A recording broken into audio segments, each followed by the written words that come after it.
All right, everybody ready to move on? More debate? Here we go. Pursuant to notice, I now call up H.R. 5250 to provide for foreign assistance authority of the Department of State and for other purposes. The bill was circulated in advance, and the clerk shall designate the bill. H.R. 5250 to provide for the foreign assistance authority of the Department of State and for other purposes. Without objection, the first reading is dispensed with, and the bill is considered read and open to amendment. Is there any discussion on this bill? Mr. Chairman. Committee will come to order so that Chairman Smith can speak on his piece of legislation. Thank you. Mr. Chairman, thank you very much. Chairman Smith, you're recognized. For convening this lengthy but necessary walkthrough on so much of the reform that is required. So I thank you for that. You know, on April 22nd, Secretary of State Rubio announced a comprehensive reorganization plan designed to bring the Department of State into the 21st century. He said this approach will empower the department from the ground up, from the bureaus to the embassies. Region-specific functions will be consolidated to increase functionality, redundant offices will be removed, and non-statutory programs that are misaligned with America's core national interests will cease to exist. This legislation before us today, Mr. Speaker, Mr. Chairman, the foreign assistance establishes the roles and responsibilities, Title VI of it, under the Undersecretary for Foreign Assistance and the Director of U.S. Foreign Assistance Oversight, as well as the new Office of Foreign Assistance Oversight to coordinate strategies, planning, monitoring, and evaluation across the department. As I think many of you know, as of July 11th, again, the date that all of this was soon after it was announced in April, Acting Secretary Jeremy Lewin is performing the duties of the Undersecretary for Foreign Assistance, Humanitarian Affairs, and Religious Freedom at the Department of State and the U.S. AID Deputy Administrators. His duties are to, quote, ensure effective management and oversight of foreign assistance programs, coordinate international disaster, crisis and humanitarian response efforts, support global immigration and border security, and advance the department's value-based diplomatic agendas. The Bureau is reporting to him, strategically deploy foreign assistance funds to further national security, trade, and humanitarian priorities, advocate for tranquility and respect for free speech, religious freedom and natural rights, and help partner nations respond to crises and ensure shared security and prosperity. Mr. Chairman, the goal is simple. Maximize accountability for every taxpayer dollar and clear recognition abroad that these programs reflect the generosity of the American people. Title VI keeps, part of the J family, empowers the Secretary through a new Undersecretary for Foreign Assistance. Again, there's already one acting, but this would make it statutory, to coordinate and oversee aid with accountability and with stewardship. The administration has already shown that this model delivers faster, more effective assistance while strengthening America's diplomatic credibility abroad. As we all know, since the start of this Congress, this committee has convened numerous hearings and roundtables with key leaders, including Secretary Rubio's strategic vision, Deputy Secretary Regas' operational overview, the Acting Director of Foreign Assistance on program implementation, and Undersecretary for Political Affairs Allison Hooker on ensuring regional bureaus and embassies engage more directly with foreign assistance. It reflects a strong commitment, Mr. Chairman, to accountability, efficient and strategic and transparent U.S. foreign assistance that advances our national interests, supports our allies, and counters China's exploitative model. As Secretary Rubio put it, prioritizing trade over aid, opportunity over dependency, and investment over assistance, and ushering a new era of global partnerships, peace and investment, and prosperity. And that is the vision of what this administration is seeking to do through our very, very capable and able Secretary of State. I yield back. Gentleman yields back. Is there any further discussion of the bill?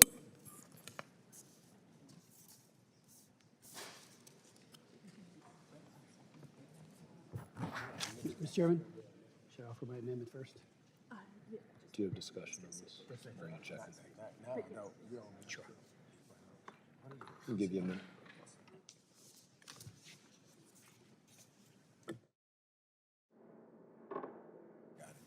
Good to go?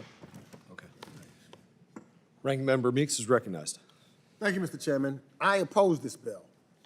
This legislation establishes a new Undersecretary for Foreign Assistance at the State Department, effectively rubber stamping the Trump administration's illegal and dangerous actions to shutter USAID, terminate more than 80% of our foreign assistance programs, and subsume the remaining functions into the State Department, all of which, I should add, was done capriciously at Elon Musk's urging and without any plan to administer or safeguard the integrity of the United States foreign assistance that has been so vital in saving millions of lives around the world. And for that reason, I urge my colleagues to vote no. Ranking Member yields back. Goes back. Any further discussion? Seeing none? Does any member wish to offer an amendment? Mr. Chairman, I have an amendment that's Clerk shall distribute and report the amendment.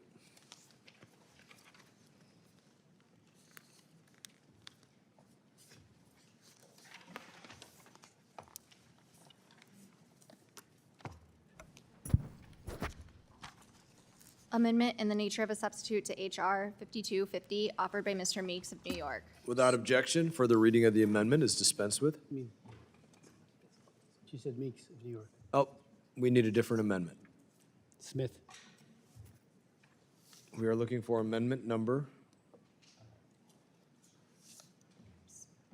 Smith Amendment.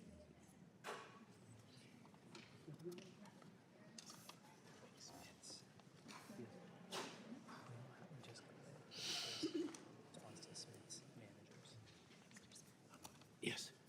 Thank you, thank you.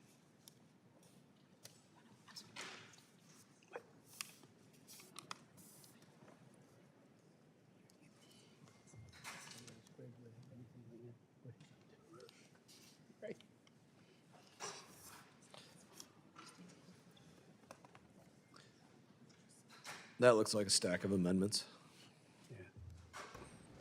Yeah. Clerk shall Amendment to H.R. 5250, offered by Mr. Smith of New Jersey. Page 2, line 12. Without strike- objection, further reading of the amendment is dispensed with. Representative is recognized for 5 minutes on the Thank you very amendment. much, Mr. Chairman. Chairman, my amendment to H.R. 5250, Title 6, Foreign Assistance, specifies that the offices and bureaus fall within the purview of the Undersecretary for Foreign Assistance and their leadership responsibilities, authorities, and reporting lines. The Undersecretary will oversee the leadership of key bureaus and offices related to human rights, humanitarian assistance, and of course, foreign assistance, which ties it to all of it together. And these include the Bureau of Democracy and Fundamental Freedoms, the Office of International Religious Freedom, the Office to Monitor and Combat Trafficking in Persons, the Bureau of Migration and Disaster Assistance, the Bureau of Global Health, Security, and Diplomacy, and the Office of Global Food Security. Let me just say very briefly that each of these are absolutely vital bureaus, and this is an area, frankly, and offices that I have spent my life working on and offering bills that have become law, particularly in the area of global food security. I've had 2 bills pass the House, and we got it passed in the Senate, and that office is helping to mitigate hunger all over the world. The Office to Combat and Monitor Trafficking in Persons. That took 3 years to get passed. I started it in 1997. It was signed into law in the year 2000, on October 22nd of the year 2000. And that established a template for all of our efforts on combating sex and labor trafficking, both at home and abroad. It is domestic and foreign policy, and it was a landmark law. It was bipartisan, I'm happy to say, but I was the lead author on it, and we worked very hard to get that passed. That then falls into this line of authority, and it's very important that it be there. It would also have, on the part of the ambassador at large for trafficking, a direct response to the president, direct line of communication to the president. This is a very, very important. I mean, human trafficking, I say to my colleagues, is getting worse. My law has resulted in 2,250 major prosecutions that have put major traffickers behind bars. Gazelle, she was, obviously it's not international, it's domestic, but she was prosecuted pursuant to the TVPA. And again, it was done in a bipartisan way, and I want to thank my friends on the other side of the aisle because we worked hand and glove on this. And Kwesi Mafuni today is working with me on a new one, the Frederick Douglass Act, which we hope to get passed. But again, this falls into line to this very, very important line of authority. Ditto for the International Religious Freedom Act. That was authored by Frank Wolf in 1998. I held all the hearings. They were held right here in this office. A lot of people were against it. It got passed because of his amazing persistence.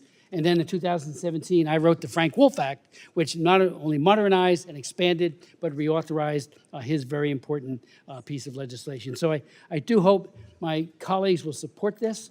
I think this is a more effective way of delivering on these important issues, these humanitarian and human rights issues. And to my friend and colleague, I yield back to the distinguished chairman. Thank you, Chairman Smith. Thank you. Thank you, Chairman Smith, for your work on this. It's outstanding work. Do any other members seek recognition? Ranking Member Meeks. Mr. Chairman, I oppose.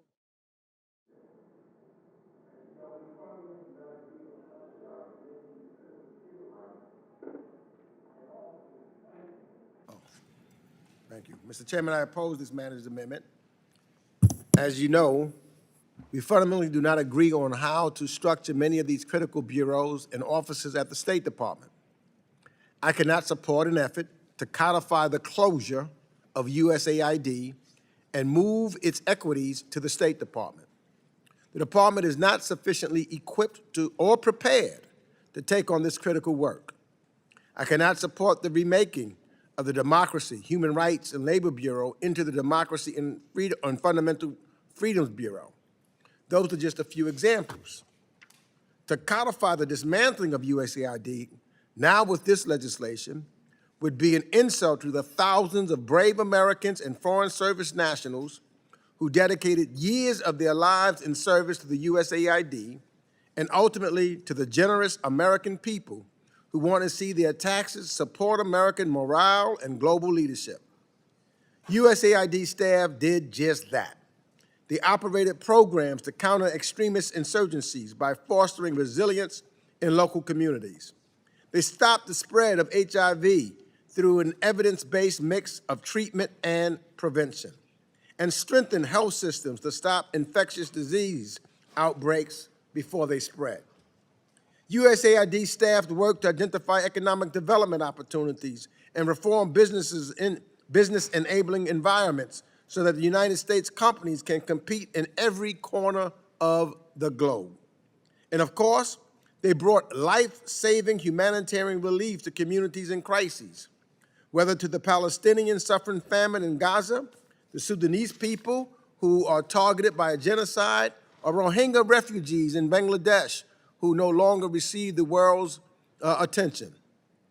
USAID staff worked hard every day to embody the ethos of partnership and communities and assistance from the American people. I remember wearing with pride my USAID hat, still do, from the American people to the world. Now the State Department proposes to take over the administration of all U.S. foreign assistance, but they have hired only a few hundred of the USAID staff, just 7% of its former workforce, to carry out the programs that remain. As the Modernizing Foreign Assistance Network recently noted, current staff levels at the State Department are, and I quote, almost certainly inadequate to achieve any vision of integrated foreign assistance and diplomacy, unquote.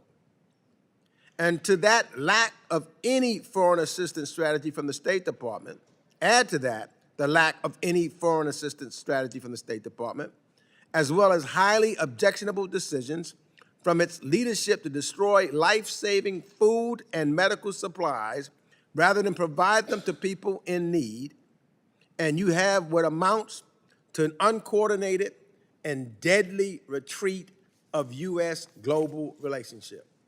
So I don't see any way that we can codify or agree because of the work of proud American citizens who put their lives on the line, oftentimes those who work for USAID, who we visited in the fields, who we saw bring people together, saving lives. And what the State Department is looking to do is nowhere near, or they do not have nowhere near the capacity to do what USAID has done. So, as with that, I urge my colleagues to vote no on this manager's amendment, and I yield back the balance of my time. Do any other members seek recognition? Mr. Chairman, Mr. Smith? thank you very much. With reluctance, because I certainly respect my friend and colleague from New York, I do oppose his amendment. I do believe that there needs to be a very serious movement towards making our foreign aid more efficient. In my subcommittee, during the course of several years, during 4 years of the Biden administration, I'm not being partisan, I asked to see spreadsheets. I wanted to know what we were doing on the ground in so many places, and often got very inadequate responses. So there was a real, genuine lack of transparency for several years. The idea of aligning it with our foreign policy goals is that it makes it, the people that are on the front line, and not some people in another building or somewhere else in the embassy, where many of our USAID people are, it coordinates it better. Reasonable men and women can disagree as to how much we should be providing. I'm one of those who wants more and not less. But that said, I think this will lead to greater efficiencies. Marco Rubio on July 1st, made the switch as Secretary of State. And again, he's a guy that, I served with him as co-chair of the China Commission for years. I have a great deal of respect for him and his sense of trying to get it right. Now, maybe if sometime in the future you'll look at this and say, we got it wrong, I don't think that's going to be the case. If anything, I think we'll be much more efficient. He even said something that I had not heard before, and I think it's beyond creating a globe-spanning NGO industrial complex. Many times I have found that the NGOs, there's many good ones and many fine, outstanding people doing NGO work, often at great risk to themselves. But there are also a number of instances where you just got to wonder, where is that money really going? Why does that CEO of an NGO making $700,000? It boggles the mind when the very people we're supposed to be helping are the poorest of the poor.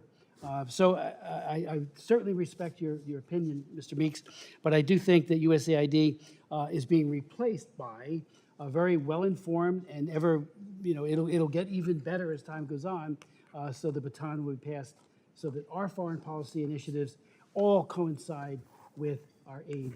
And, I always, believe that, when, for instance, the UN says you got to do this or you got to do that, too many people in the NGO community are too quick to say, yes, sir. That's not good either. I'm all for the World Food Program. They just got money. Matter of fact, I believe it was USAID money. And nobody works harder on world hunger than I do and have for years. So, we'll all be monitoring it very closely to make sure that this transition is as seamless and efficacious as possible. But again, I thank you, and I know that you mean great well for what you're doing here, but I just disagree. Gentleman yields back. Yield back. Do any other members seek recognition? Seeing none. There being no further discussion, the question now occurs on the amendment. I have an amendment. Oh, I'm sorry. Are there any further amendments? Yes, ma'am. Wait, give me 1 second. That's not right. Yeah, we're going to. Discussion of the Smith amendment. Oh, go ahead. I'm sorry. There being no further discussion, the question now occurs on the amendment offered by Representative Smith. All those in favor signify by saying aye. Aye. Aye. All those opposed signify by saying no. No. Opinion of the chair, the ayes have it, and the amendment is agreed to.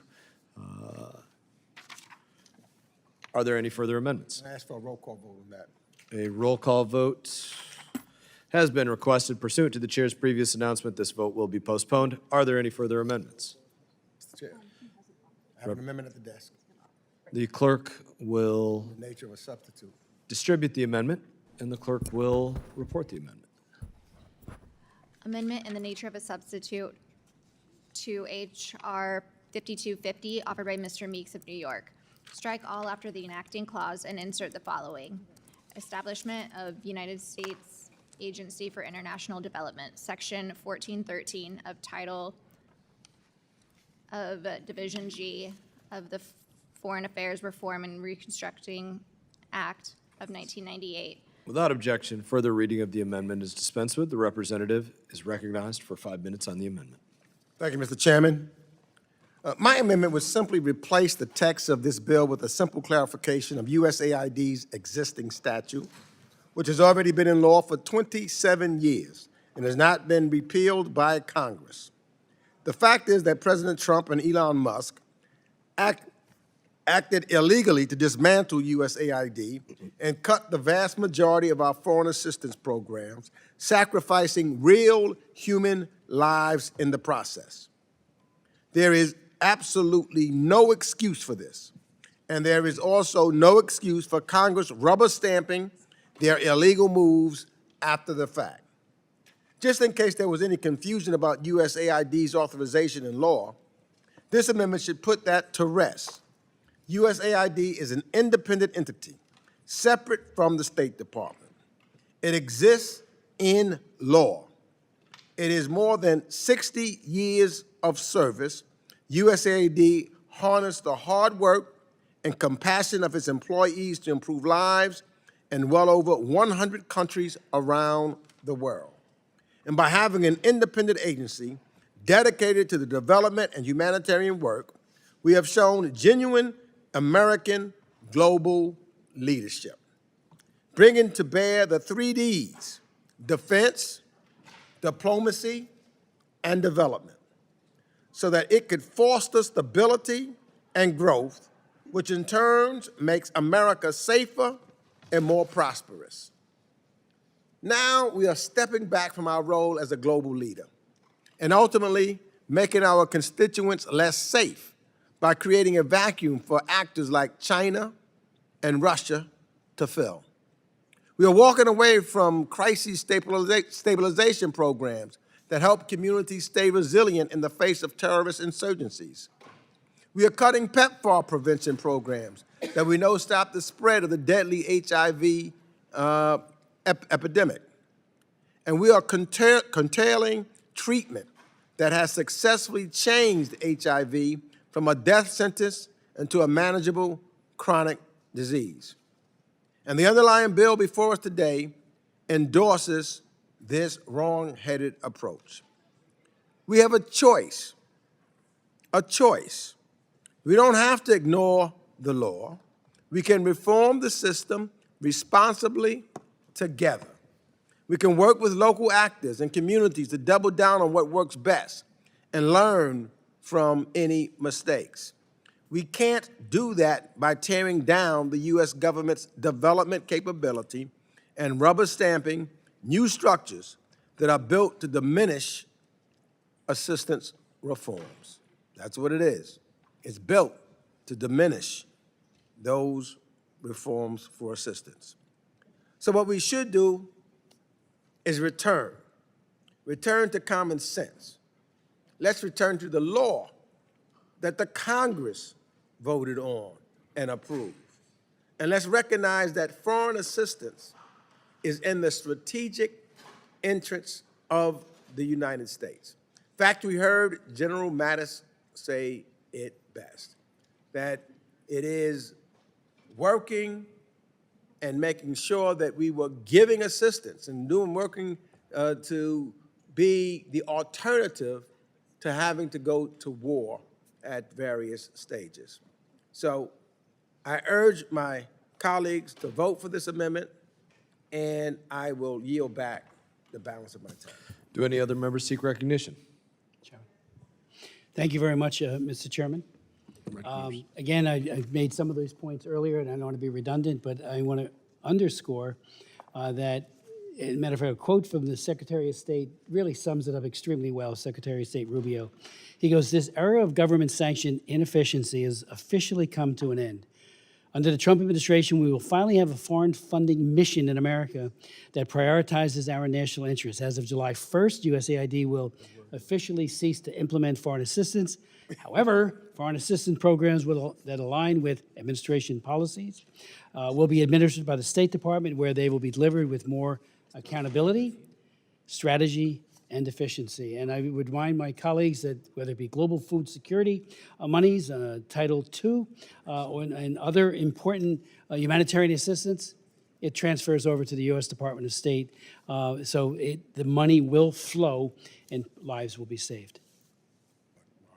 I oppose the Meeks amendment. Gentleman yields back. Do any other members seek recognition? Representative Dean. Thank you, Mr. Chairman. I rise in support of Representative Meeks' amendment in the nature of a substitute. To me, foreign assistance is critical for our country's foreign policy and our standing in the world as the indispensable nation.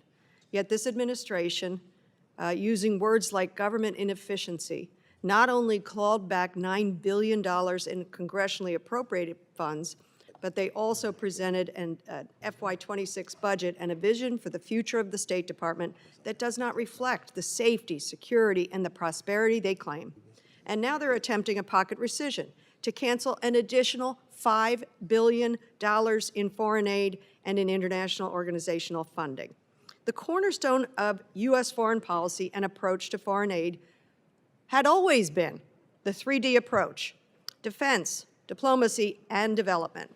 Unfortunately, we have seen a shuttering of USAID, an agency that built goodwill and does good work for America and around the world.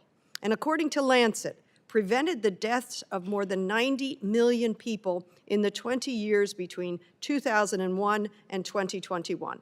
90 million people, their lives spared and saved. But no, we want to shut it down. This same study forecast that the defunding of USAID could lead to 14 million deaths by 2030, including 4.5 million children and babies under the age of 5. I proudly carry my USAID bag. I've met with many USAID workers. They are so dispirited. They have been so demonized, and this committee should not be a part of it. The destruction by this administration continued in July with the termination of 1,300 State Department experts, which will hobble our diplomatic strength and create a void that our adversaries will undoubtedly fill and are already filling. In his capacity as senator, Marco Rubio often supported and praised foreign assistance. He emphasized that foreign aid is not charity, but critical to our national security. Yet now, as Secretary of State, he has abandoned these sentiments, now leading a department that is shrinking U.S. leadership globally. Programs that supported stability and conflict prevention have been cut, which increases the risks that conflicts can spill over into global threats like terrorism or mass migration. And this administration and my colleagues want to further cut life-saving humanitarian assistance that would have saved the lives and for those in the future who would be affected by natural disasters, disease outbreaks, and conflicts. This is not a measure of America's humanity or moral responsibility. I support Representative Meeks in the refunding and not defunding of USAID because I have met USAID public servants here in D.C., in the Middle East, in Israel, in Jordan, more recently in Papua New Guinea, and met by Zoom with those in Gaza. And I have not had the chance to meet with some in other places, like South Sudan, where they are trying to save lives. This is us, the United States, through this shuttering of USAID, walking away. They tell me they feel abandoned, and it shows such a loss of credibility for this country. USAID is not charity. It is a key arm of our foreign policy toolkit that contributes to safety, security, and economic prosperity. It's a crucial component of our soft power. I would argue, I'm tired of arguing that foreign aid is less than 1% of our budget. I'm turning that on its head. I argue we should be increasing this funding. Just imagine the lives we could save if it were just 2% of our budget. I urge my colleagues to oppose the destruction of USAID and, importantly, to support this wise amendment by Representative Meeks. I yield back. Do any other members seek recognition? Representative Self. This is the issue that we found that the United States has been paying for everything, hence the $37 trillion in debt. And my colleague just said this is not charity. That's part of the problem. When we outsource charity to the United States government as opposed to where it correctly belongs, that's why we find ourselves $37 trillion in debt. The United States can no longer pay for everything. I yield back. Gentleman yields back. Do any other members seek recognition? Seeing none, recognize myself for a moment, simply to say I rise in opposition to the amendment and to speak a little bit about the comments that have been made already. I'd pose a question to myself, or pose a question, but just to answer it myself, and ask others to think about that as well. Have you ever borrowed money to give it away? Speaking for myself, I haven't. I've never gone to Bank of America or Wells Fargo or JP Morgan Chase or any of my local banks or anywhere else and said I'd like to take out a loan, and then I'm going to either hand that loan to my church where I tithe or hand that loan to a charity group in my area for anything. And there should be no expectation that the United States of America be doing this as well. There are many things that we need to deal with within a number of departments in the United States government, problematic programs that have existed, but it is wholly relevant for my colleagues to be referencing the debt and deficit of the United States of America, whether USAID is 1% or 0.1%. That's an irrelevant point. We have the utmost responsibility, the taxpayers of the United States of America, number one, above all, hands down, the people who we pull dollars out of their pockets. I'm not going to support this idea that because it's a number of 1% that we should think any less of it. In that, Mr. Chairman. Would you like to borrow some time from me, or do you just want to be recognized for Just 5 wanted to be minutes? recognized. What's that? Just wanted to be recognized. You may be. I will end my time, and you are recognized for 5 minutes. Thank you, Mr. Chairman. If I could yield some time to the ranking member. So I, just a little bit puzzled, and I understand never borrowing money and the debt, but didn't the Republicans just pass a bill that put us an additional $9 trillion in debt while taking away health care from millions of Americans? I mean, you're talking about debt. We could have saved $9 trillion that would not have had to been borrowed. But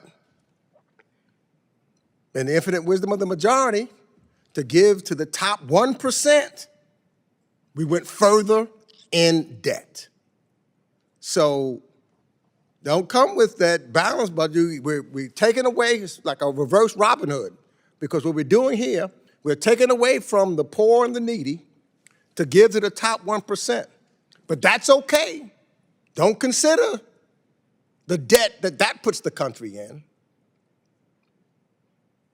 So where are our values? Let's put our money where our mouths should be. Can I ask for a clarification? Are you referring to the big, beautiful bill? I don't know of a big, beautiful bill. I know of a big, ugly bill. Is that what you're referring to? Big, beautiful bill? Yes, sir. Thank you for that clarification. Do any other members seek recognition? Representative Fine. Thank you, Mr. Chairman. I'd like to yield my time to you. Thank you, Representative Fine. So as was referenced, the big, beautiful bill.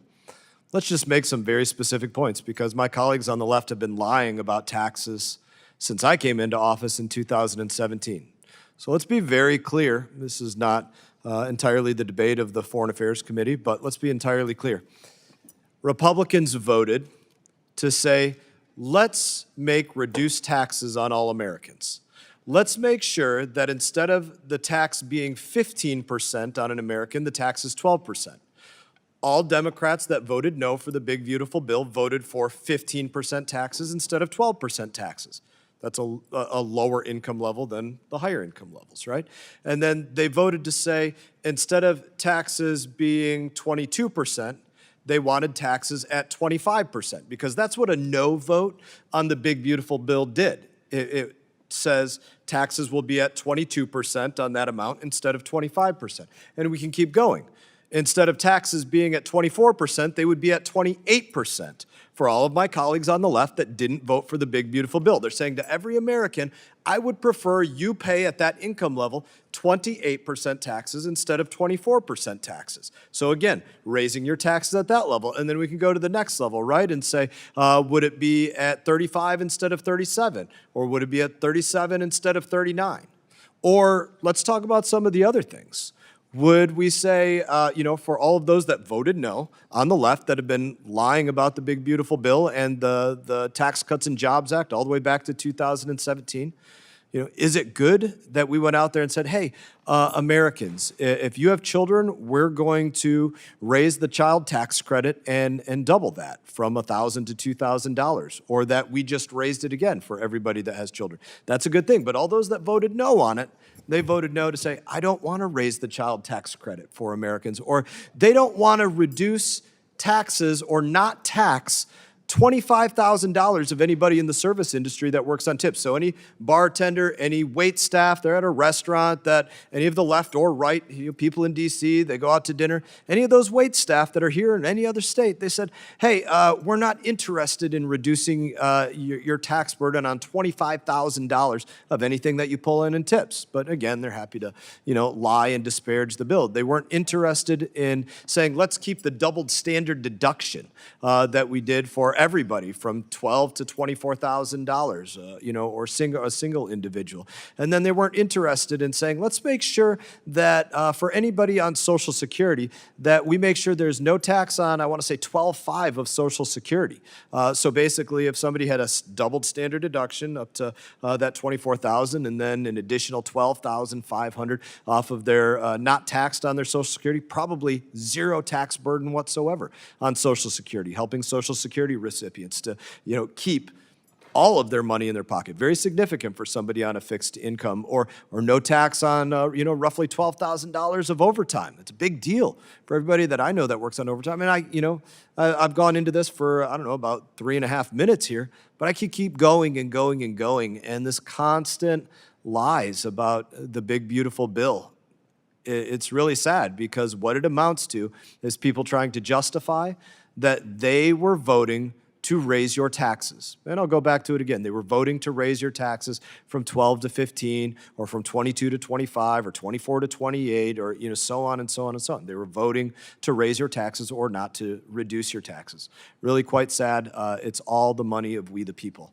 In that, do any other members seek recognition? Mr. Chairman. I think I got to go this way first. Ranking Representative Jacobs, you're recognized. Thank you, Mr. Chairman. I yield to the ranking member.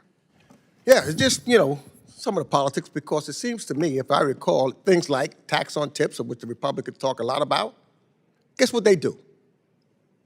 They expire. Does the breaks for the rich? They're made permanent. When you look at the taxes and the breaks that are for the poor, they all have sunsets. And in fact, we're talking about trying to prevent, you're talking about the $9 trillion that we're in debt. So that who benefits from it? In fact, because of that, as well as some of the tariffs, which are taxes on people, just today, the U.S. Bureau of Labor Statistics issued an August jobs report, which was full of woeful news for the United States economy. The report found that the unemployment rate rose, so these Americans are now going unemployed, to 4.3%, the highest it has been since the pandemic. And the economy only added a scant 22,000 jobs, when yet the President of the United States thought what he promised was prices would go down, jobs would be plentiful. Just the opposite is happening. With all the data in for June, the final jobs figure for that month with revision shows that the economy actually lost 13,000 jobs as President Trump's tariffs took effect. Over the past 4 months, the U.S. has averaged just 27,000 jobs added per month, a sharp slowdown from the 186,000 jobs per month the economy added in 2024. And what is President Trump's response? Let's fire people so I can put in my loyalists who can tell and get rid of the independent bodies so that we can just play politics as opposed to be secured on the numbers of which the Fed and others have reported. So, yeah, let's talk about it. This is a big, ugly bill, and it's going to hurt the American people. They're losing jobs. The cost and inflation is going up. It is a pain and to the American people because of this bill, which was big. That is correct. It was big, but it is ugly. And American people are going to pay because of this big, ugly bill. And I give my time back to the gentlelady. Gentlelady yields. The reality is everybody's going to pay less taxes. I just went through it and it wasn't refuted. You won't have to pay any if you don't have a job. Everybody's paying less taxes. It's a beautiful thing to pay less taxes. It's a better thing to have a job. So it's a great thing to have a job. I love it. And we're put glad to be people to putting work. people to work. So, but Prices going up. not putting people to work to do transgender job fairs, musicals, operas, or other things like that in the State Department. Representative Lawler. Thank you, Mr. Chairman. My colleague from New York has made a lot of assertions about the tax bill. And what's interesting is Gannett, the paper that covers much of New York State, including the Hudson Valley, including Rochester and Binghamton, they just put out an article talking about how the average New Yorker will receive a $4,000 tax cut as a result of this bill. That's not the rich. That's not the billionaires and the millionaires. That's the average New Yorker. And part of the reason that the average New Yorker is going to see a significant tax cut is because of the work that I and some of my New York colleagues did to lift the cap on salt. Every Democrat said for years how they wanted to lift the cap on salt. And yet when Democrats controlled the White House, the House, and the Senate, Chuck Schumer, the senator from New York, the majority leader, they failed to deliver. They did not lift the cap on salt. No, in fact, they left it at $10,000. And representatives like Alexandria Ocasio-Cortez support the cap on salt precisely because it doesn't allow the rich to deduct their state and local taxes. Now, many of my colleagues from New York have screamed and yelled that we didn't get unlimited salt. The only people that would have benefited from unlimited salt are the billionaires and the millionaires. And in fact, my colleagues from New York have talked to us ad nauseum about how we need to raise the taxes on the billionaires and the millionaires. And in fact, the Democratic nominee for mayor of New York City wants to eliminate billionaires. He wants to tax the rich. He wants to end capitalism. He wants to abolish private property ownership. That is the face of the Democratic Party in New York. And in fact, the governor just endorsed him. And the Speaker of the New York State Assembly came out today and endorsed him. And when, oh when, will Hakeem Jeffries and Chuck Schumer endorse him? Because we know that's coming. And we know that's coming because they're petrified of a primary from the progressive left. Because the agenda of the progressive left is to tax the rich and to end capitalism and to support socialism. Now, my colleague talked about cuts to Medicaid. The New York State Comptroller, a Democrat, Thomas DiNapoli, just came out with a report about how New York State pissed away $1.2 billion of taxpayer money on non-New York residents for Medicaid premiums. Can the gentleman from New York explain how the hell $1.2 billion of taxpayer money just got pissed away on non-New York State residents? Or how it is that the state of New York has spent billions of dollars of taxpayer money on Medicaid for illegal immigrants. What we did in the bill was to stop the waste, fraud, and abuse to ensure that the very people who rely on these programs are able to access it. Women, children, the IDD community, our seniors, they were irreparably harmed by the $1.2 billion that New York State allowed to go out to non-New York State residents. They were irreparably harmed by the billions of dollars of taxpayer money that was spent on illegal immigrants. The governor is, quote unquote, reforming the CDPAP program. Why? Because it went from a $10 million program to an $11 billion program. Her own budget director wrote an op-ed in which he said, there is waste, fraud, and abuse, and we have to root it out. I don't hear my Democratic colleagues saying one word about that. Nothing. When you talk about tax cuts, the fact is this. We doubled the standard deduction and we made that permanent. 90% of Americans take the standard deduction. The doubling of the standard deduction would have went away if we did not pass this tax bill. That would have been the single largest tax increase in American history. You voted to raise taxes on every American. We voted to cut them, put money back in their pockets, and allow the American people to provide for their families. I yield back. Any other members seek recognition? Representative Stanton. Thank you very much, Mr. Chair. You're welcome. I'd like to yield my time to the ranking member, Meeks. Let me just say this real quick. You mentioned how much would you say the average, but most of that tax cut money goes to the billionaires. How much tax cut did the billionaires getting out of this? I didn't hear you say how much that was. It's overwhelmingly where that money goes. That's number one. Number two, anybody's better than Curtis Sliwa, who's running for mayor of New York. Sliwa. Anybody's better than that. I don't hear you talking about him and his policies, that Republican, your Republican Do you still colleague. support Andrew Cuomo? Number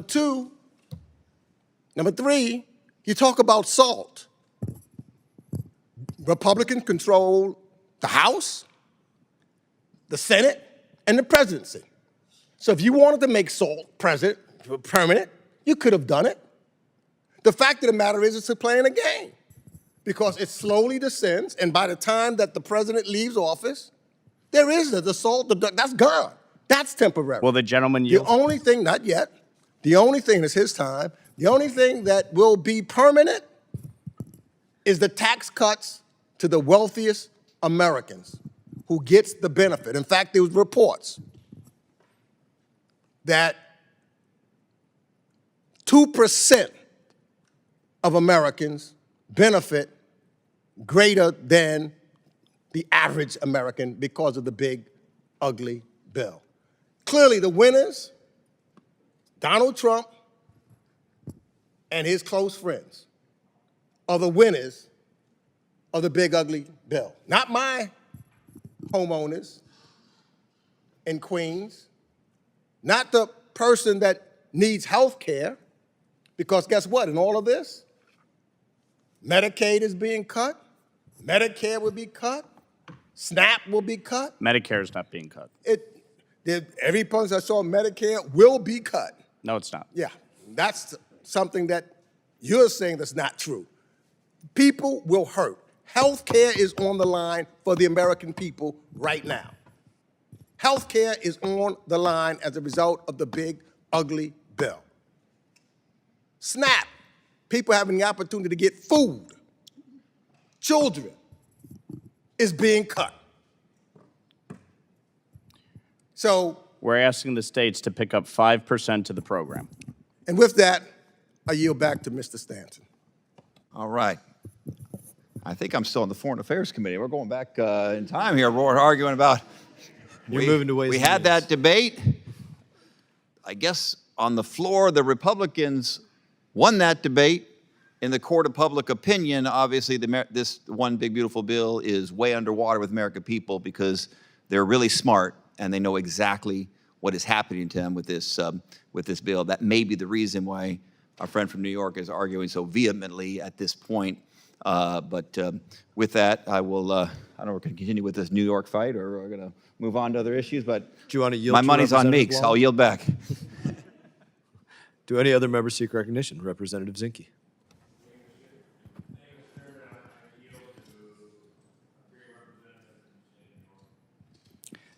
Thank you, Mr. Sinke. So again, the tax rates were made permanent. The standard deduction was made permanent. 90% of Americans opt to take the standard deduction. So to say that this benefits the billionaires and the millionaires is a lie, number one. Number two, with respect to SALT, I'll reiterate the point.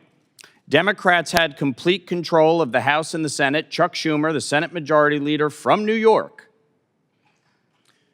Joe Biden, President of the United States. Did SALT lift 1 penny from the 10,000? Not at all. We lifted it to 40,000. We put a $500,000 income cap in place. Why? Why? So that the billionaires and the millionaires would not benefit from lifting the cap on SALT.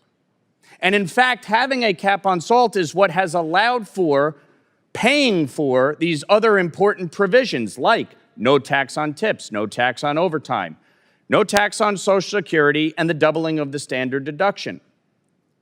We also addressed a PTET fix in the bill as part of the negotiation on SALT. Now, yes, I would like SALT to be made permanent.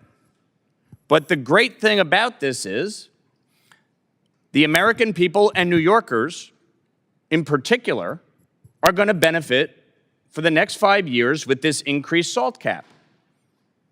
And what I would love to know from the ranking member, it's a very simple yes or no, do you support the increased cap on SALT from 10,000 to 40,000? And since you want the billionaires and the millionaires to pay more in taxes, do you agree that it was a good thing to cap the income at $500,000 so that the billionaires and the millionaires could not avoid paying more in federal taxes? Who put the cap in place in the first? It was a Republican-controlled Congress and president that signed it into law, and I opposed it then, and it's why I fought so vociferously to lift it. And by the way, I succeeded where you all failed. Did you lift it So the permanently? question, again, I reiterate, do you support the increased cap, or would you have preferred it to stay at 10,000? I would have preferred it to be, the cap could have been higher. Wouldn't we But all? you- But you as didn't you give any promised, votes to as- support as it. you had You promised didn't do your anything to people. help support that. You are not, well, I was I'm a big You proponent. opposed the bill. You didn't do anything to So give me because more what- leverage in the because the negotiations. bill that you have and what you agreed to right after Trump leaves, it's gone. Right. And we go If- back to where we were. Well, then maybe doesn't- you'll work. it Maybe isn't you'll work permanent. with me. The only thing that's maybe permanent- you'll work with me the to only make sure thing that that's it's made permanently permanent. fixed, and if you were a true fighter for it, just as you fought to make sure that the billionaires' tax cuts were permanent, you could have voted. All we needed was three votes. I made sure Three that the votes. 90% of It Americans was a who use the negoti- standard deduction, that they are able to benefit from that. I made sure that our seniors who are crippled under the weight of New York's worst in the nation tax burden, who suffer under a state government that has increased state spending by $100 billion in 1 decade's time. More hospitals $100 in your billion district will be in 1 closing decade's time. because of And Medicaid yet, cuts. New York The State has hospitals in your failed district miserably. Will be closing. No, they and you won't. will be Stop responsible. lying about the hospitals in my district. Report Which right one? here. Which hospital's closing? Not one. So stop lying Hudson about Valley it. is under severe pressure, potentially forcing reductions, driving more residents to the Right, emergency room. and where did that start?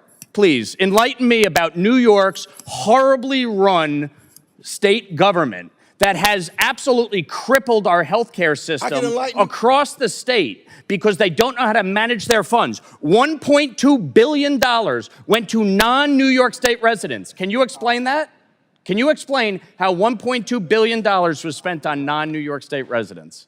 Can you explain how poor this federal government is, driving people to unemployment, taking down number of jobs? Can you, getting us further in debt, $9 trillion additional dollars. Can you explain this government where inflation has continued to go up? People are hard. Can you explain how terrible this is that you in this body? Core inflation is down. But again, when you actually look at the challenges Chairman, facing my this, time has expired. this government. Thank you, Mr. Zicke. Any other members seek recognition? I seek recognition. Very good. Representative Sherman is recognized. As co-chair of the CPA caucus, I want to point out a couple of things. Had we not passed the big bill, we would have unlimited deduction in the 2025 tax return for state and local taxes. When a man steals your wallet and then returns a small portion of the money that was in it, you should not thank him. And when we go from unlimited deduction for state and local taxes to severe limits, this is not a time to say thank you. I'll point out that that the push for limits on state and local taxes came from those who want to crush state governments by creating a political circumstance where governments like those of New York and California don't provide, as we do in California, two great university systems.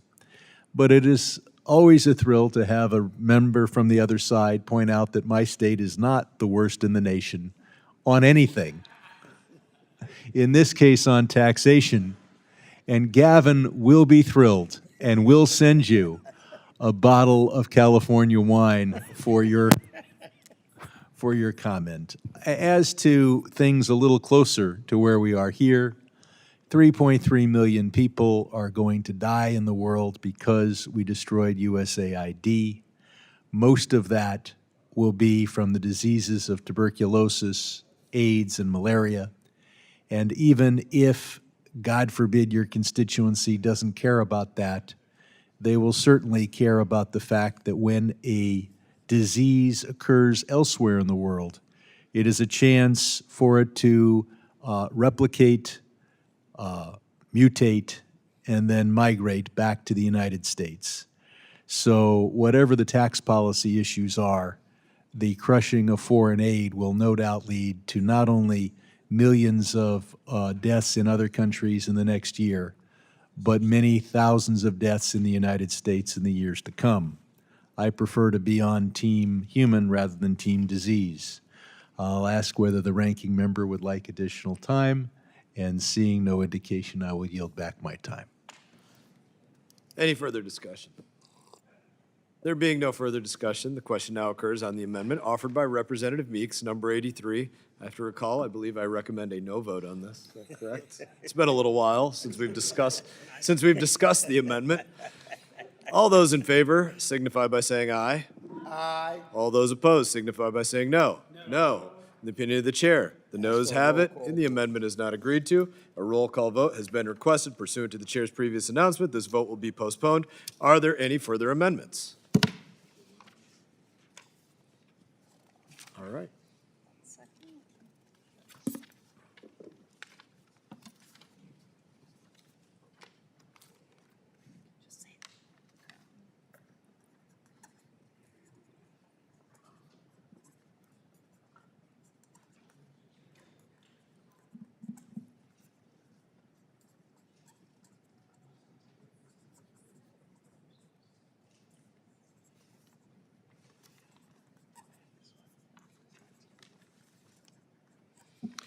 Being no further amendments, proceeding on this bill are postponed.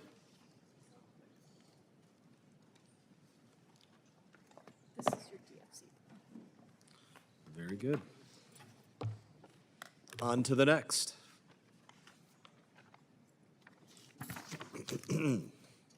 Pursuant to notice, I now call up H.R. 5299, the DFC, Development Finance Corporation Modernization Act of 2025.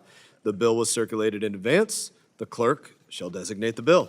H.R. 5299 to modify and reauthorize the better utilization of investments leading to Development Act of 2018. Without And further- objection, the first reading is dispensed with, and the bill is considered read and open to amendment at any point.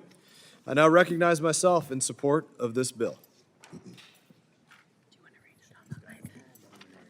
The Development Finance Corporation is not a charity program. It's what's incredible about it. It's not an aid program. The DFC is America's tool for building strategic alliances and strategic infrastructure. Strategic. We shouldn't limit strategy. The DFC's authorization expires next month, October 6th, and it is our responsibility to make sure that that expiration does not happen. H.R. 5299 represents months of bipartisan and bicameral negotiations, sometimes successful, sometimes not, as well as significant consultation with the White House and the Development Finance Corporation. Like last Congress, this legislation expands the list of countries and territories where the Development Finance Corporation can invest. I'm going to say that again. This legislation, it expands the list of countries and the territories where the DFC can invest. Now, whether it makes sense for us to do something in Haiti or in Iceland, America will have that opportunity through the DFC. A restriction on working in what some label as a high-income country is self-defeating to building relationships. Why would we draw arbitrary lines where we cannot engage? To me, that does not add up to a good strategy, where we cannot go out there and say, we want to invest here, or here, or here, because it's good for the advancement of the United States of America, our relationship, because we need something, because there's something that they can provide that betters our supply chain or creates a stability that we need to see. We should hope that our competitors would be so stupid as to limit themselves. We need to have access to the lithium and copper in Guyana. We need to expand the production of rare earth elements in Australia. We need to extract the minerals necessary for batteries that are found in the abundance in Greenland. We need to pursue deep-sea mining in places like Palau. China doesn't impose roadblocks on its own ability to control critical supply chains, and we are unwise to do so ourselves. This legislation also raises the limit, the equity stake that the DFC can take on any given project, raising the level from 30 to 49%. This may not seem like a lot, but when we're talking about investments in the billions, it's very significant. This has bipartisan support in both chambers of Congress. This legislation also raises the maximum contingency liability, we call it the MCL, from $60 billion to $250 billion. At that level, the DFC can make more investments in more places. This also has bipartisan support in both chambers of Congress. Most importantly, this legislation extends DFC's operations for an additional 6 years through 2031. Without this legislation, the DFC will be forced to stop taking on new projects or new investments. Failing to reauthorize DFC would send a terrible signal to the private sector, undermining our credibility as a stable co-investor. The DFC works best when it is a partner to American companies, lowering the barriers to private capital investment in areas of strategic importance to the United States. We should not limit what the areas of strategic importance to the United States are. I urge my colleagues on both sides of the dais to support this critical legislation, and I do thank my colleagues on both sides of the dais for the work in this legislation that has been done, where we've both talked about where we find agreement and where we spoke about where we find disagreement. In that, is there any further discussion on the bill? I recognize Ranking Member Meeks for 5 minutes. Thank you, Mr. Chairman, and I'm actually disappointed that I must oppose this legislation today. Since the BUILD Act passed in 2018, the U.S. International Development Finance Corporation has enjoyed strong bipartisan support. It occupies a very important space in U.S. development and foreign policy, financing projects in countries across the world by leveraging private sector funding for development outcomes. This has taken the form of deals to support foundational transportation infrastructure, like in Lobito corridor in Africa, that will help bring critical minerals to Western markets and financing to improve housing stocks in developing countries with rapidly growing populations, to just name 2 examples. Stakeholders on both sides of the aisle have partnered over the years to support the DFC and help it grow to the heights it has reached to date. This is why I'm disappointed the majority has introduced a partisan bill to reauthorize the DFC. The legislation before us today removes common sense guardrails on the agency like a sensible maximum contingent liability cap and restrictions against operating in the highest income countries in the world where mobilizing private capital for deals is no problem.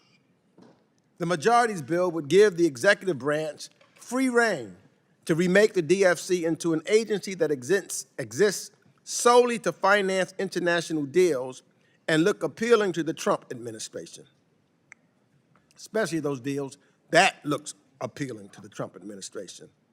It would allow an irresponsible amount of runaway by increasing the total amount of liability the agency can take on from the current $60 billion to more than 4-fold increase of $250 billion. It would also raise the threshold for project notifications to Congress from 10 million to 100 million, which means significantly less visibility and less oversight for the legislative branch. The bill would completely cut out the chief development officer position and comprise the agency's development mandate and compromise the agency's development mandate so severely that it would be a joke to call it the Development Finance Corporation. Ultimately, this bill, you know what it really is? It's a giveaway to the Trump administration, and it's a rubber stamp for its abuses of power. This didn't have to be the case. For months, our staffs have worked in good faith to negotiate a reauthorization for the DFC based on the bipartisan bill this committee voted for overwhelmingly just last year. Overwhelmingly bipartisan just last year. What has changed? The President of the United States is trying to cut his buddies in on a deal and take away the real focus of why DFC was created. This bill's approach to DFC's reauthorization is the wrong one, and I'm deeply, deeply disappointed that we must vote on it today.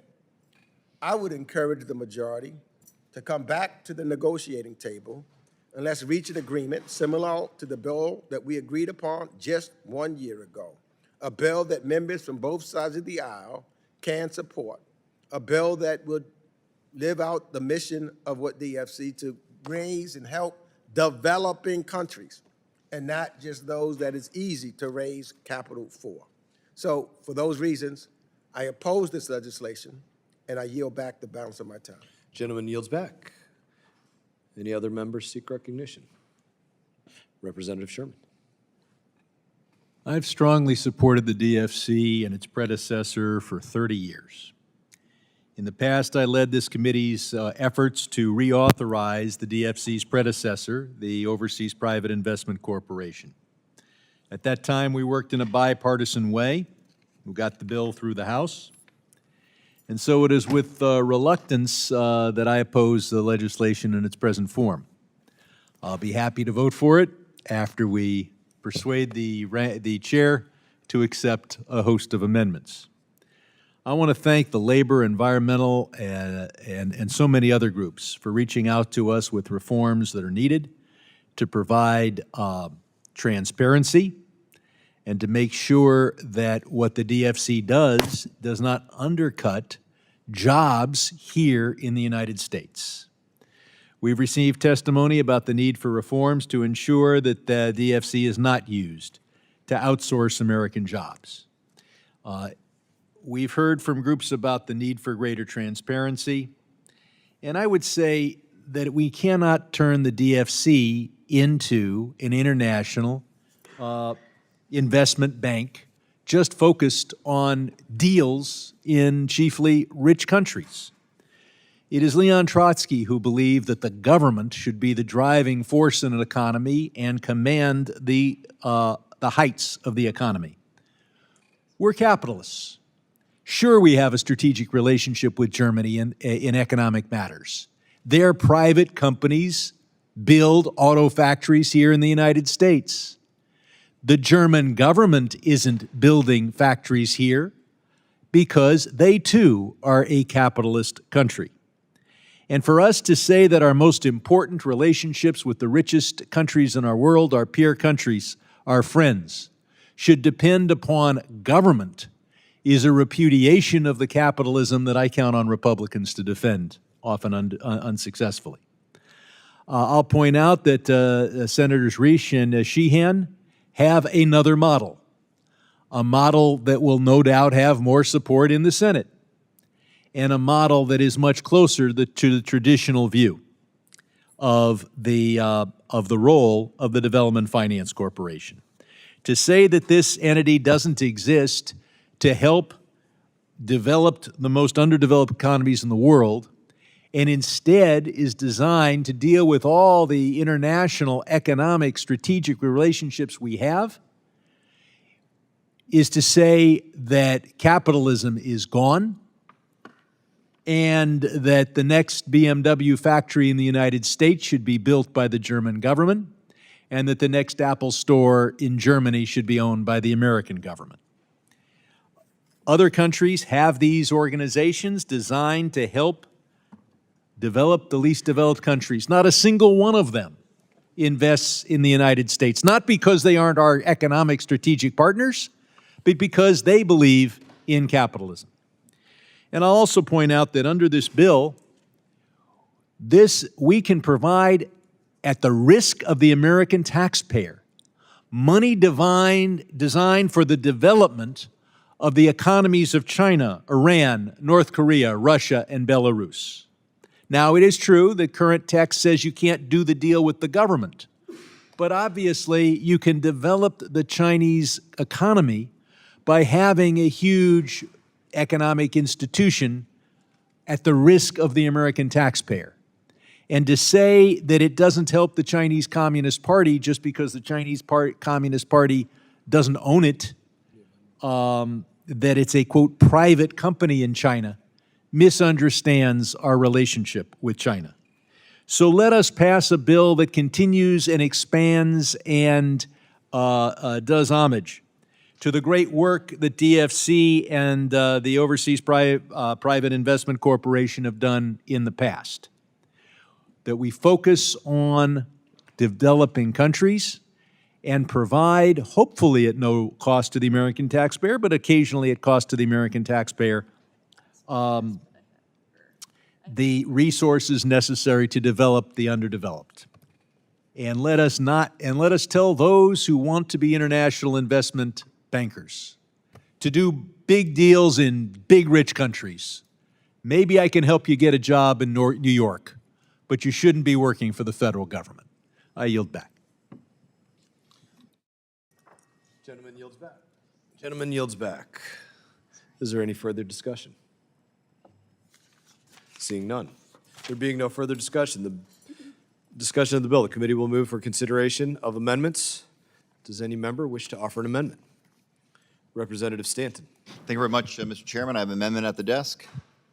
The clerk shall distribute and designate and report the amendment.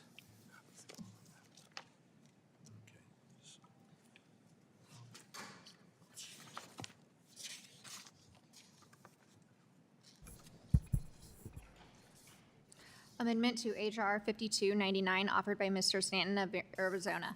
Page 2, line 1. Without objection, further reading of the amendment is dispensed with. The representative is recognized for 5 minutes on the amendment. Thank you very much, Mr. Chairman. I'm proud to introduce Amendment Number 40, which underscores that the DFC needs to respond to current, timely topics of national economic and foreign policy concern, nearshoring, semiconductor supply chains, and critical mineral security. This exact same amendment, this bipartisan commitment to national security and supply chain security, passed this committee by voice vote last year. The Development Finance Corporation was created in part to counter the People's Republic of China, its Belt and Road Initiative. As you all know, we are competing with the PRC on critical and emerging technologies, including semiconductors. We made historic investments in semiconductor manufacturing in the United States via the CHIPS and Science Act. But manufacturing semiconductors is only one piece of the supply chain puzzle. We also need to think holistically about both the upstream and downstream parts of this critical supply chain, the critical mineral mining and processing on the upstream and the assembling and testing on the downstream. Using the DFC to invest in such projects is a smart use of our resources because nearshoring and building out the semiconductor supply chain helps us to counter the PRC, to shore up our national security by securing supply chains, to further our national economic interests by complementing the CHIPS Act, and to advance our foreign policy interests and development goals by incentivizing the creation of stable, robust jobs in areas that need it. The DFC is a powerful tool of American diplomacy. We should yield that power to respond to the most pressing national economic and foreign policy issues. I urge my colleagues to vote yes on this amendment, and I yield back. Representative yields back. Do any members seek recognition? Any further discussion? Seeing none. The question now occurs on the amendment offered by Representative Stanton. I'm in agreement with your amendment, by the way. I recommend an aye vote. All those in favor signify by saying aye. Aye. All those opposed signify by saying no. Opinion of the chair, the ayes have it, and the amendment is agreed to. Are there any further amendments? Representative Meeks, Ranking Member Meeks. I have amendment number 64, amendment in the nature of a substitute. The clerk shall distribute and report the amendment. Thank you. Clerk shall report. Amendment in the nature of a substitute to H.R. 5299 offered by Mr. Meeks of New York. Strike all after the enacting clause and insert the following. Section 1, short title, table of contents. Short title. Without objection, further reading of the amendment is dispensed with. The representative is now recognized for 5 minutes on the amendment. Thank you, Mr. Chairman. As I mentioned in my opening remarks, I'm disappointed that we are considering a partisan proposal to reauthorize the DFC, an agency that Congress established 7 years ago with overwhelming bipartisan support. With my amendment, I'm offering us a different approach, a way to move forward in a bipartisan fashion, which this committee was able to do, as I've said earlier, just 1 year ago. DFC is a critical tool for economic development that advances worthy projects in lower and middle income countries through innovative partnerships that leverage private investors, ultimately delivering results for communities in need of development and for the private sector, which is capitalism at its best. Most of us agree that DFC should be able to go into more countries to help catalyze the kind of economic growth that can transform economies and improve lives. For example, I strongly support expanding eligibility to the Caribbean island countries that experience acute challenges associated with climate change. These countries need to adapt to current realities and build resilient infrastructure that will keep their citizens safe and prosperous. The DFC is uniquely positioned to help them do just that. My amendment would make the important updates to the DFC that this committee and almost all of its members agreed to last year. This is the text we passed out of the Foreign Affairs Committee in 2024. And guess what? Some may be wondering, when I say bipartisan, what was the vote count in July of 2024 in this committee? What was it? It was 43-2. We reached consensus then on how to reauthorize the DFC, and I see no reason to backtrack from that position now. This is a bill that responsibly expands country eligibility, increases the maximum contingent liability for the DFC, so that for the DFC and can continue to take on new projects, and perhaps most significantly, it offers a permanent fix for the budget scoring problem that has prevented the DFC from reaching its full potential to invest in equity as a part of its deal-making. What the substantive bill does not do is remove important congressional guardrails that ensure we have visibility into the necessary pieces of the DFC portfolio.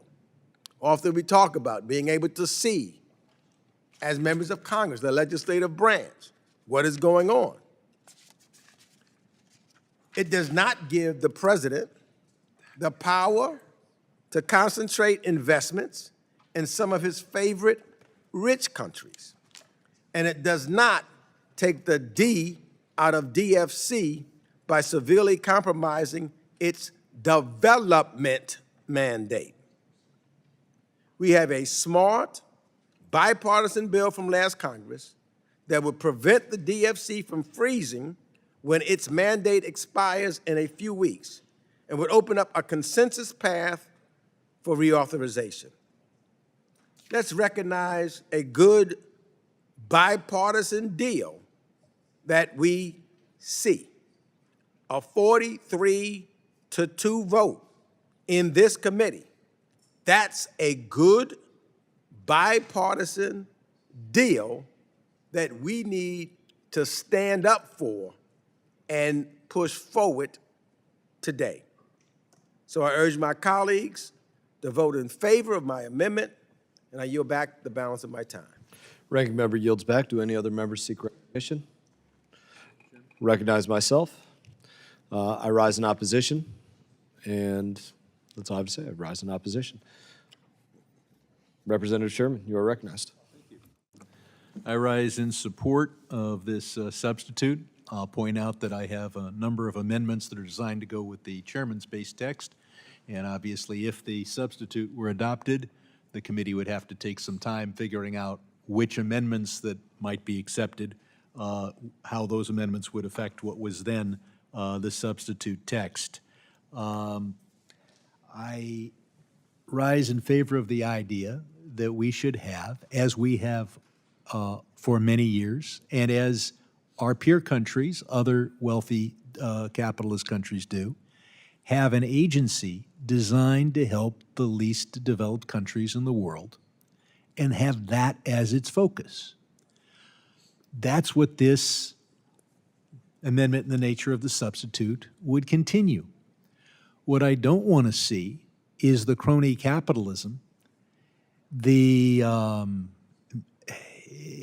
or worse yet, socialism, that would arise if we say that the U.S. federal government is going to be subsidizing, guaranteeing, and risking American tax dollars on projects in rich countries. We have a private sector for that. The purpose of this entity is to finance deals or provide loan guarantees that allow for the financing of deals that wouldn't occur otherwise. In countries where there are unique risks, in countries that are poor and need development. And instead, without this amendment, the DFC will lose its focus and just look for deals that seem of interest to whoever happens to be in the administration. The risk of crony capitalism then becomes overwhelming. It's just look for a good deal in a rich country where you can make a lot of money for someone. There's a reason why the vast majority of profit-making enterprises in our country are private, because we recognize that when the federal government gets involved, the risk of crony capitalism is substantial.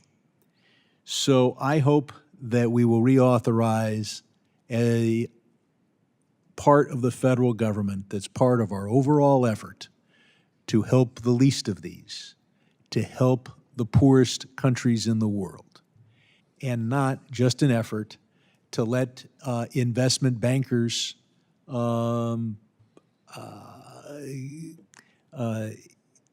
shift their risks for profitable enterprises in big, rich countries, to shift the risk to the American taxpayer. So I hope that we retain a model, as we've had in this country, that the profitable deals with rich countries are private, and where we need to see development in poor countries, that the federal government steps in a prudent manner. I commend the ranking member for putting forth this substitute, and in not seeing anyone else who wants me to, I will yield to the gentleman from Texas. Go ahead, I'll take it. Oh, then I will yield back my time. He doesn't want your used time, Representative Sherman. He wants his own.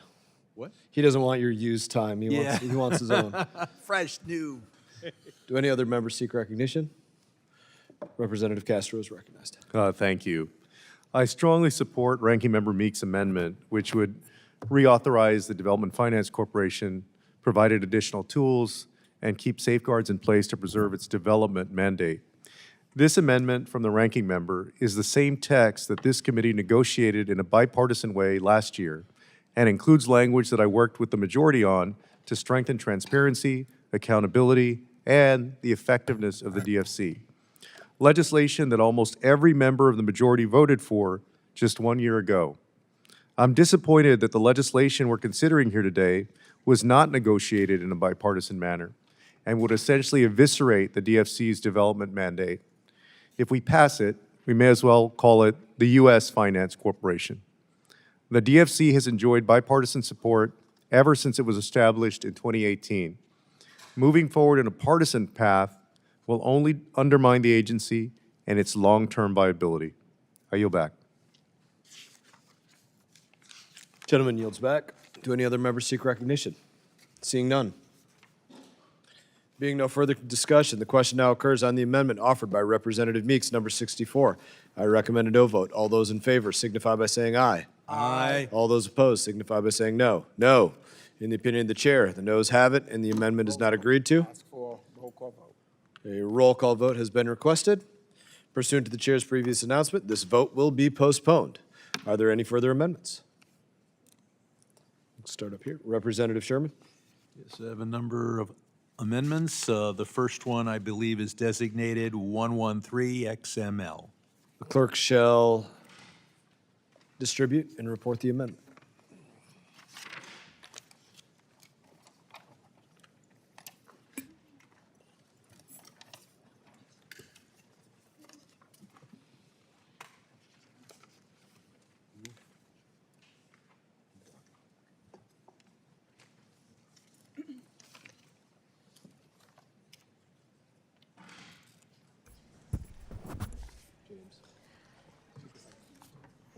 Amendment 113 to HR 5299, offered by Mr. Sherman of California. At the appropriate Without objection, place- further reading of the amendment is dispensed with. The representative is recognized for 5 minutes on the amendment. Thank you. This is an amendment designed to provide transparency and accountability. We do that chiefly by strengthening the Office of Inspector General at the DFC. This amendment strengthens the ability of the DFC's Inspector General to do its important work. That will be particularly important if you massively increase the size of the DFC and expand the profit-making opportunities by involving the DFC in the world's richest countries. We need a strong Inspector General. This amendment will call for the development of standards and a method of ensuring appropriately monitoring the corporation's portfolio. And it clarifies that the Inspector General must have access to all relevant records, information, and personnel needed to carry out its responsibilities. My amendment also strengthens the DFC's independent accountability mechanism, which is the independent office in the DFC that addresses concerns, complaints, and conflicts about environmental and social issues that arise, and particularly make sure that the DFC isn't financing entities that will cost Americans jobs, as it would, for example, if we had, as is proposed at the DFC now, I believe, building a giant shipbuilding berth or facility in Europe, thereby dooming forever the civilian shipbuilding industry in the United States. So this Office of Independent Accountability provides project-affected communities and sponsors and workers the opportunity to have their concerns addressed. And finally, the ultimate accountability of DFC is to Congress, and the ultimate way to make sure that they are accountable is to have them back here in 2 years for additional reauthorization. And so this amendment reauthorizes them through 2027. With that, and seeing none, looking for anyone who would like time, and seeing none, I yield back to the chair. Gentleman yields back. Do any other members seek recognition? Seeing none. Oh, Ranking Member Meeks. I'll just be real quick. I just want to support this amendment to increase the transparency and accountability of the DFC. And while we may need to look further into the particulars of some provisions here, this amendment offers important direction to the DFC to strengthen its independent accountability mechanism, a key component of the agency that offers local communities and stakeholders a line of communication on the DFC projects. I want to thank the gentleman for his amendment, and I yield back. Gentleman yields back. Recognize myself. I recommend a no vote. Do any other members seek recognition? Seeing none. There being no further discussion, the question now occurs on the amendment offered by Representative Sherman, number 113. All those in favor signify by saying aye. Aye. All those opposed signify by saying no. No. Opinion of the chair, the noes have it, and the amendment is not agreed to. Are there any further amendments? I have a further amendment. Representative Sherman. I did not deliberately skip over 107, and I will bring that up later. But for now, I want to bring up the amendment, okay, let's see, dealing with Azerbaijan and Turkey, which is designated 105. 105. Clerk shall distribute and report.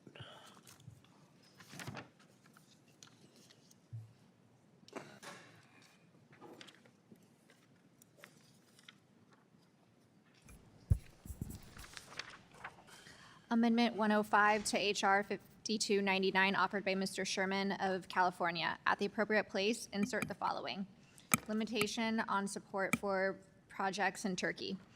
The U.S. International Development... Without objection, further reading of the amendment is dispensed with. The representative is recognized for 5 minutes to speak on the amendment. Thank you. The purpose of the DFC is, and I hope will continue to be, to provide development assistance without substantial cost to the taxpayer in most cases to lesser developed countries. We should not be developing the economy of Turkey until it ends its blockade of Armenia. We should not be developing the economy of Azerbaijan until it releases all Armenian prisoners of war from a war that's over. Since 1993, Turkey has blockaded Armenia, which is a landlocked country. This blockade has been enforced, therefore, for over 2 decades.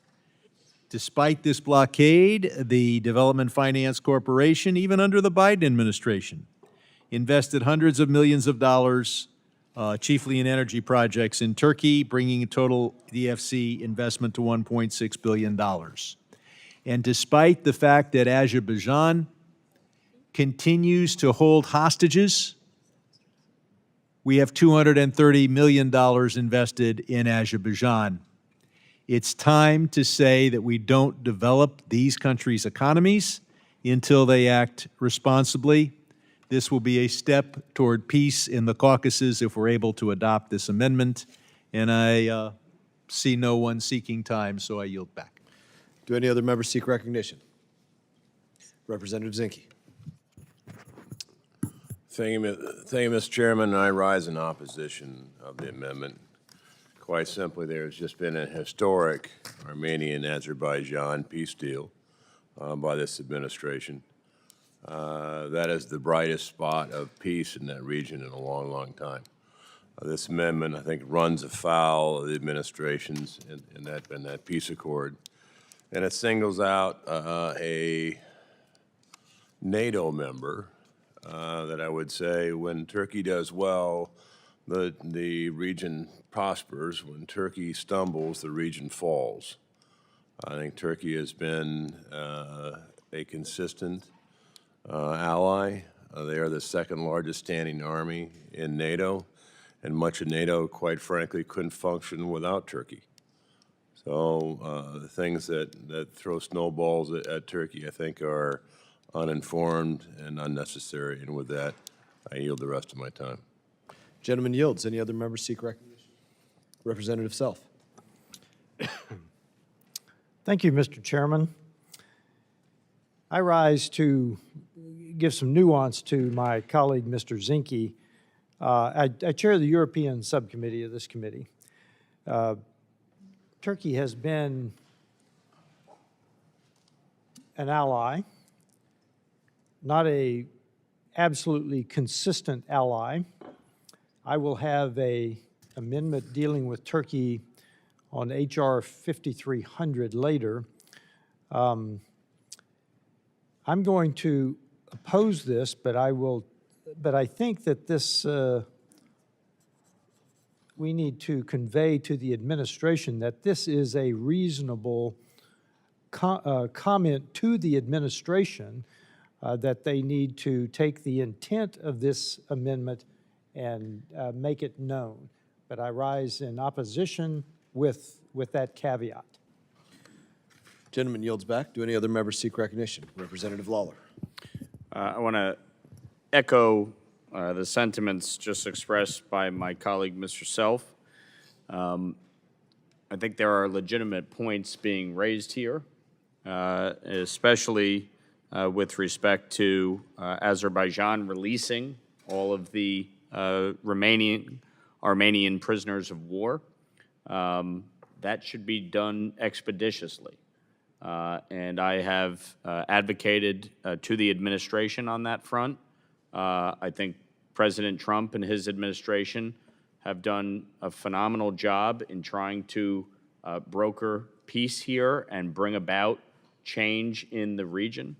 But there are still some challenges that persist, and there are still some issues that I think need to be addressed, and specifically the releasing of all of the remaining prisoners. So that is something that I fundamentally agree with the point that the gentleman from California is raising.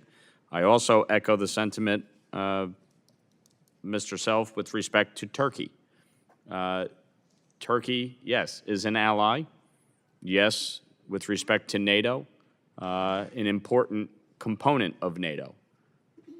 As we look at the situation in Syria, they are also important as we move forward.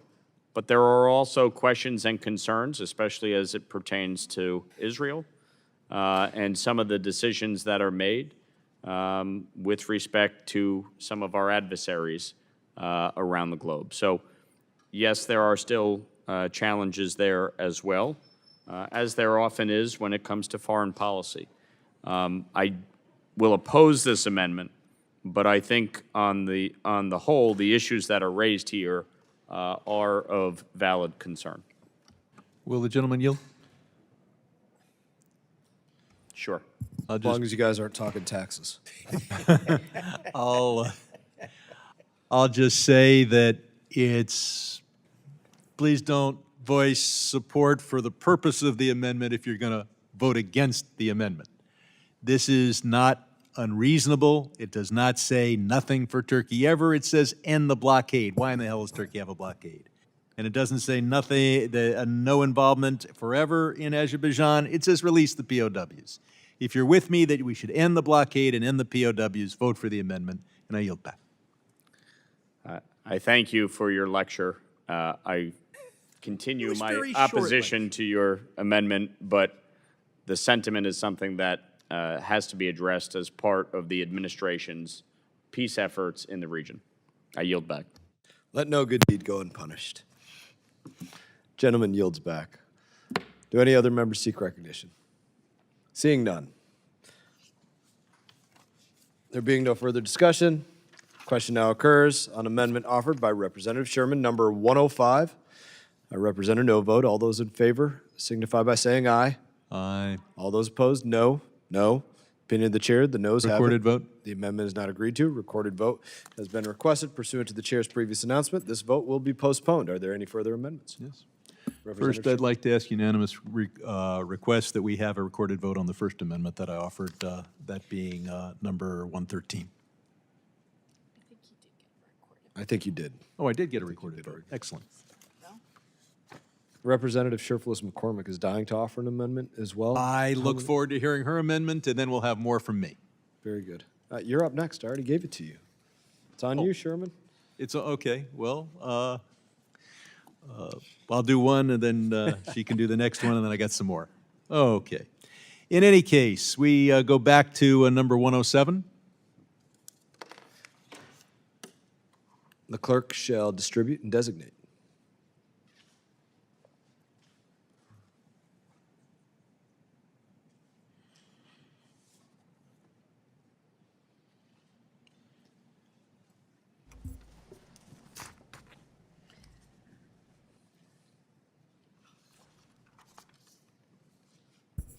Clerk shall report. Amendment 107 to HR 5290. Without objection, further reading of the amendment is dispensed with. The representative is recognized for 5 minutes on the amendment. In its current form, organized labor opposes this bill. I want to thank the AFL-CIO, the steelworkers, and others for sharing their concerns with me. I hope that the ideas put forward in this amendment will allay at least part of their concerns should it be adopted. In July of this year, the United Steelworkers provided testimony to this committee. One of their concerns is, as I quote them, the DFC appears to have little oversight on project procurement and impact of economic activity on U.S. employment or regional environmental quality. The United Steelworkers specifically raised concern about the Lobito Atlantic Railway project in Angola, noting that the project violates the DFC's own policies. Those policies will be stronger if we write them into law. During the Biden administration, an entity that I don't often criticize, some $553 million of loans were approved for this railway. The rationale is that it might improve U.S. competition with China for access to critical minerals, but, and here's, they justify it on the basis of our competition with China, and then we find out that the steel in the railroad is all coming from China. Our purpose, a reasonable purpose, is to develop the economy of Angola. Developing the economy of China is not what I think taxpayer dollars should be used for. My amendment would do several things. It would include a member of organized labor on the DFC board. It provides for authorities relating to the provision of support of workforce protections and environmental degradation. It would clarify that the DFC guidelines and criteria to ensure that supply chains and workforce protections do not, are there to make sure that we remove the worst abuses and we prevent environmental degradation. And it updates the definition of impact on U.S. employment to indicate that it not only focuses on retaining our current jobs, but not as we don't want to support projects that block future jobs in the United States. We don't want a circumstance where we have an opportunity to expand in an industry and instead the U.S. federal government uses our tax dollars to create a competitor in a foreign country with foreign jobs. Finally, it includes a minimum U.S. content standard for manufactured materials, including steel, of 51% U.S. origin, and that requirement does allow for a presidential waiver. So I look forward, hopefully, to support for this and earning the support of working men and women for the DFC. Looking around to see, I see no one wishing time, and yield back. to the Gentleman chair. yields back. Any other members seek recognition? Representative Meeks. I want to thank Mr. Chairman for offering this. It's important that we consider labor and environmental standards as we debate the DFC. Reauthorization, sorry, always miss it. Thank you. Let me just start again. I want to thank Mr. Sherman for offering this. It's important that we consider labor and environmental standards as we debate DFC reauthorization. I plan to support this amendment so that we can continue this discussion as we find a path forward for the DFC. And I surely hope that we can find a bipartisan way forward on the DFC because it is that important. Its mission is extremely important. And so I hope, what we have currently is not, I don't think it's going to see the light of day, but I hope we can work on something collectively because it's important. And having labor standards and environmental standards will be very important to include therein. And with that, I yield back the balance of my time. Gentleman yields back. Any other members seek recognition? Seeing none. Being no further discussion, the question now occurs on the amendment offered by Representative Sherman, number 107. I recommend a no vote. All those in favor signify by saying aye. Aye. All those opposed signify by saying no. No.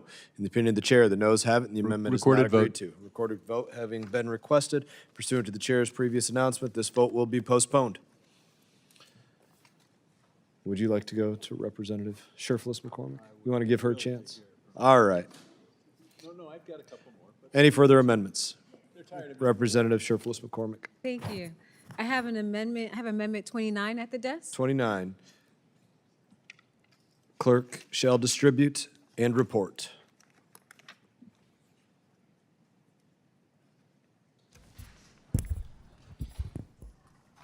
Amendment 29 to H.R. 5299, offered by Ms. Tripolis McCormick of Florida. At the appropriate place, insert the following. Study Without regarding- objection, further reading of the amendment is dispensed with. The representative is now recognized for 5 minutes. Thank you, Mr. Chairman. Each year, diaspora communities send an average of $90 billion to Africa, an estimated $20 billion to the Caribbean, and $5 billion to Haiti alone, and more than $200 billion globally. The African diaspora remittance market is substantial, with projections indicating it could reach $500 billion in 2035. It is time for the U.S. policy to recognize diaspora capital as a core part of our development strategy and soft power. However, converting these remittances into direct investment presents challenges such as the lack of investment vehicles. Right now, the United States Development Finance Corporation lacks the tools to work with diaspora-led funds. My amendment changes that. It provides for the framework to unlock this untapped potential, a special window to provide support to diaspora-led investment funds, social enterprise, and infrastructure to projects in Africa and the Caribbean. I'm calling for Congress to support expanding the DFC's mission to mobilize diaspora capital. We need a diaspora investment facility that offers local currency loans and guarantees. We need investments in digital remittance infrastructure to lower costs and increase transparency. Imagine the impact if just a fraction of remittances were deployed as a strategic capital tool. It would boost U.S. competitiveness, strengthen communities, and offer an alternative to China's growing influence in Africa. We must stop viewing the diaspora as a funding gap. It is our strategic advantage. Let's empower the DFC to move faster and partner with the diaspora as an equal force in development and diplomacy. Thank you, and I yield back. Gentlelady yields back. Do any other members seek recognition? Representative Meeks. I support this amendment, which explores opportunities to galvanize additional diaspora investments in Africa and Caribbean countries. The United States has the second largest African diaspora in the world, with more than 47 million Americans identifying as Black or African or of African descent. This is a tremendous resource that we should be tapping into when fostering partnerships between the public and private sectors. Diaspora members are well connected. They're talking to their families in Africa and in the Caribbean on a regular basis. They have a great understanding of what is needed in terms of investments. This amendment requires the DFC to conduct a study on how to catalyze investment funds, social enterprises, and infrastructure projects. It's a concept well worth exploring, one that I hope that can lead to innovative and productive results.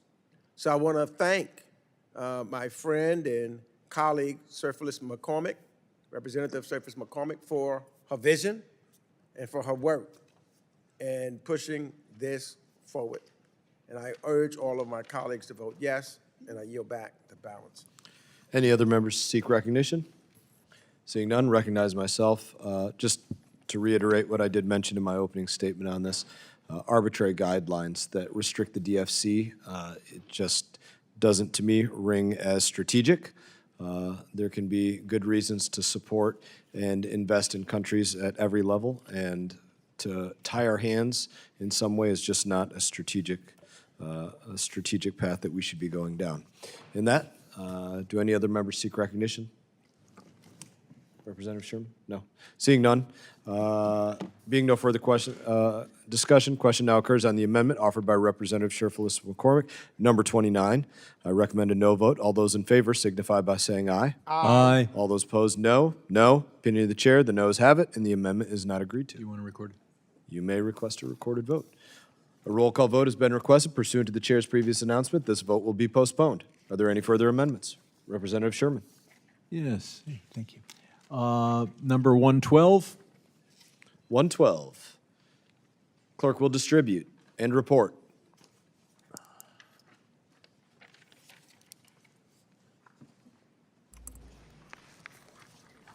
Amendment 112 to HR 5299. Without objection, further reading of the amendment is dispensed with. The representative is recognized for 5 minutes. Section 406 of the base text recognizes that there are certain countries that we should have great concern with. The purpose of the DFC is to build the economy of the country that we are investing in. We should not be investing and building the economy of our adversaries. And so the base text provides for subdivision J, which prohibits investment where it involves a partnership with the government of, and identifies 7 countries, including Iran, Russia, Belarus, China, North Korea. I believe Venezuela and Cuba are listed as well. It further says that you cannot have the enterprise be managed by a state-owned enterprise in those countries of concern. My amendment takes this thought and makes it much stronger because it needs to be much stronger. We should not be providing development aid that builds Russia's economy while it invests Ukraine, whether the enterprise or the partner is the Russian government or a Russian oligarch. We should not be building the economy of China with our taxpayer dollars, whether the partner company is state-owned or just a private company in China. Of course, the word private in China needs to be put in quotation marks, as Chinese laws impose a tremendous amount of state supervision, shall we say, of Chinese enterprises. And we should not be developing the economy of Iran, certainly while it continues its nuclear program, whether the investment partner is government-owned or is not government-owned. It is not in the interests of America to use our scarce tax dollars to invest in the Islamic Republic of Iran, North Korea, the People's Republic of China, the Russian Federation, or Belarus. Now, keep in mind that if there is some incredible deal, some incredible reason that I can't even think of, that we would want our tax dollars invested in Russia, then fine, the DFC management can come to us and ask for authorization. and we can pass a bill at that time. But to have an organization whose job it is to develop the economy of a poor or middle-income country and then say that we're going to do that in the countries of our enemies or competitors or adversaries strikes me as a terrible use of our tax dollars or putting our tax dollars at risk. I'll point out that unlike the chairman's bill, I do not include Cuba and Venezuela for this level of prohibition, though under my amendment, it would still be subject to all the prohibitions in those two countries that his bill provides. And if he wants my tougher standards to apply to those two countries, I'll accept an amendment to my amendment and add 2 more countries to the list. But we should not be using taxpayer money to develop the 5 countries I've identified. And if he wants to identify 2 others, I'm certainly open to that. With that, seeing no one wishing time, I yield back. Do any other members seek recognition? Seeing none.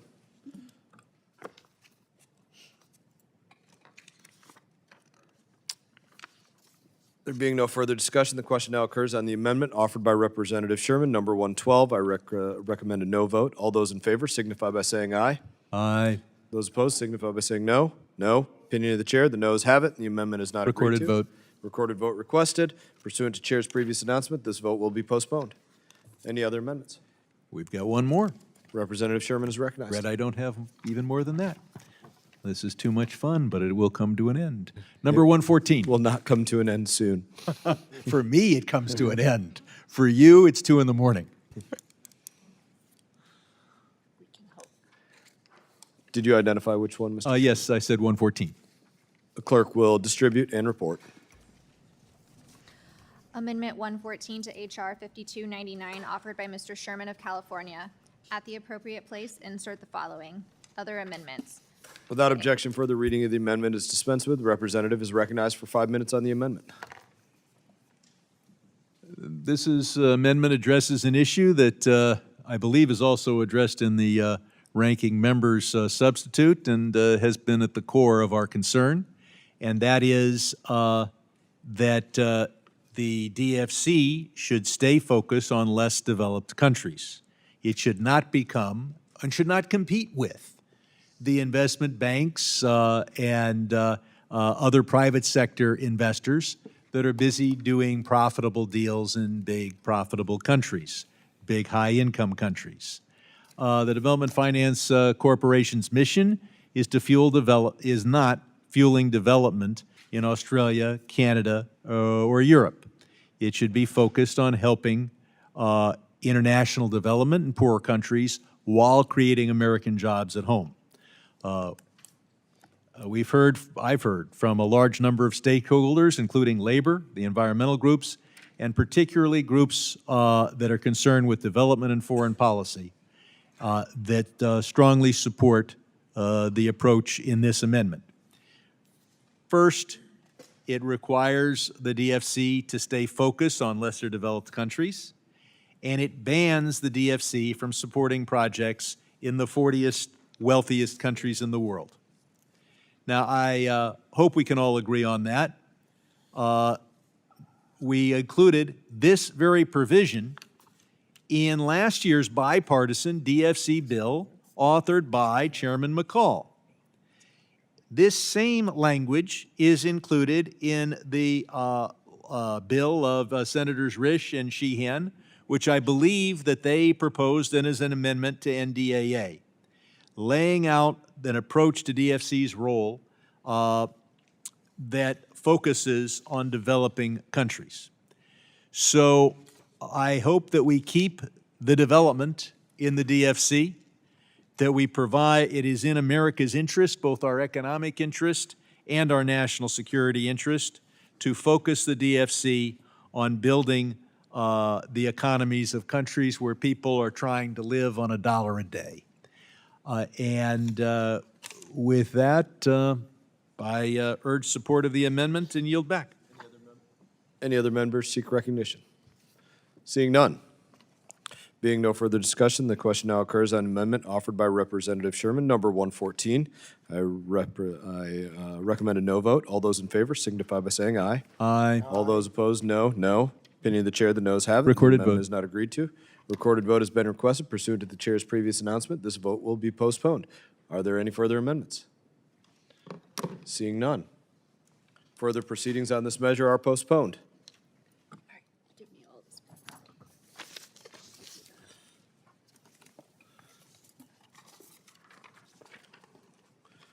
I believe we will be coming up to votes at 5:30.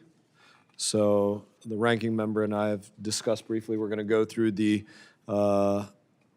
first parts of the procedure of this, our first speeches, and then pause before we get to amendment debate, and pause until after votes. So we will not actually move into amendment debate until after votes.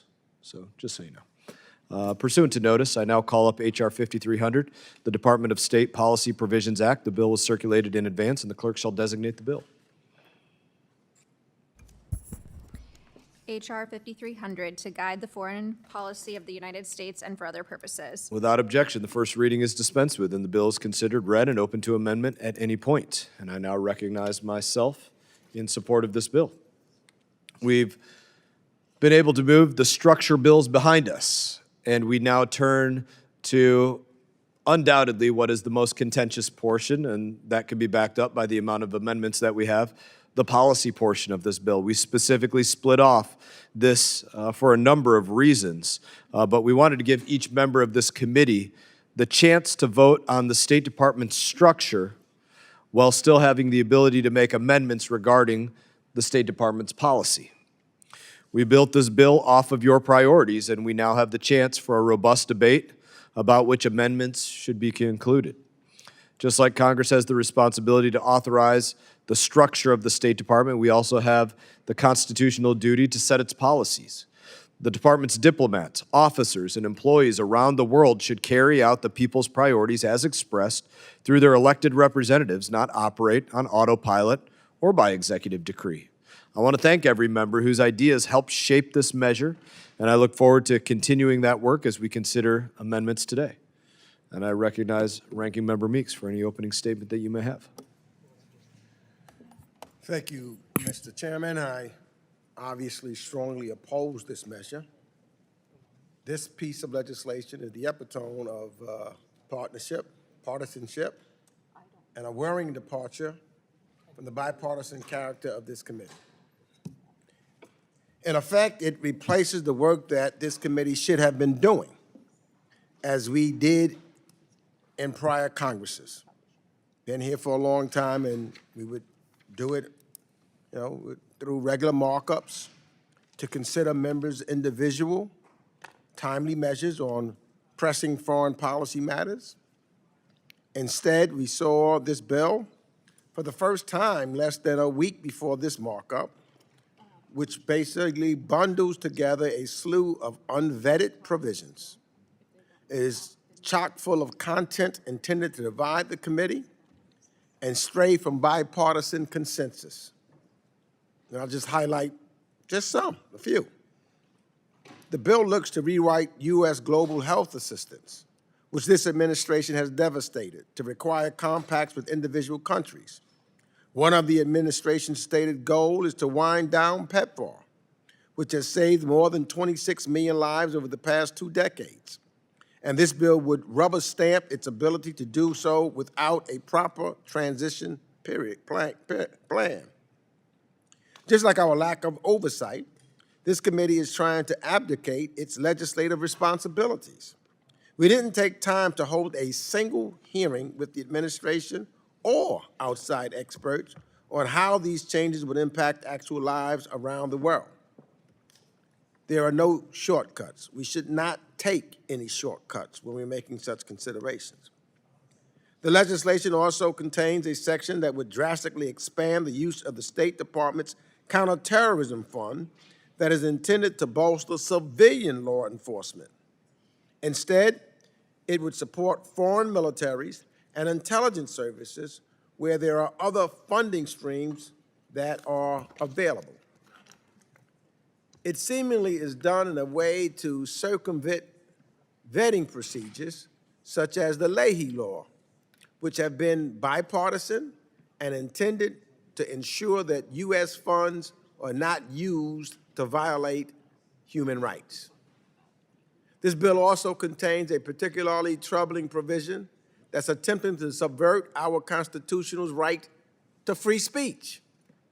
The bill would give the Secretary unilateral power to revoke an American's passport if he thinks that you have aided, assisted, abetted, or provided material support to a terrorist organization. Now, actually, that's a real big deal.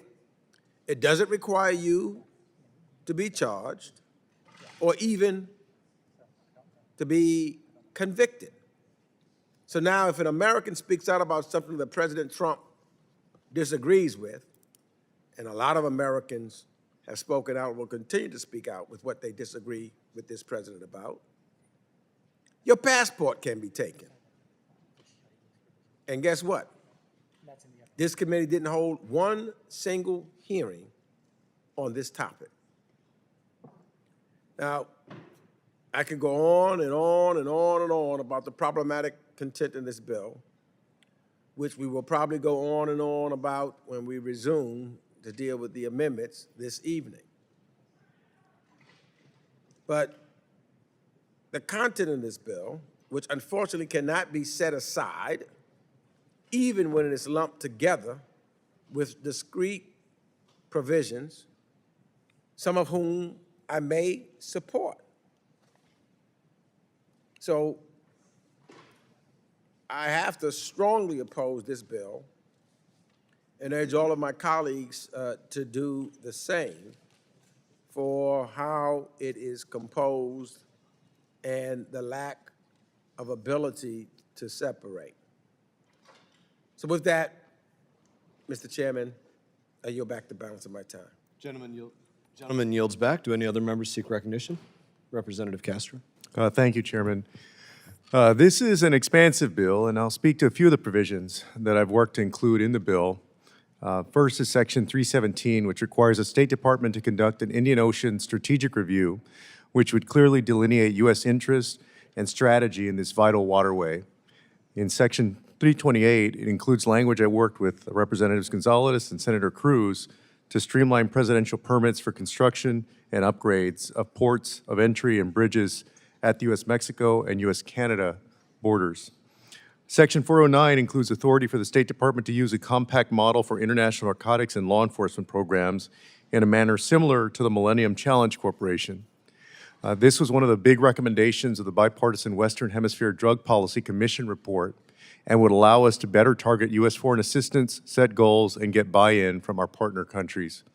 Section 410 includes language to direct the State Department to use international narcotics and law enforcement funding to combat firearms trafficking, including by helping countries provide forensic information from captured firearms to the Bureau of Alcohol, Tobacco, and Firearms' E-Trace platform.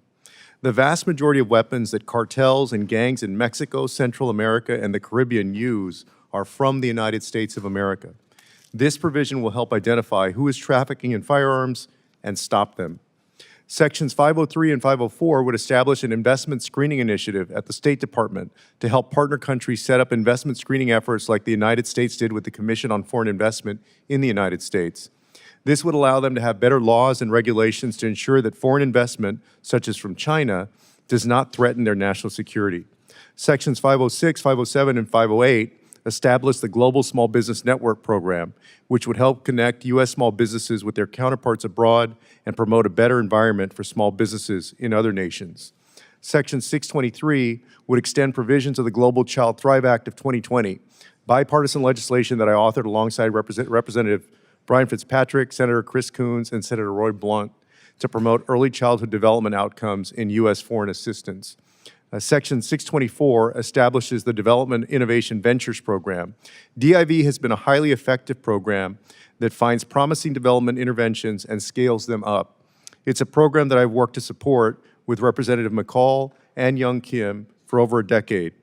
Losing DIV when USAID was shut down was a tragedy, but this legislation would authorize the program and allow it to restart its important work. While there's a lot I support in this bill, and I appreciate the chairman, the ranking member, and their teams in working with me to include these provisions in it, there are also a number of provisions that raise deep concern and alarm.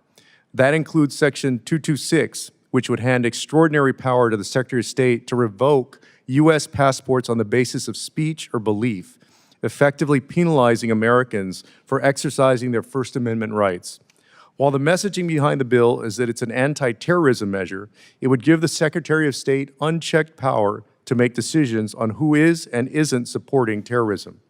And let's be clear, freedom of speech and freedom of conscience are among the most fundamental civil liberties our Constitution protects. Revoking an American citizen's passport because of what they say, no matter how controversial or even uncomfortable, is tantamount to punishing dissent. It chills free speech, deters political speech, and creates a dangerous precedent.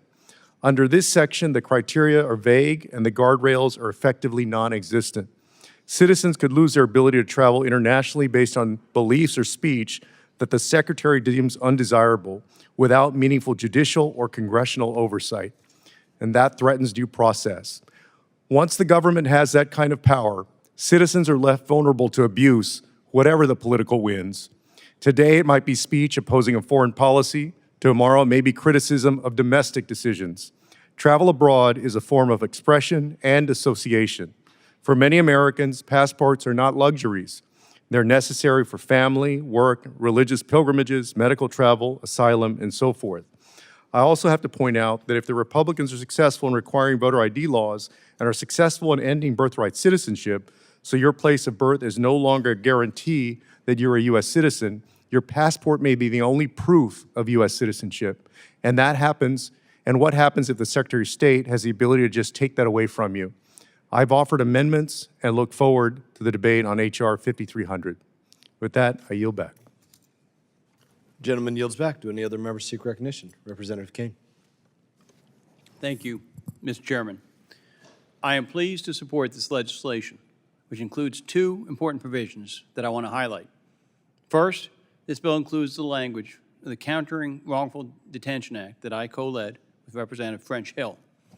My constituent, Sarah Levinson Moriarty, lost her father, Robert Levinson, after he was taken hostage by Iran in 2007. She and her family spent years wondering where her father was and whether they would ever see him again. Tragically, he never came home. This provision will create a designation for countries or non-state actors that wrongfully detain American citizens or permanent residents, codifying an important provision in the President's recent executive order on strengthening efforts to protect U.S. nationals from detention abroad. The Countering Wrongful Detention provision makes it clear that countries who wrongfully detain Americans will be held accountable for their actions. In addition to that provision, I am pleased to have worked with the House Foreign Affairs Committee on a new model to ensure accountability and transparency in America's global health partnerships. The Global Health Compact model outlined in this bill will allow the State Department to more effectively administer America's global health funding through a new compact and model that will ensure countries can transition when they ready to self-sustaining programs. Additionally, this model sets testing and treatment standards that ensure that American innovation is prioritized, ensuring safe treatment and international standards are respected. I thank my colleagues for the work on these provisions, and I urge the committee to support this important legislation. Thank you, and I yield back. Gentleman yields back. Is there any further discussion? Seeing none, the committee will move to consideration of amendments. And I have an amendment at the desk, number 65, and I ask for its consideration at this time. Clerk shall distribute and report.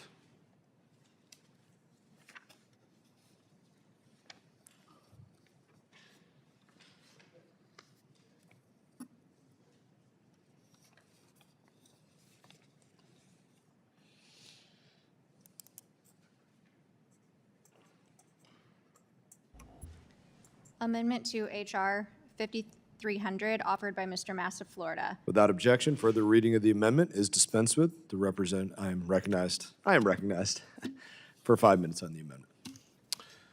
This bipartisan, what we call a manager's amendment, my fixes, my changes, includes technical fixes and other changes to the underlying bill that both sides have reached agreement on.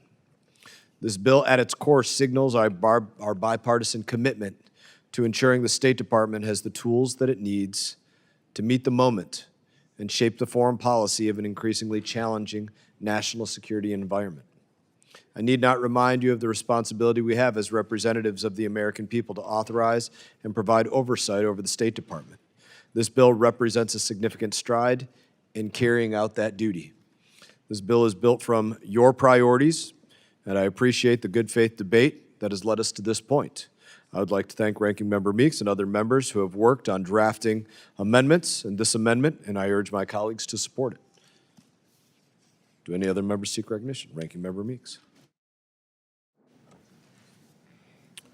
I have to oppose this manager's amendment because it includes a number of provisions that were not negotiated in a bipartisan fashion and are not ready to be enacted into law. For example, it adds a strategy to create a new cadre of commercial diplomacy officers at the State Department, which would be duplicative of the Foreign Commercial Service.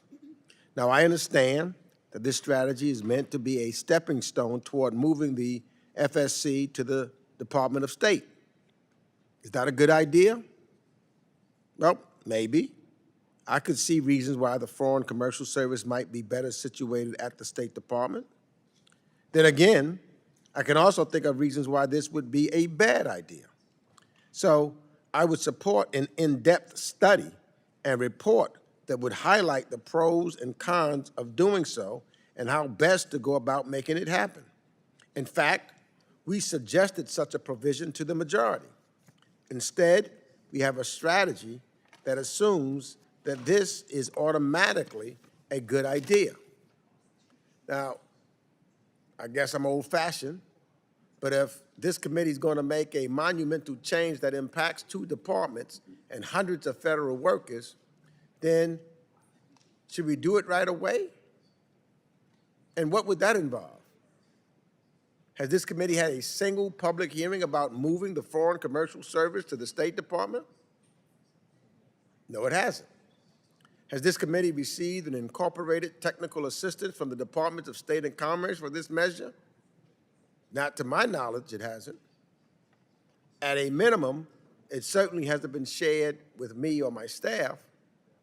And has this committee commissioned or seen a study on the impact of such a move so we can weigh the pros and the cons?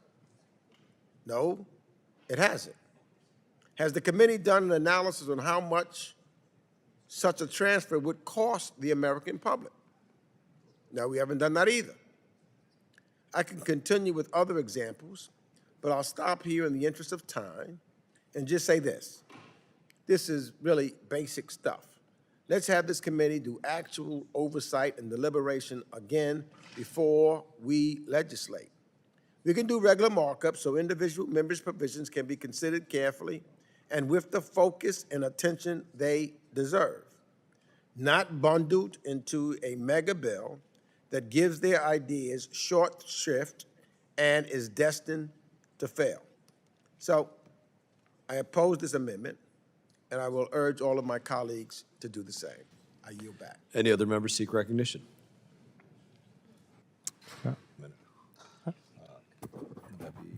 I have an amendment at the desk. Amendment to the amendment. One moment. Sure. No further discussion. You have an amendment to the amendment? 59. Clerk shall distribute and designate.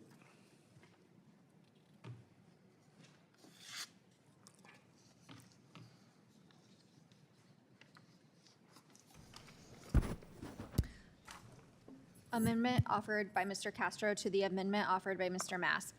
Page 12, line 19, strike and. Without objection, further reading of the amendment is dispensed with. The representative is recognized for 5 minutes. Thank you, Chairman. Chairman Mass' amendment sets out an extensive framework for reviewing U.S. security cooperation in the Indo-Pacific. I agree that Congress needs stronger oversight in this region, where the risk of conflict is rising and where our commitments are expanding. My amendment adds one essential piece that I believe needs to be part of this provision: a requirement to review the authorities and policies that permit the use of lethal force. That includes situations where the United States forces may act directly or where they act alongside, on behalf of, or through our allies and partners in training and education programs. And why does this matter? Because history shows that the line between training and combat can blur quickly. Advising, assisting, and enabling partners can still put U.S. service members in situations where lethal force is used in our name. If Congress and this committee, which has jurisdiction over the use of force, is to do its constitutional duty, we need clarity about when and how those authorities are exercised. This is not about tying the hands of our commanders or undermining our alliances. It's about transparency, accountability, and ensuring that Congress and this committee has visibility into how their military is being used in the Indo-Pacific. I urge my colleagues to support this amendment, and I yield back. Any other members seek recognition? Seeing none. Being no further discussion, the question now occurs on the amendment offered by Representative Castro to my amendment, number 65. I recommend a no vote. All those in favor signify by saying aye. Aye. All those opposed, no. Opinion of the chair. Ask for a the roll noes have call. it. And the amendment is not agreed to. Roll call vote has been requested pursuant to the chair's previous announcement. This vote will be postponed, and we are going to break. Committee will recess until after votes. We're going to recess until after votes. Very good. Committee is in recess.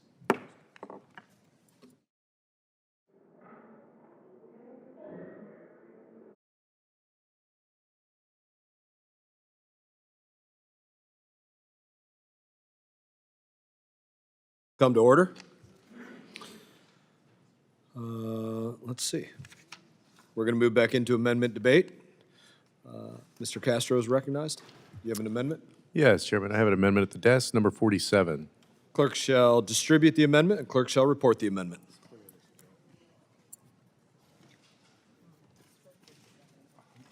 Other members who want to speak, you can choose to withdraw it and just say, like, if your manager's amendment is adopted, then you say, obviously.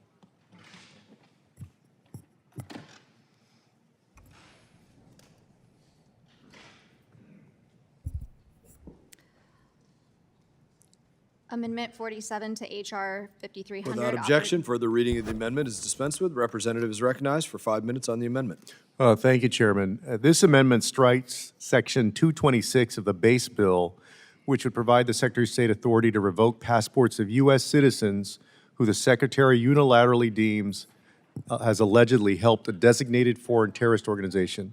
I appreciate that the Chairman has reconsidered this provision and included language to strike it in the manager's amendment that we debated earlier.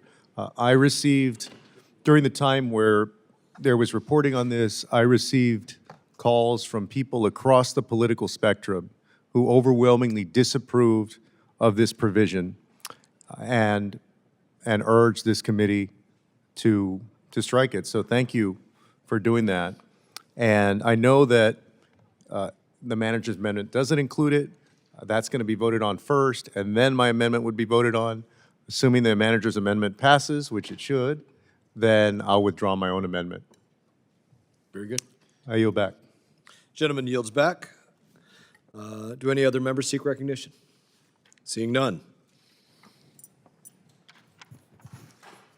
Question now occurs on the amendment offered by Representative Castro. So we have to do a vote on this then?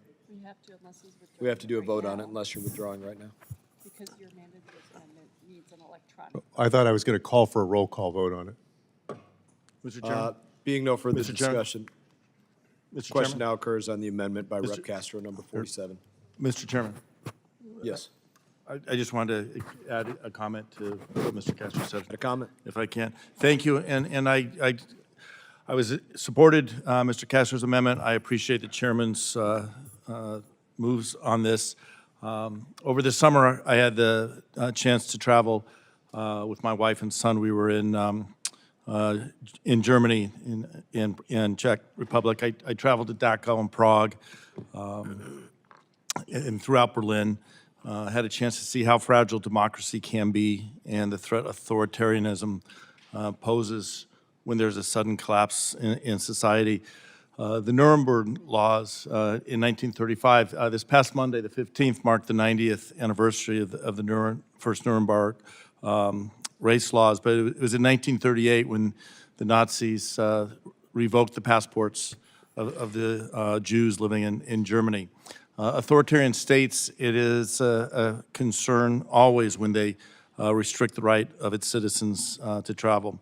We have to work together to stop terrorism, to stop trafficking. It shouldn't be a partisan issue. It's something that Republicans and Democrats can work shoulder by shoulder to focus on. But in this case, I think it was the wrong path, and that's why I supported the amendment, and I appreciate the chairman removing that language. I yield back. Gentleman yields back. Any other members seek recognition? Seeing none? I'm sorry, Mr. Wilson. Indeed. Bipartisan, I've always enjoyed working with Congressman Snyder, co-chair of the Bulgaria caucus. But as we are marking different anniversaries, today is the anniversary of the Red Army invading Poland, September the 17th, 1939. It's always remembered that Hitler came in on September the 1st, but the world needs to know that Stalin, the Red Army, came in on September the 17th. And in 5 weeks, Poland was divided in half, and 60,000 Poles were murdered. And so historically, for some reason, there's been an omission of the invasion by the Red Army, by the Soviet Union, but it should be acknowledged 86 years ago today that joining Hitler, indeed, the Soviet Union and Nazi Germany worked together to murder people of Poland. And so this is the anniversary, September the 17th. Will the gentleman yield? Yes, thank you, and it's an honor to chair the Bulgaria caucus with you. I share with you that we should recognize September 17th and the invasion. I mentioned I was traveling with my son. He later, after I left and came home, he went on with his some schoolmates to Ukraine, and he reported back from Ukraine, which is under the invasion from Russia, saying that everywhere he goes, everyone he spoke to, despite now almost 3 years of war, the spirit to fight for independence and freedom remains strong. And I think as we reflect on these various anniversaries, whether it's the war in Ukraine or World War II, the spirit to stand up and fight for democracy, to fight for freedom from tyranny is something we should all be joined together. So thank you for And Mr. Chairman, as history is being repeated, last week, war criminal Putin launched 19 drones and missiles into Poland, 85 miles into Poland. It was not an accident. He's testing the West, just as we've had 86 years ago, and also and drone infringement over NATO member Romania. Romania as well, right? So we need to be sticking together, and I thank goodness for the leadership of Chairman Brian Mast. Thank you. Thank you, Representative Wilson. Now we are going, no further discussion? Very good. Being no further discussion, the question now occurs on the amendment offered by Representative Castro, number 47. I am in favor. I do recommend an aye vote, but he has said should the manager's amendment pass favorably, he would also be withdrawing it later, but for now, I recommend an aye vote. All those in favor signify by saying aye. Aye. All those opposed, no. Say no. Roll call. Opinion of the chair, the ayes have it. Amendment is agreed to. Roll call vote has been requested pursuant to the chair's previous announcement. This vote will be postponed. Are there any further amendments? Representative Zinke. Mr. Chairman, I have an amendment at desk and request that the reading be dispensed with.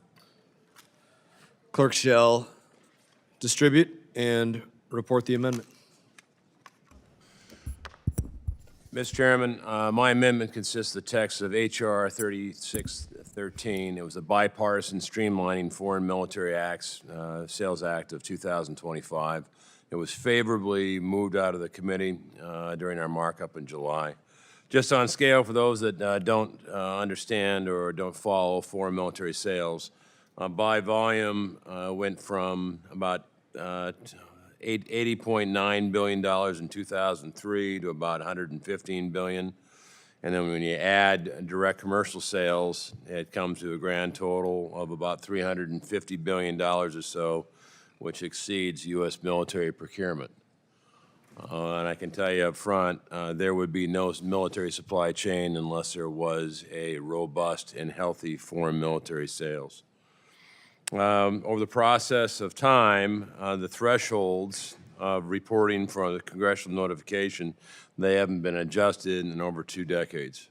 The result is now there are in magnitudes more programs and foreign military sales that have to go through the process of congressional notification, even though there has never been one military sale, foreign military sale, that Congress has not allowed by committee. But also as a reminder to those, foreign military sales, regardless of whether they're congressionally notified or not, have to go through a number of wickets to include the human rights evaluations. They're monitored by the Department of State, the Blue Lantern Program, the Department of Defense by the Golden Century Program, as well as the Leahy laws, the Child Soldiers Prevention Act of 2008, the Trafficking Victims Protection Act, and a myriad of other requirements to include the restrictions on counterterrorism supporting organizations. So the bottom line is that it needs to be adjusted. The language of the amendment was developed by the committee in coordination with the Department of War, Department of State, a letter from Secretary Hegseth, Secretary Rubio, and consistent with the President Trump's executive order of 9 April. The amendment changes to the Arms Exports Control Act are intended to achieve about a 15% reduction in FMS notifications and corresponding threshold adjustments. We expect to see about a 30 to 40% reduction in direct commercial notifications. This is an important step. Although it won't fix it all, it certainly will put it in the right direction. And I urge your support, Mr. Chairman. I thank the gentleman for his amendment. Is there any further debate? Ranking Member Meeks. Mr. Chairman, rarely in Congress do we see legislative proposals that actually reduce Congress's oversight ability as well as that of our committee over consequential national security matters. But this amendment does just that. It comes out of the work of a Republican-led task force which focused on reforming U.S. arms transfer processes, which, while it included Democratic members led by Rep. Madeline Dean, did not include Democratic panelists or input until late July, more than 5 months after its inception. Much as we saw with a similar approach last year, this legislation incorrectly pins partner a country frustrations with slow U.S. arms deliveries to the congressional review process, when in fact most significant delays are due to an obsolete and outmoded defense contracting system that piggybacks on top of the U.S. domestic weapons acquisition and numerous defense manufacturing constraints and inefficiencies largely by the industry itself, and not within or as a result of the congressional review process. This amendment modifies the Arms Export Control Act by significantly increasing congressional notification thresholds for major arms sales required to be notified and reviewed by Congress. Representative Key's bill either doubles or triples in certain categories the threshold at which major arms sales or other types of defense transfers would be notified to Congress. Higher thresholds mean less oversight and less visibility for Congress, as any sales that fall below the dollar value thresholds are not notified by or reviewed by Congress at all. Even at the current notification levels, without this bill's increases, in 2020, the State Department Inspector General found that over a 4-year period, the State Department provided more than $11 billion in below-threshold sales to Saudi Arabia and the UAE, including weapons Congress had placed holds on due to legitimate concerns over civilian casualties and egregious human rights violations. The amendment further weakens congressional oversight over arms sales as the Trump administration actively undermines the legislative branch at every turn, bypassed congressional review of sensitive arms sales on multiple occasions, and demonstrates an affinity for corrupt pay-to-play deals.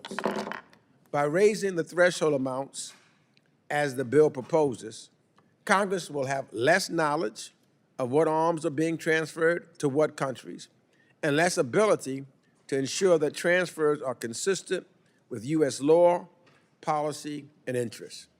There's a reason why Congress has the authority to oversee and to look and to make sure that we have oversight and transparency on what's taking place. So, as I started, we don't want to give away our responsibilities. We want to make sure that we still have those oversight responsibilities. That is what we're here for. It's the checks and balances that was put in place by the founding fathers of this Constitution so that no one branch of government had an exclusive way of moving, but there was checks and balance, and that's part of the responsibility of us here in the House of Representatives. So I think that we should make sure that we're doing our jobs and continuing to have oversight. And so therefore, I oppose this amendment, and I yield back the balance of my time. Ranking member yields back. Do any other members seek recognition? Recognize myself for 5 minutes.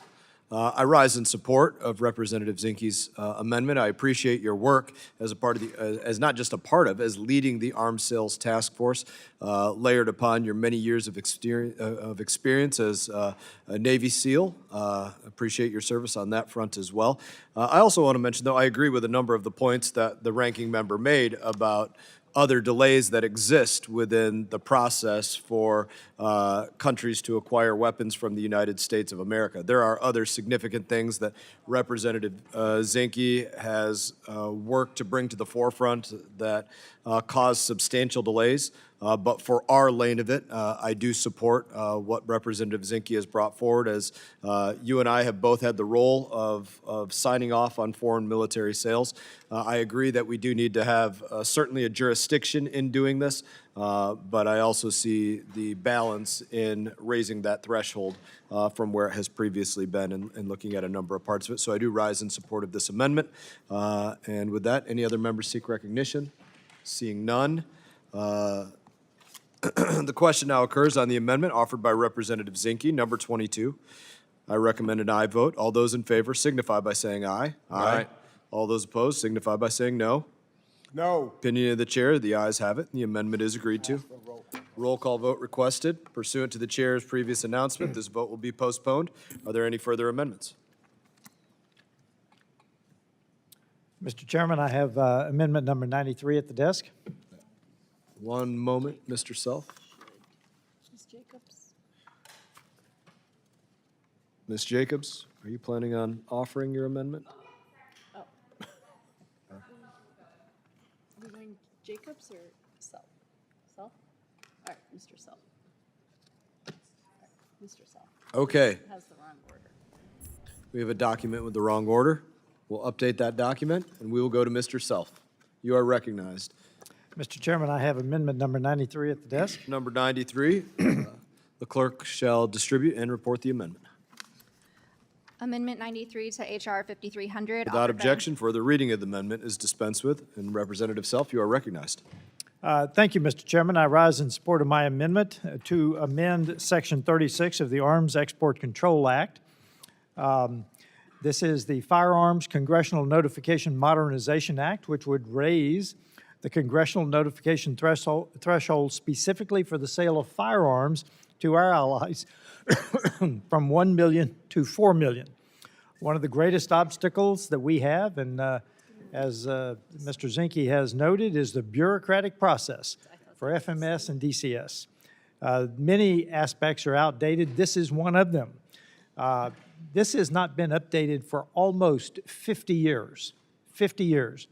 By raising this cap, the amendment would streamline the process for exporters of firearms and reduce the burden on the U.S. government. We must get serious and pass meaningful reform to allow our allied military forces to prepare for the worst. I'd like to thank my colleagues, Mr. Zinke and Mr. McCormick, for co-sponsoring this bill, which in amendment form has not changed from the original bill text, H.R. 3998. I urge my colleagues to support this very straightforward amendment, and I yield back. Any other members seek recognition? I rise in support of your amendment, Mr. Self. I thank you for offering it, and I appreciate the work, again, to streamline our arms sales process. Any other members seek recognition? Seeing Representative Meeks. Just Ranking Member want to Meeks. just quickly say I oppose this amendment. It is very similar to the first bill that we just talked about, in that it just raises the threshold for small arms also, which also knocks out of the ability of the committee to review and have oversight on these foreign sales on a smaller arms. So as a result, I oppose this amendment. Yield back. Ranking Member yields back. Any other members seek recognition? Thank you, Mr. Chairman. I'll note that the $1 million in the current threshold is worth $5.5 million today. So the $4 million that I am asking for is actually in line with the President Trump EO, and I yield back. Any other members seek recognition? There being no further discussion, the question now occurs on the amendment offered by Rep. Self, number 23. I recommend an aye. All those in favor signify by saying aye. Aye. All those opposed signify by saying no. No. Opinion of the chair, the ayes have it, and the amendment is agreed to. A roll call vote has been requested pursuant to the chair's previous announcement. This vote will be postponed. Are there any further amendments? Representative Jacobs. Mr. Chairman, I have an amendment at the desk. Jacobs 120. The clerk will distribute and report. Amendment 120 to H.R. 5300, offered by Ms. Jacobs of California. At the end of Title IV, insert the following: workforce development. Without objection, further reading of the amendment is dispensed with. Representative is recognized for 5 minutes. Thank you, Mr. Chairman. My bipartisan amendment with Representative Moylan would improve the effectiveness and streamline the coordination of U.S. security assistance. The U.S. spends billions of dollars on military assistance for partners and allies around the world, and yet the payoffs are often limited, inconsistent, and not strategic. This bipartisan amendment would address these challenges, strengthen the State Department's capacity, and make security assistance more strategic, accountable, and effective in advancing U.S. values and priorities. It would standardize the assessment, monitoring, and evaluation process for all security aid recipients. It would elevate the Office of Security Assistance to centralize the guidance and support for security assistance programs. And it would mandate the development of regional and country-specific frameworks for security assistance planning. Many of these ideas are not new. Standardizing AM&E for security assistance, creating a common database of security assistance and security cooperation, requiring training on security assistance, these are all ideas and proposals that this very committee has already considered and in many cases agreed to in previous years. And I believe that these proposals would complement parts of Rubio's reorganization as well. We want to make sure that our security assistance programs complement, not undermine each other, that we are actually monitoring and evaluating whether or not they advance our foreign policy goals, and that we're ensuring that we are good stewards of taxpayer dollars. This amendment does that. I understand that this amendment is not germane to the underlying bill, so I will withdraw it and hope to continue to work with the majority on getting this done. Thank you. I yield back. Representative withdraws. Ask unanimous consent. Without objection, so ordered. Do any other members seek, are there any other amendments? Representative Zinke. Thank you, Mr. Chairman. I have an amendment on the desk and request dispensing with the reading. One moment, Mr. Zinke. Let her distribute and make sure she's reporting the right number for you. Should be number 23, HR 5300. Yep.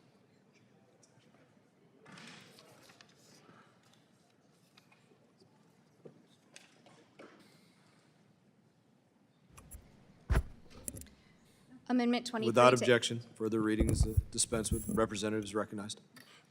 Mr. Chairman, to decrease the deterrence and lethality of combined operations led by the United States in Indochina, South America, and elsewhere, my amendment simply directs the Secretary of State to develop a strategy to better use multinational procurement processes for full military sales and direct commercial sales for small and medium-sized countries. Currently, there is a limited use of those multinational procurement processes being placed in NATO support. I think that we can all judge that increased alliance and looking at systems that can talk to each other is a good thing. Allowing our countries to engage in consolidated purchases would no doubt decrease costs for business forces, provide more surety for industry, create more American jobs, and strengthen our defense industry base and enhance interoperability with our armed forces and our allies. This amendment will increase, no doubt, interoperability with our allies, decrease costs, and strengthen our ability to effectively deter and defeat the threats of today and tomorrow. I urge your support. I yield back. Gentleman yields back. Do any other members seek recognition? I'll recognize myself. I rise in support of your amendment, Mr. Zinke. I think this, amid doing several great things, this amendment would require the U.S. government to develop a strategy to allow smaller countries to work together to pool their purchases, allowing these smaller countries to be able to take full advantage of the benefits of U.S. FMS process. So I think it's a great part of it, and in that, I yield back. Any other members seek recognition? Seeing none. Question now occurs on the amendment offered by Representative Zinke, number 23. I recommend an aye. All those in favor signify by saying aye. Aye. All those opposed signify by saying no. No. Opinion of the chair, the ayes have it. The amendment is agreed to. Roll call vote. Roll call vote has been requested pursuant to the chair's previous announcement. This vote will be postponed. Are there any more amendments? Mr. Almo isn't here, Mr. Huizinga isn't here, Lawler is not here, Ms. Kim. Representative Kim, you are recognized. Do you have an amendment? Yes, Which number? Or the report, the clerk will, it'll be number 68. yes, the clerk will distribute and report. Amendment 68 to HR 5300. Without objection, further reading is dispensed with. The representative is recognized for 5 minutes. Thank you, Chairman. I rise in support of my amendment that is identical to HR 4233, the AUKUS Reform for Military Optimization and Review Act, or ARMOR Act, which passed the House floor with bipartisan support earlier this month. As a reminder, the ARMOR Act strengthens defense collaboration of Australia, the United Kingdom, and the United States, which are the core members of the AUKUS Trilateral Security Partnership. AUKUS has been pivotal in advancing our joint defense efforts, promoting cooperation on next-generation technologies such as nuclear-powered submarines, artificial intelligence, and hypersonic systems. However, outdated export controls and bureaucratic obstacles currently hinder the efficient sharing of vital defense technologies among these trusted allies. This amendment addresses these challenges by expanding the scope of expedited licensing to include retransfers, removing the congressional notification requirement for certain AUKUS transfers, requiring a report on the implementation of expedited review for export licenses, and requiring an annual review of the excluded technology list to ensure the list relevance to and alignment with AUKUS goals. We must streamline market access for our three nations and ensure AUKUS operates effectively. Delays in implementing the AUKUS agreement undermine our ability to counter threats and maintain technological and defense dominance. I urge my colleagues to back this amendment, which upholds a free and open Indo-Pacific. Thank you, and I yield the balance of my time. Representative yields. Do any other members seek recognition? Recognize myself. I'd Last Congress, this committee worked, I rise in support, by the way. Last Congress, this committee worked in a bipartisan and bicameral manner to codify the AUKUS partnership, which is groundbreaking defense partnership between the United States and UK and Australia, created with the intention of keeping a free and open Indo-Pacific and strengthening defense trade between the United States and our closest allies. And the AUKUS partnership, it presents a very unique opportunity for the U.S. to strengthen those relationships while promoting innovation in defense and technology in defense and strengthening our U.S. defense industrial base as well. This bipartisan amendment addresses some of the challenges that AUKUS is facing in its implementation stage. And again, I rise in support, and I thank you for your amendment. Do any other members seek recognition? There being no further discussion, the question now occurs on the amendment offered by Representative Kim, number 68. I recommend a yes. All those in favor signify by saying aye. Aye. All those opposed signify by no. Opinion of the chairs, the ayes have it, and the amendment is agreed to. Any further amendments? We go to Representative Biggs next. Thank you, Mr. Chairman. My amendment makes one thing abundantly clear. The United States will not send another dollar to the World Health Organization until it earns back the trust. One moment, Ms. Biggs. Clerk needs to distribute and report. Thank you. We appreciate your zeal. Thank you.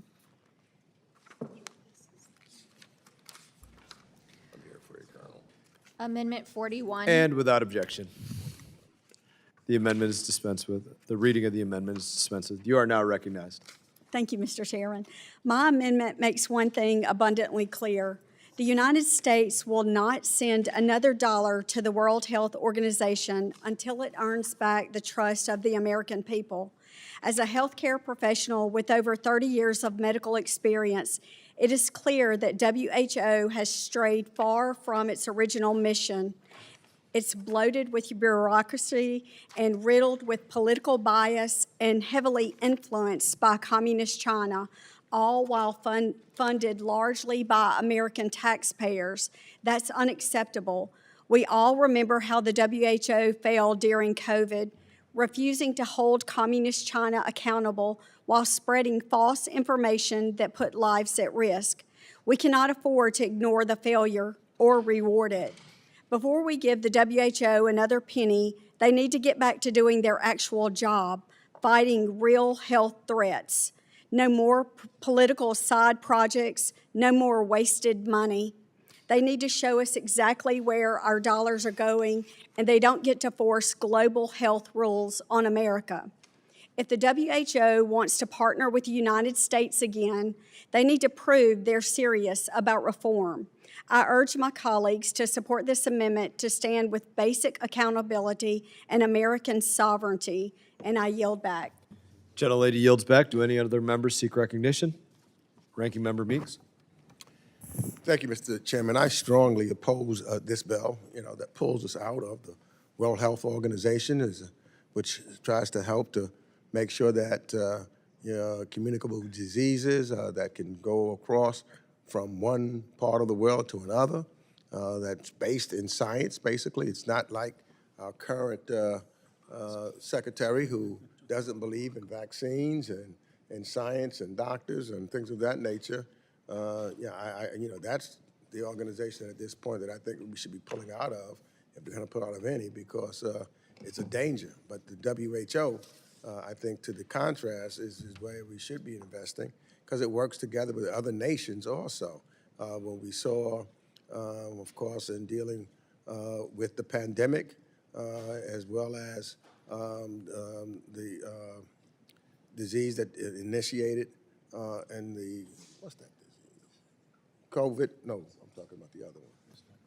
Ebola, working together to make sure that we find cures to move forward in that regard. So it is an important organization that I think that we should be paying our dues to and working cooperatively and contributing good scientific information to them in conjunction with the rest of the world. And so for that reason, I oppose this amendment, and I yield back. Ranking Member yields back. Do any other members seek recognition? Mr. Chairman, Where am I looking? Mr. Issa. I'd like to strike the last word. I rise in support of the amendment, not because I want to leave the World Health Organization, but because, as gentlelady makes clear, reform is essential, and only action by this committee and by this administration to get that reform will make it do the job it's supposed to do. Although we track domestic disease here and do the best we can around the world, we do need a partner, but we need a partner that gives us honest figures, that does not lie, and quite candidly, as you'll see in later amendments that I'll be offering, we also need to ensure that we have a seat at the table and that that seat is not second to China.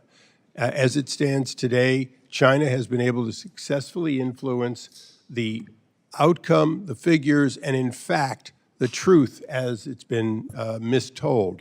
So we know that Americans died, Italians died, British died, people around the world in every country died because the World Health Organization was unreasonably co-opted by the Chinese Communist regime.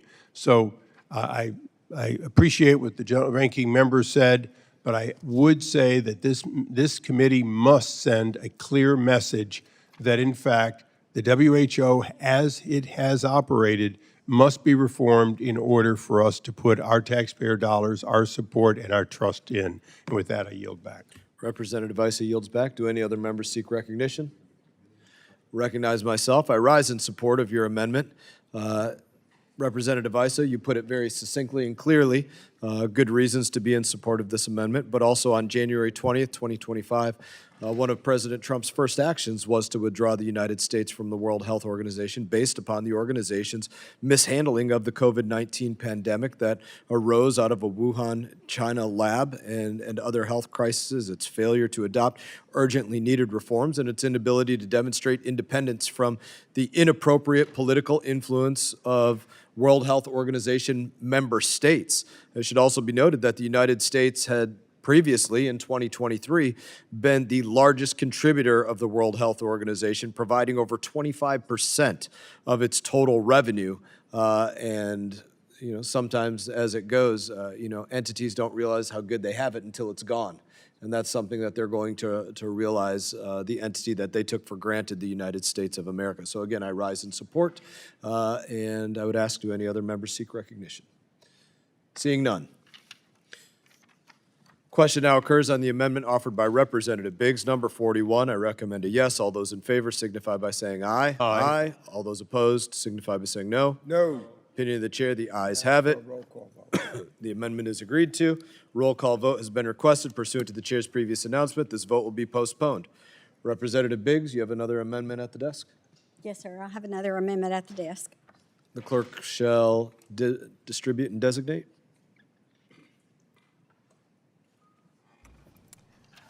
Amendment 39 to H.R. 5300, offered by Ms. Biggs of Without South objection, Carolina. further reading is dispensed with. Representative Biggs, you are recognized. Mr. Chairman, my amendment puts the American taxpayer first. It blocks every single dollar from going to the United Nations Climate Convention and the failed Paris Agreement. The Paris Agreement is a globalist scam. It punishes American workers while giving communist China a free pass, while our farmers, our manufacturers, and energy producers are forced to cut back and pay more. China, the world's worst polluter, gets to keep building coal plants and increasing emissions until 2030. Ladies and gentlemen, this is not global leadership. That is America's economic surrender. We should not send one more dime of American tax dollars to support a deal that kills jobs, raises energy prices, and puts us at a disadvantage. The United States doesn't need permission from global bureaucrats to succeed. We need energy independence, strong industry, and policies that put American people first. This amendment defends our sovereignty. It protects hard-working taxpayers, and it puts America, not China, in the driver's seat. I urge my colleagues, stand up for American workers, stand up for common sense, and support this amendment, and I yield back the balance of my time. Gentlelady yields back. Ranking Member Meeks, you're recognized. I again oppose this amendment, pulling out of the Paris Agreement and those agreements of that nature, whether it's the Paris Agreement and the Framework Convention on Climate Change, 21st Conference Parties in France, is just the opposite of what we should be doing. We should be leading. You know, this globe, this place that we call the planet Earth, all of us share it. And I want to make sure it's there for generations yet unborn, especially, you know, I've got 4 grandkids. It's about making sure that they have a better climate. Most of the science that we see says climate change is happening, the planet is getting hotter, and if we don't do something about it, we put it in danger for children yet unborn, or might be sooner than that. Even my grandchildren may suffer. We see all kinds of things that's taking place right now around the world that gives us tremendous concern. We should be leading in front so that we can talk about those, or talk with those that may not be contributing to it. In fact, as of right now, the biggest contributors to pollution and to bad climate is 2 countries, the biggest, the United States and China. And so we should need to be working collectively together to make sure that we're reducing our emissions, et cetera. It's about saving the planet. We only have one, and we've got to hold it and make sure that we leave it for the next generation in better shape than what it is, and follow the science on that. And with that, I yield back. Gentleman yields back. Do any others seek recognition? I will rise in support of this amendment. The United States, under President Trump's leadership, will work to grow its economy and maintain jobs for its citizens while playing a leadership role in global efforts to protect the environment. That is a fact. But we will also look at where we will prioritize economic efficiency, the promotion of American prosperity, consumer choice, and fiscal restraint in all foreign engagements that concern energy policy. Again, I rise in support. I thank you for offering the amendment. Any other representatives seek recognition? Seeing none, the question now occurs on the amendment offered by Representative Biggs, number 39. I recommend a yes. All those in favor signify by saying aye. Aye. All those opposed signify by saying no. No. Opinion of the chair, the ayes have it. The amendment is agreed to. Recording vote has been requested pursuant to the chair's previous announcement. This vote will be postponed. Ms. Biggs, I believe you have another amendment. Yes, sir. Thank you. Clerk shall distribute and report. Amendment 40 to H.R. 5300. Without offered- objection, further reading is dispensed with. The representative is now recognized for 5 minutes. Thank you, Mr. Chairman. My amendment is about stopping something that should never happen again: the use of American taxpayer dollars to fund forced abortions and sterilizations. For years, our taxpayer dollars went to the United Nations Population Fund, a group that worked alongside the Chinese government's brutal population control program. Now, population control might sound like some harmless policy to the bureaucrats at the UN, but let me tell you about what is really being funded.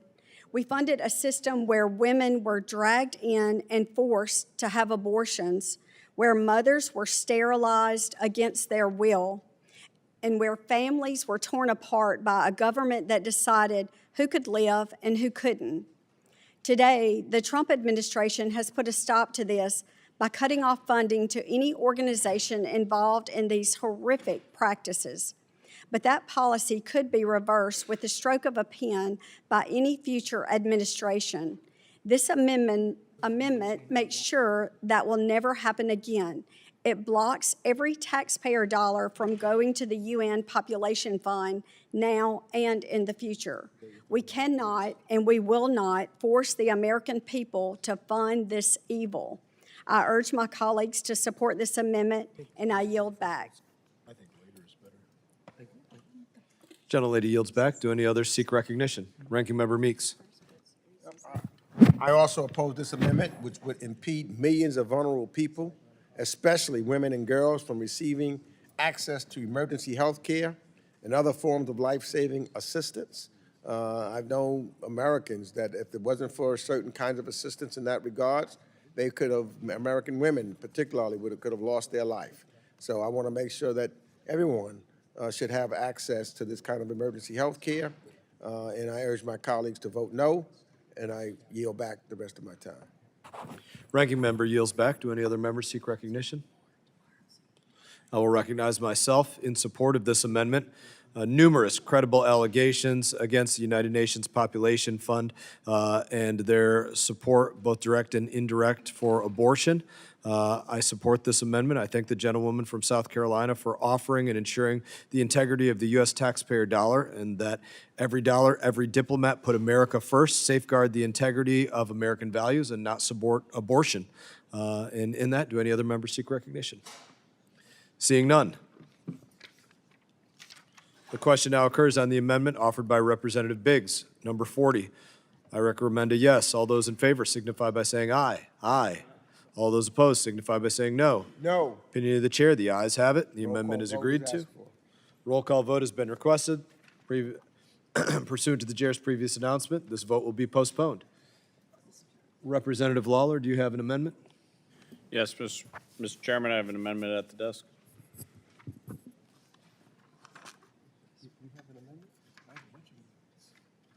The clerk shall distribute and report.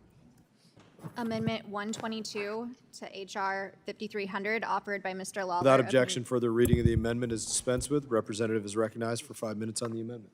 Thank you, Mr. Chairman. This amendment seeks to ensure a role for Congress in any decision to suspend or delay U.S. arms sales to our ally Israel. There should be no daylight between the U.S. and Israel in our security partnership. Unfortunately, then President Biden didn't always agree. He threatened the Israeli government by halting weapons shipments at a time when they were fighting for their country and the hostages, including Americans who were being held hostage by Hamas.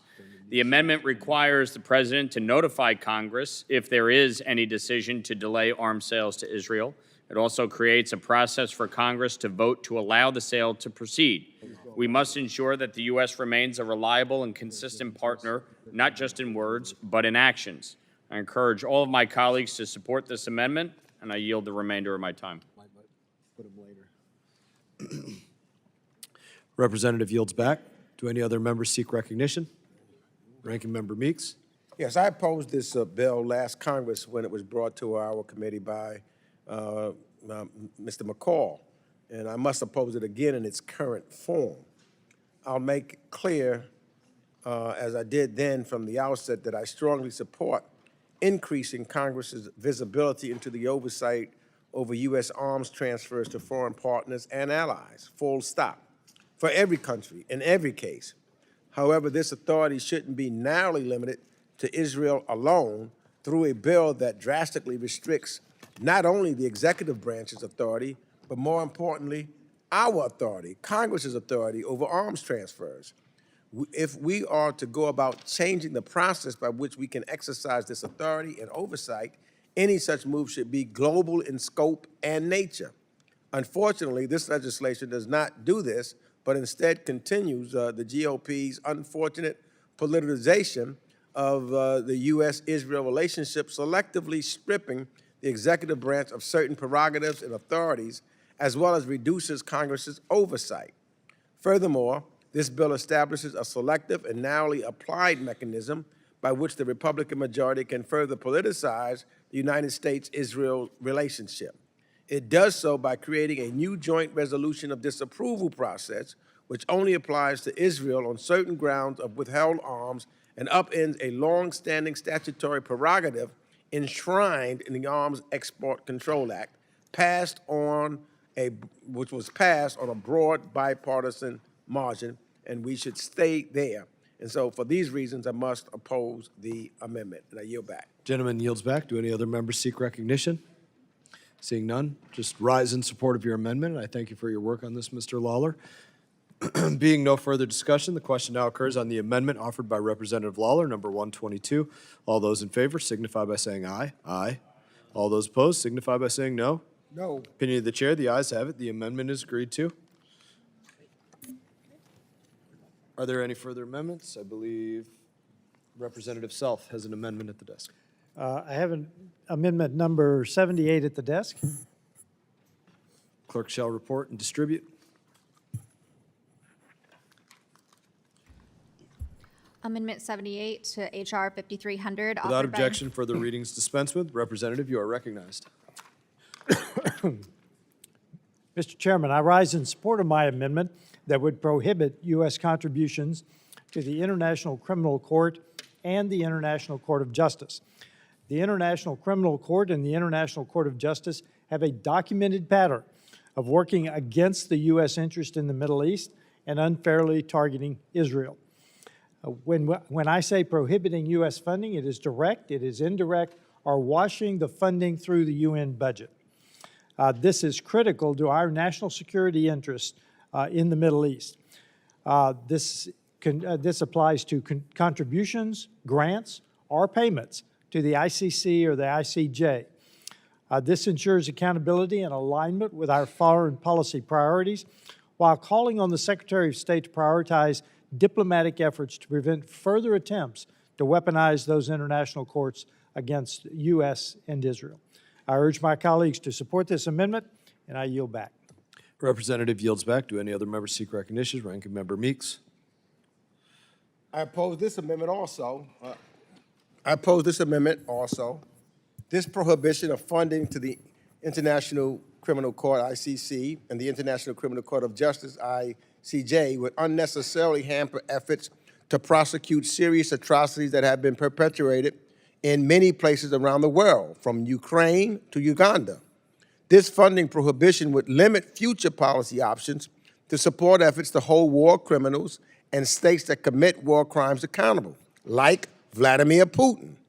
I know many of us celebrated in March of 2023 when the ICC judges issued arrest warrants for Vladimir Putin and other senior Russian officials for abducting thousands of Ukrainian children.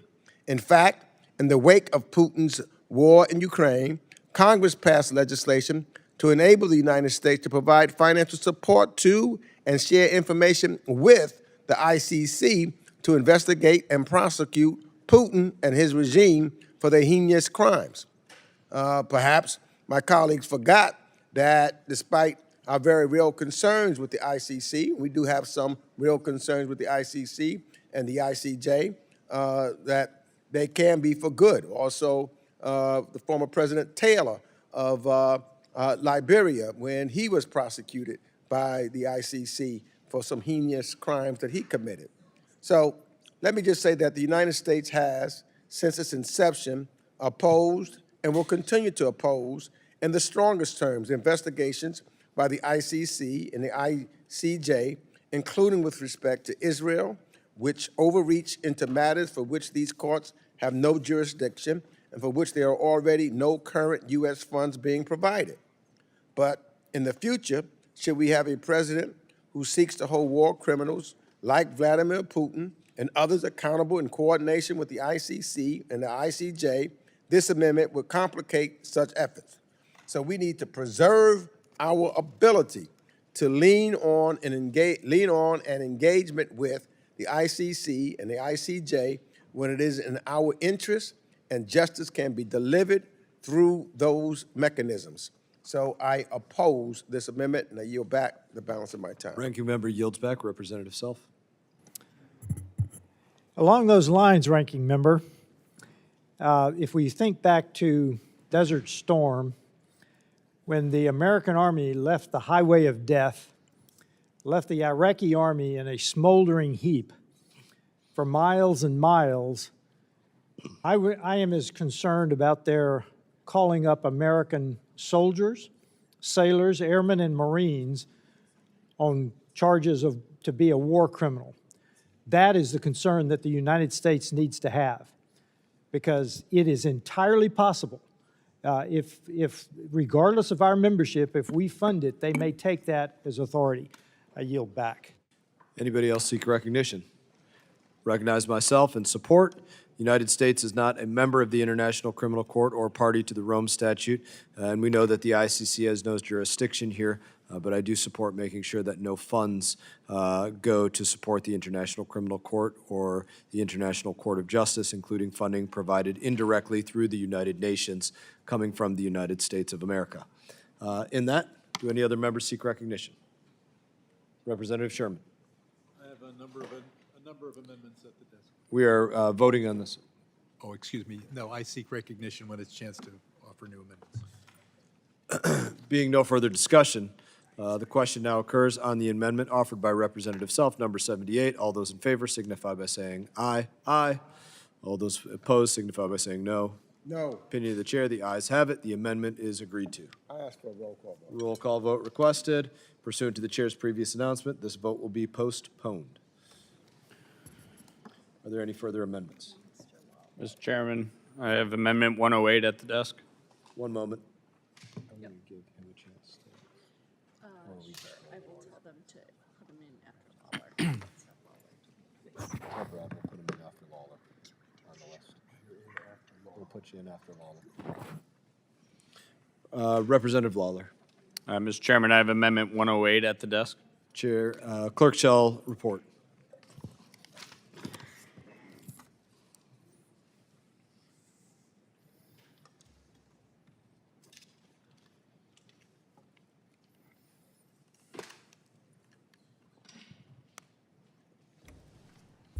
Amendment 108 to HR 5300 offered by Mr. Lawler of New Without York. objection, further readings dispensed with. You are recognized, Mr. Lawler. Thank you, Mr. Chairman. This amendment would revoke the visa of Francesca Albanese, who currently serves as the UN Special Rapporteur on the occupied Palestinian territories. Many of my colleagues and I, as well as Secretary Rubio and other members of the administration, have expressed concern with Ms. Albanese's bias and concerning conduct in her current position. She has made anti-Semitic claims, compared Prime Minister Netanyahu to Hitler, minimized Hamas's crimes on October 7th, and accused Israel of apartheid and ethnic cleansing, which has no basis in reality. There is an expected neutrality in her position, yet she doesn't even try to hide her anti-Israel bias. In July, the State Department placed sanctions on Ms. Albanese after she threatened major American companies in a number of industries, including tech, defense, energy, finance, and hospitality, to stop doing business with Israel. By the way, another reason why we need to pass the IGO Anti-Boycott Act to hold the United Nations accountable for their anti-Israel and pro-BDS activities. That is nowhere near her jurisdiction, and it is a serious abuse of her position. It is crucial for Congress to stand up to Ms. Albanese and revoke her visa to travel to the United States to conduct business. I encourage all of my colleagues to support this amendment, and I yield the remainder of my time. Gentleman yields back. Anybody else seek recognition? Ranking Member Meeks. So let me just say on this, my problem with this is there was an agreement back in 1947 when the UN was created that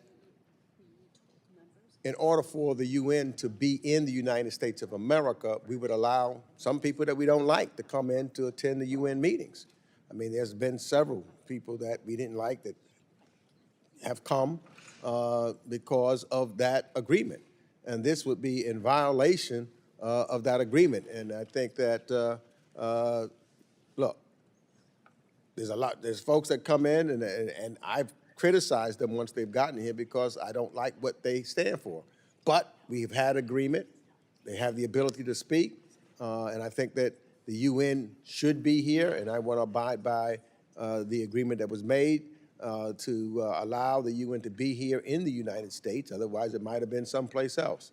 So I just think that this amendment, we should vote it down, and I yield back the balance of my time. Any other members seek recognition? Recognize myself. Recommend a yes vote. Any other members seek recognition? Seeing none. Question now occurs on the amendment offered by Representative Lawler, number 108. All those in favor signify by saying aye. Aye. Aye. Those opposed, no. No. Opinion of the chair, the ayes have it. The amendment is agreed to. Are there any other amendments?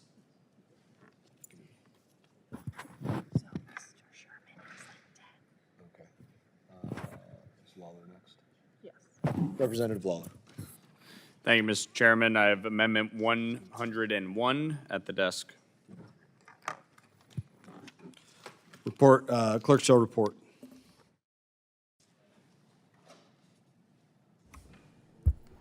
Amendment 101 to HR 5300 offered by Mr. Lawler of New York.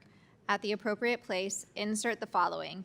United States participation in the United Nations if Israel is illegally expelled. Section 115B of the Department of State Authorization Act, fiscal years 1984 and 1985, is amended by striking the second sentence and inserting the following. No funds made available to Without the objection, further reading of the amendment is dispensed with. Representative is recognized. Thank you, Mr. Chairman. This amendment would require the withholding of U.S. funding to UN agencies that expel, suspend, or otherwise restrict the participation of the State of Israel, with nefarious actors at the UN continuing to vilify Israel's every move while excusing actual dictators and despots. There is a very real fear that this rhetoric and resolutions will turn into more serious action.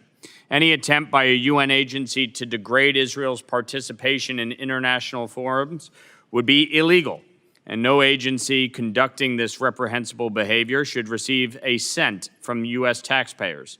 There is a law from back in the 80s that provided for a reduction in U.S. contributions to agencies if this were to happen, but that doesn't go nearly far enough.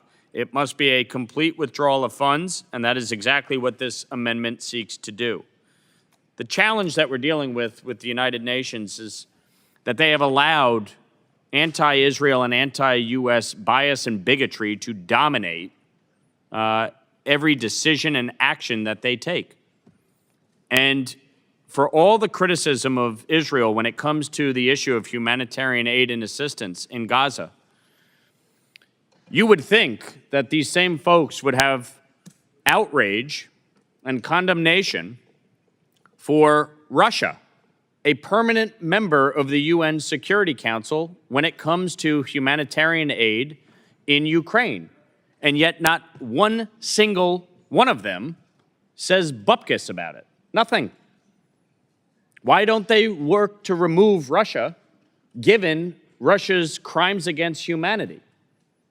The genocide that has been perpetrated by Vladimir Putin, the war crimes that have been allowed to go unabated. And yet the UN says nothing about humanitarian assistance by Russia, a permanent member of the UN Security Council, in Ukraine. Someone should ask themselves why. We all know the answer. It's rooted in anti-Semitism and anti-Israel bigotry that has permeated the United Nations for years. I yield back.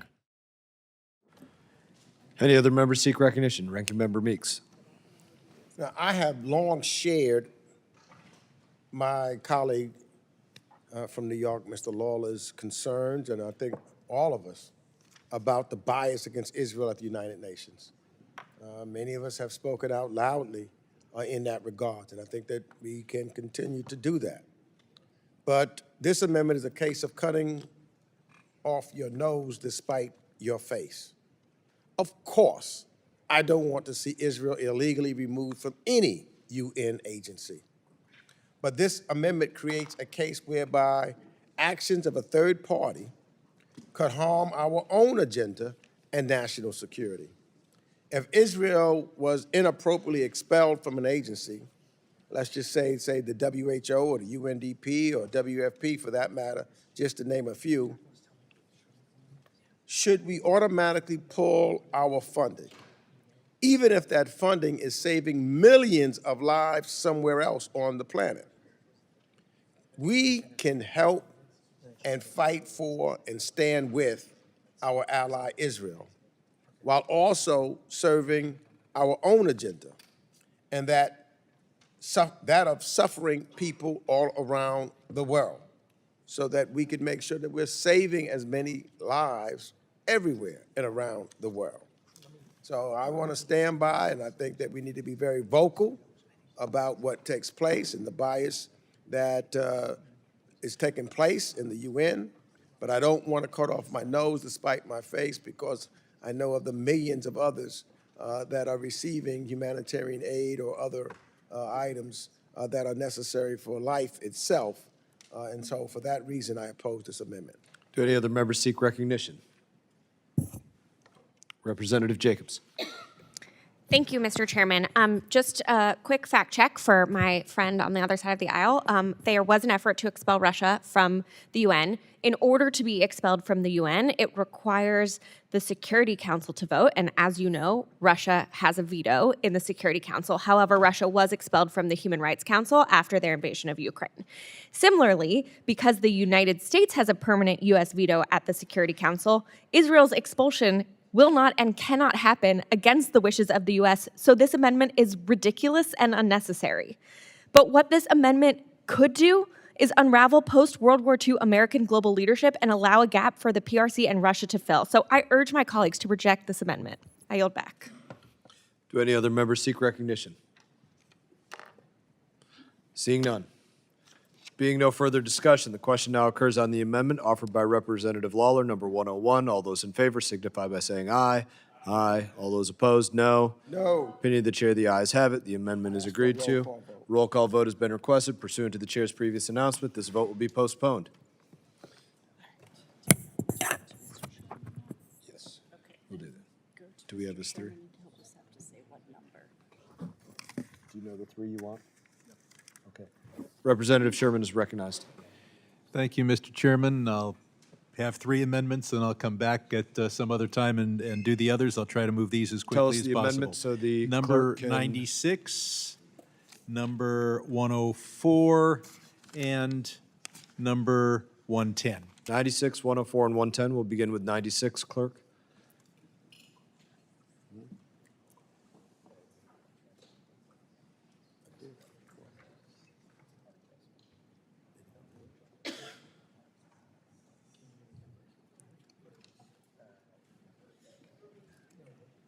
Got it.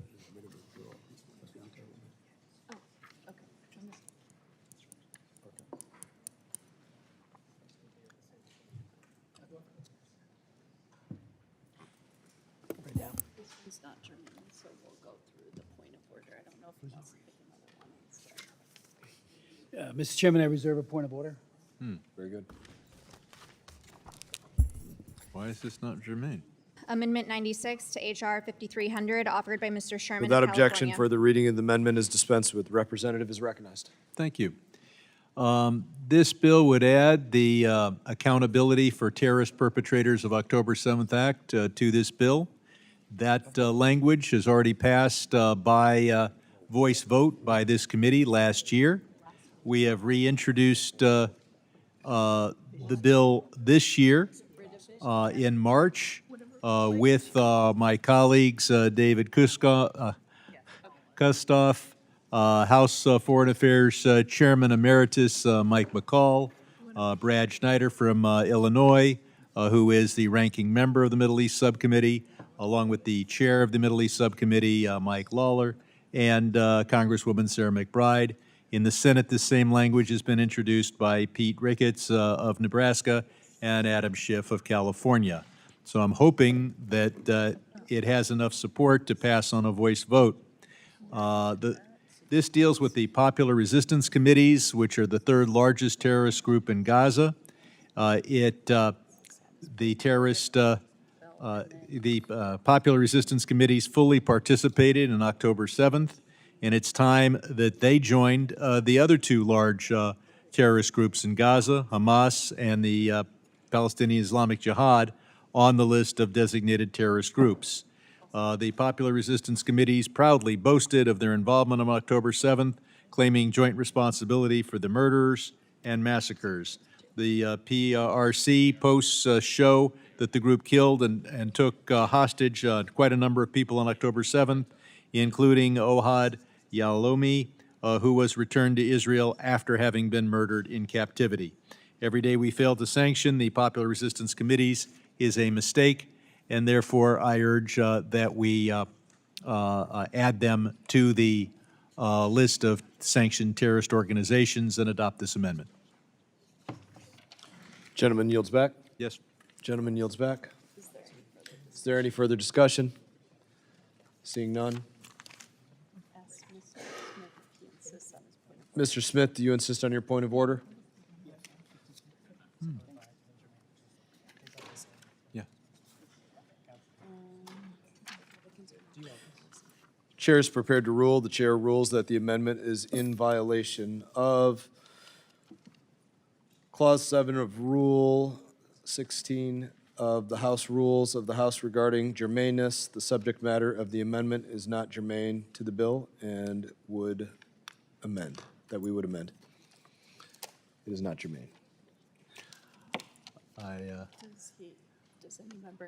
won't even ask for an explanation. I'll just go on to the next amendment. Very good. The clerk will, we can report the next? Yep, next amendment. Which you want to go to? 104. 104. Clerk will report 104, please. And so you want to withdraw the request for a roll call vote on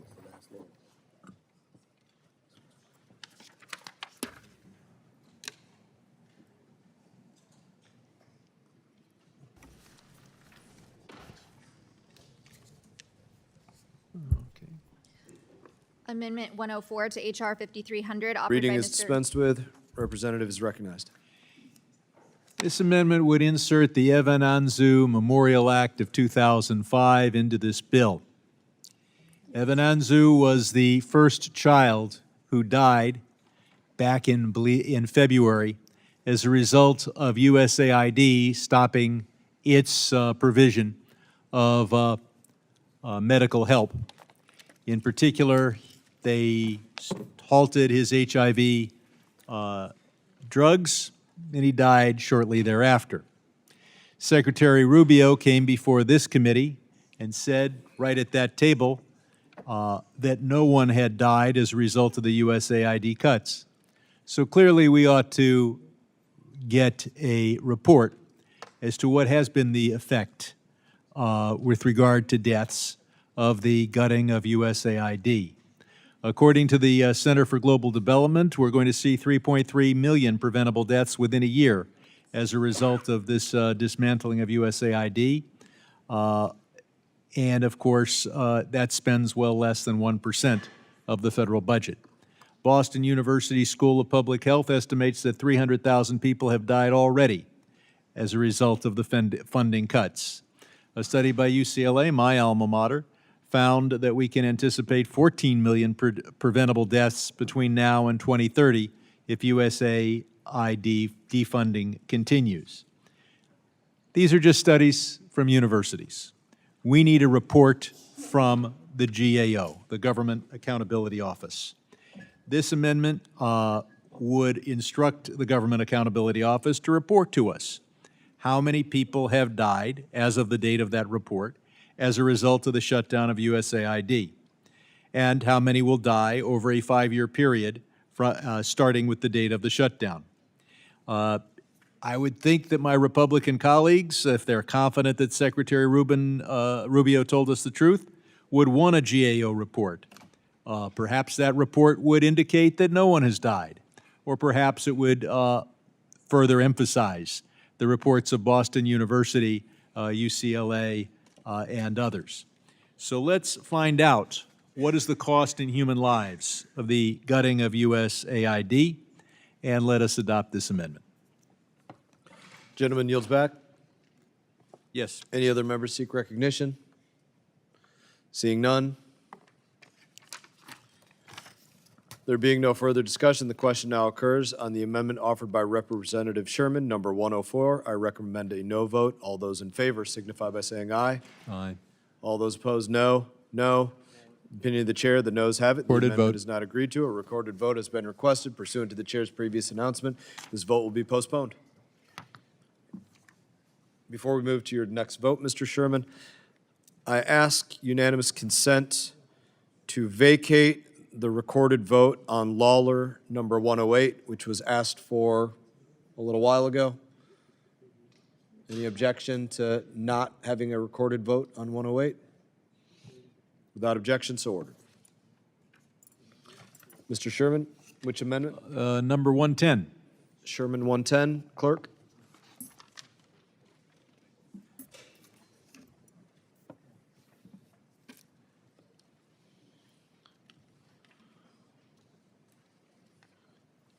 Okay.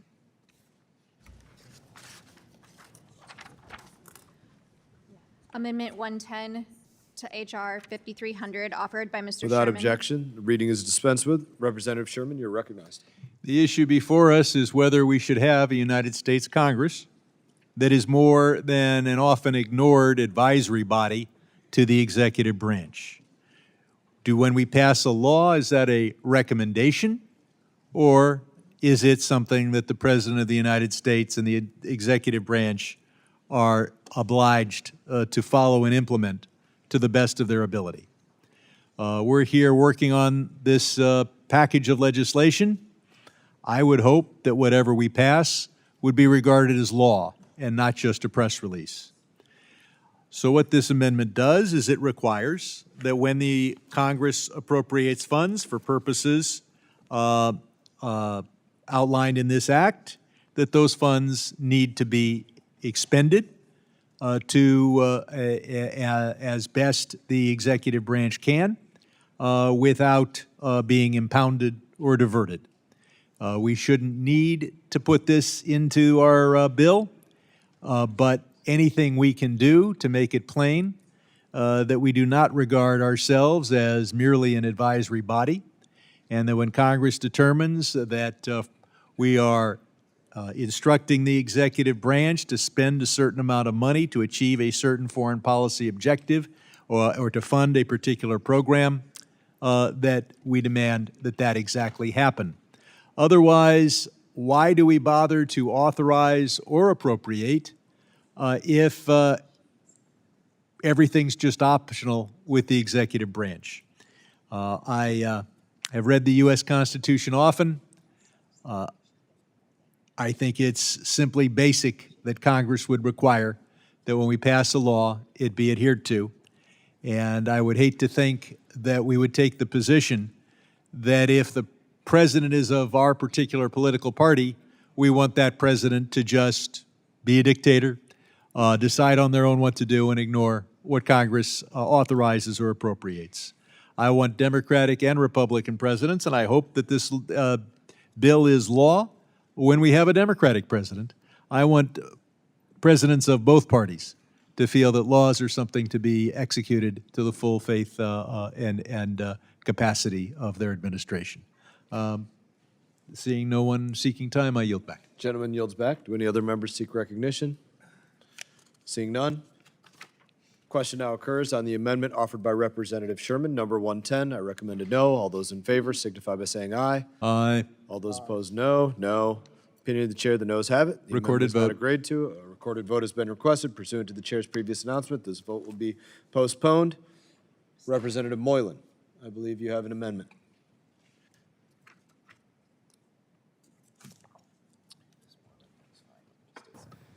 I have amendment on the floor. Clerk will designate. Amendment 77 to H.R. 5300, offered by Mr. Moylan of Guam. Without objection, reading is dispensed with. Representative, you are recognized. Thank you, Mr. Chair. I'm proud to introduce this amendment to H.R. 5300, which calls for the comprehensive cyber and digital regional strategic for the Pacific Islands. This amendment is not only timely but crucial for safeguarding the security, sovereignty, and economic prosperity of the Pacific Island nations, and by extension, the United States. The Pacific Islands, including the Compact of Free Association countries, face unique challenges in building resilient digital infrastructure. Reliable, secure, and accessible digital networks are essential for these nations' economic development, government operations, and social services. This amendment acknowledges that enhancing digital infrastructure in this region is a vital component of the U.S. foreign policy and national security. Moreover, the amendment rightly highlights the growing influence of the People's Republic of China through its Digital Silk Road initiative.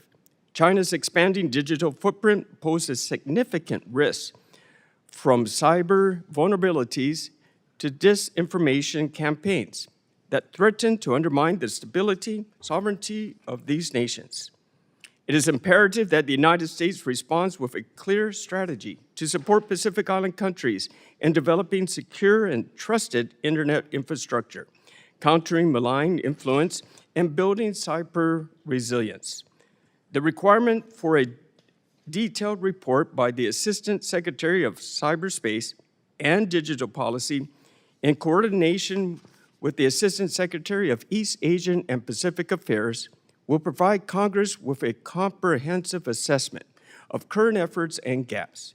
This will guide effective U.S. engagement, including technical assistance and capacity building for these vulnerable but yet strategically important partners. In the era where digital connectivity is a key driver of security and economic growth, this amendment is essential. I urge my colleagues to support this amendment and reinforce America's commitment to the Pacific Islands as a trusted partner in cyberspace and beyond. Thank you, Mr. Chairman. I yield back. Gentleman yields back. Do any other members seek recognition? Seeing none, the question now occurs on the amendment offered by Representative Moylan, number 77. I recommended aye. All those in favor signify by saying aye. Aye. All those opposed, no. Opinion of the chair, the ayes have it, and the amendment is agreed to. Representative Jackson, do you have an amendment? Yes, Mr. Chair. I have amendment number 82 at the desk. Clerk will report.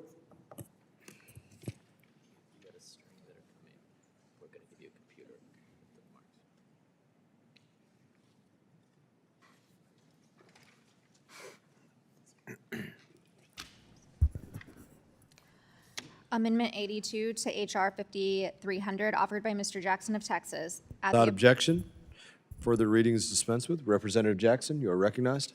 Thank you, Mr. Chairman. Mr. Chairman, this amendment directs the Assistant Secretary for International Organization Affairs to serve as the coordinator to engage in all matters pertaining to furthering the work detailed in the Geneva Consensus Declaration, the GCD. The GCD is an international declaration signed by 39 countries committed to expanding healthcare access for women and children, recognizing that the family is foundational to society and reaffirming the right to life at all stages. Spearheaded by President Trump, this declaration sends a clear message that life, family, and the health of women and children must be a priority of all governments and that there is no international right to abortion. Despite former President Biden's efforts to remove the United States as a signatory from the GCD, President Trump re-signed the declaration within 1 week of his swearing in, reaffirming the United States' commitment to advancing women's health and protecting life at all stages. As the Trump administration works to support the core principles of the GCD, my amendment would designate the International Organization Assistant Secretary as the State Department's lead to garner additional signatories and coalesce support for GCD. The nuclear family is the cornerstone of our nation, and America must lead by example and reaffirm our commitment to health and prosperity at every stage of life. I strongly urge my colleagues to support my amendment, and with that, Mr. Chair, I yield back. Do any other representatives seek recognition? Ranking Member Meeks. I oppose this amendment.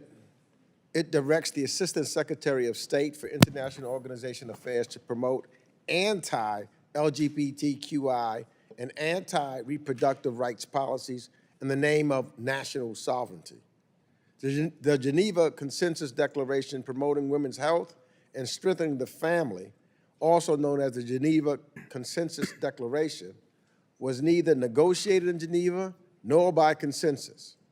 It was a U.S. policy statement launched by Secretary of State Mike Pompeo in October of 2020 and at the end of the first Trump administration.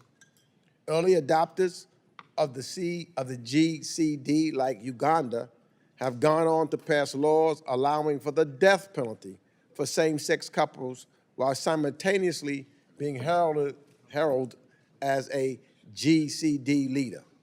It is for these reasons that I urge my colleagues to vote no. I yield back the balance of my time. Ranking Member yields back. Do any other members seek recognition? Recognize myself. This declaration that is a part of the GCD has four main objectives. It's to ensure meaningful health and development gains for women, to protect life at all stages, to defend the family as a fundamental unit of society, and to work together across the system to realize these values. These this historic declaration. It was led by the United States, as was pointed out by the ranking member in 2020, has over 35 signatures. President Biden did withdraw the United States from this consensus, but I believe that it's very important that we be a part of this, that we not be a part of international organizations that aim to promote pro-abortion policies, but rather those that don't try to promote pro-abortion policies. And so I stand firmly with those that support the right to life. In that, are there any further comments on this amendment? Seeing none. The question now occurs on the amendment offered by Representative Jackson, number 82. All those in favor signify by saying aye. Aye. All those opposed signify by saying no. No. In the opinion of the chair, the ayes have it, and the amendment is agreed to. Any further amendments? Representative Biggs? Yes, I have amendment number 38 at the desk. Clerk will report.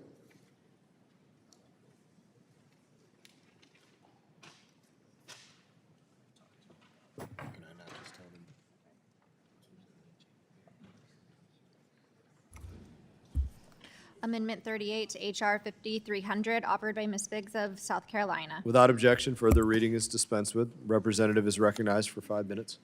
Thank you, Mr. Chairman. I urge support for my amendment that prioritizes accountability, demands transparency, and ensures that American taxpayer dollars are spent wisely, effectively, and in our national interest.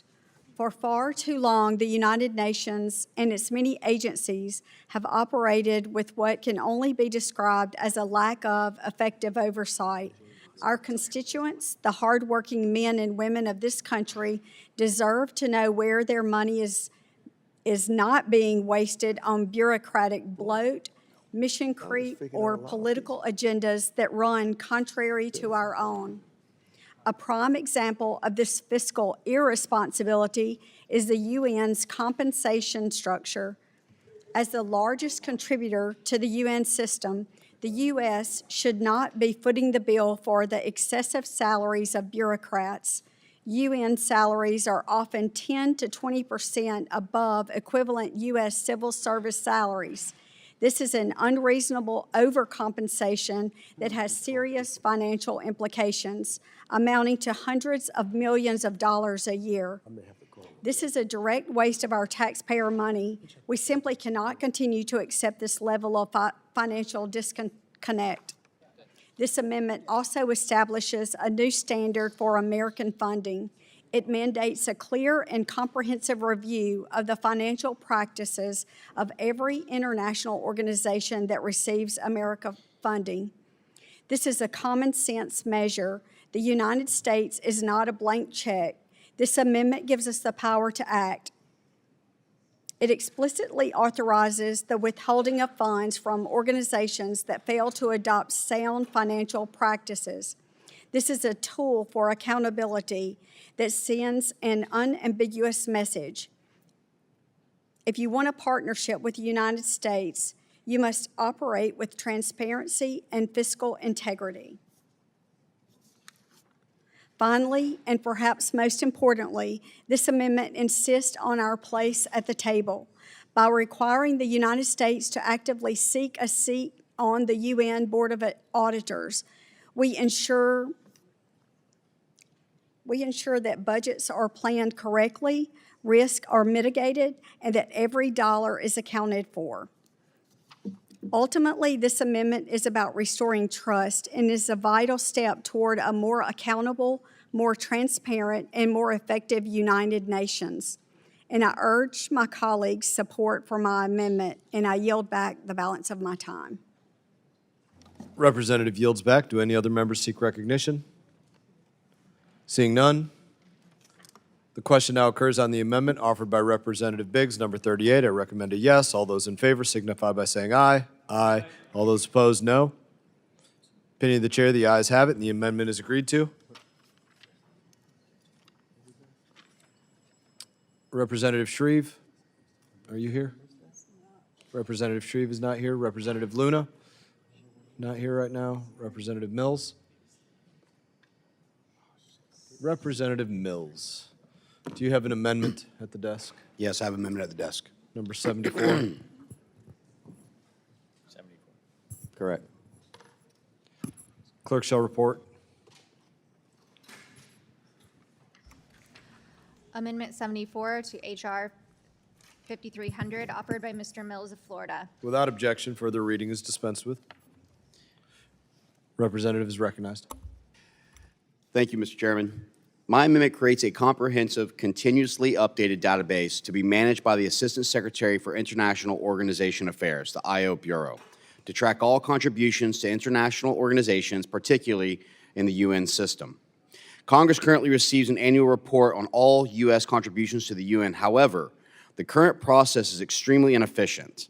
At the end of the fiscal year, the IO Bureau does a data call across the U.S. government. The result is a report that is usually over a year late. Although fiscal year 2023 ended in September of 2023, Congress did not receive this report until December of 24. This is unacceptable for congressional oversight. I introduced this amendment because I am gravely concerned about the state of the oversight of the U.S. contributions to international organizations. Contributions should be tracked in one centralized location, especially given that many other bureaus in the department and even other federal agencies contribute funds to the IO. Additionally, the IO Bureau regularly works with the UN system to encourage reforms. However, when funding is not contingent upon implementing the reforms that the U.S. government is advocating for, none of these improvements to the UN system will take effect.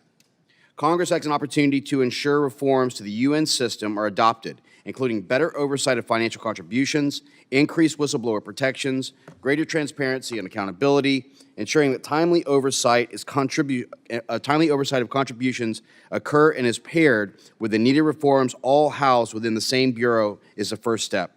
I encourage all members to support this amendment. With that, I yield back. Representative yields back. Do any other members seek recognition? All rise in support. It is a high priority for Congress to have oversight into how appropriated funds are being spent. Currently, Congress does not receive a report on contributions to international organizations in a timely manner, and so this is absolutely a high priority. In that, any other members seek recognition? Seeing none. Question now occurs on the amendment offered by Representative Mills, number 74. All those in favor signify by saying aye. Aye. All those opposed say no. In the opinion of the chair, the ayes have it, and the amendment is agreed to. Mr. Mills, do you have an amendment, number 79? I do, Mr. Chairman. The amendment's at the desk. Clerk will report.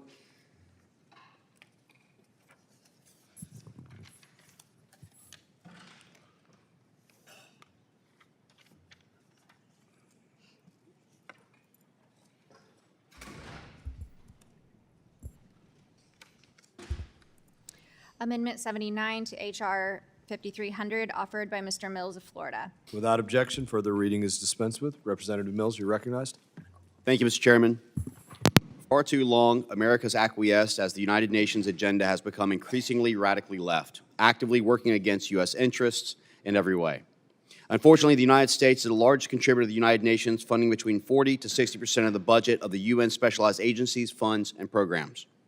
In 2023, the U.S. was the second largest government contributor, providing over $49 million in funding to the UN environmental program alone. The U.S., under President Trump's leadership, can continue to grow the economy and maintain jobs for its citizens while still playing a leadership role in global efforts to protect the environment. The U.S. does not need to participate in UNEP to do so. The rules and regulations within the UN environmental program are overly focused on greenhouse gas emissions and promoting punishing not zero emission pledges. Yet, there is no mechanism for accountability for the biggest polluters like China who do not adhere to the standards agreed upon by this body. The rules and regulations, UNEP has adopted far-left climate ideology in its pursuit of the Paris Agreement's objectives and sustainable development goals. In Executive Order 14162, on January 20th, President Trump ordered the United States withdrawal from and prohibiting funds for the Paris Agreement and any other agreement, pact, accord, or similar commitments made under the United Nations Framework Convention on Climate Change. The United Nations Environmental Program Participation Act was first passed in 1973, and I'd say the world has changed a lot since then. By repealing this legislation, Congress is providing flexibility to the administration and future administrations to make determinations on what is best for American interests. I ask for support in this bill. Representative yields back. Do other members seek recognition? Ranking Member Meeks. I oppose this amendment. The UN Environment Program is the leading UN agency for developing global standards, supporting our environment, addressing the crises of climate change, land and biodiversity loss, and pollution and waste. This amendment would undermine U.S. participation in the United Nations Environment Program and represents another attempt to undermine the United States leadership across the UN system. And for these reasons, I oppose this bill and I yield back. Ranking Member yields back. Do any other members seek recognition? Recognize myself in support of this amendment. The United Nations Environmental Program is a feckless organization. They're unwilling to hold China and others accountable, and they keep adopting more and more radical policies, and so I rise in support of this amendment. Do any other members seek recognition? Seeing none. The question now occurs on the amendment offered by Rep. Mills, number 79. All those in favor signify by saying aye. Aye. All those opposed, say no. No. Opinion of the chair, the ayes have it. The amendment is agreed to. Recorded vote has been requested. Pursuant to the chair's previous announcement, the vote will be postponed. Representative Mills, do you have an amendment 81? I have an amendment at the desk, Mr. Chairman. Clerk will report. Thank you. Amendment 81 to H.R. 5300, offered by Mr. Mills of Florida. At the appropriate place. Without insert- objection, further reading is dispensed with. Representative Mills, you're recognized. Thank you, Mr. Chairman. Already, the President's actions and fiscal year 26 budget requests reflect changing posture of the United States towards the United Nations. A posture where the President recognizes that the billion-dollar peacekeeping missions are ineffectively managed and no longer serve America's interests by ending contributions to international peacekeeping efforts. Authorized by the Security Council, 2 UN peacekeeping missions are over $1 billion missions. The U.S. alone foots a quarter of that bill. The U.S. is assessed at over $1.4 billion per year in contributions to the peace budget. Yet, these so-called peacekeeping missions are not keeping the peace.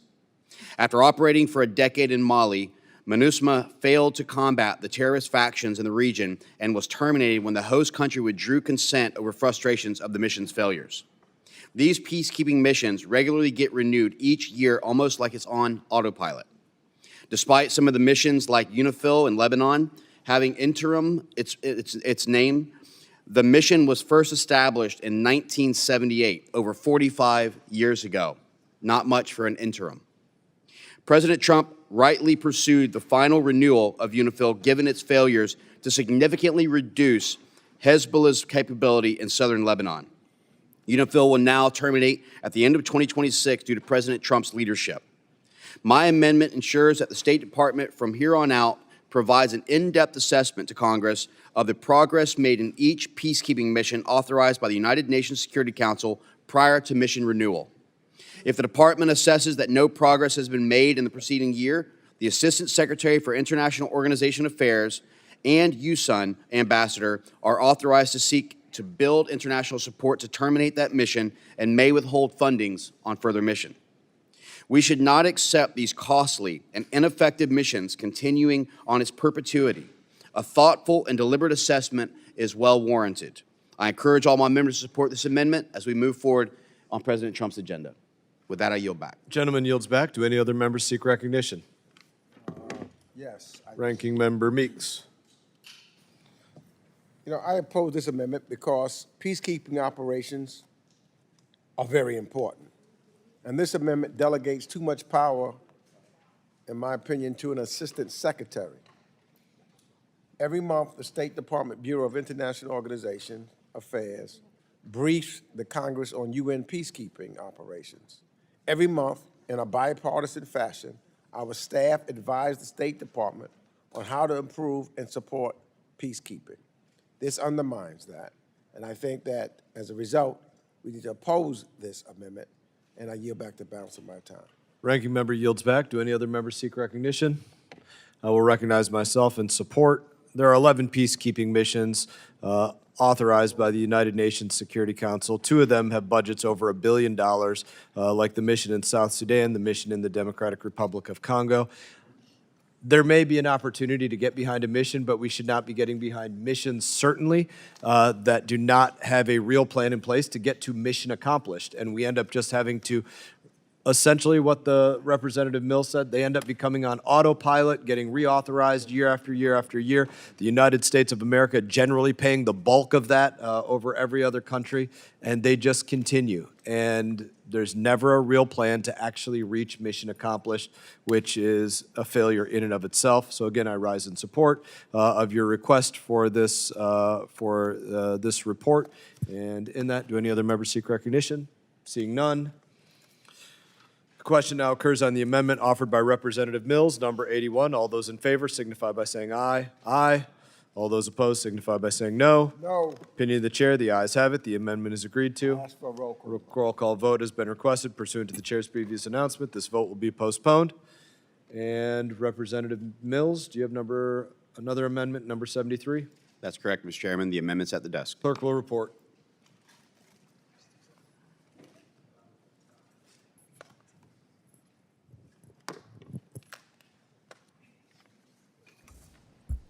Amendment 73 to H.R. 5300, offered by Mr. Mills of Florida. At the appropriate Without place. objection. Further reading is dispensed with. Representative Mills, you're recognized. Thank you, Mr. Chairman. Over President Trump's first 9 months in office, we've seen a long overdue and substantial shift in our foreign policy posture to peace through strength and America First policies. Nowhere is this more apparent than at the United Nations. The President recognizes that the far-left agenda driving many of the United Nations specialized agencies, funds, and programs no longer deserves American tax dollars and has taken action to greatly reduce U.S. voluntary funding that has propped up the system for so long. President Trump withdrew the U.S. from the Human Rights Council, an institution that fails to protect victims of human rights abuses and instead shields the abusers. The Council too often fails to note, let alone condemn, many of the world's worst abusers of human rights. Repressive governments are well represented among its memberships, as China, Cuba, Russia, Saudi Arabia, Pakistan, Sudan, and Venezuela have all previously been elected to seats on the Council. It is extremely biased against Israel, considering the human rights situation under Agenda Item 7. Israel is the only country to be considered under its own agenda item, as all others are considered under Item 4. Strikingly, Israel has been the subject of 35% of the condemnatory resolutions adopted by the Human Rights Council since its creation in 2006. Just yesterday, Tuesday, September 16th, the Commission of Inquiry on the Occupied Palestinian Territories accused Israel of committing genocide and provided evidence to the International Criminal Court. These proceedings are a sham, and the U.S. rightly will not participate in the Human Rights Council until substantial reforms are undertaken. Consequently, the Council has lost all credibility. Sadly, under the Biden administration, the U.S. provided 22% of the Council's funding, taking it from the UN regular budget in 23. As such, given the egregious actions by the current Human Rights Council, my amendment ensures that the U.S. will not participate until the following reforms are implemented. 1, the Council permanently removes Agenda Item 7. 2, the Council applies the standard periodic renewal clause consistently to Israel-related mandates.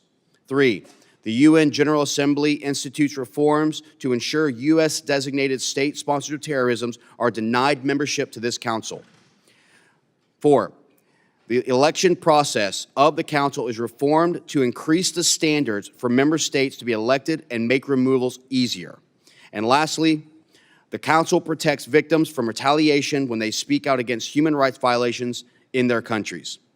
Regarding victims' rights violations, China is the worst offender. Whistleblowers have even come forward with allegations that the Human Rights Council staff had provided the names of victims testifying before the Council to the People's Republic of China in advance. If adopted, the U.S. will be unable to fund or participate in the UN. If adopted, the U.S. will be unable to fund or participate in the Human Rights Council until these substantive reforms are implemented and ensures that President Trump's decision remains consistent across future administrations. I encourage all members to support this amendment. With that, I yield back. Representative yields back. Do any other members seek recognition? Ranking Member Meeks. Yeah, I oppose this amendment. It seems to me, by withdrawing from everything and withdrawing from the UN, you never have a voice. You lose your voice. You need to be at the table in order to have a voice. So if you want to be able to, criticize, articulate, and move forward, you got to be at the table. There's this, the play Hamilton came out, I want to be in the room where it happens. Because if you're not in the room, then things happen, and you cannot vocalize what your objections and advocate and have an opportunity to change and make a difference. You must be at the table, and this amendment, as others have done, pulls us away from the table. And for those reasons, I oppose this amendment, and I yield back. Ranking Member yields back. Do other members seek recognition? Yes. Thank you, Mr. Chairman. I'd just like to acknowledge the fact that the ranking member is ignoring that people that are a part of this council, like China, have committed some of the worst human rights atrocities when it comes to the Uyghur. And the fact is that this unfairly treats one of our greatest allies, Israel, by not allowing them to be a part of Agenda 7 and instead considering them a separate entity under Agenda 4. I think that the ability to not only be able to participate in this, but also the ability to remove those who are violators of human rights should be something that every single person in America wants us to sit upon. With that, I yield back. Gentleman yields back. Do any other members seek recognition? Recognize myself in support, and I think it's a good analogy to say being at the table. Being at the table is something that should be fluid. I want to be appreciated. I want our nation to be appreciated that we are at the table. And for some of these institutions, I think they can expect a return from us when they beg us to be at the table instead of when they take us for granted in being at the table. That being said, Representative Perry. Thanks, Mr. Chairman. I don't want our country to legitimize countries and organizations that support terror and genocide and horrific actions. And that's what we are when we're at that table. We're legitimizing them. We're not influencing the vote. We lose the vote every single time. I don't know who we're kidding here. We shouldn't be supporting. Look, it's been a long time since this reauthorization happened, and a lot has changed. And over the course of that time, a lot of these organizations and countries have become powerful and anti-America, anti-Israel, anti-West, anti-democracy, anti-republic. We should not legitimize them by allowing them to sit at our table or for us to sit at their table. They want a table lined with terrorist organizations, nations that support terrorism. Well, they can have that to themselves, but we shouldn't be there with them. So I support the gentleman's amendment, and I yield the balance. Gentleman yields back. Anybody else seek recognition? Representative Fine is recognized. Thank you, Mr. Chairman, and I want to applaud this great amendment. Look, I don't know why we want to sit at the all-you-can-eat terrorist buffet, because that is basically what's going on at these entities. They've embarrassed themselves, they've embarrassed their charter, and the fundamental problem with the United Nations is this. You have a group of countries that do not believe in democracy running a democratic institution, and that's why you end up with the kinds of issues that Representative Mills has brought up. As a new guy here, if I were to hope for anything moving forward, it would be an amendment that wonders why we're in the United Nations at all. And with that, I yield back my time. Gentleman yields back. Do any other members seek recognition or want to speak about being at a table? Representative Kamlager-Dove, Yeah. your analogy about a table is welcome. You got it, Mr. Chair. I was just wondering, there ain't no food at the table or the buffet with all the tariffs that we have, where we're putting tariffs on our allies. We're complicating the ability for our farmers to actually stay in business and produce the crops that we would be selling to all of these buffet tables. So I would just hope we would have a real conversation about, how we've compromised our ability with diplomacy and foreign policy, because we're also sort of, kicking our allies, either in the knees or in the shins, either on top of the table or under the table, or snatching away the tablecloths, or changing the, reservations so that the allies we're expecting to show up at the table don't even know the restaurant. So I'd hope at some point, and now it's getting close to 9 o'clock, we have an honest conversation about what the real table is. So thank you, Mr. Chair. Anybody else want to talk about a table? Very good. Seeing none. Question now occurs on the amendment offered by Representative Mills, number 73. All those in favor signify by saying aye. Aye. All those opposed signify by saying no. No. Opinion of the chair, the ayes have it. The amendment is agreed to. Ask for a roll call. Roll call vote has been requested. Pursuant to chair's previous announcement, this vote will be postponed. I want to be in the room where it happens. Exactly. Because I want to be in the room where it happens. Got it. Representative, Mr. Chairman, I have an amendment at the desk. hold on one moment, Representative Lawler. I believe we're going to do an unblock package here.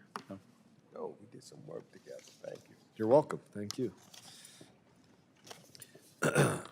In agreement with the ranking member, I would like to ask unanimous consent to offer an unblock amendment package consisting of the following amendments. Schneider Amendment Number 3, Schneider Amendment Number 5, Schneider Amendment Number 6, Schneider Amendment 7, Kumlager Dove 66, Barra 36, Barra 34, Barra 37, Barra 38, Amo 45, Keating 6, Keating 1, Kumlager Dove 77, Kumlager Dove 2, Kumlager Dove 3, Meeks 90 to HR 5300, McBride 19, Costa 69, Zinke 23, Keating 52, Jacobs 129, Self 76, Self 80, Self 82, Self 85, Lawler 120, Lawler 119, Lawler 113, McCall 23, Fine 46, Lawler ID'd as 10063, no specific number yet to it. ISA number 78, Moylan number 2 with the ID 16529, and Self number 5. And Barra 38. Without objection, each amendment shall be considered as read. Without objection, so ordered. No objection. Mr. Chair, I'd just like to thank our staff for working hard on this bipartisan in Mark. They have talked together. It is showing some of the bipartisanship that's necessary. Thank you for your leadership and for helping pull this together. And thank both of our staffs for the hard work that they've done to create this in block. Thank both of the staffs for working on that. Agreed. Thank you. I now recognize myself for an opening statement on this unblock, and then I'll recognize you, Ranking Member Meeks, if you'd like. This unblock contains a mix of bipartisan negotiated provisions related to Office of Security Cooperation that addresses Israeli security concerns, showing support for the Quad. It condemns anti-Semitism in Europe, and it calls it out as a growing problem.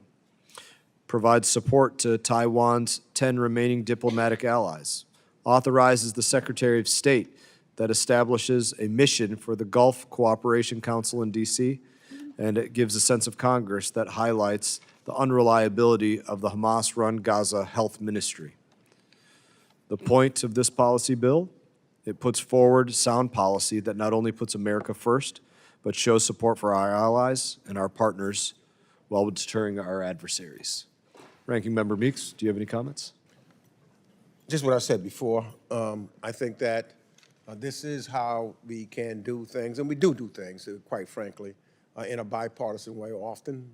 You know, there's plenty of times where we're going to disagree, but I think that the hard work that was put into this unblock shows that we talk, and when we talk together, we can work together and we can come up to some agreements, even though we'll still be here till late in the evening with the others, but we made a big dent in where we can agree.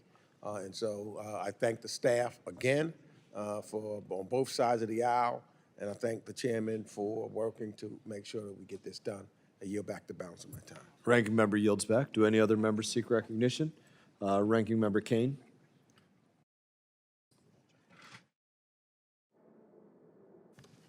Thank you, Mr. Chairman. Representative King. Yes. Thank you, Mr. Chairman. I rise in support of Representative McCall's amendment requiring the Secretary of State to track Ukrainian children abducted by Russia. Since Putin's devastating and illegal invasion of Ukraine in 2022, nearly 20,000 Ukrainian children have been forcibly deported, often sent to one of the over 200 re-education facilities across Russia and Russia-occupied territories. Abducting children is an unconscionable action. The children of Ukraine must be protected. I urge this committee to support this important amendment. Mr. Chair, I yield back my time. Gentleman yields back. Representative Barra. Thank you, Mr. Chairman. I also want to reiterate my appreciation for the staff on both sides and the hard work they did getting this en bloc together. I'm appreciative that 4 of my amendments are in this en bloc. The Taiwan Allies Fund Act, which is a bipartisan bill that mobilizes U.S. foreign assistance to combat the PRC's economic coercion against Taiwan's friends.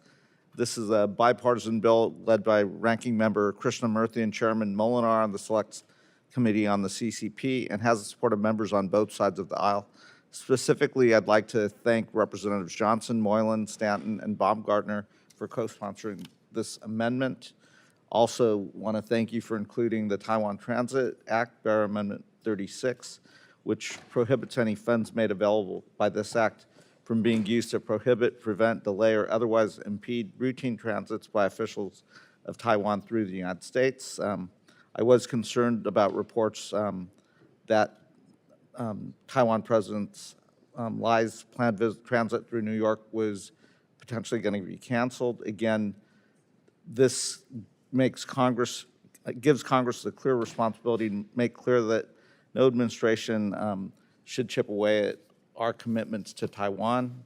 I appreciate including Amendment 34, the Safeguarding South Korean FDI. It prohibits any funds made available by this act from being used in a manner that diminishes, discourages, or otherwise undermines Korean foreign direct investment in the United States.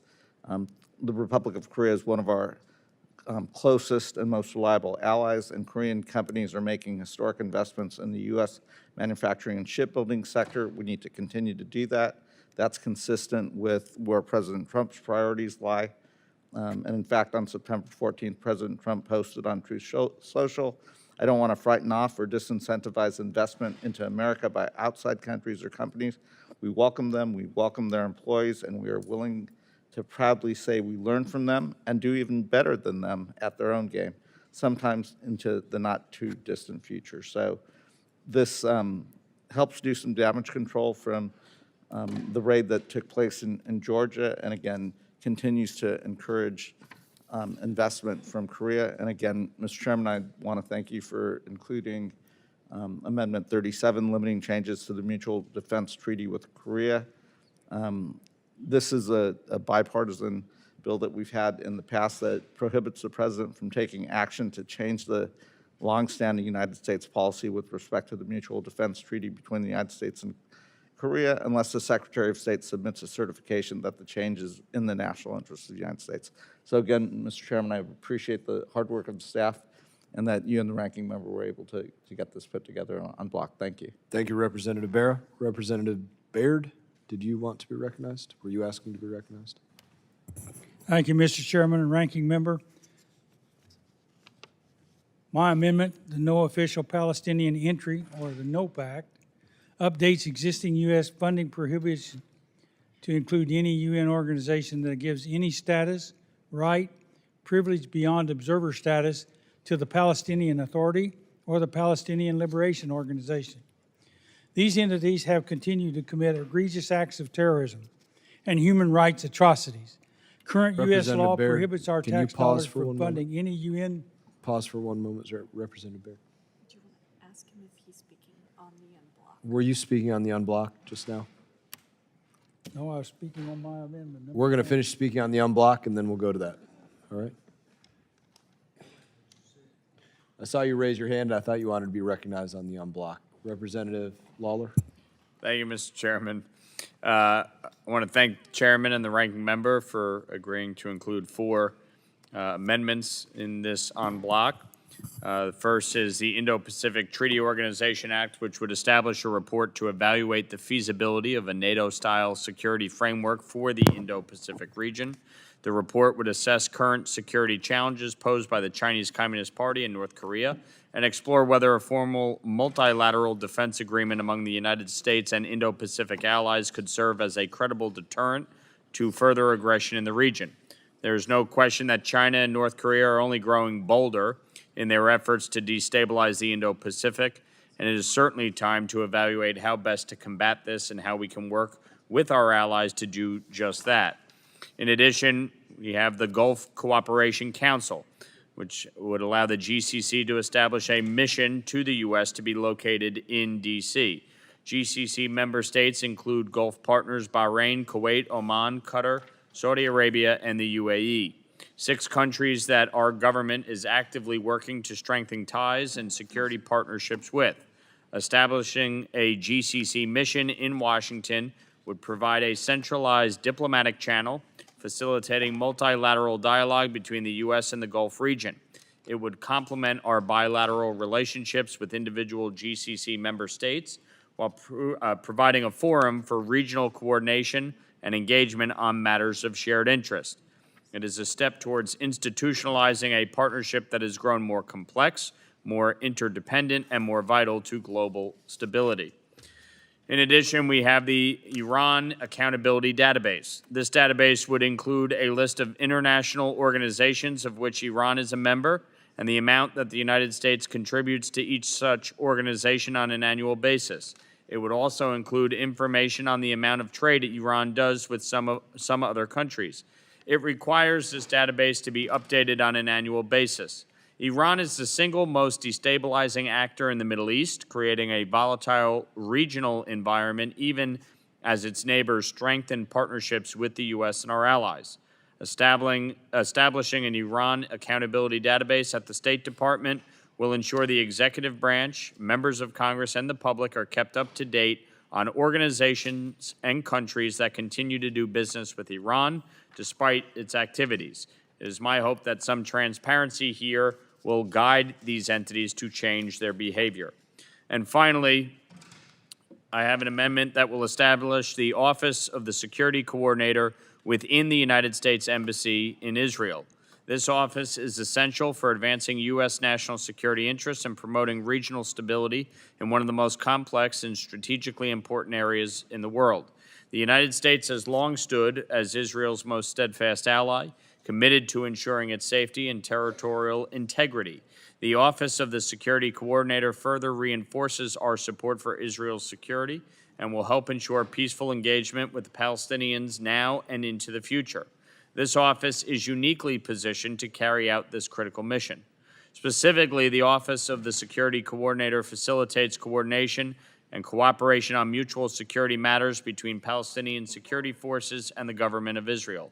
This kind of engagement is critical to building trust, enhancing security cooperation, and fostering conditions conducive to peace. This amendment ensures that the office has the clear foundation, resources, and direction necessary to carry out its responsibilities effectively under our embassy in Jerusalem. I encourage all of my colleagues to support these 4 amendments, and I thank the chairman for his support as well. I yield back the balance of my time. Gentleman yields back. Representative Kamlager-Dove. Thank you, Mr. Chair, and I'm so glad to have 4 of my amendments included in this en bloc package, and I wanted to take a minute to talk about each of them. First, my amendment on Afghan women and girls focuses on an issue that I fear is receding from the headlines, but that continues to be a deeply alarming human rights issue that deserves our attention. In fact, I was talking about this very issue on the way to votes with Representative McCall. Women and girls in Afghanistan are living under the most repressive set of restrictions on the entire planet. There is no other country on earth where women face comparable barriers to their social, political, and economic inclusion. Women are not permitted to go to school. They are not permitted to work. They are not permitted to be shown on billboards. They are not permitted to even speak in public. It is like they are not supposed to exist. And this is a crisis of epic proportions. We cannot forget the Afghan women and girls who have been plunged into darkness and silenced. My amendment would require a report on the current restrictions imposed by the Taliban on Afghan women and girls and a determination on whether those restrictions amount to crimes against humanity, torture, or gross violations of human rights. It would also require the State Department to maintain a database of human rights violations committed by the Taliban against Afghan women and girls. It is so important that this amendment is being included and that this committee will continue to stand up for Afghan women. Second, I have an amendment to ensure that the State Department's commercial diplomacy efforts are elevating the industries that contribute to our greatest advantage, our soft power.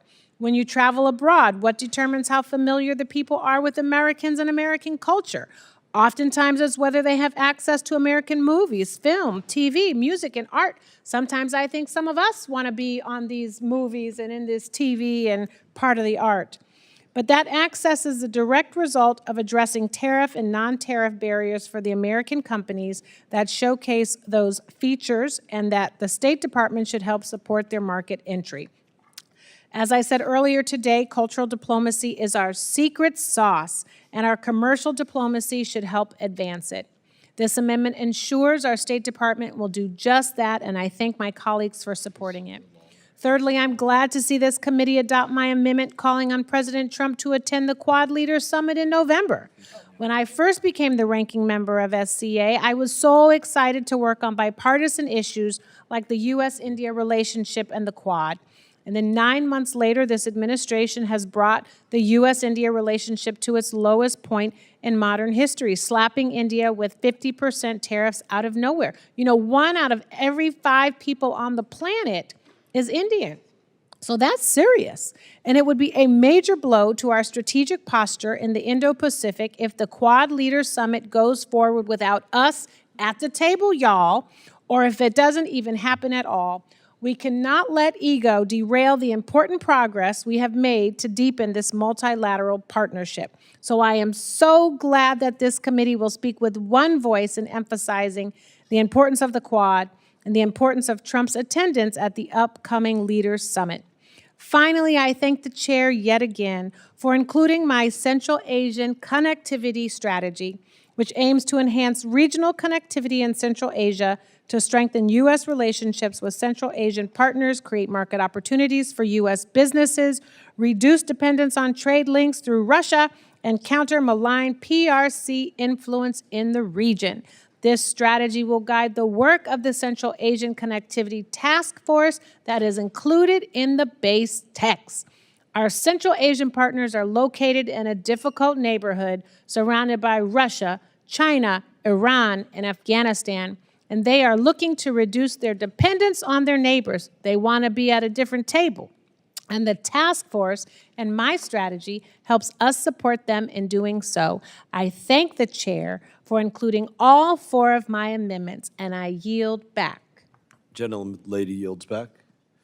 Anybody else seek recognition? Representative Fine.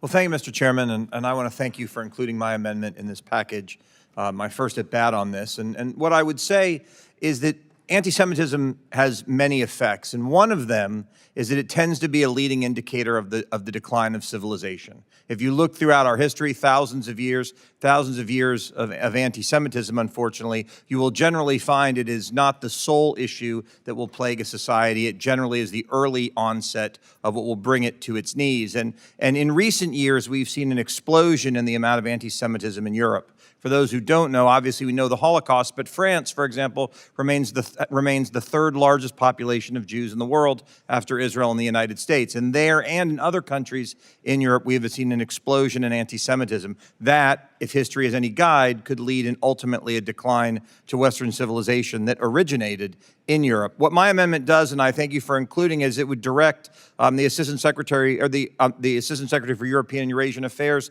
to take a look at anti-Semitism and its growth in Europe, as well as the rise of terrorism associated with it, and then report back to us what they have found, and to do that every year for 2 years. Because if we don't deal with the problem over there, the problem that we already have over here is just going to continue to rise. So I thank you for including this amendment in the package. I yield back. Any other members seek recognition? Representative Vamo. Thank you very much, Mr. Chairman. I'm very grateful to you and the ranking member for the inclusion of my amendment. My amendment would require a report on the capabilities of the U.S. mission to Australia. Stationed around the world, our Foreign Service serves as the face of American diplomacy through our many embassies and consulates.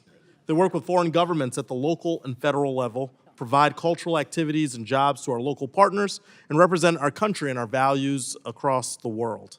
They also support government employees stationed around the world, citizens living abroad, and American businesses looking to expand internationally. They need support and they need funding to do their jobs effectively. As our ties to a country grow, so does the workload expected of our embassies and our consulates in that country. Australia is one of our closest allies, and we are strengthening our alliance as we collaborate on addressing new global challenges and combating rising threats in the Indo-Pacific. Through partnerships like the Australia-United Kingdom-United States Security Pact, as we all know is AUKUS, we are connecting our defense industrial bases and supporting businesses in the blue economy, good paying jobs, educational opportunities in the United States and in Australia. For example, in my home state, the University of Rhode Island has formed a partnership with Flinders University in Australia to prepare the future workforce needed to implement AUKUS. We need a greater federal employee workforce presence in Australia to properly implement AUKUS and facilitate this very work. Any delay in implementing AUKUS can harm our national security, hurt our domestic businesses, and make workers' lives more difficult. We must actually understand the needs of the U.S. mission to Australia to ensure that they and the Americans they support have the resources that they need to succeed. My amendment is very simple. It requires a report on the capacity of the U.S. mission to Australia, including what additional staff and resources might be needed to meet their demands. With this information, we'll be able to ensure that the U.S. mission continues to support our diplomatic goals, American businesses, and workers in Australia. I urge my colleagues to support this amendment as part of this en bloc, and I yield back. Gentleman yields back. Any other members on the right seek recognition? Representative Dean. Thank you, Mr. Chairman, and I do want to say also to you, Mr. Chairman, and to the ranking member and to the staff, thank you for the work to create the en bloc.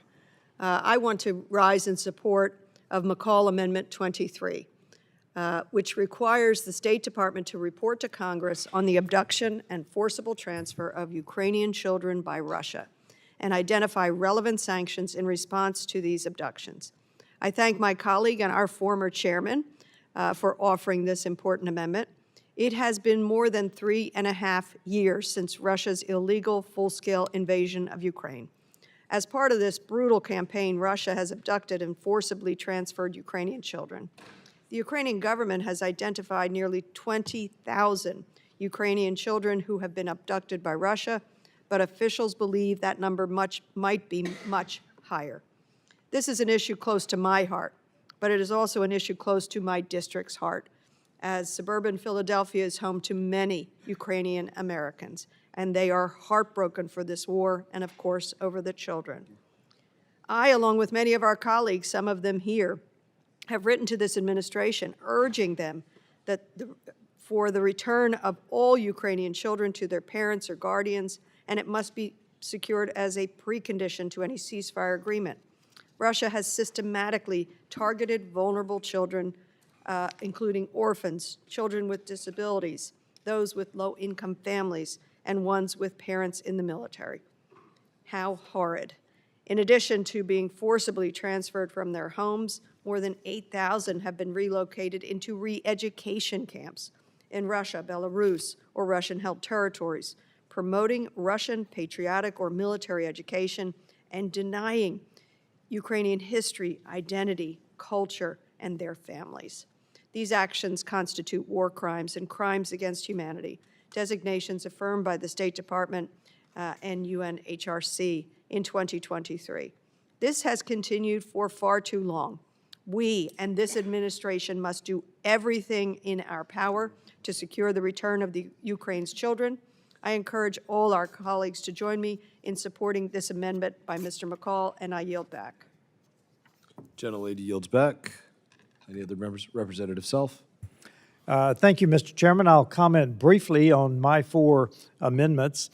First of all, the Gaza Health Ministry, a sense of Congress that it is certainly untrustworthy. It refuses to separate between combatants and citizens. And just saying it is the only source of data is not sufficient. It is untrustworthy. Secondly, a GAO report on international and religious freedom. Too often we ignore hostile governments toward Christians in the sense of we need to continue our bilateral relationships. Again, I find that not sufficient. I'd like a GAO report on it. Thirdly, require the State Department to justify when they do not take the recommendation to designate a country of particular concern because of religious concerns. Particularly Nigeria was taken off of this list in 2021 when there are documented instances of religious persecution. And fourthly, the Balkan strategy in the manager's amendment on my bill had 3 ambassadors that we need to be prioritizing. This is a 4th for Moldova. Now, if we want to have soft power in countries, we need to have ambassadors, which means the Senate needs to confirm the ambassadors that have been nominated.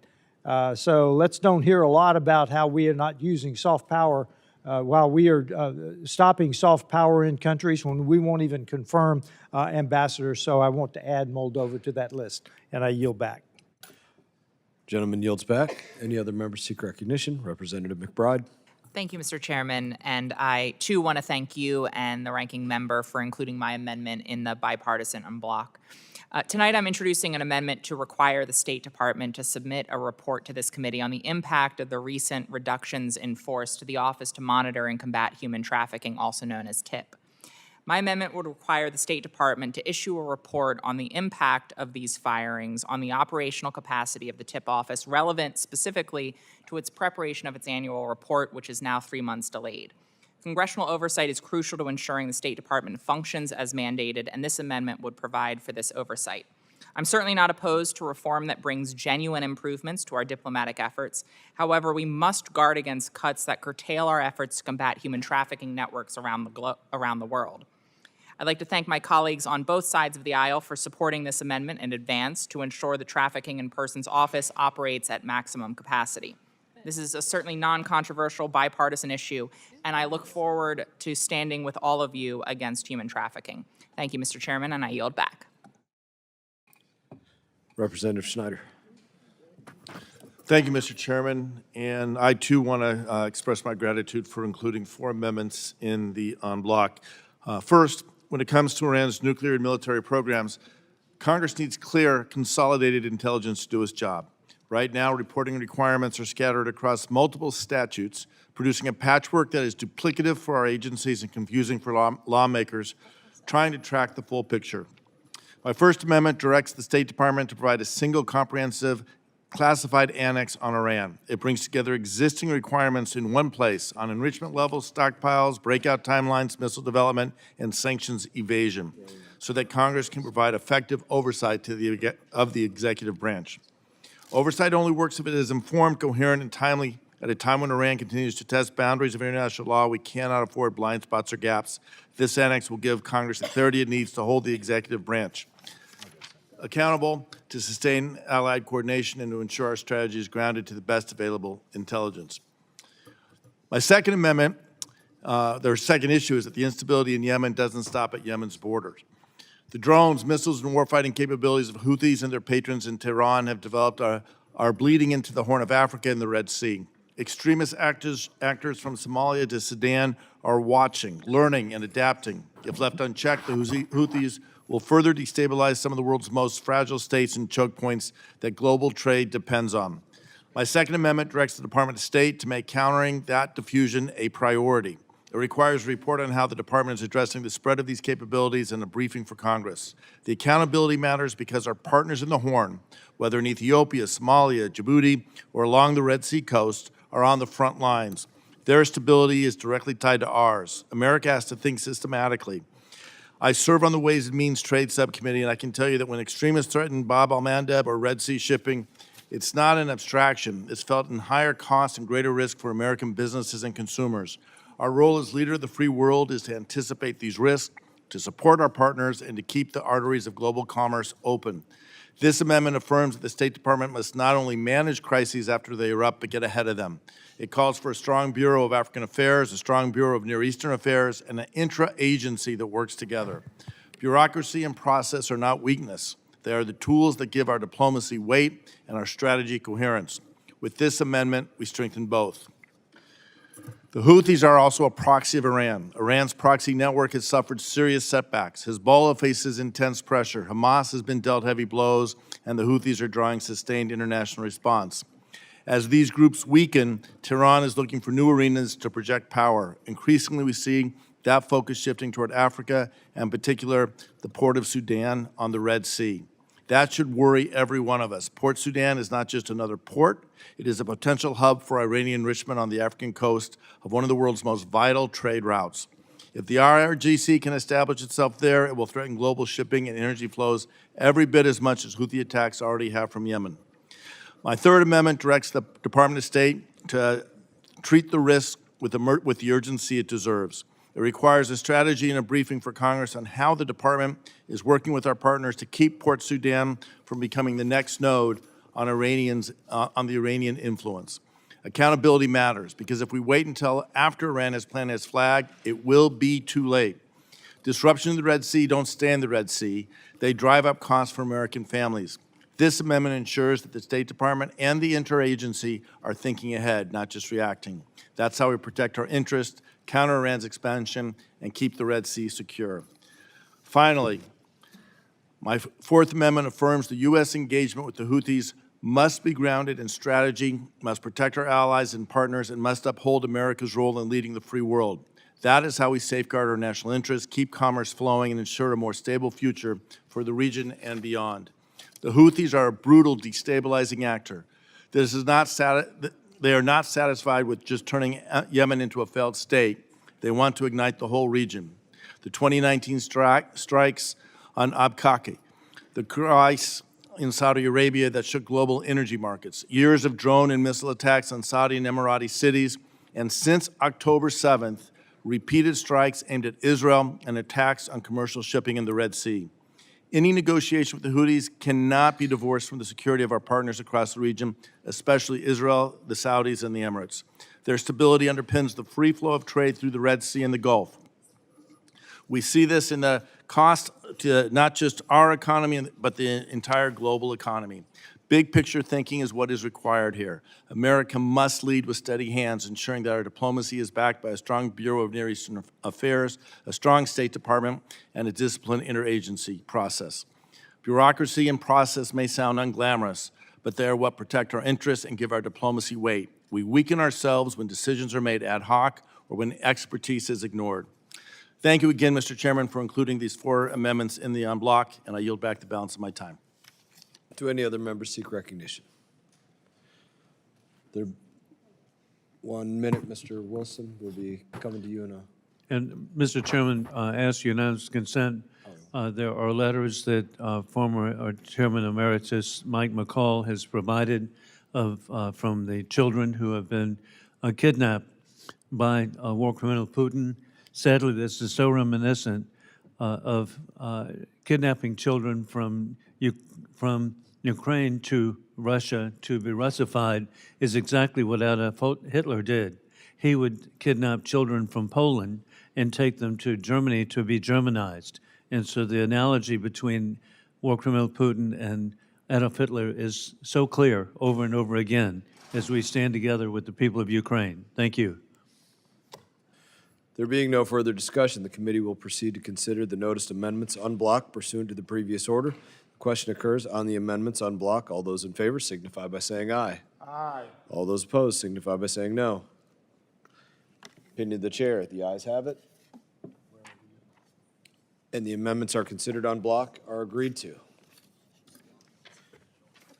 Are there any further amendments? Representative Baird, I believe you have amendment number 20 at the desk. Is that correct? Thank you, Mr. Chairman. Clerk will designate.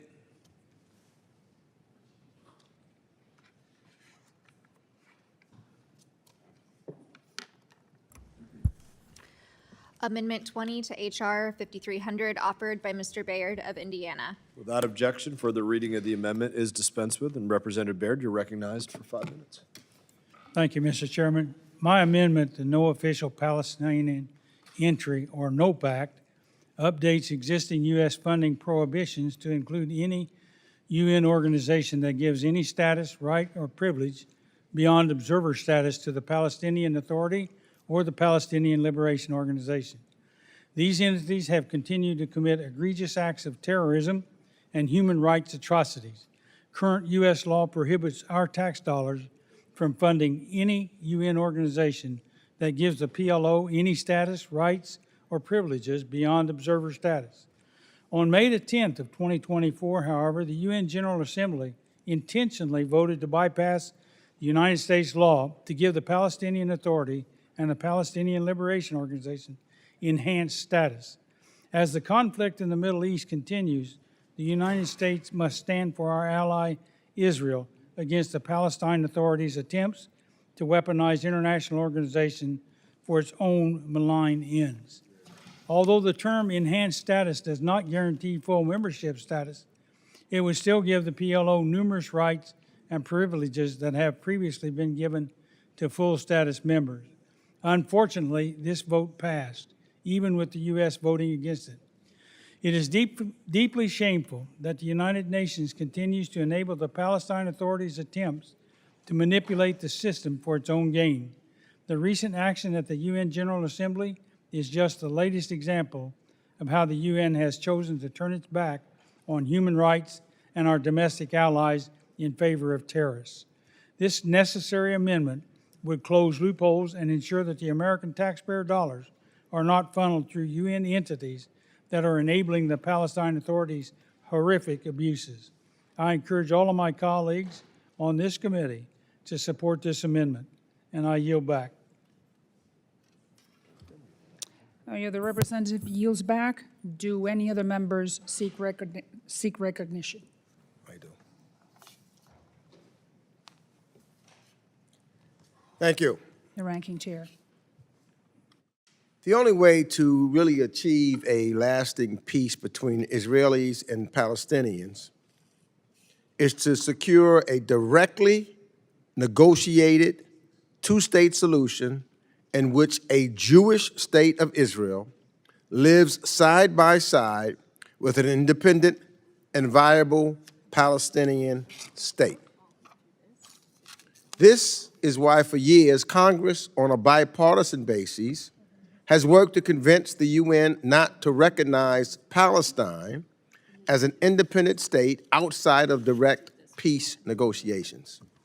Now, one of the things I do want to correct what the gentleman, Mr. Byrd, has said is I do not call all Palestinians terrorists. Hamas is a terrorist organization. And Hamas could never be recognized and should never be the head of government in Gaza or any place else. But I'm not going to call all Palestinians terrorists, clearly not the children and the women and men that I've seen suffering and in need of humanitarian aid.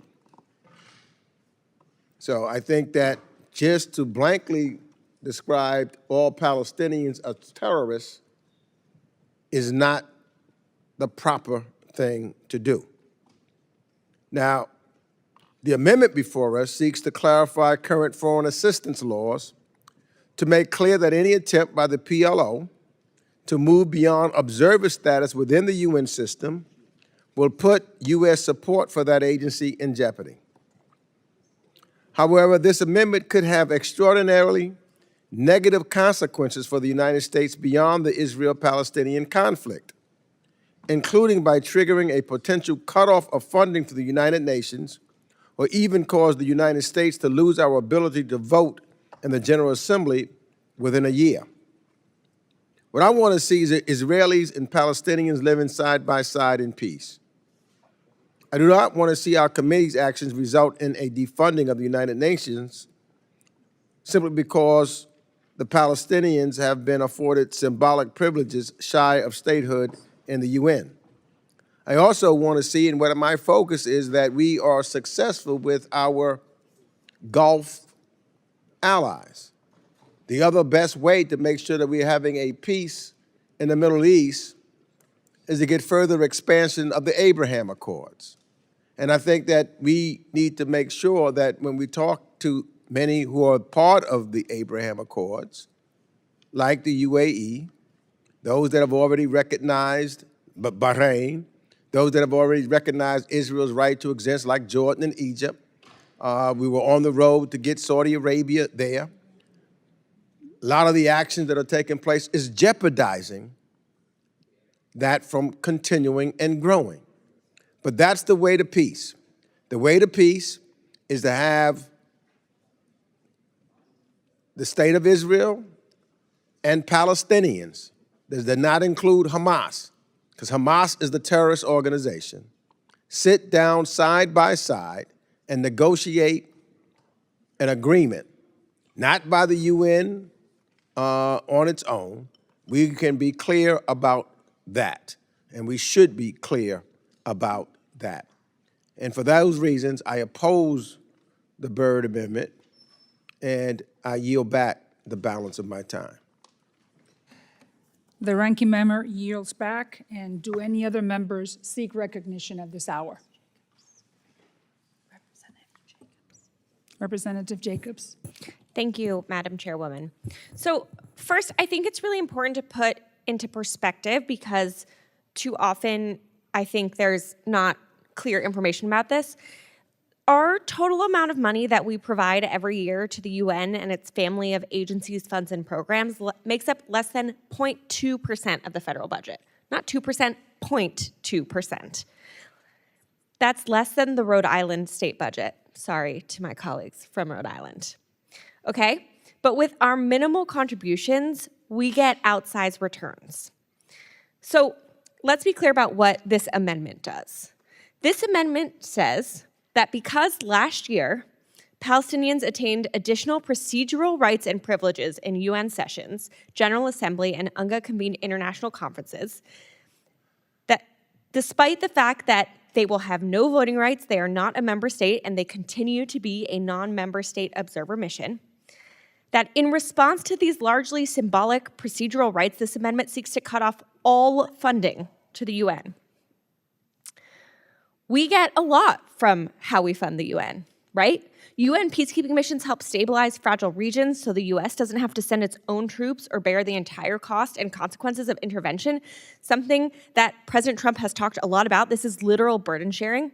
Our contributions support UN agencies that provide food aid and refugee assistance and emergency response that help prevent famines and pandemics and refugee crises that can spill over and create instability and endanger American lives. This amendment will only serve to weaken the US and our national security while bolstering our adversaries at the UN. Defunding the UN would mean conflict and instability would proliferate. More people would migrate, fleeing from war and natural disasters. Disease would spread unchecked, and more. And it would result in us losing our vote in the General Assembly. It would give our adversaries the ammunition they need to spin a narrative that the US is an unreliable partner and not interested in international cooperation so that they can shape the rules of the international order in their image instead of ours. This amendment only hurts ourselves, so I urge my colleagues to vote no. Okay, the representative yields back. Do any other member seek recognition at this hour? Okay, Representative Self, that for 5 minutes. Two of my colleagues across the aisle have mentioned no vote in the General Assembly. Perhaps we ought to put in an amendment that says if we don't have a vote in the General Assembly, then they get no money during that period. because what do we provide? 25% of the overall UN budget. It has no comparison to our national budget. It has everything compared to the total UN budget. I rise in support.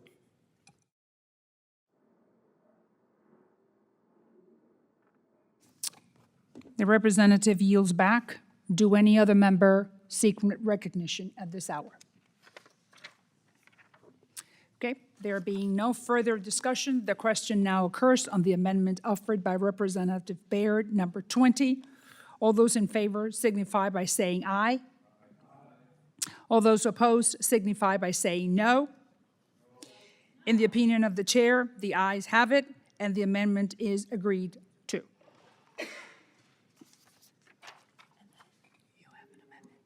Okay.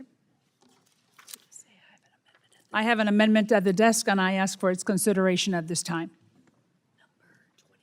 Number Salazar, number 26. I recognize myself for 5 minutes. No, the clerk shall electronically distribute the amendment. And the clerk shall report the amendment. Amendment 26 to H.R. 5300, offered by Ms. Salazar of Florida. At the appropriate place, insert the following: Preserving Accountability for National Assets Act. So without objection, further reading of the amendment is dispensed with. The representative is recognized for 5 minutes on the amendment, meaning myself.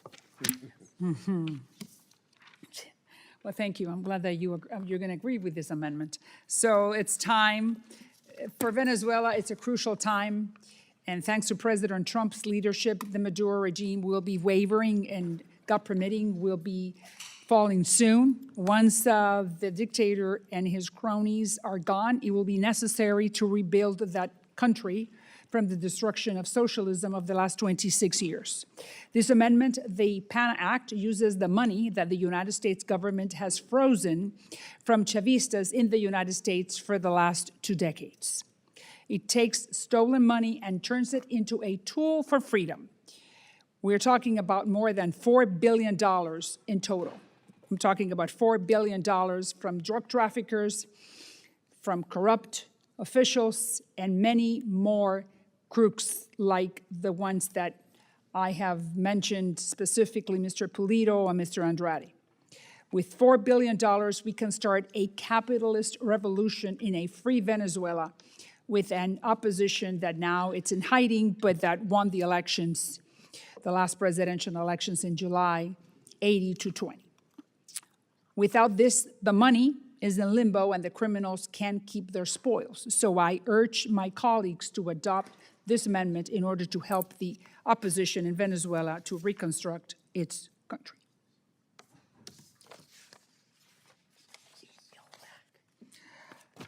So I yield back the balance of my time, and do any other member seek recognition at this hour? Ranking Member Meeks is recognized for 5 minutes. Thank you, and I do support this amendment. And I have long admired the Venezuelan people who have endured hunger, mass displacement, and economic collapse. This amendment would create a Venezuela Restoration Fund to allow forfeited assets to be used to support essential organizations constituting Venezuela's civil society and independent journalists who come under fire on a daily basis. Supporting human rights organizations and civil society in Venezuela is more critical now than ever, especially after the Trump administration cut vital programs to support democracy in Venezuela. The amendment makes clear that the Venezuelan Restoration Fund must be complementary and not a substitute for the United States foreign assistance. The effects of the USAID dismantlement cannot be understated. One human rights group providing support to political prisoners and their families in Venezuela lost virtually all of its funding. Another Venezuelan organization, which has been operating for decades in the defense of human rights, lost nearly half of its budget and had to discontinue, cut back, or postpone some major projects. They have had to severely curtail their travel abroad to report abuses to foreign governments and human rights monitors. While the administration has repeatedly stated its commitment to supporting the Venezuelan people in their struggle for democracy and human rights, its actions have all but abandoned the democratic opposition and actually strengthened the hand of Nicolas Maduro. Let me be clear. Nicolas Maduro lost the elections held on July 28, 2024, and Edmundo Gonzalez won these elections. And it was the Biden administration that successfully negotiated a deal, however imperfect that it was, that leveraged sanctions to put pressure on the Venezuelan government to hold elections and allow the opposition to participate. But what credibility Maduro lost after the elections, the Trump administration gifted back to him. The Trump administration's episodic engagement, swinging between military invasion and sudden accommodation with the Maduro regime, has not only confused our democratic partners in the region, but has strengthened the Venezuelan regime after its defeat last July. The Venezuelan people deserved more than mixed signals from the United States. They deserve a policy that is principled, consistent, and coordinated with our allies. I support this amendment and look forward to working with the gentle lady from Florida to establish the Venezuelan Restoration Fund, but also to reinstate the USAID programs, including NDI and IRI projects that were lifelines for so many in Venezuela, as they were around the world. And with that, I yield back. The ranking member yields back. Do any other members seek recognition? Okay, there being no further discussion, the question now occurs on the amendment offered by myself, number 26. All those in favor signify by saying aye. Aye. All those opposed signify by saying no. In the opinion of the chair, the ayes have it, and the amendment is agreed to. Are there any further amendments? I have an amendment at the Caller is desk. recognized for 5 minutes. Amendment number 107. The clerk shall electronically distribute the amendment. The clerk shall report the amendment.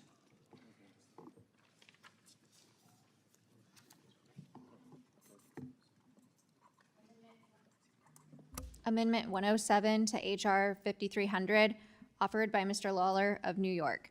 At the appropriate place, insert the following. Revocation of privileges and immunities, notwithstanding any other provision of law, no official, employee, or representative of the United Nations Relief and Works Agency for Palestine refugees in the Near East shall be Without entitled. objections, further reading of the amendment is dispensed with. The representative is recognized for 5 minutes on the amendment. Thank you, Madam Chair. This amendment would revoke diplomatic privileges and immunities from UNRWA officials, employees, or representatives. The conduct of UNRWA since its inception, and especially on and after October 7th, 2023, has been beyond despicable. It's been clear from UNRWA's early days that there was a very present bias against Israel, but investigations following October 7th found that Hamas had systematically infiltrated the agency. Staff members participated in the October 7th terrorist attacks and were active members of Hamas. UNRWA schools have been used to store Hamas and their weapons, and UNRWA facilities have been used by Hamas to launch attacks against Israel. We have stopped U.S. funding for UNRWA, but we need to do more to force the UN to gut this agency and eliminate it altogether.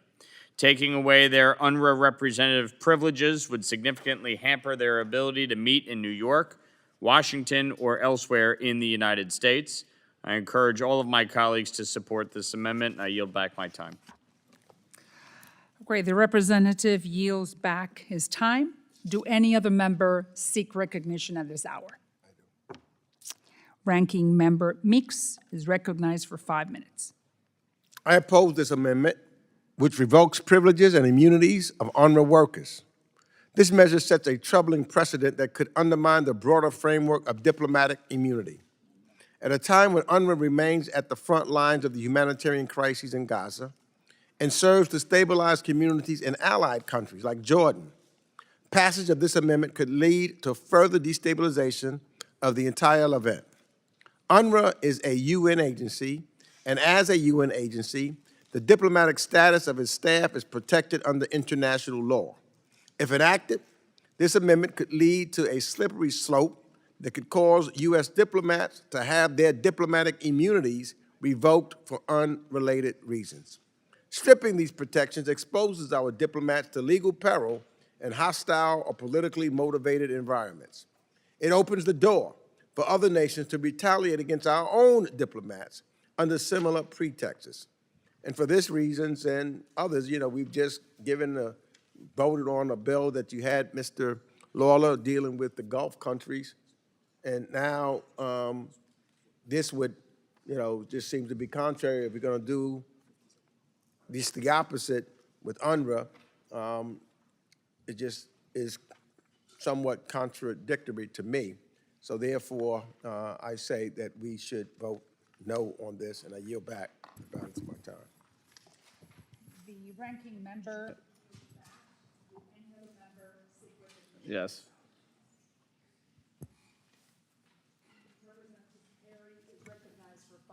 Representative Perry is recognized for 5 minutes. I thank the chair, and I applaud the gentleman's amendment.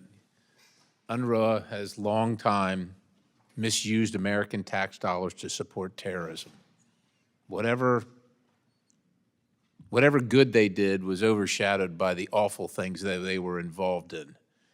And saying that, us not funding UNRWA is going to destabilize whatever it's going to destabilize, well, I guess we're just supposed to be happy with funding terrorism and murder, kidnapping and torture so that things can be stable. Nobody wants that kind of stability, and they sure don't want to pay for it. I support the gentleman's amendment, and I yield the balance of my time to the gentleman from New York. I thank the gentleman from Pennsylvania.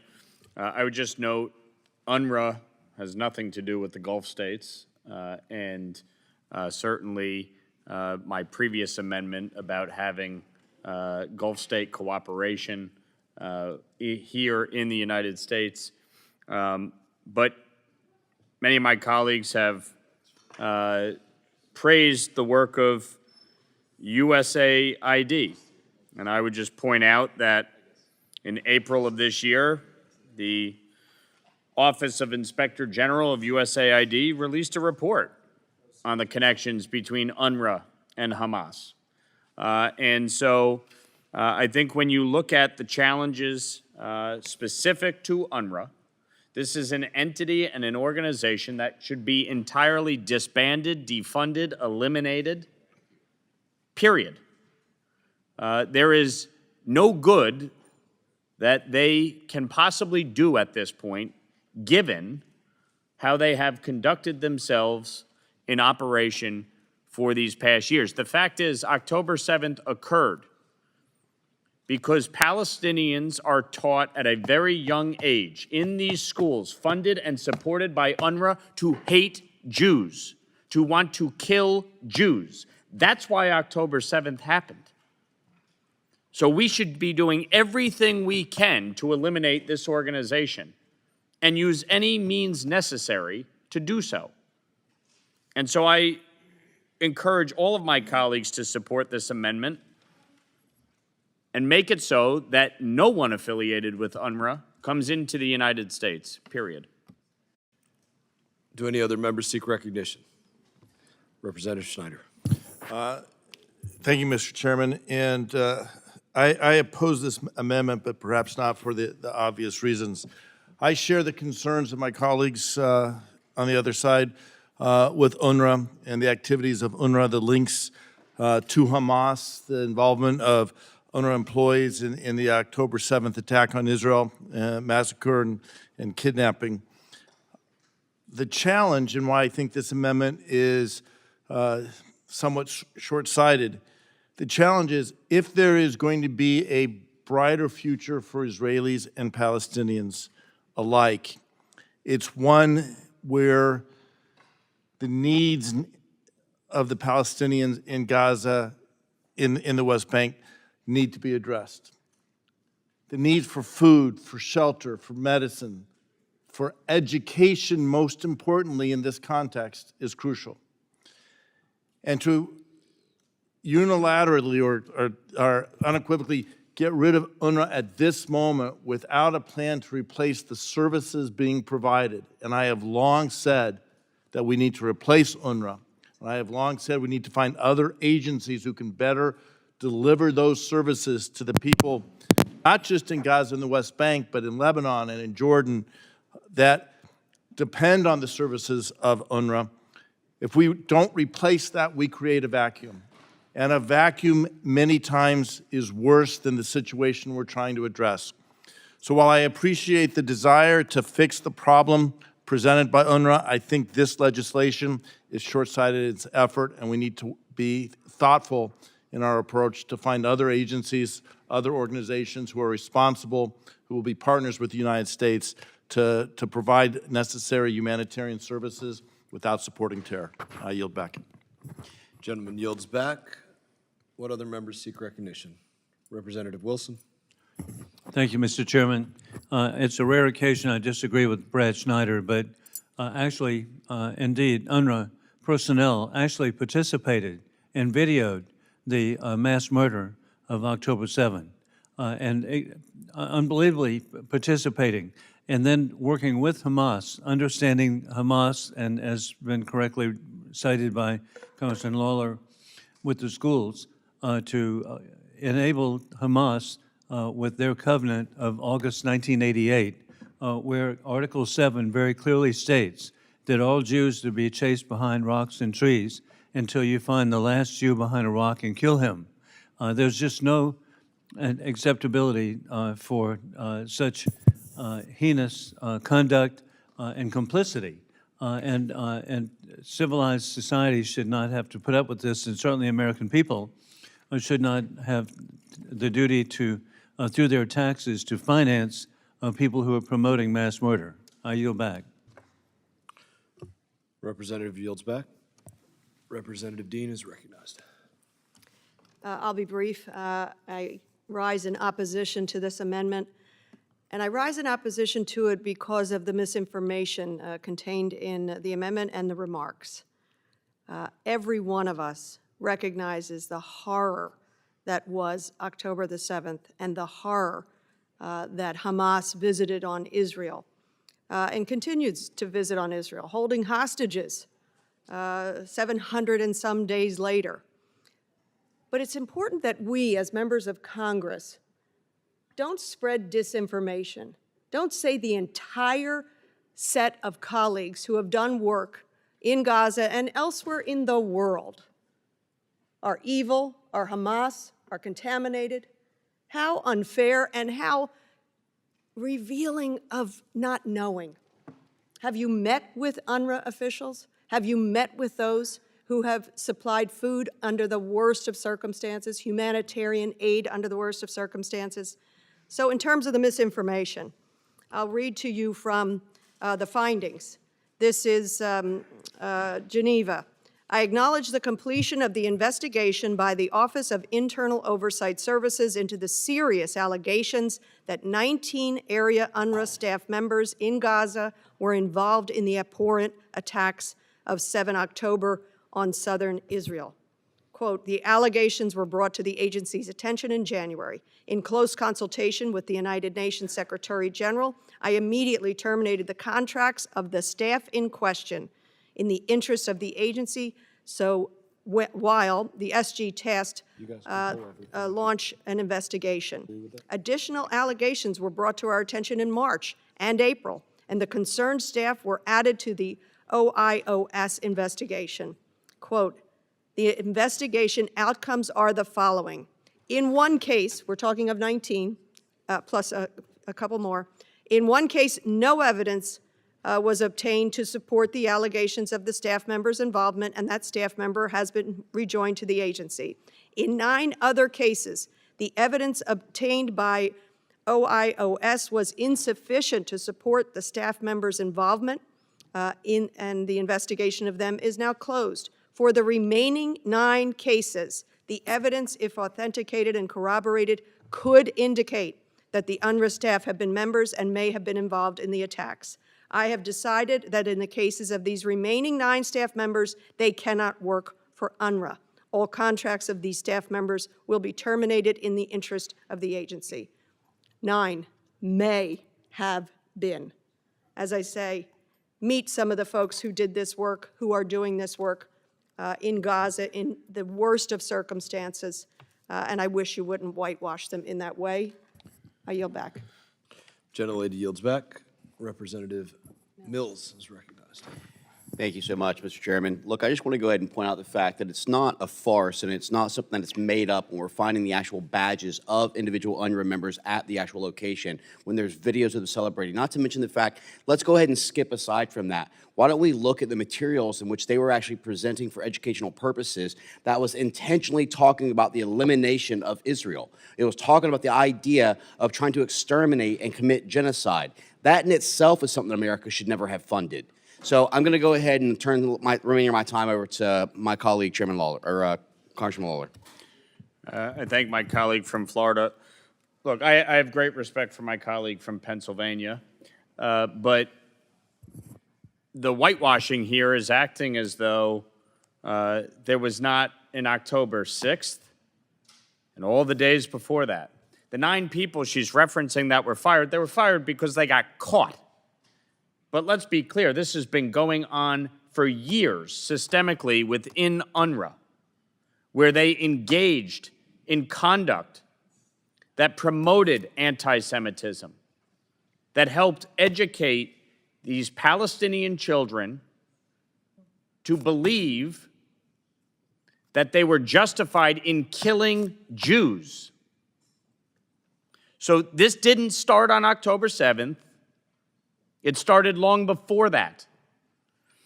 And when you look at, for instance, UN Watch put out a report about UNRWA's ties to Hamas, and I'll read you one such example. UNRWA Commissioner General Philippe Lazzarini made a deal with jihadi terrorist groups at a Beirut meeting in May 2024 by which UNRWA allowed Hamas leader Fathi al-Sharif to remain as principal of a major UNRWA school and as head of the UNRWA Teachers Union. That's what we want to continue to fund?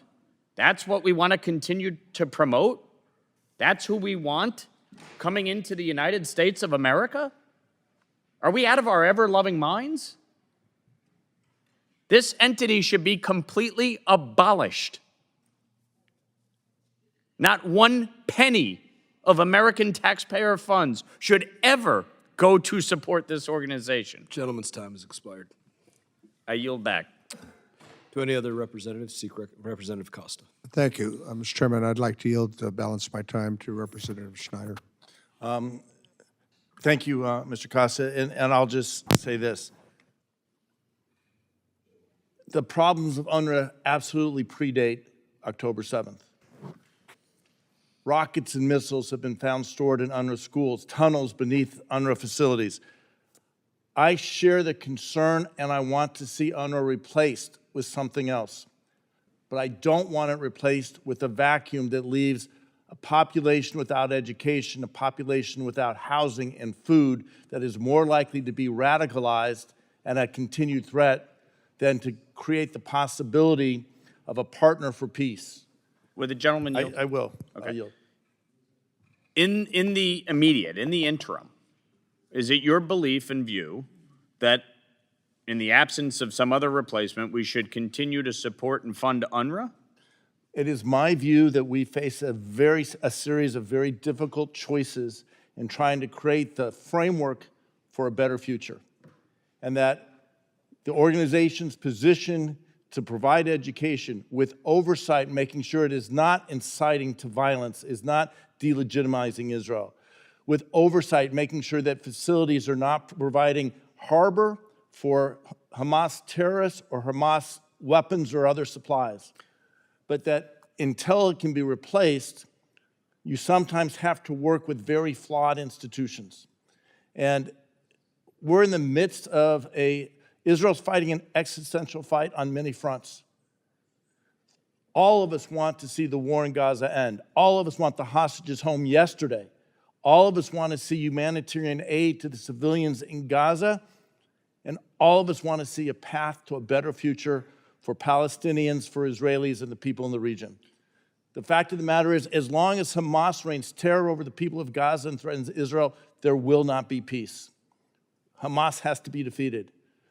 But once Hamas is defeated, and the best way to ensure that Hamas does not rise again or another terrorist organization steps into their place, is to give the Palestinian people a hope for a prospect of the future that every Israeli wants for their children.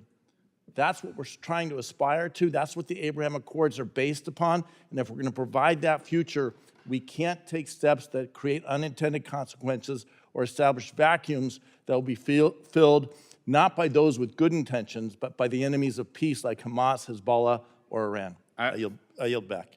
Would the gentleman yield the remainder of his time to me?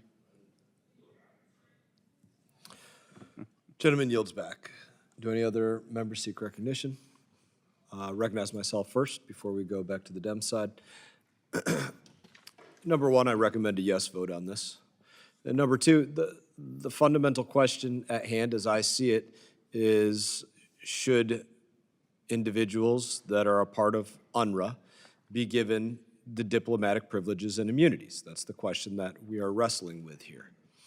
And for me, I ask myself the question of, if you are under the umbrella of UNRWA, then should you, in today's world, allowed to be able to classify yourself as a diplomat, as a diplomatic arm?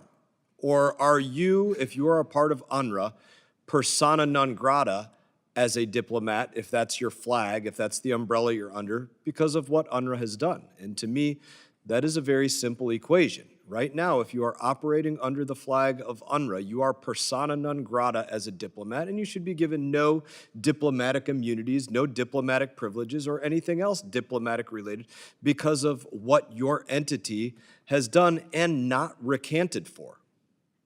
UNRWA hasn't recanted, as it was pointed out by Representative Lawler. They were caught, and they have certainly denied their work in schools year after year, decade after decade, but they haven't recanted for what they did. And if not caught, there's no reason to believe that they wouldn't still be working to house these terrorists that are held some 700 days later.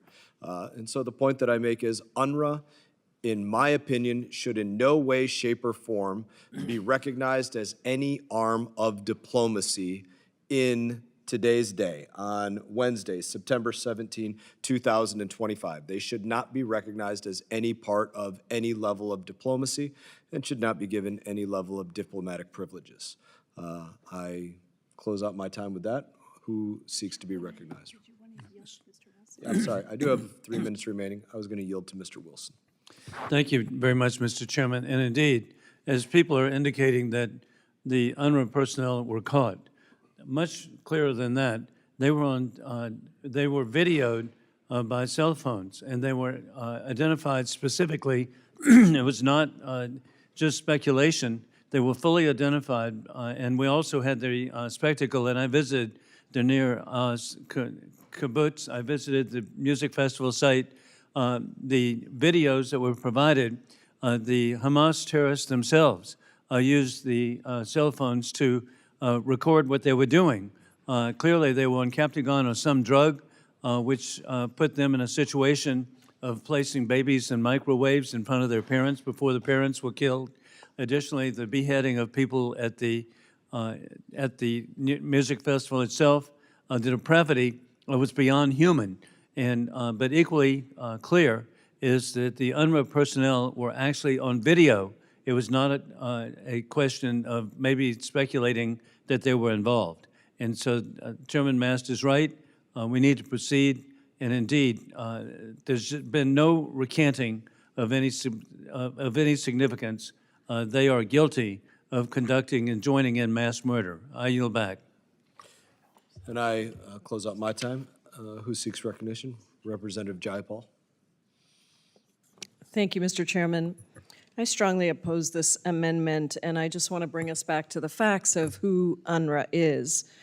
UNRWA serves nearly 6 million Palestinian refugees across the West Bank, East Jerusalem, Syria, Jordan, Lebanon, and it is the primary humanitarian aid organization operating in Gaza. Unlike many UN organizations, it is a direct service provider, and it runs schools and hospitals and distributes humanitarian aid.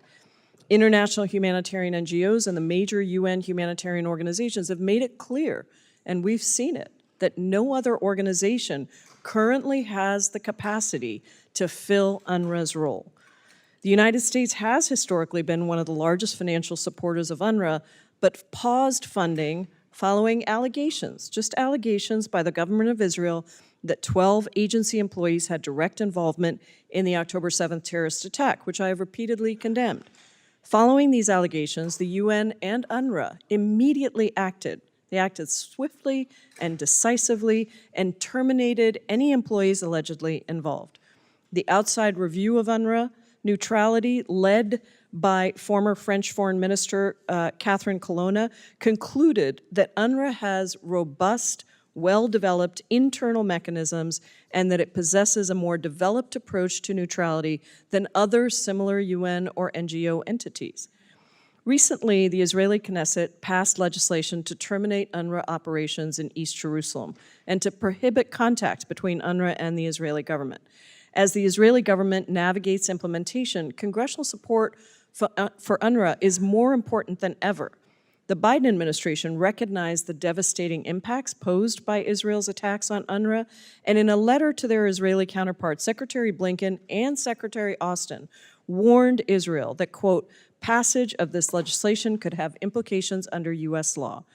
Additionally, following the passage of the bill, State Department spokesman Matthew Miller urged the Israeli government to, quote, pause the implementation and warned that, quote, if UNRWA doesn't exist, civilians, including children and babies, will not get the food they need, and this, for us, is unacceptable, end quote.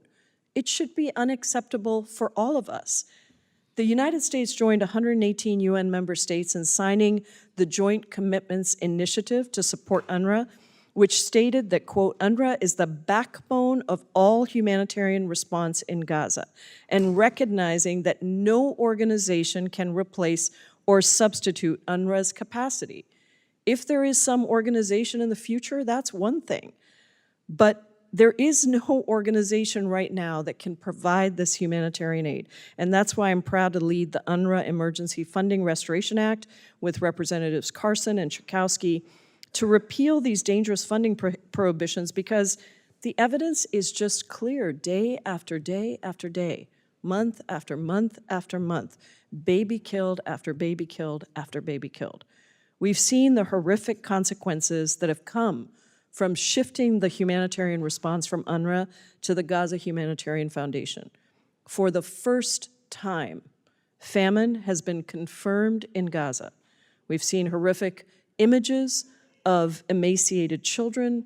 We've watched videos of hordes of people being forced to climb over each other for bowls of soup or unpredictable airdrops.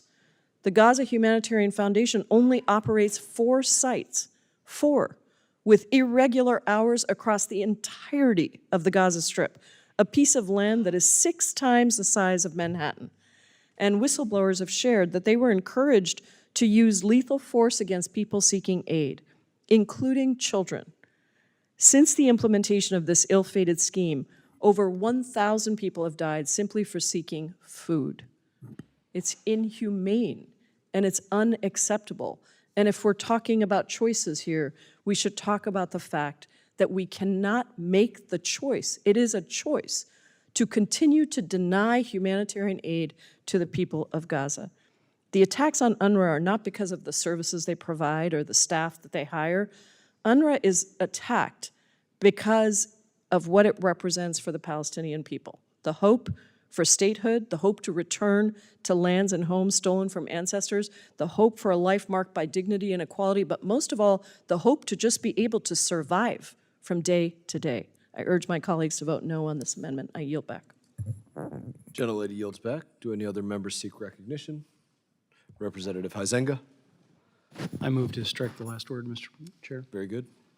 With that, I'd like to yield to my friend from New York. I thank the gentleman from Michigan for yielding.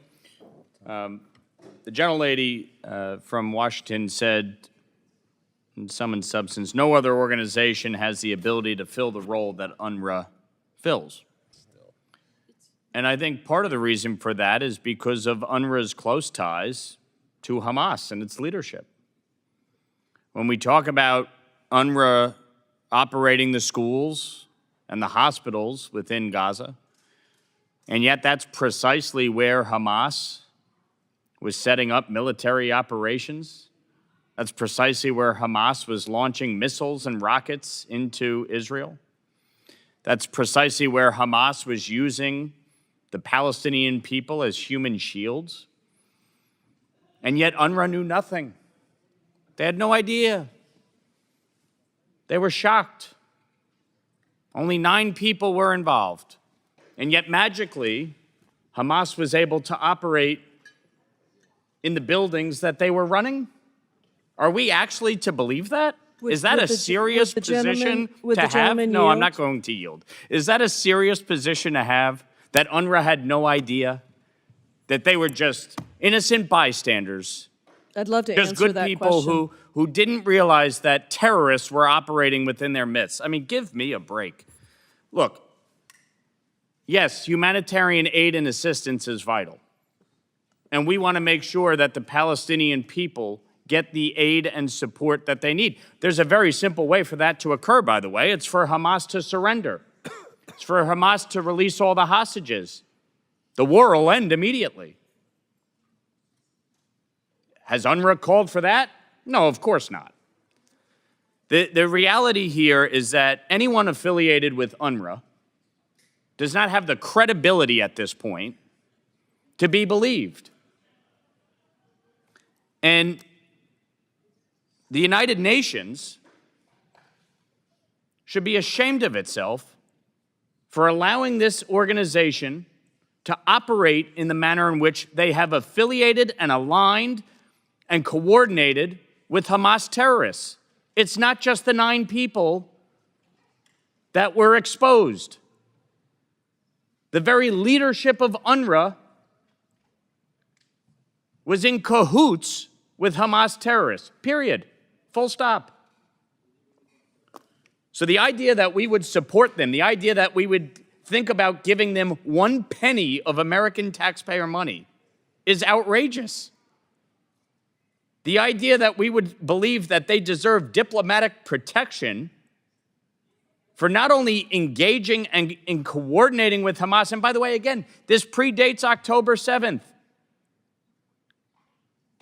There were 8 ceasefires, each time violated by Hamas, over 16 years. This wasn't just about October 7th. So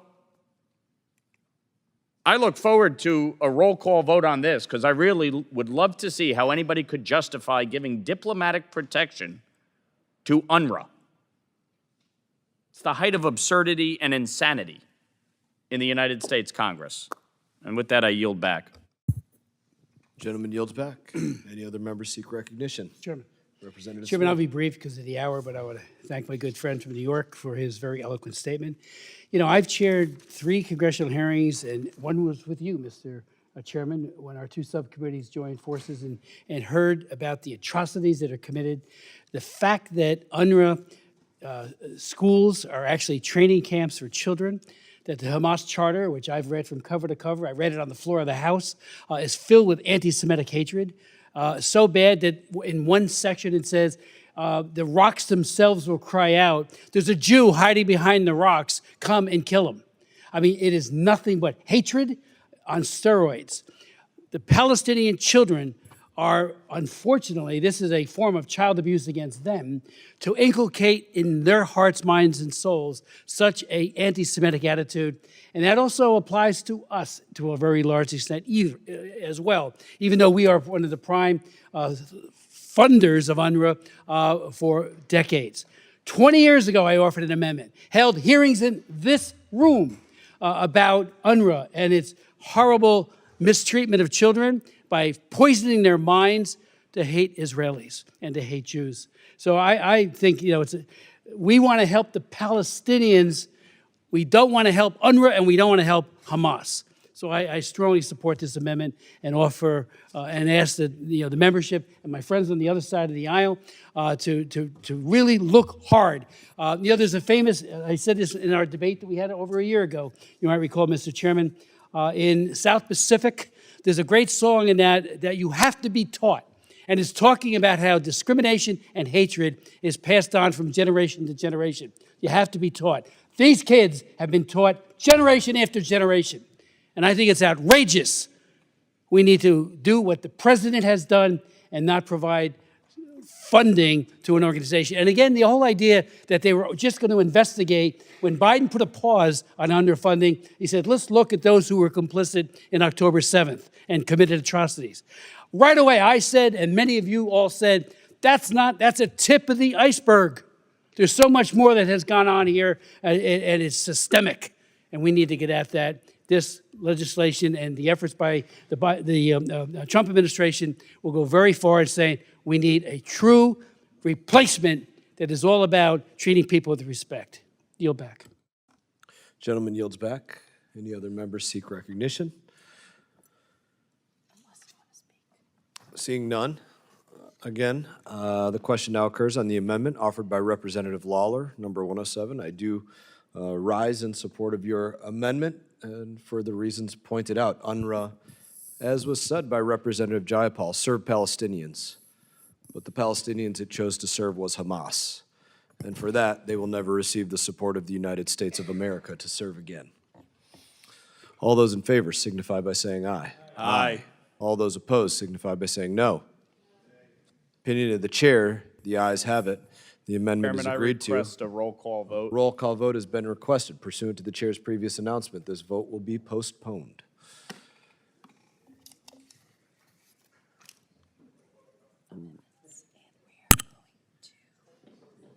Representative Issa is not here. Representative Jackson is. Mr. Chairman, Oh, I have an amendment number 24 at the desk. I was looking for a different Jackson. Well, You are not him, Yeah, no. so. Representative Jackson, you are recognized. Thank you, Mr. Chairman. Mr. Chairman, this amendment establishes. 1 minute, Mr. Jackson. Let us designate. Let us. Oh, sorry. Amendment 24 to H.R. 5300, offered by Mr. Jackson of Texas. Without objection, the further reading of the amendment is dispensed with, and you are now recognized, Mr. Jackson. Thank you, Mr. Chairman. This amendment establishes and authorizes the America First Opportunity Fund, known as the A10F, a fund that would give the Secretary of State the authority to consolidate fragmented and inefficient foreign assistance programs to better distribute foreign aid in a manner that makes America safer, stronger, and more prosperous. Under the Biden administration, foreign aid was used to promote numerous woke DEI initiatives across the globe that lined the pockets of left-wing NGOs and ultimately undermined America's standing on the world stage. We must ensure this never happens again, and this amendment will provide greater transparency and oversight over America's foreign assistance programs and make sure Congress and the general public understand exactly how the fund and this money is being spent and how it benefits both the recipient and the U.S. By centralizing resources and creating one fund, the A10F will allow for more efficient use of taxpayer dollars and ensure the priority is America first. Aid is meant to be an emergency, short-term, and temporary tool, but the current aid system has strayed from its original mission and helped create generations of perpetually aid-dependent populations. Through this reauthorization, we have the unique opportunity to redesign our foreign aid programs to develop lasting, self-reliant, trusted partners and end this persistent cycle of poverty. As China and other foreign adversaries continue to advance their malign influence in critical regions like Africa and the Western Hemisphere, we must modernize our foreign assistance to make targeted investments that further American foreign interest. This fund is an innovative tool that will reduce long-term dependence on foreign assistance, strengthen our national security, and further America's economic interest. I strongly urge all my colleagues to support this amendment. With that, Mr. Chairman, I yield back. Gentleman yields back. Do any other members seek recognition? Seeing none. Question now occurs on the amendment offered by Representative Jackson. I recommend a yes vote. All those in favor signify by saying aye. Aye. All those opposed signify by saying no. Opinion of the chair, the ayes have it. The amendment is agreed to. Roll call vote has been requested. Pursuant to the chair's previous announcement, this vote will be postponed. Representative Huizenga, do you have Amendment 51? Yes, Mr. Chairman, I have an amendment at the desk. Please let the clerk designate it. There's also barbecue and 2167 still there. I'll keep you posted when they're coming up. Amendment 51 to HR 5300, offered by Mr. Huizenga of Michigan. Without objection, further reading is dispensed with, and Representative Huizenga, you are recognized. Thank you, Mr. Chairman. I rise and present this amendment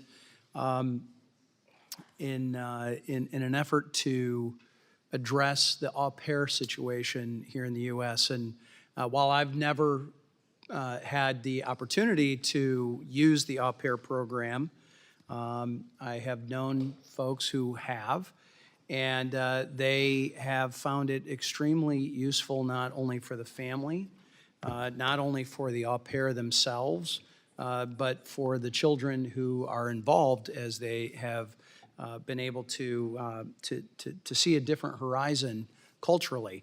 And since 1986, Mr. Chair, the State Department's au pair program has served a unique role among educational and cultural exchange programs authorized by Congress under the Fulbright-Hays Act of 1961. Au pairs are typically young international students who travel to the U.S. on a J-1 visa to live with an American host family and learn about American culture and values while supporting working families through the provision of child care. The program's goal is to develop ambassadors who then return to their home countries more aware of American values, of American culture, and what is happening in our country, while providing reciprocal benefits such as cultural, educational, and language immersion to their hosting American families.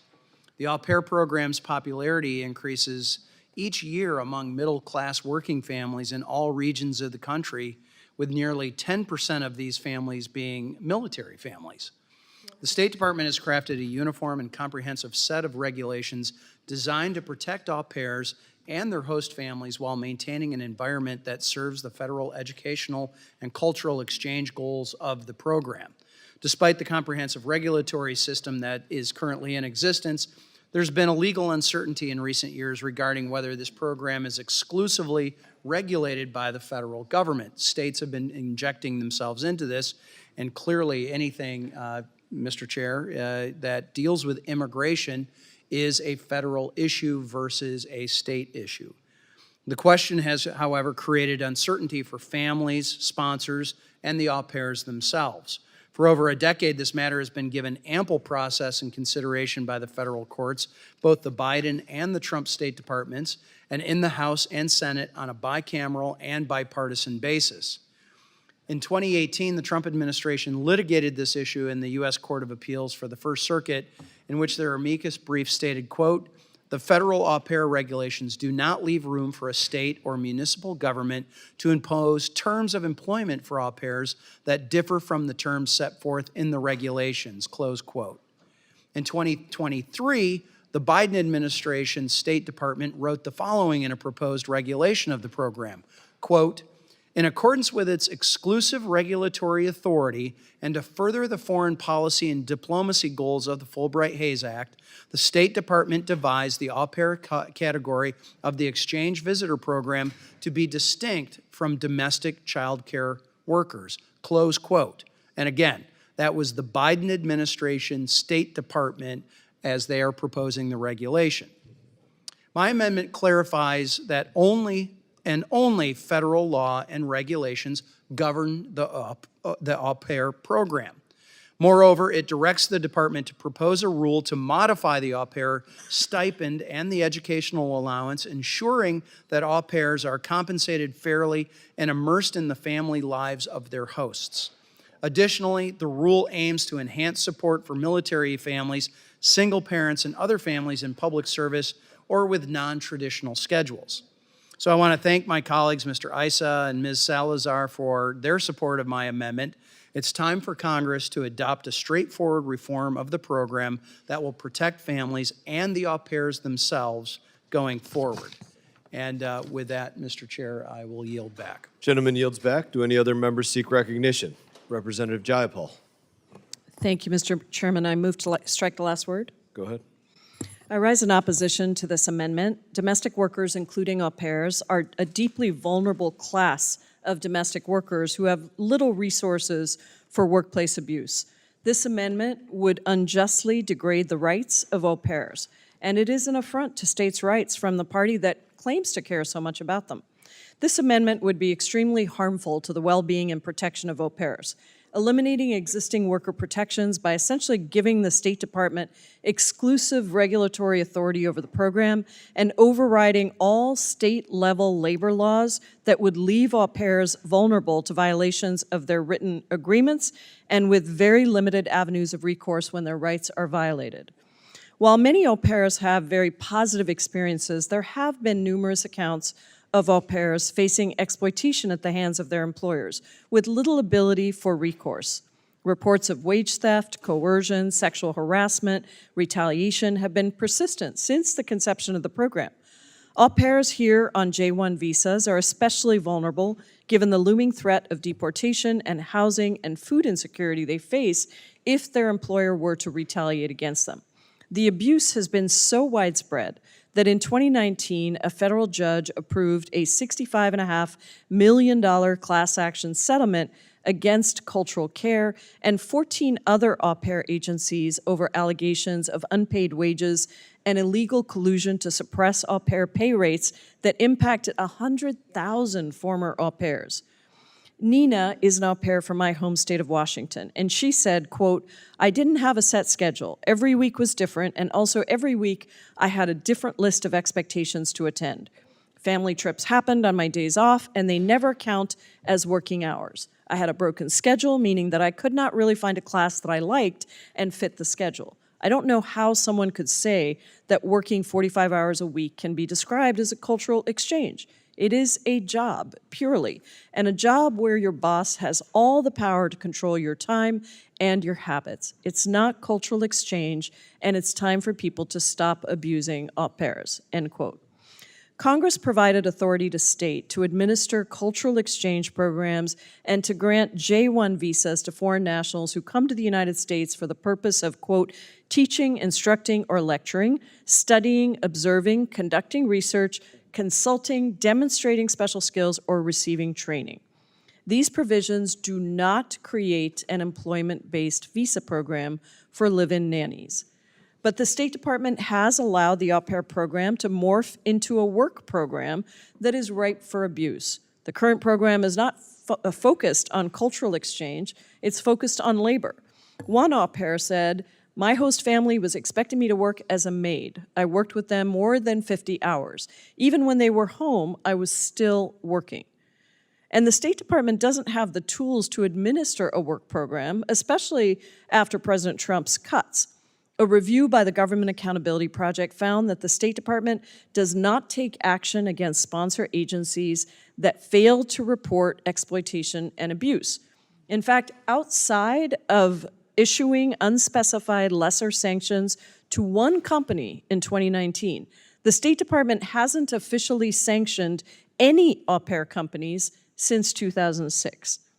The au pair program is far from a pure cultural exchange program.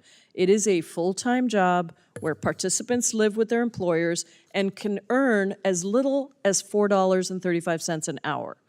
These wages are so low that a growing number of states have passed their own laws to raise wages for au pairs or seen court rulings that classify au pairs similarly to domestic workers, such as Massachusetts requiring that au pairs receive the state minimum wage and overtime pay. My Republican colleagues often claim to be the party of limited government and states' rights, but this amendment does the exact opposite. It would prevent individual states and localities from passing their own laws that they deem are necessary to protect au pairs and ensure that they are treated with dignity and respect. I urge my colleagues to oppose this amendment that would infringe on states' rights and further marginalize an already vulnerable workforce of immigrant women. I yield back. Gentlelady yields back. Do any other members seek recognition? Seeing none, I will recommend a yes vote on this. It was failed to be mentioned in the previous comments that the individuals that are there under the cultural exchange program also receive paid time off, also receive full room and board as a part of their cultural exchange program and tuition for education. And what for many is the benefit of being immersed in the English language in the United States of America, which is one of the primary benefits for all, especially those that come from non-English speaking countries. In that, anybody else seek recognition? Not seeing any. The question now occurs on the amendment offered by Representative Huizenga. All those in favor signify by saying aye. Aye. All those opposed signify by saying no. Opinion of the chair, the ayes have it. The amendment is agreed to.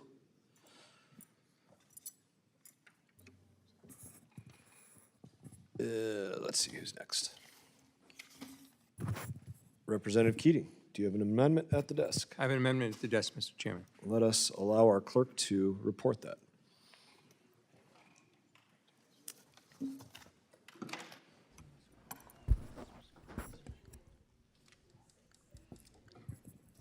Amendment 49 to H.R. 5300, offered by Mr. Keating of Massachusetts. At the appropriate place, insert the following. Prohibition on Russian participation in the G7. Without objection, further reading of the amendment is dispensed with. And Representative Keating, you are recognized for 5 minutes. Thank you, Mr. Chairman and Ranking Member Meeks. This amendment prohibits Russia from participating in the G7 or in any reconstruction of a G8. It's built on and is identical to H.R. 436, which I introduced in January alongside Representative Brian Fitzpatrick. I'd like to thank Mr. Fitzpatrick and the 14 other bipartisan members who have co-sponsored the underlying bill, including Representative Lawler, Representative Kim, Representative Smith, Representative Wilson, Representative Moylan, Representative McBride, Representative Costa, Representative Johnson, Representative Titus, and Representative Olszewski, who all serve on this committee, by the way. Russia has made it clear time and time again that they are not a partner of the United States. For 3.5 years, we've watched as Russian military bombards Ukraine through drone and missile attacks targeting critical infrastructure like hospitals, primary schools, maternity wards, among other targets. They've escalated attacks in the frigid winter months when resources and energy are the most needed and the most scarce. And a few days ago, more than 20 Russian drones landed in Polish NATO airspace, a clear escalation move. Simply put, Russia is not our friend. The G7 represents a community of nations built on shared values of democracy, accountability, and the defense of international security. Russia's actions are not reflective of a nature and a nation that deserves to be part of the G7. Allowing Russia back into the G7 or expanding it to a G8 that includes Russia would normalize and actually reward their illegal aggression. Russia has been transparent in its true alliances and its actions. We need to be very clear in ours right now. I urge all my colleagues to support this bipartisan amendment, and with that, I yield back. Gentleman yields back. Do any other members seek recognition? Seeing none. Representative Meeks. Keating. As slow as I could. You're recognized. Thank you. I support this amendment, and I want to thank Mr. Keating for bringing it forward. I also want to thank him for his work on the underlying legislation, which is good bipartisan effort of members on both sides of this committee to ensure that it remains U.S. policy not to let Russia back into the G7 or a reconstituted G8. This signals an important as ever as Russia continues its attack on Ukrainian civilians and refuses to engage in good faith negotiations to bring this illegal war to an end. So I support the gentleman from Massachusetts amendment, and I urge all of my colleagues to do the same, and I yield back. Gentleman yields back. Recognize myself. This is a policy that I am inclined to support, and I would say that the president has been in support of this as well. I will recommend a yes vote on this amendment. Russia will should unquestionably remain out of the G7 or the G8 for as long as easily it's been waging this war and for consequences thereafter. I think we could go into this in length, but I will recommend a yes vote on this. Anybody else seek recognition? That being said, the question now occurs on the amendment offered by Representative Keating. All those in favor signify by saying aye. Aye. All those opposed signify by saying no. Opinion of the chair. The ayes have it, and the amendment is agreed to. Representative Perry, do you have an amendment at the desk? Mr. Chairman, I have an amendment at the desk number 133. Please allow our clerk to report that. I reserve a point of order. Noted. Amendment 133 to H.R. 5300, offered by Mr. Perry of Pennsylvania. Without objection, further reading of the amendment is dispensed with. Representative Perry, you're recognized. Thank you, Mr. Chairman. We must confront the greatest threat to American security, and that is the Chinese Communist Party. This amendment designates the CCP as a transnational criminal organization under existing executive authority, adding it to the top international criminal organization target list. This enables aggressive law enforcement, sanctions, and asset seizures to dismantle its global operations that undermine U.S. sovereignty and prosperity. This amendment directs the Attorney General to formally label the CCP a transnational criminal group, triggering coordinated federal actions across DOJ, state, and intelligence agencies. This builds on President Trump's 2017 Executive Order number 13773, which has already targeted groups like Hezbollah. No new bureaucracy, just enforcement tools to freeze CCP-linked assets, prosecute operatives, and curb illicit activities. Why amend now? The State Department's foreign policy must prioritize America first by isolating criminal regimes, not engaging in them and with them. The CCP's unchecked expansion has cost Americans dearly. Intellectual property theft siphons $225 to $600 billion annually from U.S. firms per the IP Commission. Fentanyl precursors from the CCP-controlled labs fuel 100,000 overdeaths yearly, with China supplying 90% of global precursor despite bans. And COVID-19 cover-ups led to 1.1 million U.S. deaths and $16 trillion in economic losses per Harvard estimates. Egregious findings include the CCP ties to triads and cartels for money laundering, handling billions in illicit crypto and drugs, and espionage rings, stealing tech secrets, compromising our military edge against the PLA. This amendment saves lives and billions by empowering sanctions that could recover $50 billion in seized assets yearly, redirecting focus to border security and domestic innovation. Designated the CCP as a criminal entity, protects American jobs, health, and freedom from Beijing's aggression. Now, I know that the chairman's going to tell us all that this amendment is not germane, but I wanted to give everybody the narrative so that we understand what we're dealing with, and though we might not deal with it at this moment in this committee, we better deal with it soon. And with that, I withdraw the amendment. Gentleman withdraws the amendment without objection. So ordered. Representative Costa, do you have an amendment at the desk? Yes, Mr. Chairman, I have Amendment 55. Please allow the clerk to report that.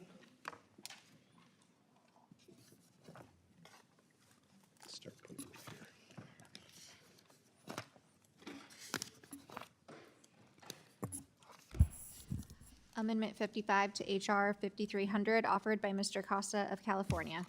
At the appropriate place in the Without bill. objection, further reading is dispensed with. Representative Costa, you're recognized. Thank you very much, Mr. Chairman. I think we all want peace in Ukraine. But there's one impediment to reaching it, and that's the war criminal and dictator Vladimir Putin. Today, modern-day Russia's a syndicate, in my view, masquerading as a country with a mob boss called Putin. Putin only responds to one thing, and that's force. He must be forced to agree to peace with sticks, I believe, instead of carrots.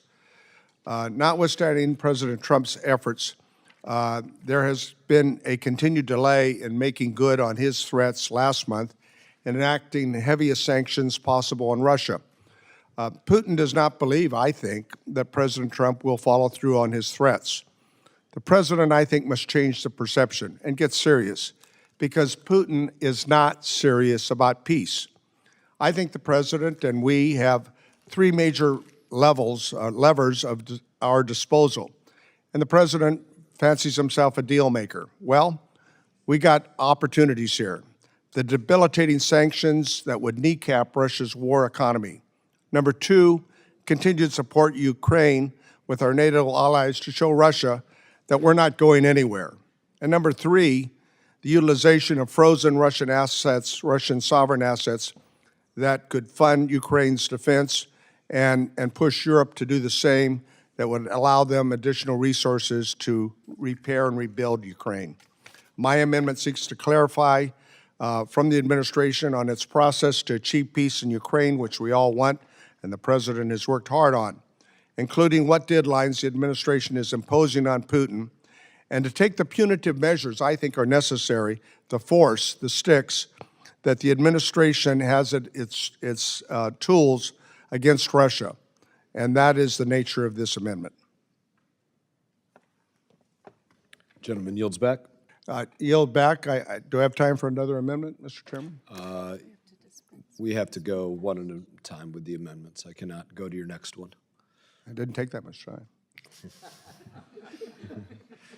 You fancy yourself a deal maker. A deal maker of sorts. Very good. Wish I could help you, but I cannot. Amendment 64, no. So, the rules are the rules. Okay. As they said, The Big Lebowski.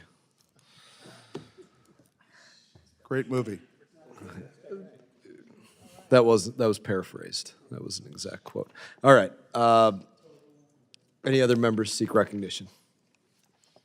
There being no further discussion, the question now occurs on the amendment offered by Representative Costa, number 55. I recommend a no vote. All those in favor signify by saying aye. Aye. Those opposed say no. No. Opinion of the chair, the noes have it, and the amendment is not agreed to. Any further amendments? Representative Perry? Mr. Chairman, I've got an amendment at the desk number 129. Please allow them to report it. I reserve a point of order.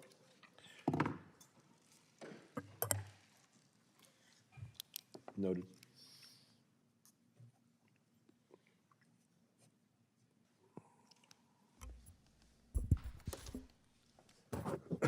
Amendment 129 to H.R. 5300, offered by Mr. Perry of Pennsylvania. Without objection, further reading of the amendment is dispensed with.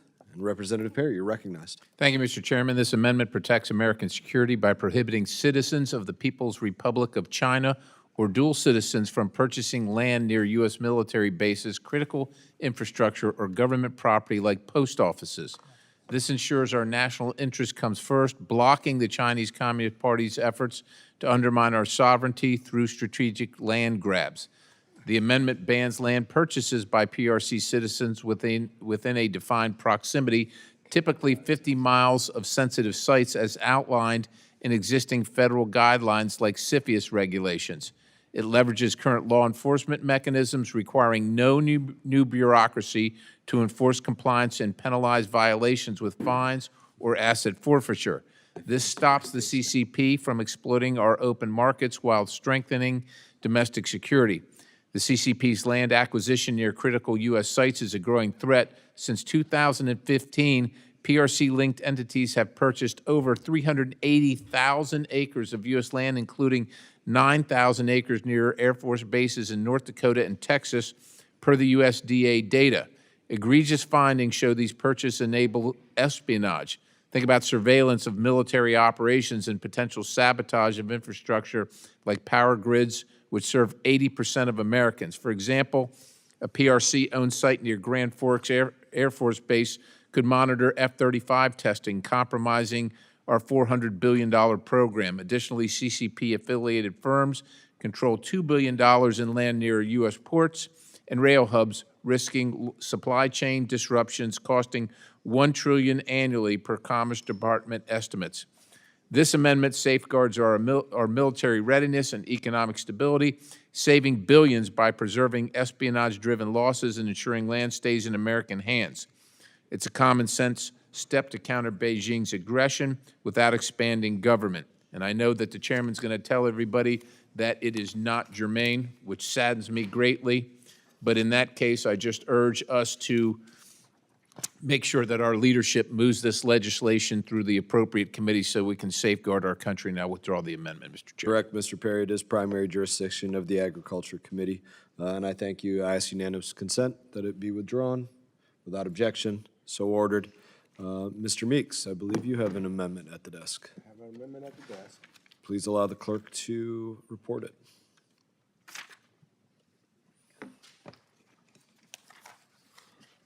Mr. Chairman, I preserve a point of order. Very good. Meeks 60, are you pulling that up?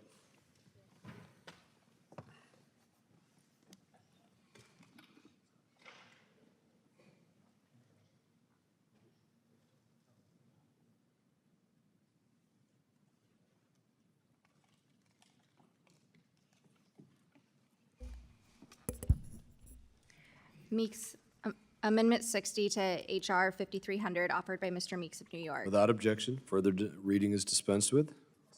Representative, Ranking Member Meeks, you are recognized. Thank you, Mr. Chairman. From the earliest days of Russia's renewed illegal war of aggression against Ukraine, this committee and the Congress as a whole has expressed its robust bipartisan support to the people of Ukraine. We didn't support Ukraine out of charity, though supporting Ukraine in the face of Russian aggression is certainly the morally right thing to do, but we came together on an overwhelmingly bipartisan basis, time after time, to support Ukraine and hold Russia accountable because we understood that what happens in Ukraine is not just about Ukraine.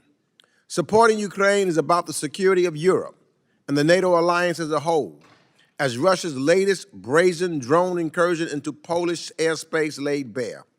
It is also about Xi Jinping, that the United States won't stand idly by while dictators violate international law and seek to take territory by force. It's about pushing back on the deepening alliance of Russia, China, Iran, and North Korea to challenge the international rules-based order the United States and our allies helped to build. In short, support for Ukraine isn't just about Ukraine. It is fundamental to the United States' national security and the security of our allies, our friends, and partners. I'll be blunt. I've been deeply disappointed that Speaker Johnson and the 119th Congress has refused to bring up any new measures to support Ukraine in the face of Russian aggression or to hold Russia accountable for that aggression. But I am convinced that the bipartisanship we demonstrated time after time still remains. The discharge petition for my bill, the Ukraine Support Act, now has 213 signatures, and I believe if we had a vote on it today on the floor, it would pass with overwhelmingly bipartisan support. It is my preference that House leadership commit to working with me to get this bill, which contains many bipartisan provisions previously passed by the committee and the House, across the finish line in regular order. But if leadership refuses to act, even as Russia continues to slaughter Ukrainian civilians with impunity, I hope some of my colleagues will sign the discharge petition to force a vote on the floor. We are literally a few signatures away from getting a vote on the House floor on a major Russia sanctions package that also includes provisions to support Ukraine for the fight today and the reconstruction of tomorrow. This Congress must demonstrate one way or another our sustained bipartisan support for giving the Ukrainian people the tools they need to strengthen their hand at the negotiating table and on the battlefield, as well as our willingness to hold Vladimir Putin and Russia to account. Now, I will be withdrawing this amendment, as I know there are elements of my bill that are outside of this committee's jurisdiction and not germane to today's markup. But I urge my colleagues to work with me to break this pattern of inaction and get back on the right side of history. I recall traveling right after the invasion to Poland and saw the Ukrainian people running and getting out or getting away from the attacks of Russia. We did this in a bipartisan way. It was something that united us all. We need to continue to do that. And so I'm withdrawing, but I'm asking my friends on the other side of the aisle, let's stand together as we had previously. We know who the aggressor is. We know why Russia is not going to stop in Ukraine and also go after some of our NATO allies. We need to do this. I withdraw, but let's make sure we get back to action and fight together on the right side of history. Ask unanimous consent. The amendment be withdrawn without objection. So ordered. Representative Meeks, you have another amendment at the desk. I have an amendment at the desk, number 75. Please allow the clerk to report it.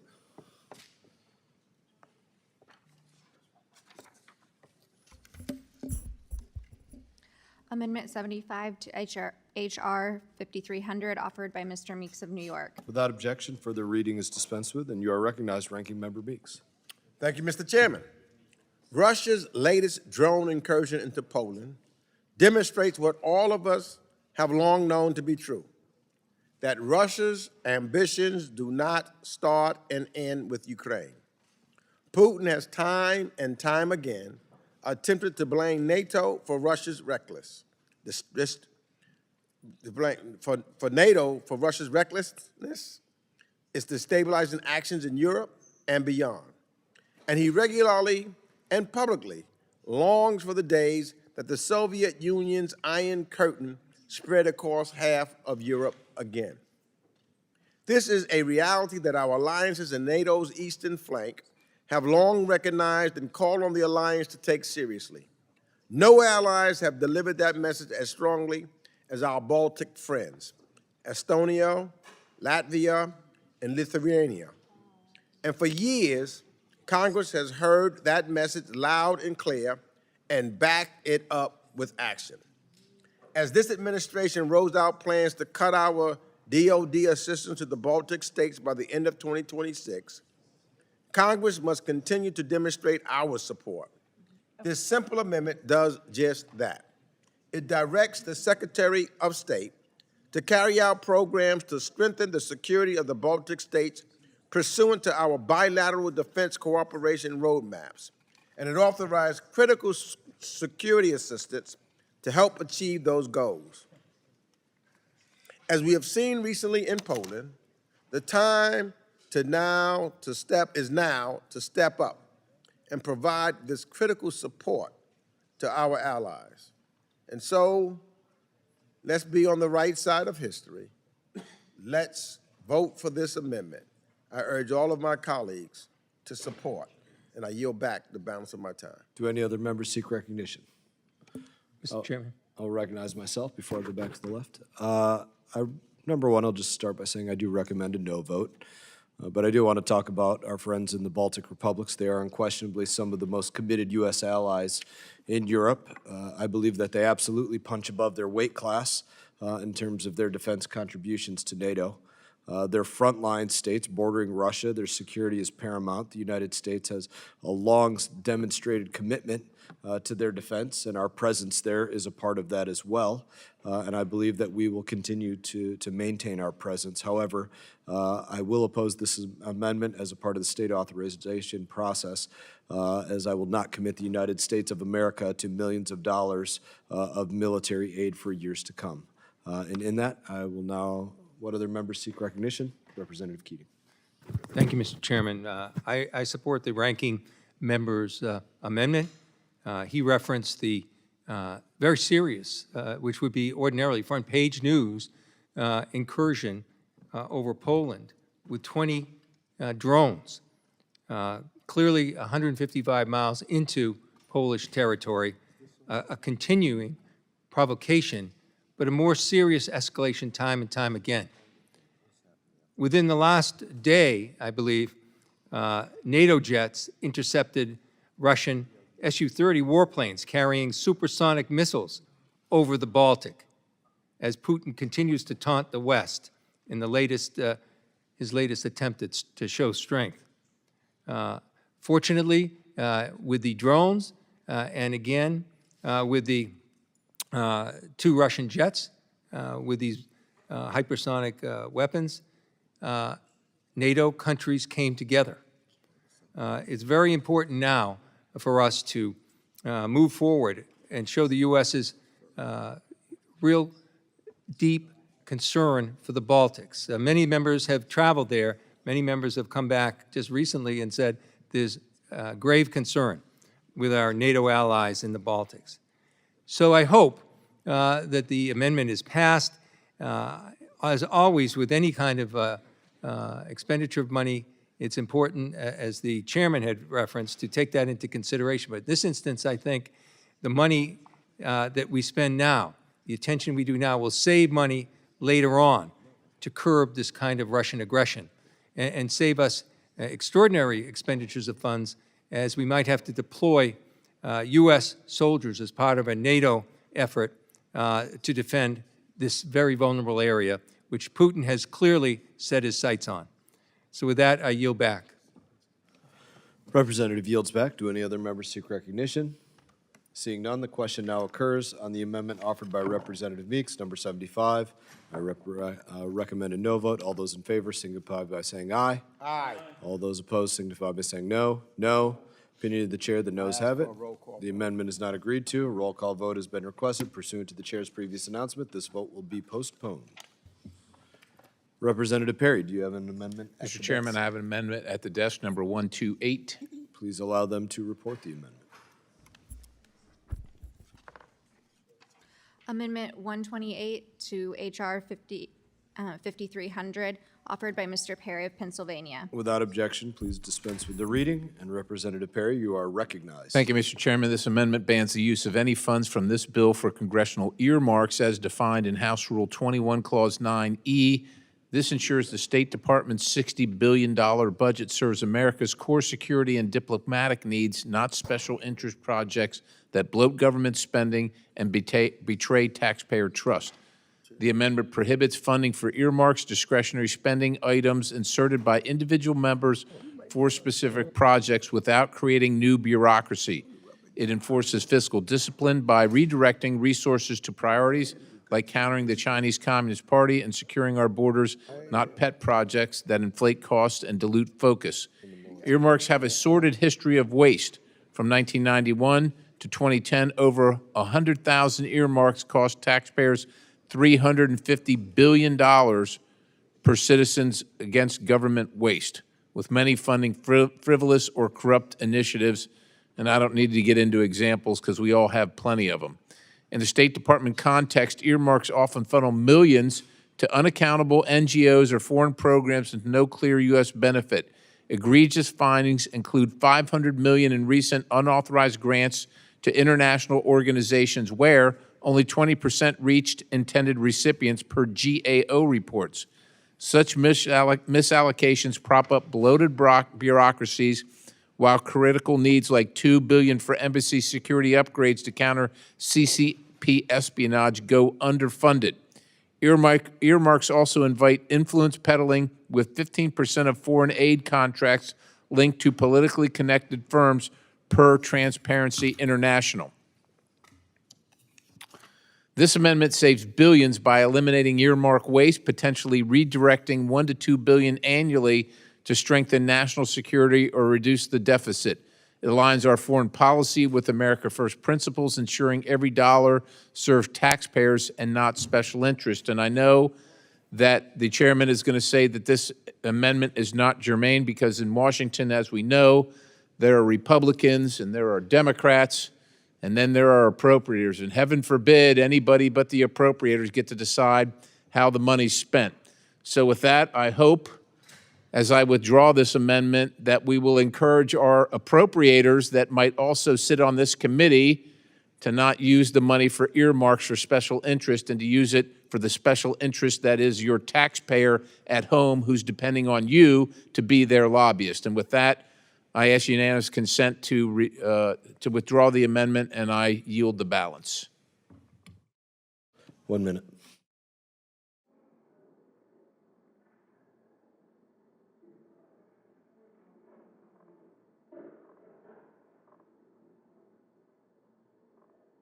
Markup, I think. Gentleman has requested unanimous consent to withdraw. Without objection. So ordered. Representative Perry, do you have an amendment at the Mr. desk? Chairman, I've got an amendment at the desk, number 127. Please allow the clerk to designate the amendment. Amendment 127 to H.R. 5300, offered by Mr. Perry of Pennsylvania. At the appropriate place, insert the following. Prohibition of funding for new positions. Without objection, please dispense with the reading. Representative Perry, you're recognized.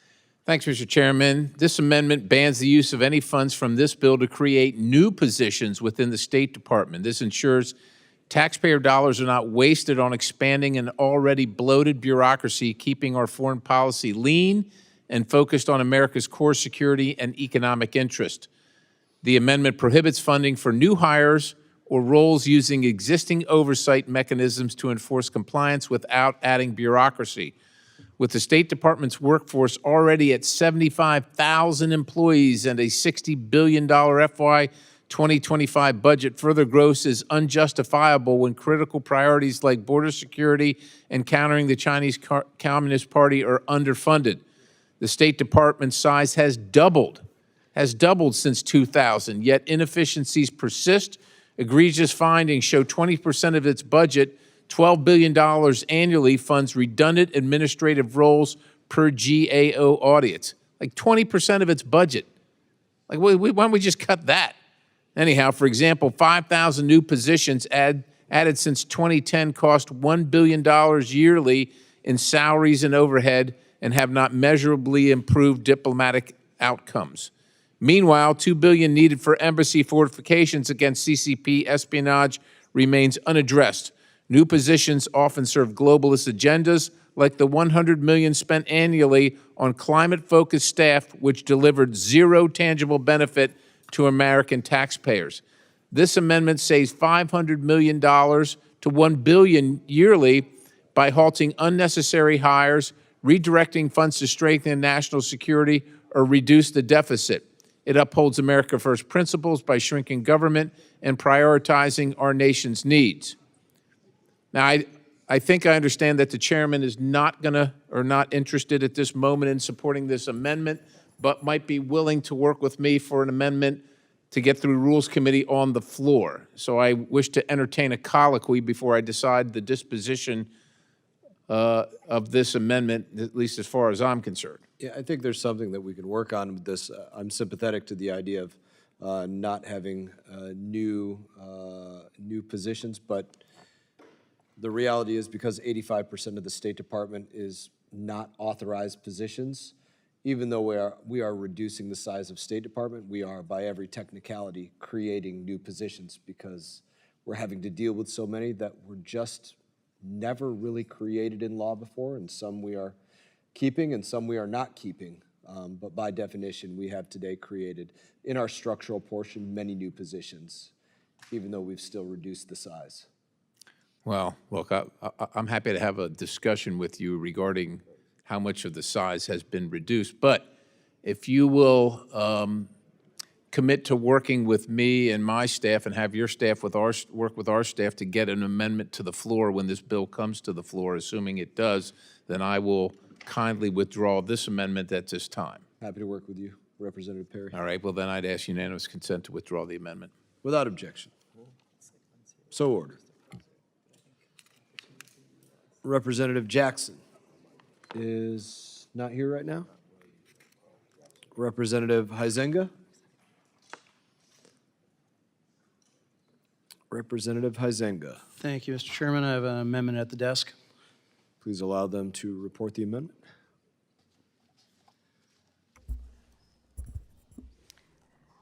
Strike all after the enacting clause and insert the following. Without objection, further reading is dispensed with. Representative is recognized for 5 minutes. Thank you, Mr. Chairman. I'm glad to see that endurance is still rewarded by recognizing those that are hanging on here in the room as we're entering hour 14, I guess, of the markup.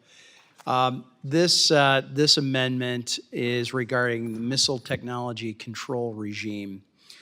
This is a Cold War era non-binding voluntary political agreement with 35 nations, including Russia. This regime was originally designed to curtail the export of controlled items such as ballistic missiles, cruise missiles, UAVs, space launch vehicles, and the production facilities for such systems. Oftentimes, the MTCR produces a strong presumption of denial on these covered technologies, even when exporting to our closest allies, leaving allies with outdated equipment in a time when interoperability cannot be understated. Moreover, as technology has advanced and we have deepened our cooperation and collaboration on advanced technologies with allied nations through partnerships such as NATO and Five Eyes, AUKUS, the guidelines for the MTCR have not evolved to meet these new threats. For example, the MTCR operates through consensus, and past attempts to reform export policies have been unsuccessful when countries like, no surprise, Russia, have the ability to veto any measures that they do not like.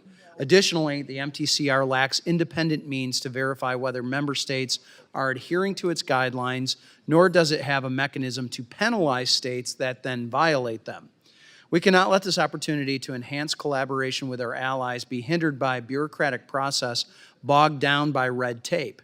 As such, the United States is ceding its sovereignty and allowing places like Russia and countries like Russia to influence how we engage with our allies and partners. This does not advance the national security interests of the United States, nor does it make us safer, stronger, or more prosperous.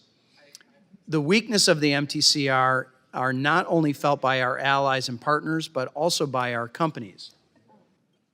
Navigating the delayed and opaque process, losing the competitive edge as strategic partners move Gentlemen, away. we'll pause for a moment. This committee needs to be in order. Thank you, Mr. Let's Chairman. remove some of these conversations from behind us. Hey, let's remove some of these conversations. Representative Huizenga, you're recognized. Thank you, Mr. Chairman. Navigating the delayed and opaque process, losing their competitive edge as strategic partners move away from American products and instead choose foreign competitors outside of the MTCR allows countries like China and Turkey to dominate the market when American technology could and should lead the way. Additionally, the lack of orbital launch site availability in the U.S. hinders agile defense startups with innovative technologies from entering the market, all of which is a determinant to the United States. In the time that the United States has subjected industry to an erroneous process, China has fielded countless ballistic missile and drone systems, and Russia and North Korea are proliferating these capabilities in places like Ukraine, where the Defense Intelligence Agency has confirmed the appearance of North Korean missile debris. On July 24, 2025, the Trump administration rightly reinterpreted these outdated standards in order to expedite the sale of UAVs to allied countries. It is time to reform our approach to the MTCR and to foster enduring cooperation with allies and partners in the face of aggressive actions from our adversaries. One point I want to clarify is that this amendment does not withdraw the United States from the MTCR or the obligations of global security cooperation. It simply removes the policy decisions surrounding the MTCR from the statute by allowing the President to exempt certain allies and partners from outdated regulatory burdens. My amendment reflects the current security realities and needs to keep pace with the evolving relevance and flexibility required for success on the global stage. With that, I yield back the balance of my time. Representative yields back. Do any other members seek recognition? I do. Ranking Member Meeks. You know, I really appreciate the gentleman from Michigan's intent on this, but I must oppose the measure due to its detrimental impacts on global nonproliferation efforts and the vital importance of protecting and safeguarding sensitive missiles technology, and the administration's lack of transparency about its own reportedly recently overhauled MTCR policy. The Missile Technology Control Regime is a decades-old political agreement among like-minded states that the United States pioneered with the G7 to limit the proliferation of missiles and sensitive missile technologies. Long-range missiles and rockets are among mankind's most advanced weapons of war and can be employed to deliver the most destructive payloads, including nuclear, chemical, or biological agents. This agreement, the MTCR, was instituted to address and limit the increasing proliferation of these destructive weapons and now has the adherence of over 30 countries committed to these objectives.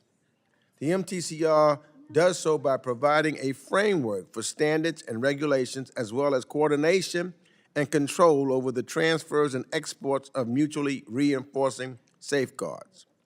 This bill would preemptively and prematurely create exemptions from the MTCR for the most sensitive missiles and drone systems on the planet and weaken the U.S.'s important structure of defense technology controls enshrined in the Arms Export Control Act. Providing for unregulated, uncontrolled exports, even to close partners, for these long-range missiles and rocket systems would undermine global arms control and encourage other states to loosen their constraints on such transfers as well. Last year, technical experts on arms control and defense technology within the administration made clear their opposition to the measure to the committee, as did multiple outside organizations such as the Arms Control Association. This year, unsurprisingly, the Trump administration has spoken disparagingly about arms control in general, but has reportedly completely revised its own missile transfer control policy, but refused to provide any details about its new policy to committees. Yet another reason this legislation is premature. Supporters on the other side of the aisle may claim that such a step is necessary to provide additional flexibility or support to certain NATO or AUKUS partners with long-range missiles or drone capabilities. But I don't believe that's the case. The administration has plenty of discretion to sell such weapons to close partners, and the MTCR commitments have never impeded the United States in providing these capabilities to allies. Such systems are routinely approved for transfer to AUKUS partners, including recent arms cases for Tomahawk missiles, SM-6 Global Hawk, and MQ-9s, specific to AUKUS. Neither the UK nor Australia are planning comparable preemptive changes to their respective defense controls to allow completely license-free transfer of the most highly capable MTCR weapons. Any modification is best done jointly and in a thoughtful, coordinated manner among all partners, within existing authorities and through the multilateral MTCR structure. In short, preemptive removal of MTCR categories from important defense licensing controls will undermine the confidence of allies and other nations in our commitment to arms control and our commitments to multilateral agreements. We are stronger together with our allies when we operate multilaterally to uphold important arms control agreements in the face of those states who wish to destroy such efforts. Therefore, I must oppose this measure and encourage all my colleagues to do the same. And I yield back the balance of my time. Ranking member yields back. Any members seek recognition? I recognize myself in support. This statutory requirement for the MTCR is outdated. And the purpose, I believe, and the function of this is the amendment will not only make the U.S., help the U.S. to maintain our competitive advantage over our adversaries in the defense exports technology, but it will boost our capabilities in this field as well, dealing with, again, what is very much an outdated relic. And I believe I can yield you the remainder of my time. Well, thank you, Mr. Chairman. I want to take the remainder of the time. I want everybody to understand where this was birthed from. Last Congress, I led the AUKUS sub-transfer authorization.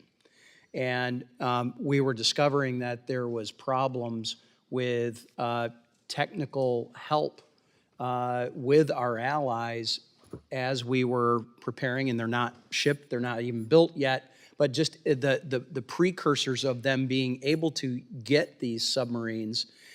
There was issues with us being able to transfer certain technology to them. Why? Because Russia has the ability to veto it. And so we needed a process to be able to move through that in a much quicker manner. And again, this doesn't remove us from the MTCR. It just is simply an effort to get this technology that we all voted on not all, maybe not all of us, but a significant number of us, I believe including the ranking member, to then even on the House floor pass this bill, which we then discovered that we had these issues. And I would just further note that we hear often about the desire to help countries like Ukraine or other NATO countries, and yet here we are stuck with this structure where when it was formed, Russia was in a very different place than where it is today. And, you know, I just think it's the time has arrived, and the evidence is pretty clear that we need to do a reform on that. So I yield back to the chairman. Do any other members seek recognition? There being no further discussion, the question now occurs on the amendment offered by Representative Huizenga, number 3. All those in favor signify by saying aye. Aye. Those opposed signify by saying no. No. Opinion of the chair, the ayes have it, and the amendment is agreed to. I ask for a roll call. Roll call vote has been requested pursuant to the chair's previous announcement. The vote will be postponed. Representative Jackson, Mr. Chairman, I have amendment number 81 at the desk. please let our clerk designate the amendment. Amendment 81 to H.R. 5300, offered by Mr. Jackson of Texas. And without objection, further reading is dispensed with. You're recognized, Representative Jackson. Thank you, Mr. Chairman. Mr. Chairman, this amendment commissions a study to consider the impact of relocating the United Nations headquarters from the state of New York, and based off the results of the study, directs the Secretary of State to develop a strategy to relocate the headquarters. Over the years, New York City has implemented some of the most extreme and dangerous woke policies that punish their residents, make their streets more perilous, and increase the cost of living. Cashless bail, sanctuary city policies, rising taxes, defunding the police, all radical policies that New York City has embraced at the detriment of its residents and its visitors. Despite its many problems, the United Nations is the premier place for thoughtful global debate, and hosting such a forum is a privilege. Whoever hosts the UN headquarters is responsible for showcasing America and all of the tremendous things it has to offer. We can't be expected to believe that New York City is still the best city to exhibit America's greatest attributes. Policies have consequences, and New York is crumbling. The fact of the matter is that New York City continues to implement policies that directly contradict American values and common sense, and we must reevaluate its ability to host the United Nations headquarters and protect its visitors. This study would consider a number of factors pertaining to a potential relocation, including cost savings, increased impacts to safety, estimated timeframes, and identification of new prospective sites. Once completed, the Secretary of State will develop a strategy to relocate the UN headquarters and give America another chance to demonstrate its exceptionalism to visitors, foreign and domestic. I strongly urge my colleagues to support my amendment, and with that, Mr. Chairman, I yield back. Do any other members seek recognition? Ranking Member Meeks. I strongly oppose this. New York City is recognized as the greatest city on this planet. So this, to me, is just not even a serious amendment. One place we know we won't let it go, or no one wants to go there, is Texas. You should be so lucky. Yeah. Once it gets to Texas, it ain't nowhere ever coming back. So I oppose this vote. I oppose this amendment, and I yield back the balance of my time.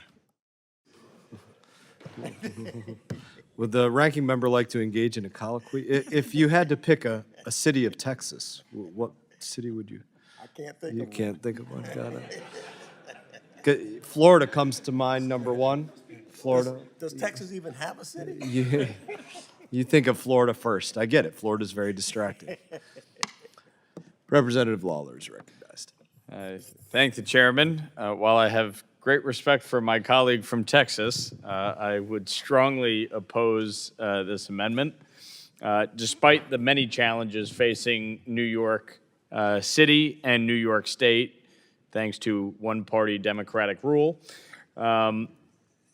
New York City is still a beacon for the world, and it is a beacon for the United States of America. It is still the financial capital of the world.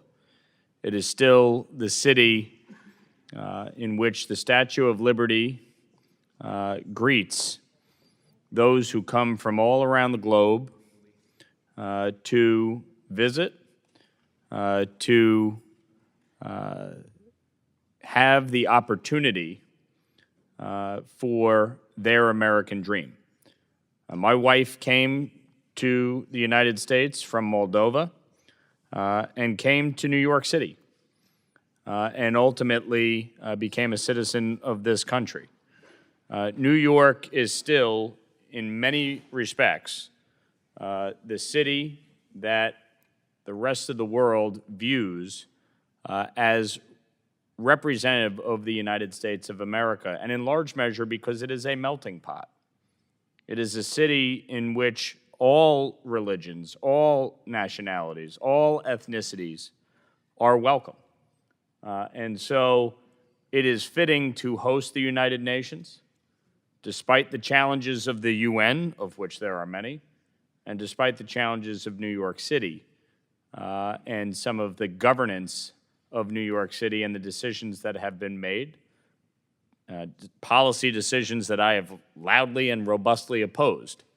However, I think this is foolhardy to try and move the United Nations headquarters to somewhere else in the U.S., and frankly, I think might result in the UN headquarters leaving the U.S. altogether. So I think that location should remain, and I am opposed to the amendment, and I yield back. Gentleman yields back. Do any other members seek recognition? Representative Zinke. Thank you, Mr. Chairman. For the record, Montana does not want the United Nations.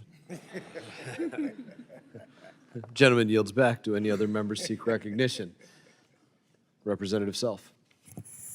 For the record, my colleague from New York may have just been given the best reason to move it out of New York City if they're going to leave. Do any other members seek recognition? Seeing none. The question now occurs on the amendment offered by Representative Jackson, number 81. All those in favor signify by saying aye. Aye. All those opposed signify by saying no. No. Opinion of the chair, the ayes have it. The amendment is agreed to. Recorded vote. Recorded vote has been requested. Pursuant to the chair's previous announcement, this vote will be postponed. Representative Self, do you have an amendment at the desk? I have amendment number 84 at the desk. Please allow them to report the amendment. Amendment 84 to H.R. 5300, offered by Mr. Self of Texas. Without objection, further reading of the amendment is dispensed with. Thank you, Mr. Chairman. I rise in support of my amendment, which would add Turkey to the process of ensuring Israel's qualitative military edge, legal in U.S. law, add Turkey to the process when considering arms sales and exports to Ankara. In recent years, Turkey has demonstrated a startling level of support and even facilitation of support to Palestinian terrorism against Israel.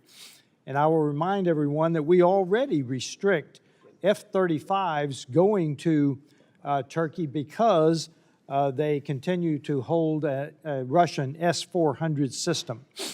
Because of their flagrant hostility toward the Jewish state, it is now time for the United States to reassess the impact of certain arms sales to Ankara on Israeli security. It is especially relevant in light of Turkey's increased military presence in Syria since the fall of the Assad regime. Congress has a statutory obligation under the Arms Export Control Act and related provisions to ensure that U.S. arms transfers do not erode Israel's qualitative military edge. Excluding Turkey from this scrutiny creates a dangerous loophole given Ankara's increasingly adversarial posture. And let me say, this does not automatically restrict arms sales to Turkey.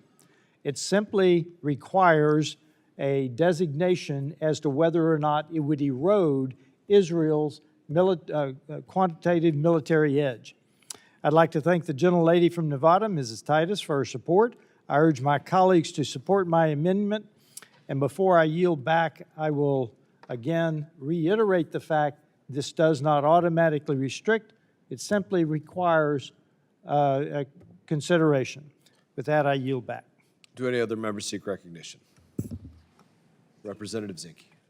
I'm sorry. Thank you, Mr. Chairman. I reluctantly rise in opposition. It's not because of Turkey's support for Palestine, and Hamas, which they have done, which I object to. It really is because the AACA, the Arms Control Act, has plenty of provisions that would restrict it.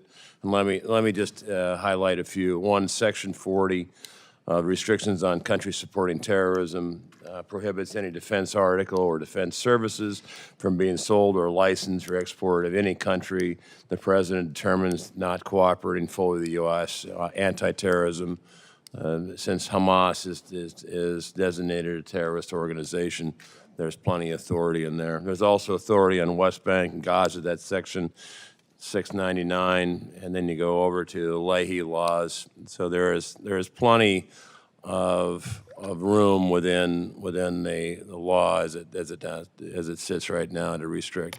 Finally, it might have the unintended consequences on NATO as things get a little more, I would say, dicey in Ukraine, and NATO is being infringed upon on airspace. It is likely that NATO would be further engaged, and having restrictions on a NATO country, I think, may have unintended consequences. So unfortunately, as kind of the expert in FMS, I oppose it, but I understand why, and I agree with much of the author's reasoning. So with that, I yield the rest of my balance of the time. Gentleman yields. Representative Wilson. Thank you, Mr. Speaker. Indeed, it should be remembered that Turkey has been a member of NATO for 70 years. Turks and Americans have fought side by side, actually beginning in the Korean War. And if you ever wondered how long our association has been in war, just go to the mall and you'll see the Korean War Memorial.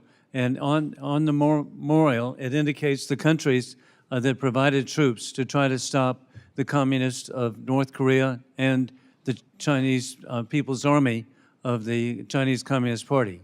In every conflict, Turkey has been with the United States and stood with us, and they've been invaluable also in opposing terrorists, Islamic extremists around the world.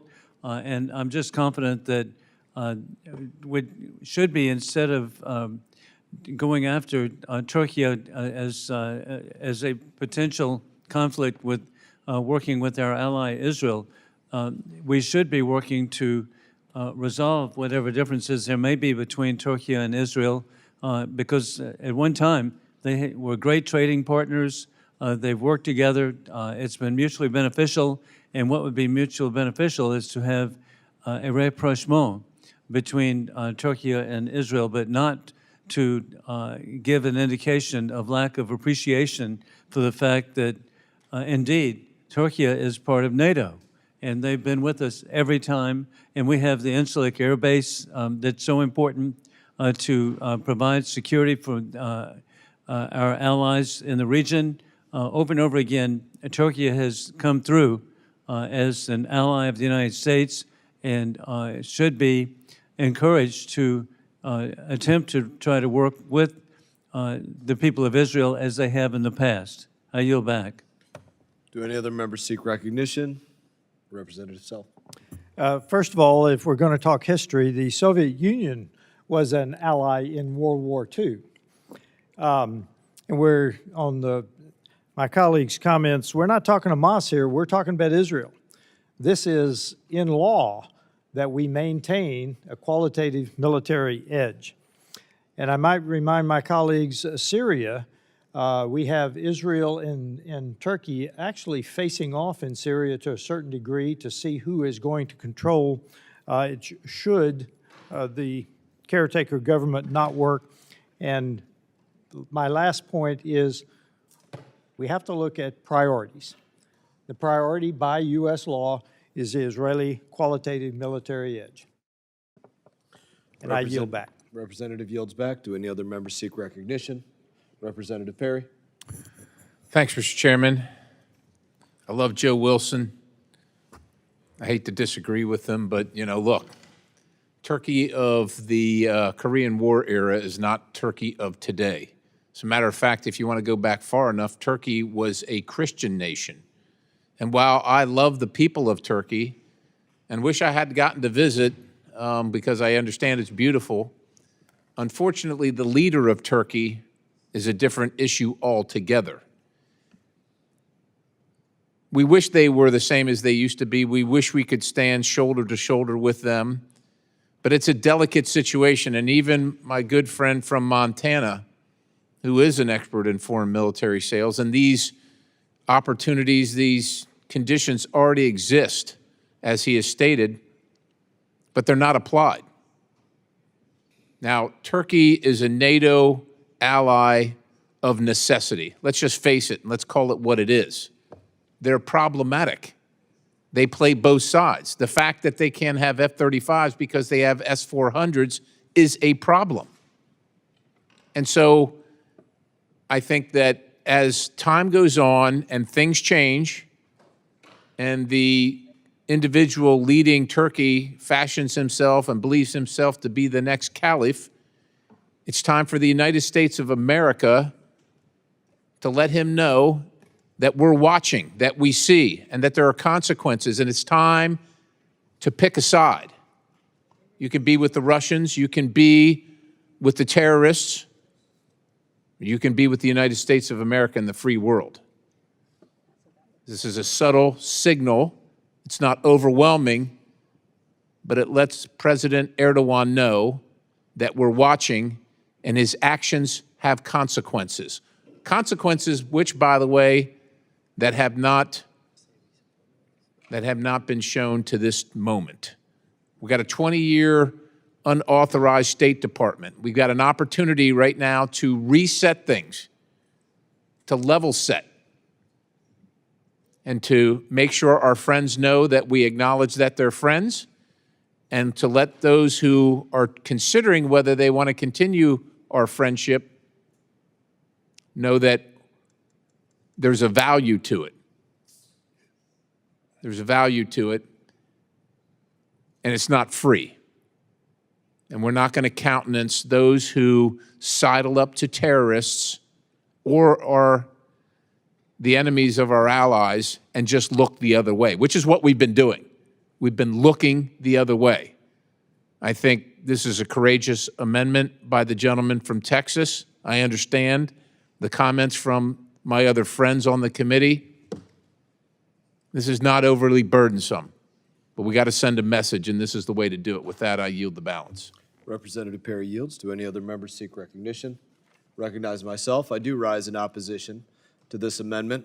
I could tell both Representative Perry, Representative Self, and others, the evaluation of trust is, as it relates to foreign military sales specifically, to make that the silo of this conversation right now, is something that I take very seriously. It's not just F-35s. The conversation goes well beyond that on a daily basis about systems that are held back because of the strains that have been mentioned here. So I will assure you that the emphasis of the strain that we face is something that is demonstrated frequently just in that silo of foreign military sales. But I do think you are all making valid points, but I do rise in opposition to this amendment. Do any other members seek recognition? Seeing none, question now arises on the amendment offered by Representative Self, number 84. All those in favor signify by saying aye. All those opposed signify by saying no. No. Opinion of the chair, the noes have it. The Request amendment is not recorded agreed vote. to. Did you request? Request Gentlemen a request a recorded- recorded vote pursuant to the chair's previous announcement. This vote will be postponed. Representative Amo, Mr. Chairman, I have an amendment at the desk. please allow that to be noted. Amendment 47 to HR 5300, offered by Mr. Amo of Rhode Island. At the end of the bill. Without objection, further reading is dispensed with. Representative is recognized for 5 minutes. Thank you, Mr. Chairman.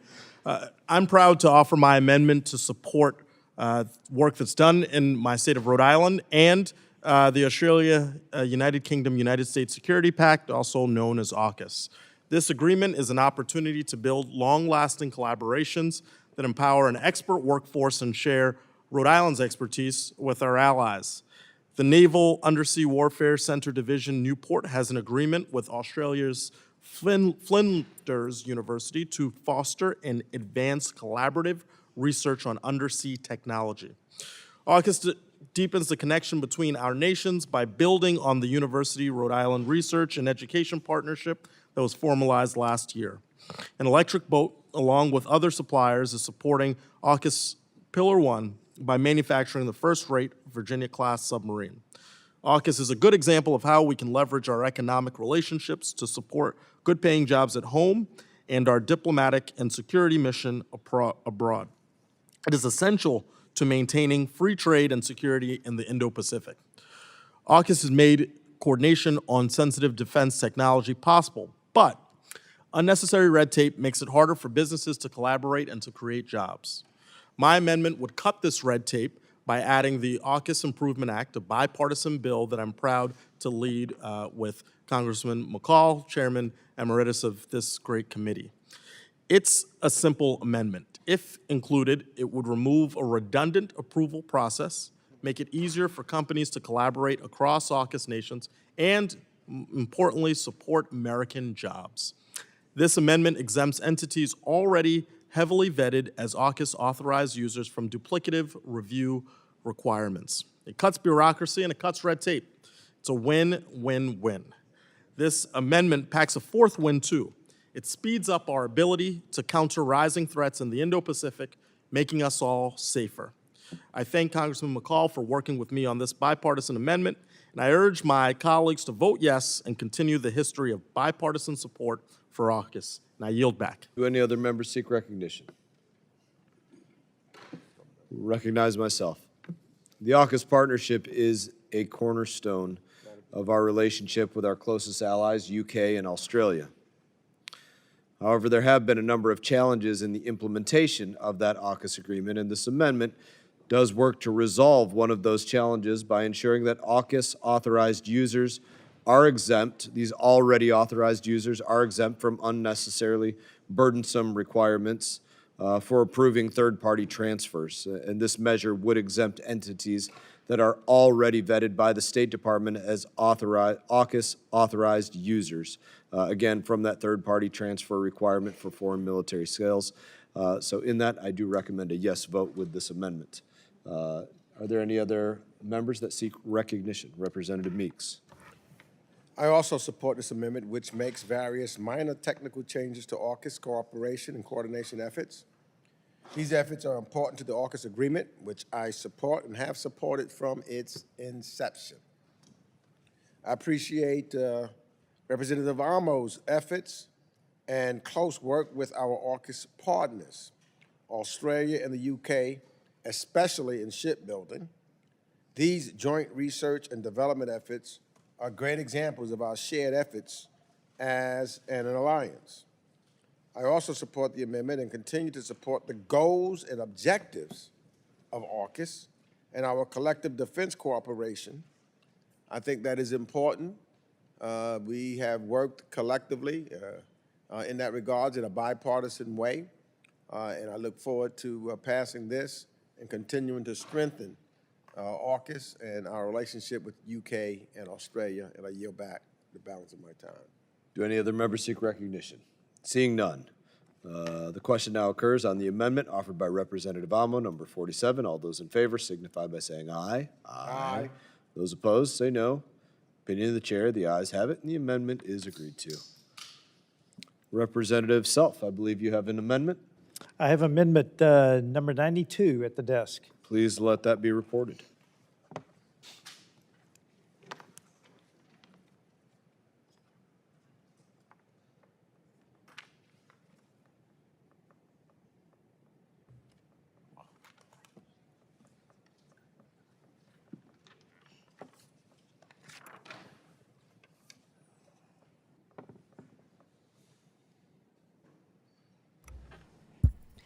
Amendment 92 to H.R. 5300, offered by Mr. Self of Texas.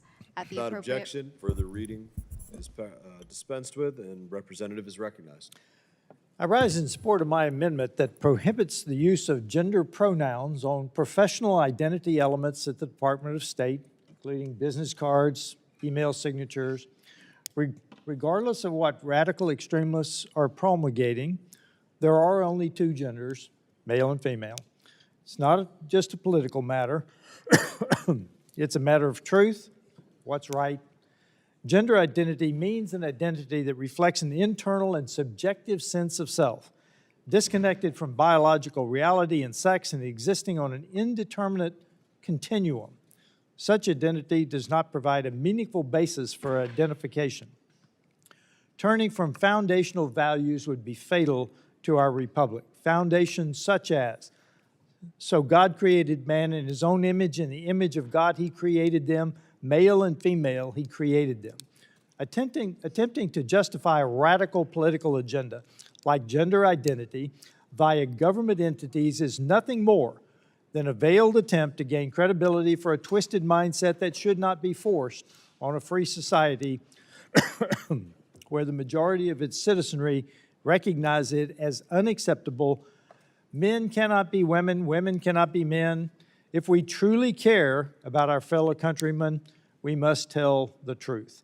Reinforcing a lie is not the proper way to show empathy. I hope that we all agree that the willingness to speak truth in the wake of deceit is a better way. Moreover, transgender surgeries and hormones are irreversible and harmful. These are being pushed on our children who cannot and should not be forced to make these huge, forever-altering decisions. Look, President Trump has made clear in his EO that it is the policy of the United States to recognize only two sexes, male and female. We need to support that, that decision in this bill in the Department of State. To my colleagues that vehemently disagree, please know that I do this in the spirit of truth for my neighbor, for our one nation under God. I yield back. Gentleman yields back. Do any other members seek recognition? Representative Jacobs. Thank you, Mr. Chairman. I rise in opposition to this amendment. This is a radical infringement on State Department employees' freedom of speech and expression, denying individuals the ability to accurately reflect their preferred pronouns and avoid the stigma and embarrassment associated with being misgendered in a professional setting. Heaven forbid people know who they're communicating with over email when face-to-face conversations aren't possible. We'll let the Taylors and Shannons and Lindsays of the world and anyone else go misgendered for the sake of my Republican colleagues' feelings. Not to mention, I don't know how someone putting their pronouns in their email signature has anything to do with what happens to trans kids in this country and all of the misinformation that you just espoused about what gender-affirming care really is. So frankly, this amendment is an embarrassing use of this committee's time when we have so many other pressing issues to address. I'm ashamed we're even having to talk about it. I hope all of my colleagues vote against this, and I yield back. Do any other members seek recognition? Representative Meeks. I am, absolutely baffled by this amendment. I've been hearing recently about freedom of speech. You're talking about a violation of freedom of speech. I mean, it seems to me that you're saying, well, the only freedom to speak is if you speak what I tell you to speak. That's not the meaning or definition of freedom of speech. And freedom of speech is supposed to be, as I've heard from some of my Republican colleagues, you have a right to say it whether you agree with it or not. That's what America's all about. In other countries, you cannot. So this is a question of what's in our Constitution about freedom of speech. This takes away. This does not allow. This basically says, if I say it's freedom of speech, it's freedom of speech as long as it's something that I approve of or I like. But if someone else wants to say what their, what their surnames are, or their identity, or elements, of what their beliefs are, oh, you can't do that, except if it's an issue that I agree upon. So I agree with the gentle lady from California. Waste of time, and I'm glad it's late at night, so I hope no one else hears that we are debating this issue in this committee at a serious, on a serious debate. So I yield back the balance of my time. Vote no. Representative yields back. Do any other members seek recognition? Representative Self. I will repeat something that I think has been said about Jimmy Kimmel recently. He's free to speak, just not in an official capacity on a TV program. What about uniforms? Are people free not to wear uniforms in the military? Is that freedom of speech? Or as a driver of something else, freedom of speech, you're free to speak. But I'm talking about official documents here, State Department documents, in any capacity. This is what we want from our nation in an official capacity, and I yield back. Do any other members seek recognition? I will recognize myself. I do rise in support of this amendment. This was labeled as an unserious amendment by some of my colleagues. It's a very serious conversation.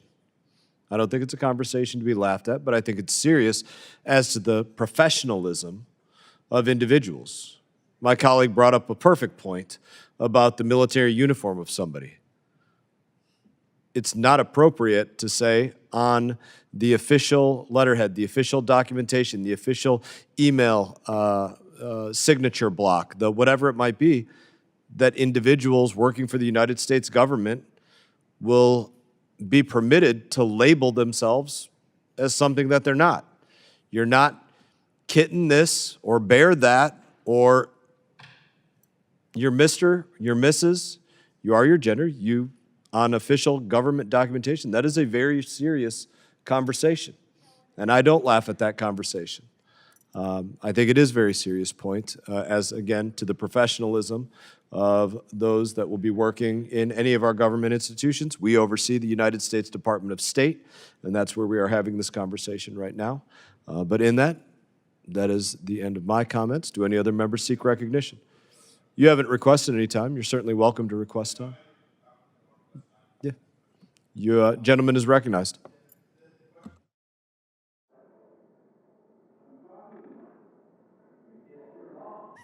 It's late.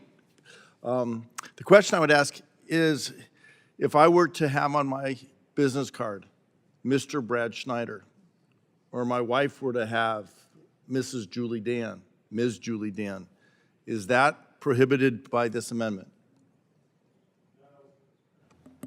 If you're asking me, anybody misrepresenting what they are Well, should be an issue for the professionalism of what is being represented on any letterhead of a member of the Department of State. This says if you are misrepresenting what you are, would be my answer. Unless I'm looking at the wrong one, I have what's on the screen.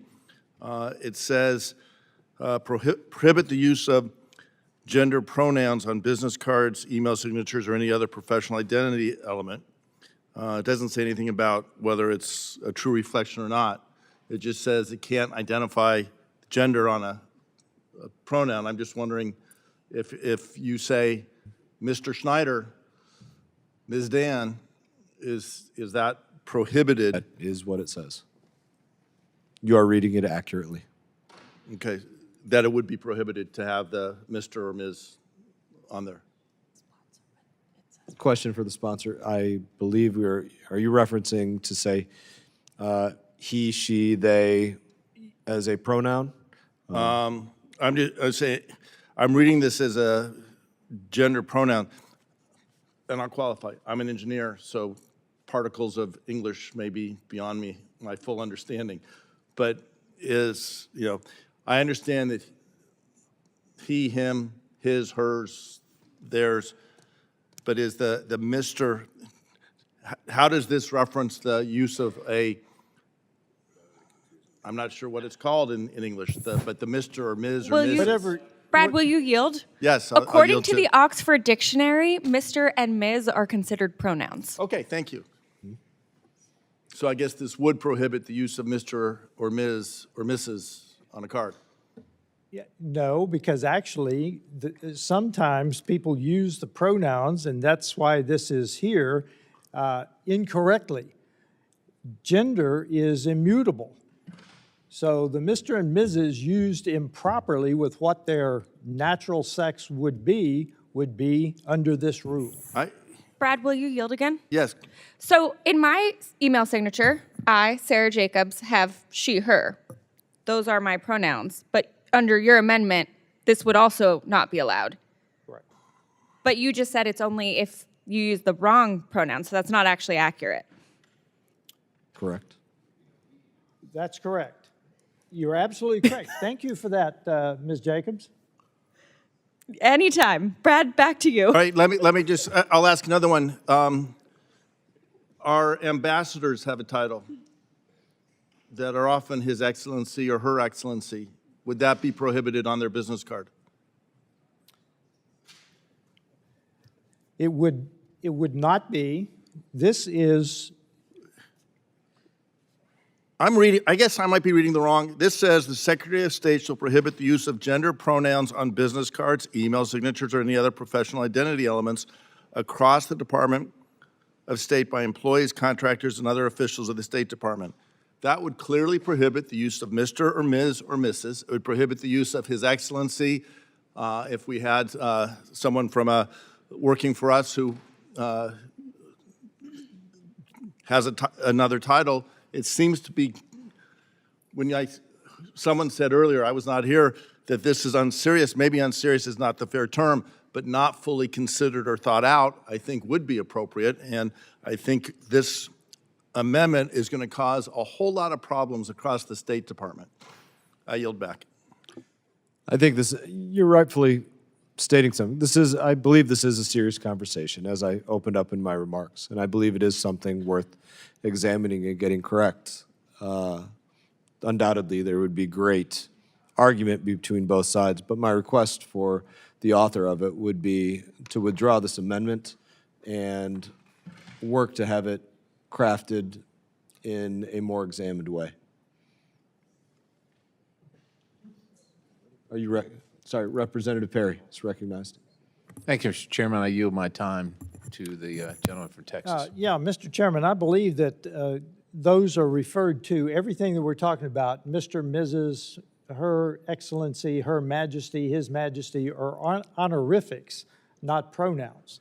So I think there is a distinction there. I am happy to withdraw this amendment, though, so that we can consider it.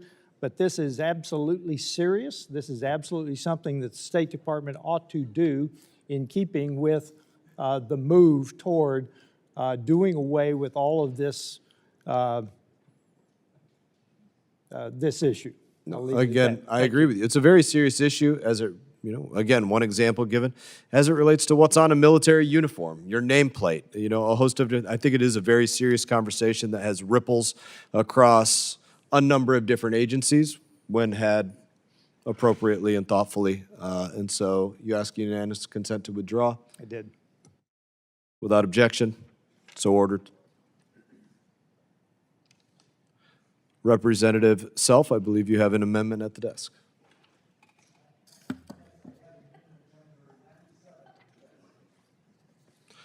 Please allow the clerk to report the amendment.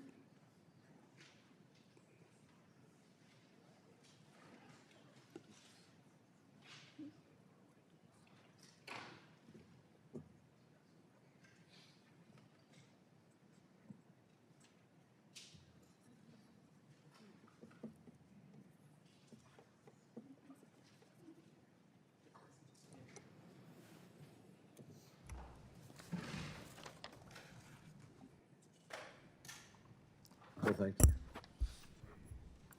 Thank you. Amendment 97 to H.R. 5300, offered by Mr. Self of Texas. Without objection, further reading is dispensed with. Representative is recognized. Mr. Speaker, Mr. Chairman, excuse me, I rise in support of my amendment to strike Section 507 entitled Global Small Business Grants Program from the bill. It's simply because we have to be proactive in cutting wasteful spending and programs. Frankly, this program has atrophied and has been dormant since the Bush administration. Since then, both Democrat and Republican administrations have let it simply go by the wayside. For that reason, I believe it is time to doge this program. If it is dormant, why in the world would we keep it on the books? I urge my colleagues to support this amendment to strike this entire section, and I yield back. Gentleman yields back. Do any other members seek recognition? Seeing none. Question now occurs on the amendment offered by Representative Self, number 97. I recommend a yes. All those in favor signify by saying aye. Aye. Those opposed signify by saying no. Opinion of the chair, the ayes have it. The amendment is agreed to. Representative Smith, Thank you very much, Mr. I Chairman. believe you have an amendment at the desk. Exactly. Please allow them to report the amendment.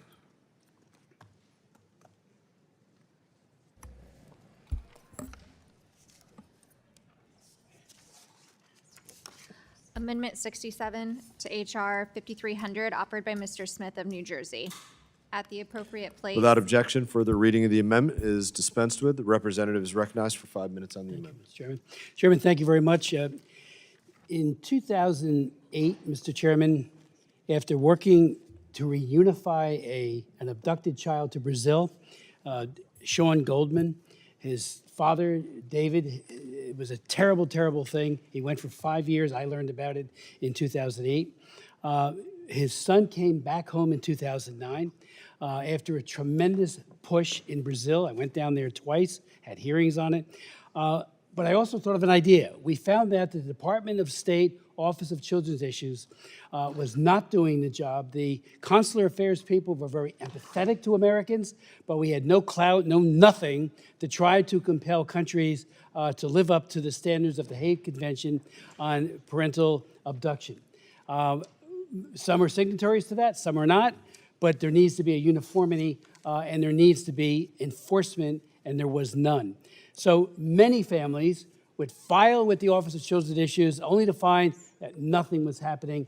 Matter of fact, I'm a Seinfeld fan. I, in one time, had a press conference and said, you know, this is the episode when George Costanza was looking and had the Penske file, but was never doing anything with it. And that was the modus operandi of what people thought something was being done and it wasn't being done. So I wrote this law. It took 5 years to get passed. We named it after Sean and David Goldman, International Child Abduction Prevention and Return Act. Very strong Title III, Title II, Title I was the study, the report that's needed. But the report is the blueprint to everything that follows. They do an assessment of every country where there's at least one child abduction. And our embassies, the data calls that go out, they're also admonished to do a lot of good work on the ground, as are the Office of Children's Issues, and they do. And children come back. We've had a marked decline because we put language into the text, into the law, that tries to prevent the abduction in the first place. Now, the bill that's before us, across the board, is looking to remove reports. I understand the rationale behind that. Reports can be onerous, always turning to the bureaucrats and saying, I want another report. But in the instance of trafficking, and I wrote that law Trafficking Victims Protection Act. The report is all important in identifying countries and then quantifying, do they go to tier 1, tier 2, tier 3, and if they're tier 3, we can sanction them. And it also means an action plan does follow. Ditto for the International Religious Freedom Act, authored by Frank Wolf in 1998. That report leads to whether or not a country is designated as a country of particular concern, which again is sanctionable, or a watch list to be really, really vigilant about how they're deteriorating and what could be done to ameliorate their religious persecution. So reports are important. They're the blueprint for action. So what I'm saying here today, this amendment puts back into the law, which we did earlier in Title VI, the report, the blueprint for action on child abduction. It is very well done. I've done oversight hearings just about every year, sometimes twice a year, with the Office of Children's Issues to talk about the report and the designations of non-compliant, and that's the operational language that's embedded in the law. If they're non-compliant and show a pattern of non-compliance, because remember, these are American kids that are being abducted, often through a lot of fraud and a lot of chicanery on the part of the taking parent, leaving the left-behind parent often bewildered and sometimes even bankrupt as they try to return their child. We can't lose the reports. They are the blueprint. So I encourage my colleagues to vote for this. So we have a report. We have some strengthening language, particularly on the disaggregation of information. Sometimes we don't get it in a way that is as usable as it could be. So I encourage you to support this amendment. It is making a difference. And just remember, child abduction is child abuse. There's a thing called parental alienation that follows with so many kids who are abducted. The taking parent often poisons the stay-at-home, the person that is left behind. And when they try to reunite 5, 10 years later, it's poison. They've been told lies about that person, and it's a pattern that the Hague Convention recognizes in their treaty. We are signatories to it, but the treaty itself, great set of principles, no enforcement. So I would ask my colleagues to support this, and I yield back the balance of our time. Gentleman yields back. Do any other members seek recognition? I ask unanimous consent to add a sunset clause to the amendment that reads, "This section shall terminate on the day that is 3 years after the date of enactment of this act." Mr. Chairman, just reserving the right to object, and I will not object, but I would ask that between now and when we go to the floor, if we could talk about those reports. I mean, the Goldman Act, the Religious Freedom Act, they're all permanent law. And again, if they don't have the report, which is the action plan about what do we do, what countries do we focus on, and we all know that things can get lost in the sauce here. And we often rely on the appropriators to carry something and to put it in. But these reports are, it's not like a GEO report. I love GEO reports. They often are very instructional, but this isn't part of the action plan. So I would hope we could carve out a longer, if not a permanent, because the law itself is permanent. Representative Smith, what you're bringing forward is extremely important. And the reason for the sunset is we want a necessity to review. I think this should continue in perpetuity, no doubt. But I want to make sure that we review it and make that conscious choice to do it in perpetuity. No doubt about your intent. It's what follows all of us. So, when we're not in the driver's seat. So that's what I'm worried about. And I hope that we get to the point with everything here, again, that we make that drumbeat that we need to be reviewing this, looking at it, and giving each Congress even the opportunity to say we will move forward or not move forward with whatever the policy is, whatever the structure is. But we need to be having those opportunities, and that means we have to start building them out. And it's great policy. I appreciate your lifelong dedication to championing this work, and we will continue to work together. Yes, we will continue to work together on it. Thank you. Very good. Without objection, so ordered. There being no further discussion, the question now occurs on the amendment offered by Representative Chris Smith, number 67, as amended by unanimous consent. All those in favor signify by saying aye. Aye. All those opposed signify by saying no. Opinion of the chair, the ayes have it, and the amendment is agreed to. Representative Schneider, I believe you have an amendment. I do. Thank you, Mr. Chairman. Please let the clerk report. I have a amendment at the desk. Let the clerk report that. All right. Mr. Chair, I rise in support of my amendment. Let the clerk report. Hold on 1 minute. Sorry. Amendment 53 to HR 5300, offered by Mr. Schneider of Further Illinois. reading can be dispensed with. Representative Schneider. Thank you, Mr. Chair. I rise in support of my amendment. Late last month, the United Kingdom, France, and Germany triggered snapback under Resolution 2231, starting the long process of restoring United Nations sanctions on Iran. They didn't do this lightly. It came after months of diplomacy and repeated efforts to bring Iran back into compliance. The path to implementation will be complex, but it is the right step for nonproliferation and for the credibility of international law. This amendment ensures the United States works constructively with the E3, France, Germany, and the United Kingdom, through this process, aligning enforcement, supporting joint designations, and requiring a strategy and regular briefings to keep Congress informed. Snapback will only work if it is collective. But we cannot ignore the reality that our relationship with Europe has been strained. The Trump administration has escalated tariff disputes, undermined unity in NATO, and sent mixed signals on Ukraine. These choices have frayed trust with our closest allies just at the moment when trust is most needed. And more disagreements are coming. At the UN General Assembly this month, Europe and the United States will almost certainly divide over recognition of Palestine. But those disagreements don't make Europe less important. They make cooperation more urgent. We don't have to agree on everything to work together where it matters most. On Iran's nuclear program, on snapback, on nonproliferation, the United States and Europe have to stand shoulder to shoulder. That is how we keep faith with our allies, defend our interests, and lead in the world. I urge adoption of this amendment, and I yield back. Gentleman yields back. Do any other members seek recognition? I want to give an explanation. I want to ask for your withdrawal on this, and I'll explain why. This is a move that's long overdue given Iran's nuclear escalation, and ranging from stockpiling uranium to enriched to weapons grade, stonewalling the IAEA. I fully support the efforts to press the E3 to continue advancing efforts to hold Iran to account.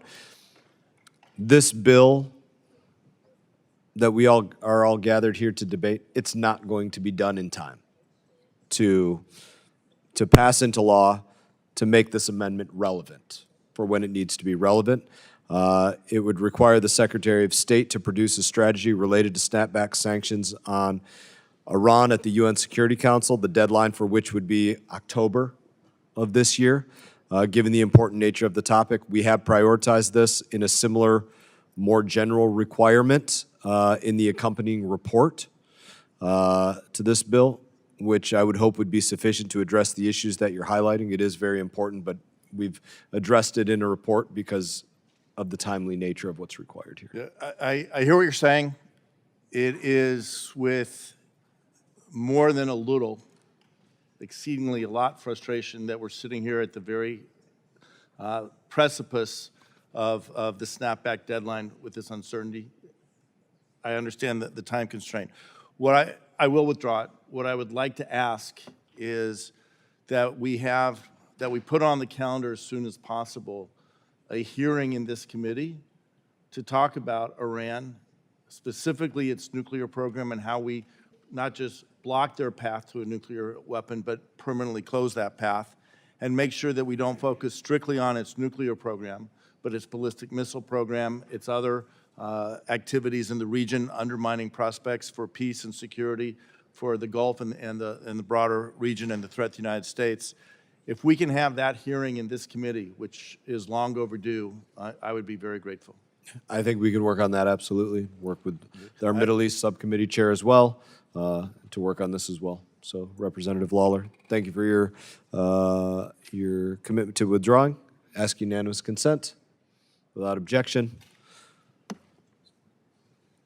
Representative Shreve, I believe you have an amendment at the desk. Number 24. Thank you. Thank you, Mr. Chairman. Allow us to report the amendment a moment. Amendment 24 to H.R. 5300, offered by Mr. Shreve of Indiana. Without objection, further reading is dispensed with. Representative Shreve, you're recognized. Thank you, Mr. Chairman. This amendment closes a loophole in our taxpayer dollars that are distributed to the United Nations and its agencies.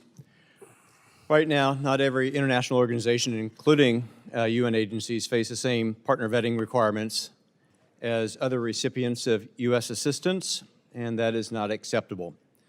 We've seen consequences with UNRWA, where Hamas sympathizers were hired and later reportedly took part in the October 7th terrorist attacks on Israel. American tax dollars should never end up in the hands of terrorists or those who enable them. This amendment strengthens oversight by requiring the vetting of all personnel tied to U.S.-funded programs, not just senior officials. It builds a system to track misconduct across the UN, preventing bad actors from moving from one agency to another.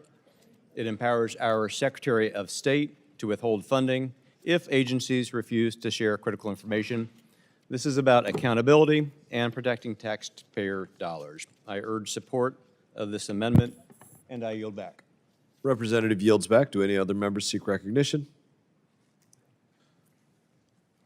Seeing none, I recognize myself. The United Nations, as we know, regularly bucks U.S. inspectors generals attempting to do oversight of U.S. contributions and their UN entities that are receiving U.S. dollars.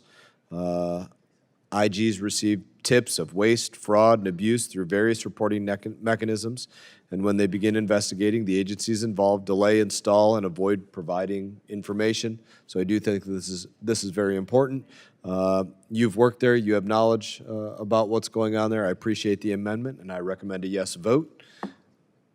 No other members seek recognition? Being no further discussion, the question now occurs on the amendment offered by Representative Shreve. All those in favor signify by saying aye. Aye.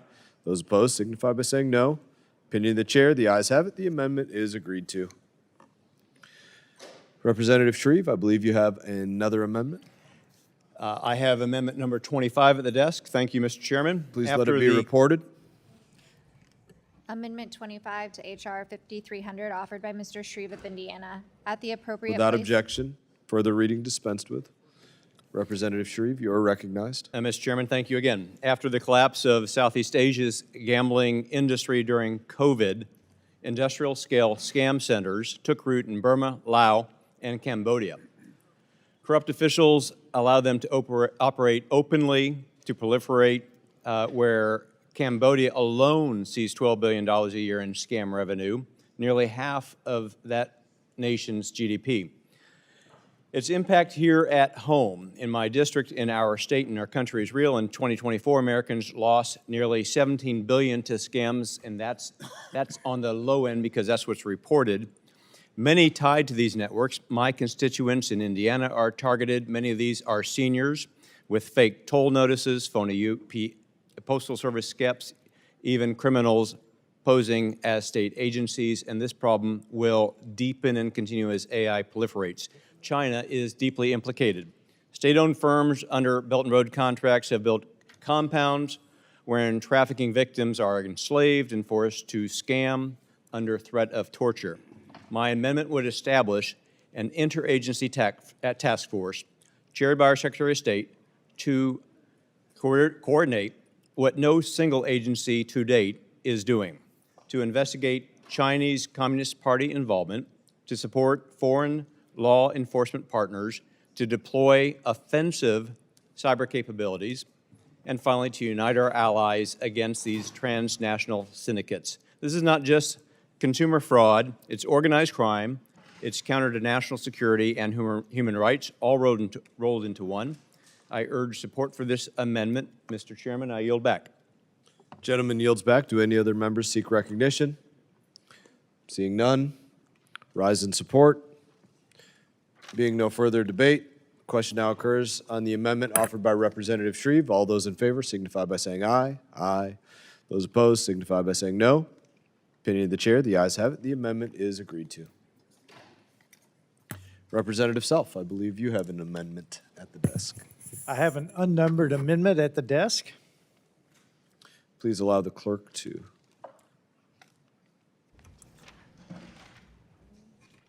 bring that up for us.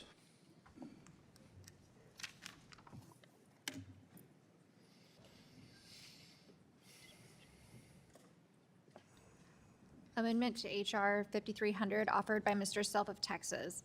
At the appropriate place. Without objection, further reading is dispensed with. Representative Self, you are recognized. Mr. Chairman, this is a very simple amendment that will call for no funds in this bill to be spent directly, indirectly on abortion. We have basically trashed the Hyde Amendment domestically. We now have to argue the Hyde Amendment on individual bills. We have the Mexico City policy that is in somewhat of a lull right now. So I have offered this, that no funds for this bill, as we pass it, no funds authorized to be appropriated by this act may be used to pay for an abortion directly or indirectly. This is a total prohibition of abortion through the State Department. And I yield back. Gentleman yields back. Do any other members seek recognition? Recognize myself in support of this amendment, baseline pro-life amendment that ensures no funding can go towards abortion. It's important. Shouldn't be more difficult to state than that. It should be very clear, and it is important. And I support this amendment. Again, do any other members seek recognition? Representative Meeks. I oppose this amendment.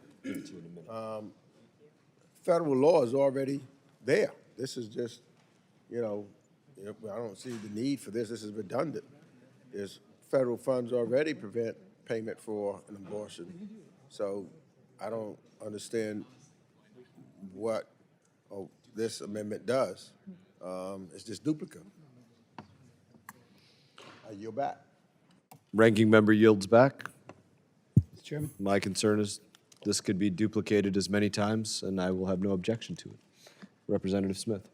I want to thank Chairman Self for offering this amendment. I deeply appreciate his commitment to the most fundamental of all human rights, and that is the right to life. We need to see birth as an event that happens to each and every one of us. It's not the beginning of life.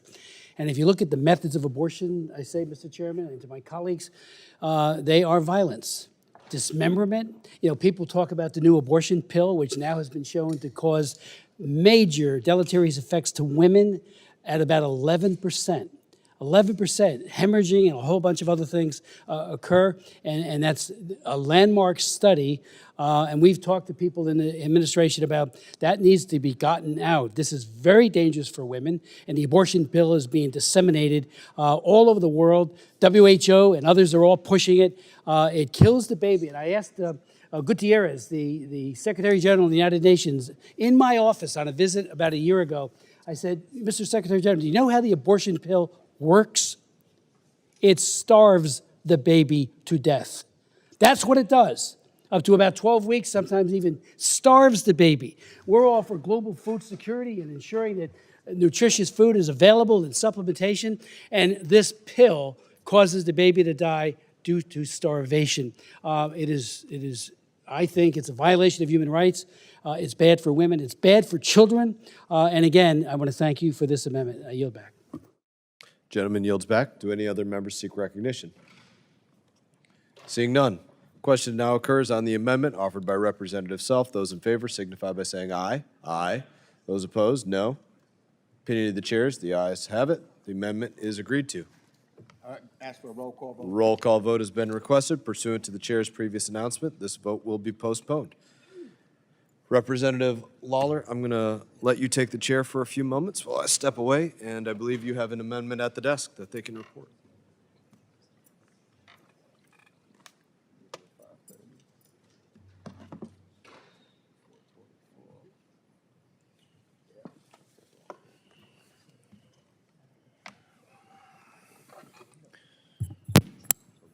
I have Amendment 116 at the desk. The clerk will designate. Amendment 116 to H.R. 5300 offered by Mr. Lawler of New York. Without objection, further reading of the amendment is dispensed with. I now recognize myself for 5 minutes on the amendment. This amendment preserves 20 priority reports under the scope of the Bureau of Management and its related bureaus. It includes minor adjustments to reduce the reporting burden on the State Department while maintaining necessary oversight. The general themes within the 20 reports in my amendment are as follows. 1, transparency and accountability. These provisions shine more light on sensitive areas like diplomatic immunity, embassy construction costs, and chief of mission absences, ensuring Congress has the tools to hold the department accountable. 2, workforce and management oversight.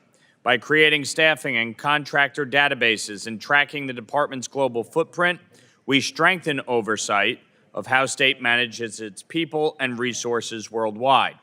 3, consular services, reports on passports, child abductions, adoptions, and visa issuances will improve transparency and ensure the department is serving the American public effectively.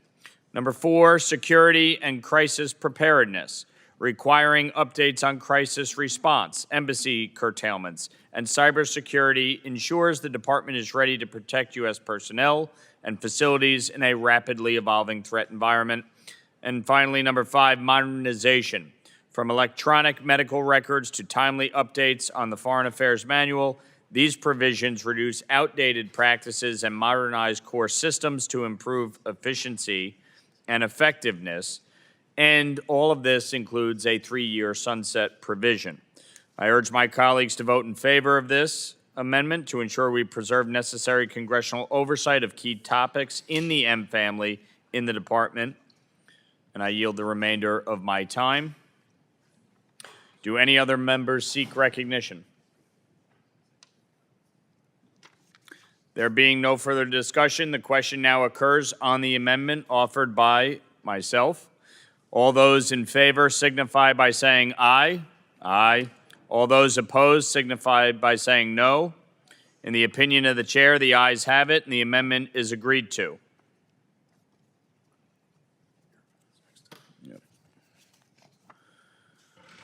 I now call up Amendment 110. Amendment 110 to H.R. 5300, offered by Mr. Without Lawler. objection, further reading of the amendment is dispensed with. I now recognize myself for 5 minutes.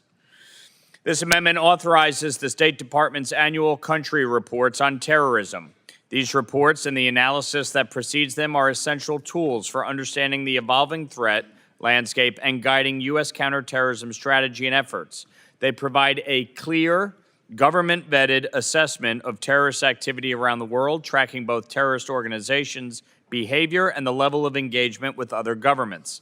These reports help identify regional trends, monitor the activities of designated terrorist organizations, and hold foreign governments accountable for their cooperation, or lack thereof, with U.S.-aligned counterterrorism efforts.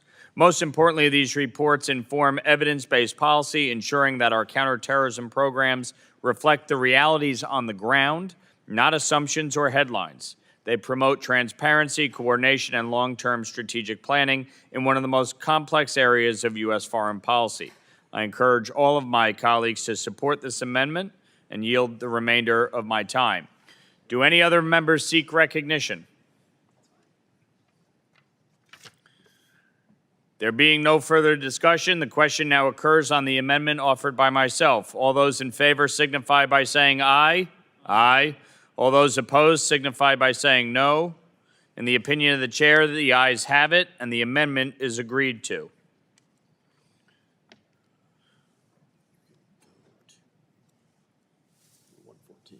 I can go. Okay. I now call up Amendment 114. The clerk shall report the amendment.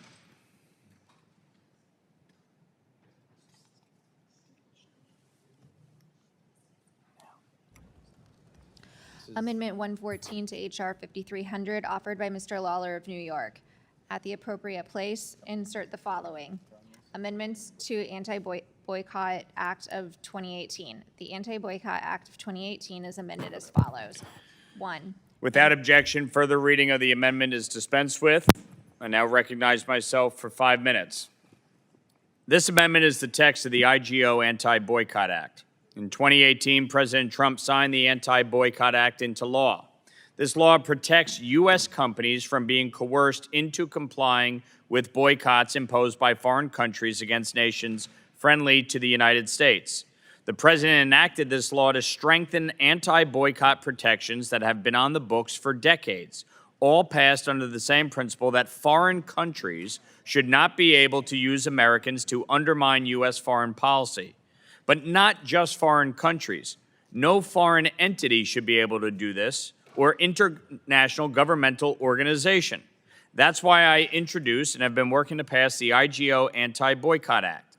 This bill adds 4 words to existing anti-boycott protections, quote, or international governmental organizations, end quote. That's it. That's what the bill does. It prevents IGOs like the UN from forcing U.S. companies to contribute to certain boycotts. While this provision and existing law applies to all foreign boycotts against countries friendly to the U.S., it is timely to target harmful and inherently anti-Semitic BDS efforts. We see it not just in the UN, not just with foreign governments, we even see it here in the United States of America. The leading candidate for mayor of New York City supports the BDS movement. It is fundamentally wrong. The IGO Anti-Boycott Act passed the Foreign Affairs Committee with bipartisan support last year, 42-3, and then passed the House by voice vote. I look forward to seeing this important legislation advance forward in the Congress. Unfortunately, I know there are some concerns with respect to key provisions and how that might conflict with the underlying legislation, and so therefore I will withdraw this amendment, but I feel it is a critical priority to advance forward. Without objection, I withdraw the amendment. I now call up Mr. Snyder. Do you have an amendment?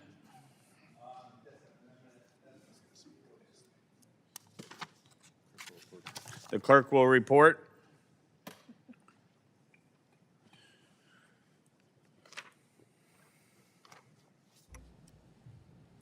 Amendment 54 to H.R. 5300, offered by Mr. Schneider of Illinois. Without objection, further reading of the amendment is dispensed with.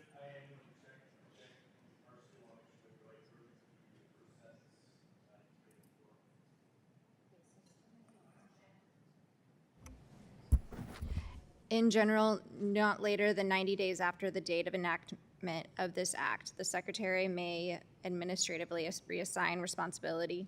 Thank you. Yes, so I just want to make sure it was may, not shall. So it's may. Without thank you. objection, further reading of the amendment is dispensed with. The representative is recognized for 5 minutes on the amendment. Thank you, Mr. Chairman. I rise in support of my amendment. Turkey is at a crossroads. Turkey is a NATO ally of enormous consequence. Its enforcement of the Montreux Convention has been critical in constraining Russia's Black Sea fleet and blunting its assault on Ukraine. Turkey is also a crucial NATO ally cooperating with the U.S. in critical intelligence functions against a range of threats, especially regional, non-state actors.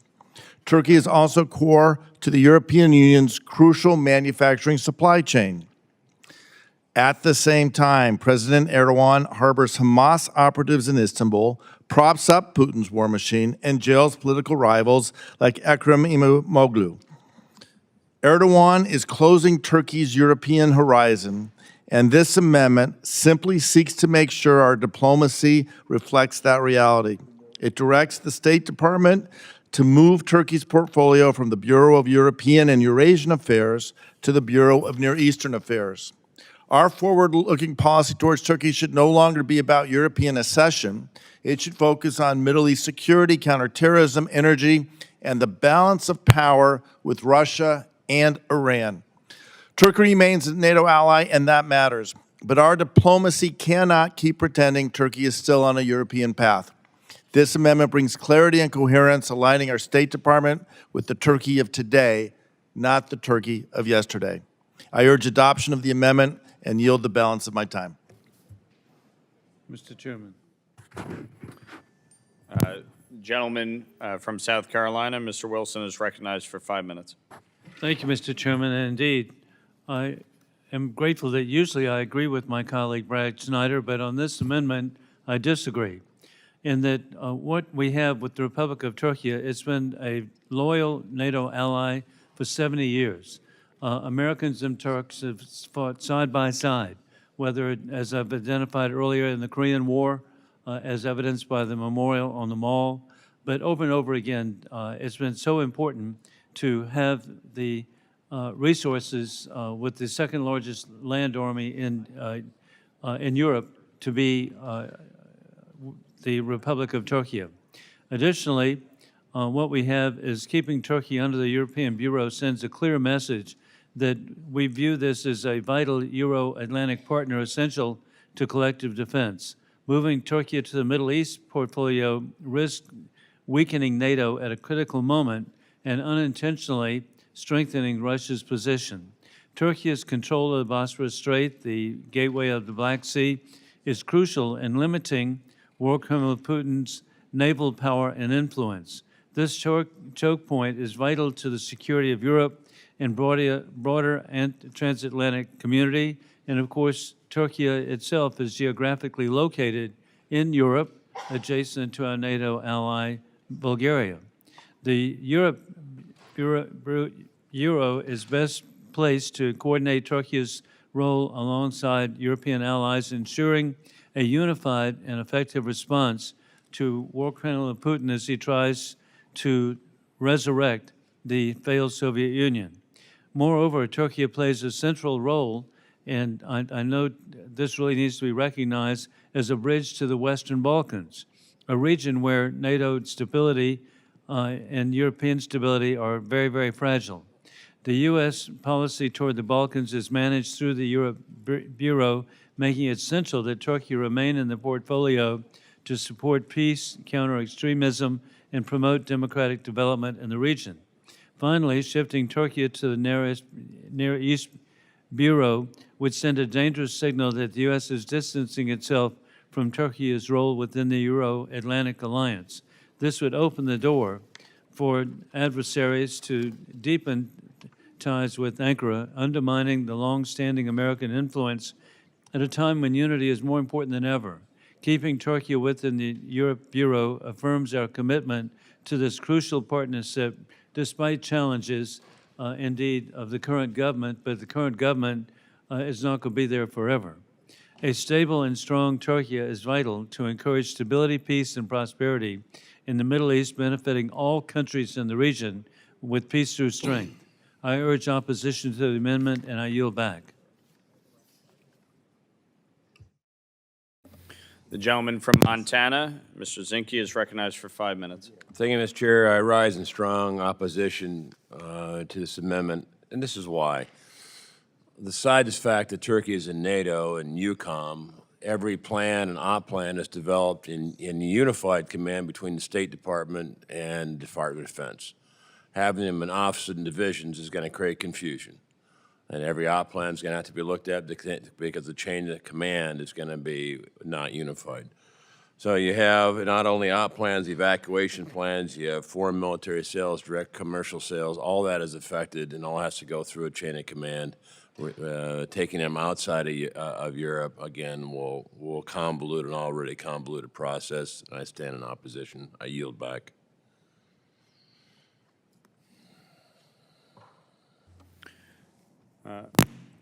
Thank Mr. Zinke. I think there is a legitimate discussion to be had on this topic. Sorry, I recognize myself for 5 minutes. I think there's a legitimate discussion to be had on this topic. I think there are valid points to be made on both sides of this, and certainly appreciate the gentleman from Illinois adjusting his amendment instead of saying shall to may for the purpose of allowing the State Department to make the ultimate determination. Turkey is a NATO ally. They are geographically part of Europe. There are real issues pertaining to the relationships in Europe, obviously concerns about Greece and Cyprus in particular.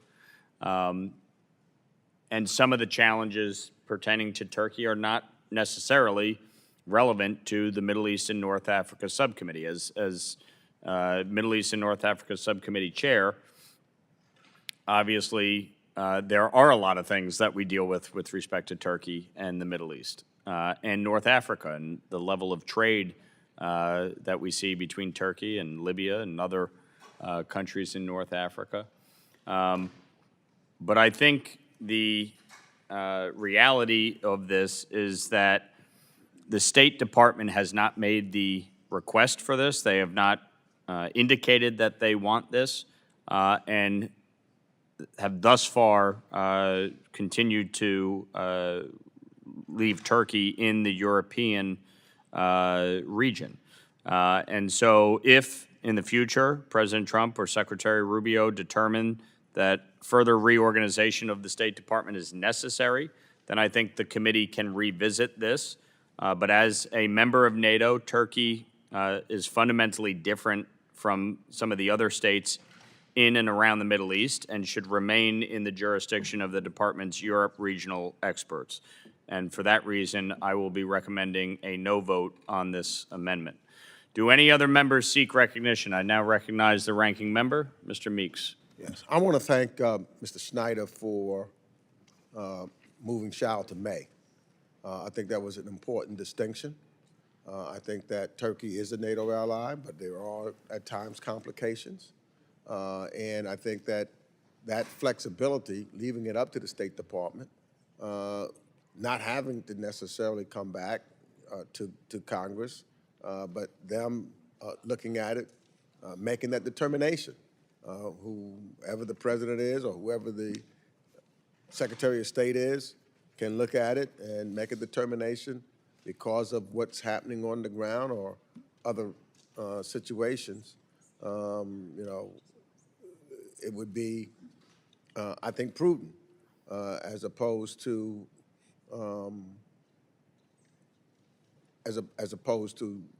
not giving them that choice because it is a complicated situation. And so I think it would be appropriate to be flexible here, to allow the Secretary of State and the State Department to make that determination would be prudent. And so therefore I will agree to this amendment. I think it's something that we should vote aye on and allow the State Department to make that determination. I yield back the balance of my time. I thank the ranking member. Do any other members seek recognition?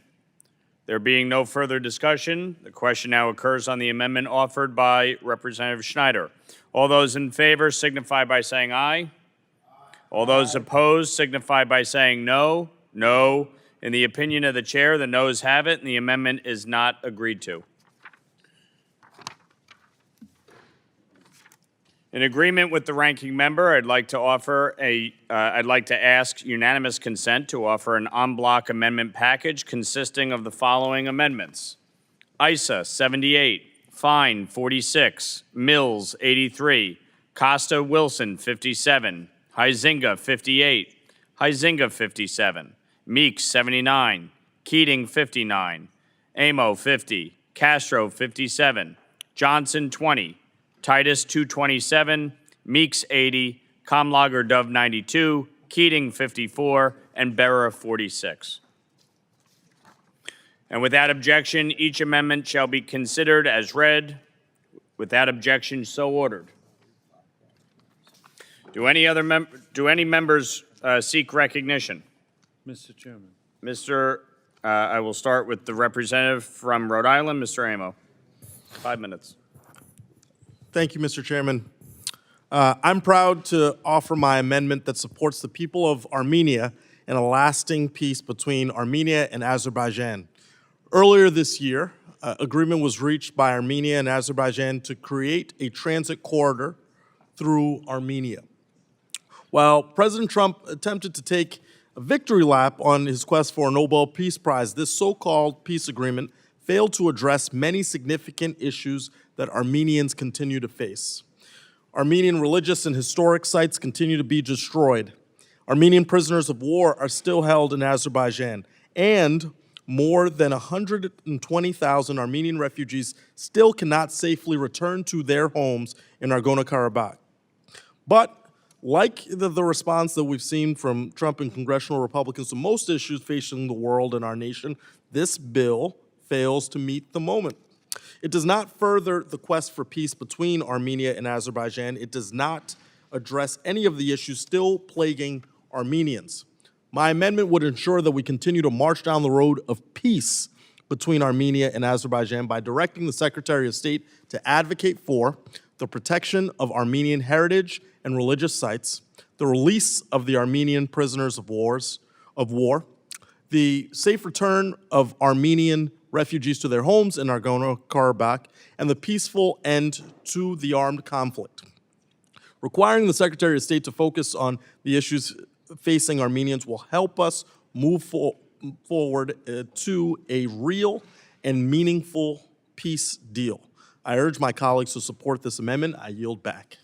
And I recognize the gentleman from South Carolina, Mr. Wilson, for 5 minutes. Thank you, Mr. Chairman. Indeed, to continue the bipartisanship as we've had with Congressman Almo, because I strongly support his initiatives on behalf of the people of Armenia, and then hoping too that indeed the relationship with Azerbaijan can be positive, as President Trump has been trying to achieve. With that in mind, I have the amendment along with Congressman Jim Costa of California, and it provides for sense of Congress on the Russian attacks on Ukrainian religious institutions. And I'm particularly appreciative that last month I met with nationally appreciated religious leader Chad Conley of Newberry, South Carolina, who had just returned from a week-long trip throughout the Ukraine to meet with religious leaders and indeed to find out that war criminal Putin has been targeting churches and clergy. And so this needs to be addressed.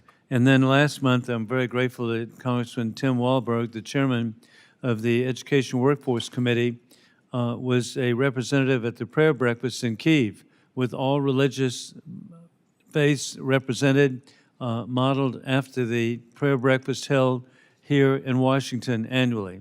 And then finally, I'm grateful that with Speaker Mike Johnson today, I met with His Holiness, the Patriarch of the Orthodox Churches, with his offices in Istanbul, where he too has stood with the Ukrainian Orthodox Church, which has come under attack by war criminal Putin. With this in mind, again, bipartisan cooperation, and thank you, Mr. Chairman, for as we all support the en banc. Thank you, Representative Wilson. I now recognize myself for 5 minutes. I support Mr. Amo's amendment as well as Mr. Costa and Mr. Wilson's amendments to important provisions within the en banc. I also want to touch on two other provisions. Mr. Keating's amendment to establish the position of Special Envoy to Northern Ireland, a role that has served as a vital link between the United States and a region where our engagement has made a tangible difference, such as in the Good Friday Agreement. This position is vital, especially as our ambassadors in London and Dublin serve far broader diplomatic missions. What they are not designed to do, and what they simply cannot do alone, is lead the sustained, specialized, and deeply personal engagement needed to support economic revitalization, good governance, and peace in Northern Ireland. That is where the Special Envoy comes in. And while Stormont and the people in Northern Ireland continue to navigate political challenges and the continuing legacy of its past, we must show our commitment to a durable peace. Secondarily, I want to commend my colleague, Representative Kamla Gurdov, on the amendment that requires the CARE Office to maintain a database of Afghan applicants, beneficiaries, and relocated individuals in the United States. This information will better inform the executive branch, Congress, and the public on our Afghan assistance efforts, including the time it takes to go through the process, information on individuals denied, and how many family reunification cases have been completed. A centralized database will keep the State Department more organized and efficient with this case management. It will also provide accountability for the department and show that all of our Afghan allies have had through security screenings. Thorough security screenings. It is paramount that anyone allowed to stay and live in the U.S. meets safety and security standards, and there is no exception. The screenings are extensive, and this database will make that undeniably clear to all. So I encourage all of my colleagues to support this en bloc amendment and yield the remainder of my time. Do any other members seek recognition? I now recognize the ranking member for 5 minutes. I support all of the bills within the unblock. I again want to thank the staffs of both sides of the aisle, of both the Democratic and Republican staff, for even in this late hour, still talking to one another and trying to figure out how we can come up with some bipartisan bills that we can all agree with, these bipartisan amendments. It, again, as I said previously, this kind of, when we have the dialogue and keep talking, from what I understand, that we may have another 100 or 200 amendments to go. So I don't want y'all to stop talking. I want you to get back in the room and figure out how we could do some more unblocks in a bipartisan way so that we can move this committee forward. Mr. Heisinger looks a little tired to me, so I got to make sure he's okay in that regards. But I really want to do it. I just thank the chairman. I thank my colleagues working together, trying to do this. But I would like to get some more dialogue and conversation to see what we can do in blocks. I support the in-block amendments, and I yield back the balance of my time. I thank the ranking member. Do any other members seek recognition? I now recognize Mr. Huizenga for 5 minutes. Thank you, Mr. Chairman. I got a lot of energy in 1245 for the ranking member. There's a truckload of Celsius out there. So, and I know staff has been diving into this significantly. I do want to say, as a former staffer myself, I want to say thank you to everybody who's been working on this. This is long, hard, grueling stuff, and it sometimes gets a little frustrating, sometimes gets a little, I don't want to say pointless, but sometimes, but the sniping that can go back and forth is business. It's not personal. But I do need to address a couple of the bills that I have in this. I do support the en bloc as well. I want to thank the chair and the ranking member for putting the package together. And I just want to highlight two things. One is during the first Trump administration, the State Department established the Multilateral Action on Sensitive Technologies Initiative, or the MAST initiative. Either he was very prescient or a big fan of MAST, or it just happened to rhyme. The acronym was just there. But it is there to ensure a nimble group of U.S. partners are working together on these important issues. Biden administration further expanded this cutting-edge partnership. And my First Amendment tasks the Undersecretary for International Security Affairs, acting through the Assistant Secretary for Arms Control and Nonproliferation, to coordinate with allies and partners on the MAST initiative. As we authorize the State Department today or tonight or tomorrow, whenever we're doing this, we must ensure that there is a clear responsibility and accountability within the department for overseeing the MAST initiative. And so the amendment does so by tasking the Undersecretary with identifying security threats, standardizing protocols and controls, developing shared understandings of the risks associated with transferring sensitive technologies to countries of concern such as Russia, Iran, and China, and sharing best practices on monitoring and enforcing export control. Simply put, my amendment ensures that we do everything we can do to protect the crown jewel technologies of our time. The technologies protected by the MAST initiative represent tremendous military advantage and economic potential. My second amendment included in the package clarifies that the Undersecretary for the International Security Affairs plays a critical role in bringing allies on board to coordinate export controls and other security mechanisms for semiconductor technology. That's been a big issue that we have tackled in the R family, is BIS.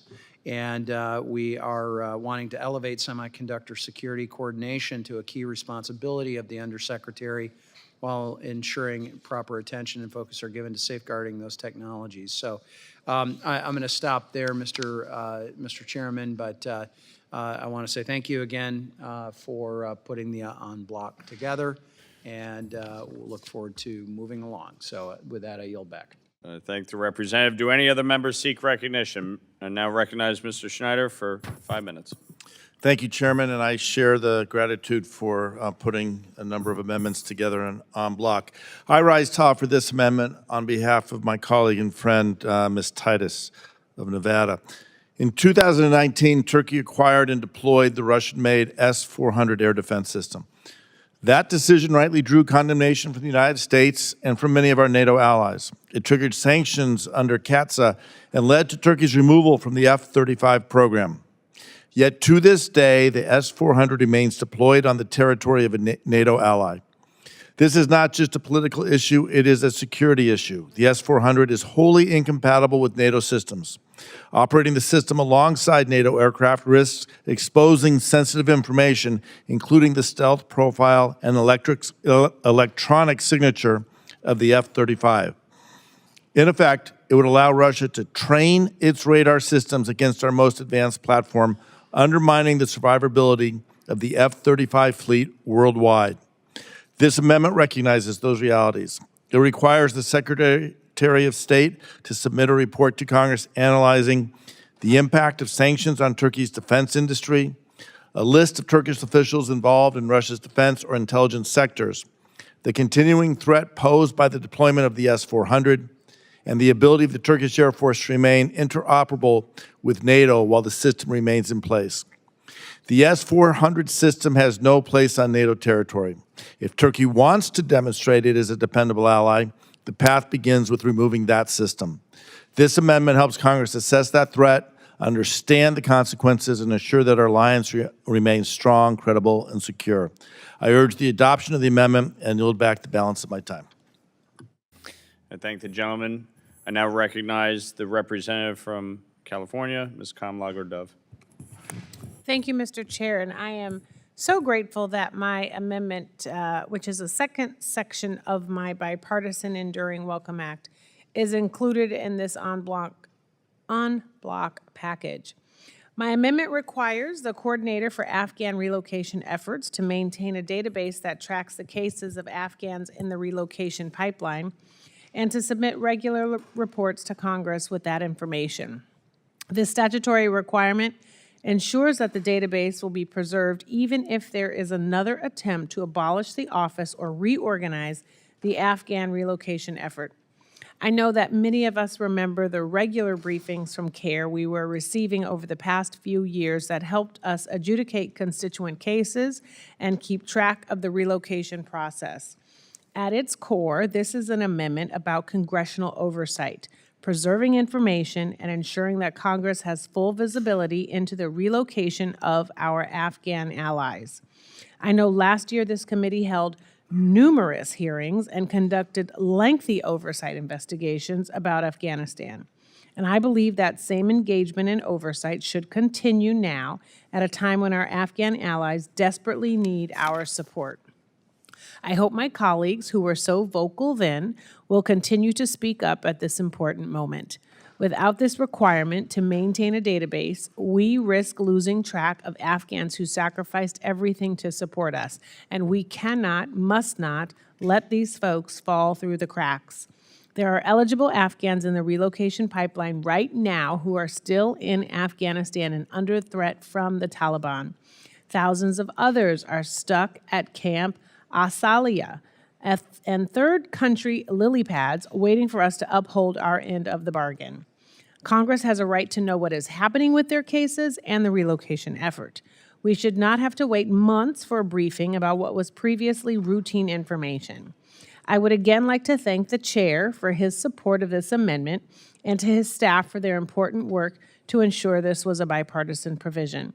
And to my Republican co-sponsors who are putting our service members first and our country first, thank you. And I yield back. If the gentlelady will yield. Yes, I will. I just wanted to go on the record as well as the chair for our subcommittee that oversees Afghanistan. I appreciate your work on this, and I fully support what you are doing here, and I appreciate those efforts, and I encourage our colleagues to continue to support that. Thank the gentlelady. Do any other members seek recognition? There being no further Discussion, the committee will proceed to consider the notice amendments en bloc. Pursuant to the previous order, the question occurs on the amendments in bloc. All those in favor signify by saying aye. Aye. All those opposed signify by saying no.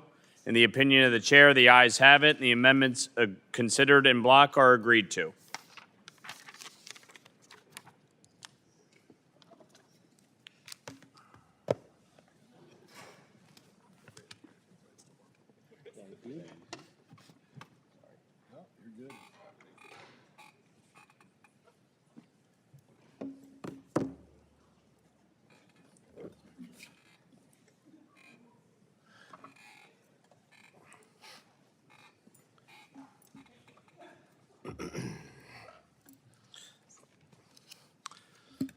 All right, I do not see Representative Issa. Is that where we are at next? Jacobs. Very good. Representative Jacobs, you have an amendment at the desk. I do, Mr. Chairman. Jacobs 100. Please allow them to designate the amendment. Amendment 100 to HR 5300, offered by Ms. Jacobs of California. At the end of Title IV. Without objection, further reading is dispensed with. Representative Jacobs, you're recognized. Thank you so much, Mr. Chairman. I am really proud to offer this bipartisan amendment that I did with Congresswoman Young Kim to enable our foreign assistance to be more localized. I would like to thank the chairman and the majority staff for working with my staff to reach bipartisan agreement on this language. The process, we really appreciated all of your work on it. My provision grants new authorities to the relevant foreign assistance agency that cuts back bureaucracy and makes it easier to work with local organizations so that more of our aid is getting directly to local communities. We know that localization results in more effective and efficient aid, and I'm glad that we have bipartisan agreement on this issue. This amendment also requires annual reporting to ensure adequate oversight of these foreign assistance dollars and tracks progress on localizing our aid.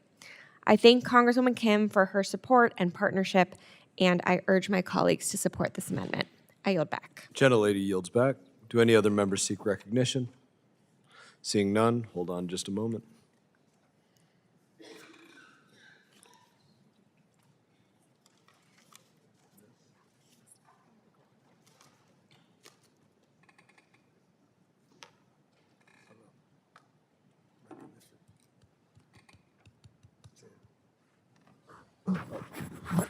Ranking Member Meeks, you are recognized.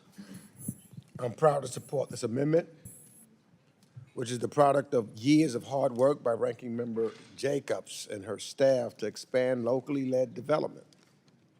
I've spoken a lot today about the importance of U.S. foreign assistance. This bill helps to chart the path forward on our assistance by pushing for important reforms that will increase the sustainability of development gains.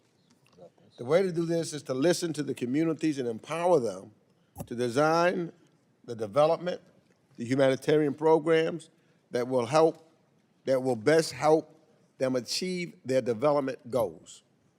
This provision passed with the Foreign Affairs Committee last year on a voice vote, and I believe a similar thing should happen today, and therefore I support it and yield back my time. I appreciate the comments from Representative Jacobs. I was informed that there was a technical assistance given on this that makes this not as bipartisan as what you had hoped. That was never shared with us. It was just shared with me. Okay, well, don't know what to do with that. Yes. We negotiated it with your staff and got to bipartisan agreement. As far as we knew, we never heard otherwise. Yeah, we did request, like with all of them, a technical assistance from the White House that just came back on it. And Okay. the amendment would require U.S. foreign assistance programs to Why shift haven't you funding. shared it then? What's that? Why hasn't the TA been shared? I'm sharing it right now. I just got it. Literally, just got it. Okay, great. Could we then pause and negotiate with the TA and then come back What can we do on that? since we haven't seen it yet?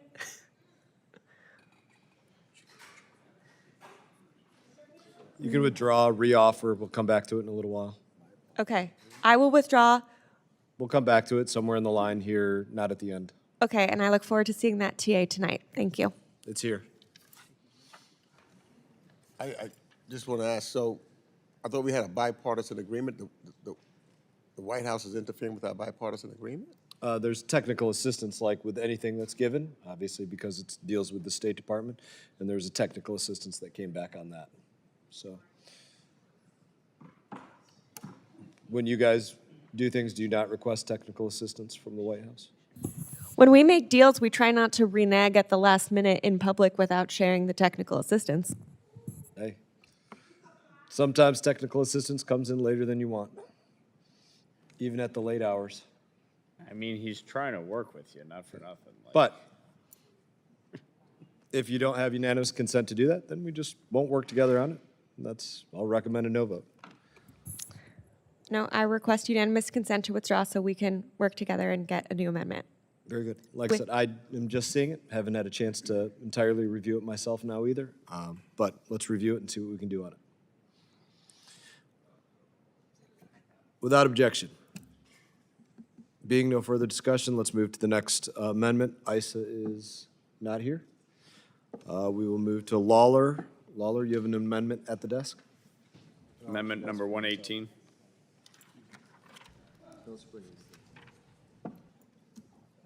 Amendment 118 to H.R. 5300, offered by Mr. Lawler of New York. At the appropriate place, insert the following. Control of remote Without access. objection, further reading of the amendment is dispensed with. Representative is recognized for 5 minutes. Thank you, Mr. Chairman. The Remote Access Security Act closes a loophole in U.S. export control laws that has allowed the CCP-aligned companies to access restricted American technology through cloud services and remote access. While BIS has the authority to regulate the export of sensitive items, they do not have the authority to regulate the remote access of these items. And unfortunately, cloud access is just as dangerous and presents just as many national security concerns, if not more, in this day and age. The Remote Access Security Act adds remote access authorities into existing export control law, closing this loophole.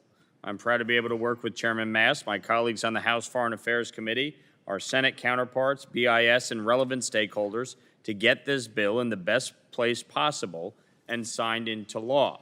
Since BIS is a Commerce Department agency, I understand this amendment is not germane to the current markup, and I will withdraw my amendment, but will continue working to advance this legislation and this policy. I thank the chairman and ask unanimous consent to withdraw. Without objection? Seeing no objection, amendment is withdrawn. Representative Lawler, I believe you have another amendment at the desk. Yes, Amendment 125. Please report the amendment.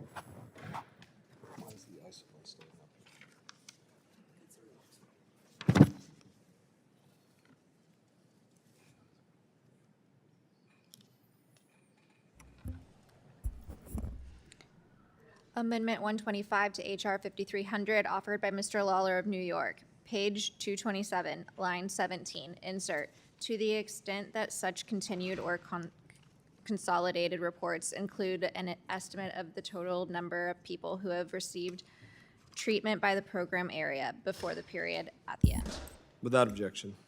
Representative now recognized for 5 minutes. Thank you, Mr. Chairman. This amendment will require that the State Department's global health reports include a simple but vital metric: how many people were actually treated under each program. That's not just a number. It's a direct measure of our impact, our reach, and the effectiveness of taxpayer-funded health initiatives abroad. This brings a much-needed level of clarity and accountability to how we report on the U.S. global health efforts. From PEPFAR to maternal health to disease surveillance, U.S.-funded global health programs save lives and build stability in regions critical to our national security. But too often, our reporting doesn't even include the human outcomes that matter most. This amendment adds these crucial figures to improve program transparency and public trust and help Congress and stakeholders assess value and impact. I encourage all of my colleagues to support this amendment, and I yield the remainder of my time. Gentleman yields. Any other members seek recognition? Representative Meeks, Ranking Member Meeks. Thank you, Mr. Chairman. I have to oppose this amendment as it further narrows the reporting on global health. Transparency in our global health reporting matters. And while I appreciate my colleague and friend, Mr. Lawler's effort to break out the reporting by program area, I believe that the effect of it could cut down on the global health information that we need to receive in Congress. And I'd rather to make sure that we get all of the information that we need and not cut down on that information. And with that, I yield back the balance of my time. Gentleman yields back. Recognize myself for a couple minutes. Yield it to Representative Lawler. Thank you, Mr. Chairman. I just want to read the amendment. Page 227, line 17, insert, quote, comma, to the extent that such continued or consolidated reports include an estimate of the total number of people who have received treatment by program area, end quote, before the period at the end. The amendment is just expanding the level of data that is collected. I'm not sure how it can be interpreted as narrowing the level of data, but I don't know. I think it's important that we actually know how many people we are treating by program area as we work to determine the efficiency and effectiveness of these programs. And with that, I yield back. Gentleman yields. I yield my time. Any other members seek recognition? Seeing none. Question now occurs on the amendment offered by Representative Lawler. All those in favor signify by saying aye. Aye. Those opposed say no. No. Opinion of the chairs, the ayes have it. The amendment is agreed to. Representative Radewagen is not present. Representative Kim? Representative Kim, I believe you have an amendment at the desk. Thank Please you, allow Chairman. the clerk to designate it.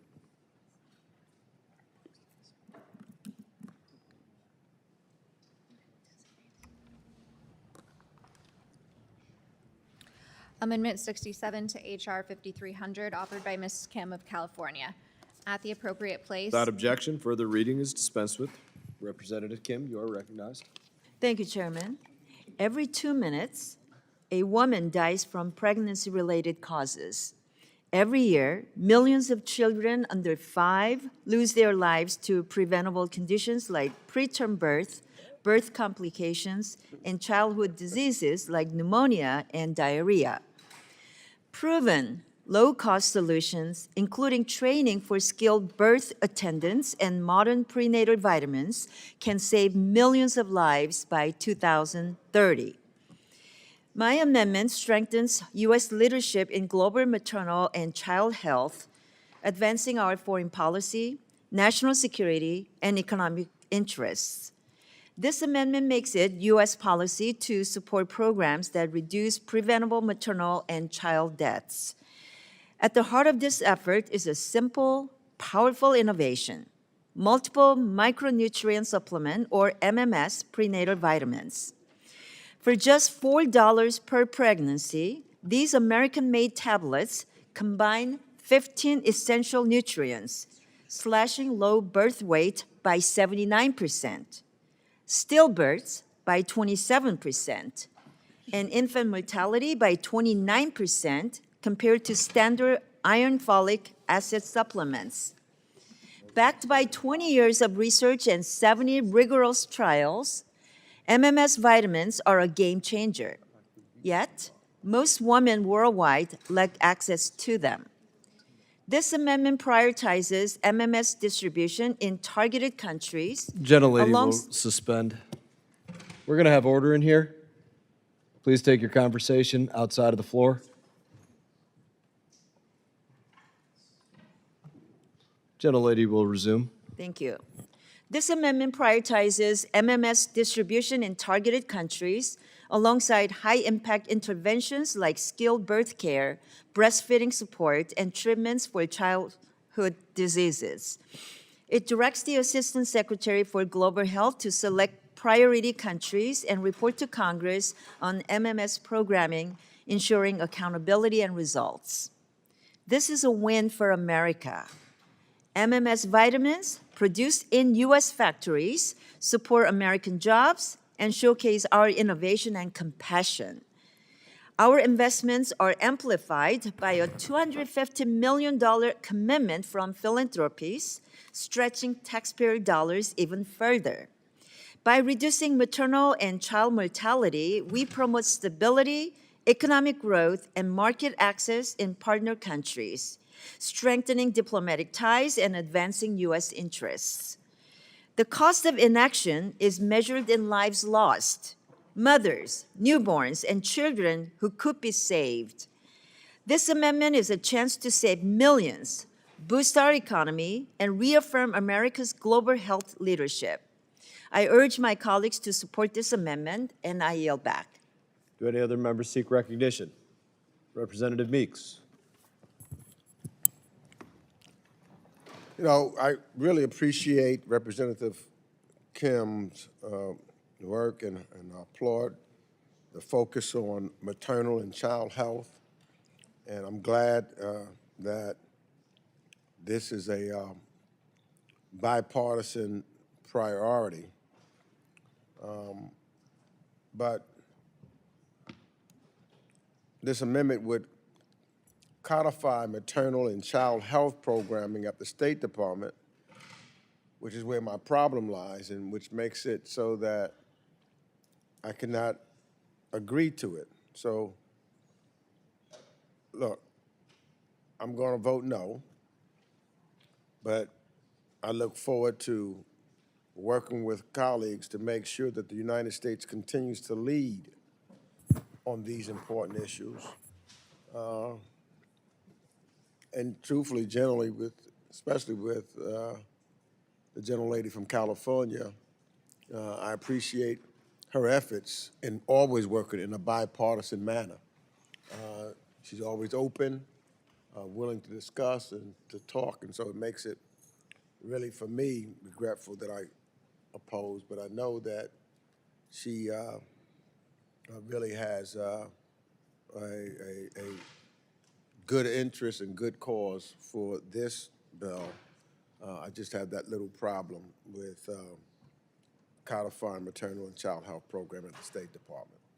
So I'll have to oppose, and I give back the remainder of my time. Do any other members seek recognition? Representative Lawler. Thank you, Mr. Chairman. I'm proud to co-sponsor this amendment by my colleague, Representative Kim of California. I think this is a vitally important policy. And when we talk about the work of the State Department and trying to provide humanitarian assistance around the globe, it is not just about food and ensuring, obviously, that people have access to food, but it is also healthcare. And when you're talking about children, the fact is that if a mother has a healthy pregnancy, that is more likely to result in a healthy baby, which means that maternal and child mortality rates will plummet. These drugs are critical. And a New York-based company produces about 90% of these drugs worldwide. And that is good for America. It's good for New York.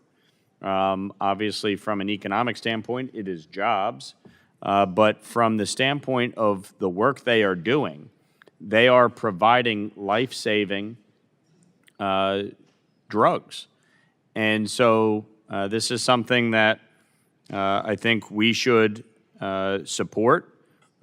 These are drugs that are pennies on the dollar to produce, and it is a money well spent from a U.S. Taxpayer standpoint when we look at the long-term ramifications of maternal mortality and child mortality rates around the globe. And if we can help bring those down, it is money well spent on the front end to do so. So I'm proud to support this amendment. I thank my colleague for offering it. and encourage all my colleagues to vote in favor of it. I yield back. Do any other members seek recognition? Seeing none. The question now occurs on the amendment offered by Representative Kim. All those in favor signify by saying aye. Aye. All those opposed, no. No. Opinion of the chair, the ayes have it. Amendment is agreed to. Representative Reauthorization, you have an amendment at the desk. Please allow the clerk to report the amendment. Amendment 7 to H.R. 5300, offered by Mrs. Radewagen of the American Samoa. Without objection, further reading is dispensed with. Representative, you are recognized. Mr. Chairman, this amendment ensures compliance to the READ or READ Act, that the designated official for international education ensures that we have continuous observation and coordination for meeting the statutory requirements of the READ Act. Access to basic education should be available to everyone. When Congress created the READ Act, we recognized the importance of increasing literacy rates throughout the world. I see this firsthand in the Pacific. The United States has provided the tools for partner nations to increase basic education. However, we're falling behind. The People's Republic of China is outcompeting in providing basic education in many developing countries, building schools and providing education tools. My amendment ensures that we remain competitive. We must compete in providing basic education in partner nations, because if we don't, China will. I urge my colleagues to support this amendment, and I yield the remainder of my time. Do any other members seek recognition? Seeing none. The question now occurs on the amendment offered by Representative Reauthorization. All those in favor signify by saying aye. Aye. And all those opposed say no. No. Opinion of the chair, the ayes have it. The amendment is agreed to. Representative Reauthorization, roll call vote has been requested. Pursuant to chair's previous announcement, this vote will be postponed. Without objection, Representative Reauthorization, you have another amendment at the desk. Mr. Chairman, I have an amendment at the desk. Clerk will report the amendment.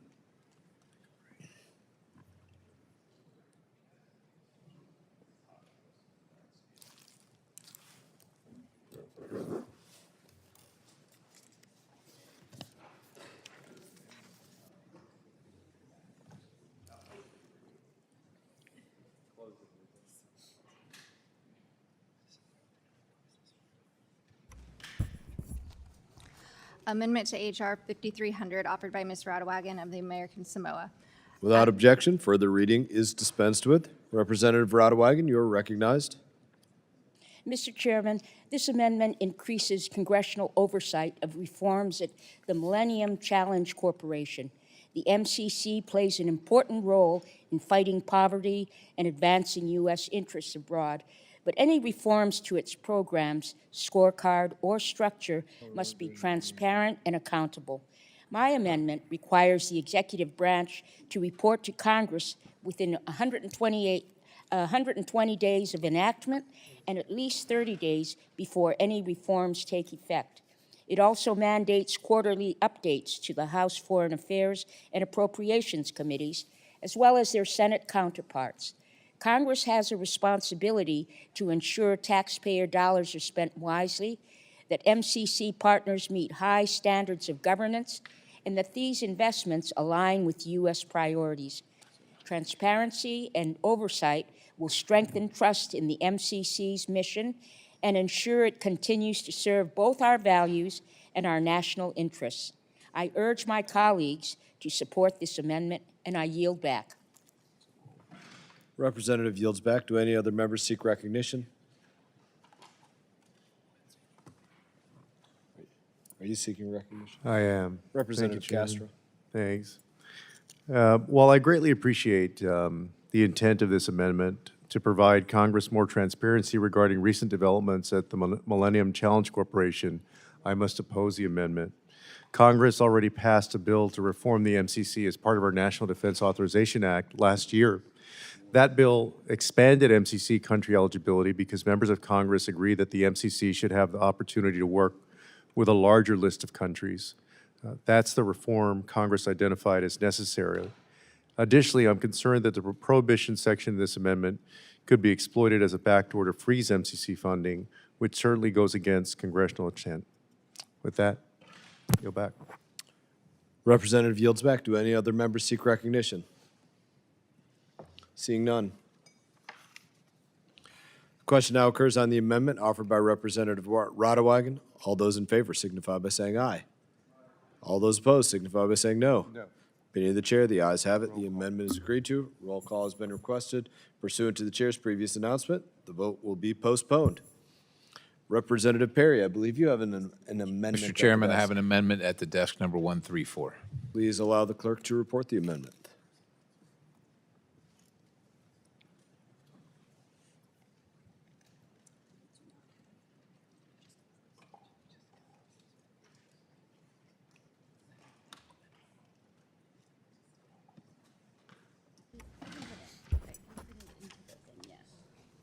Amendment 134 to H.R. 5300, offered by Mr. Perry of Pennsylvania. Without objection, further reading of the amendment is dispensed with, and Representative Perry, you are recognized. Thank you, Mr. Chairman. This amendment bans the use of any funds authorized by this bill for development accounts from supporting the Democracy Fund.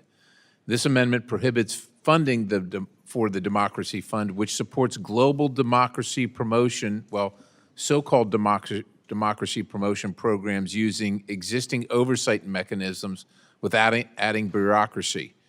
It redirects resources to critical priorities like countering the Chinese Communist Party and securing our borders, keeping our foreign policy lean and focused on America's interests. The Democracy Fund has a track record of inefficiency.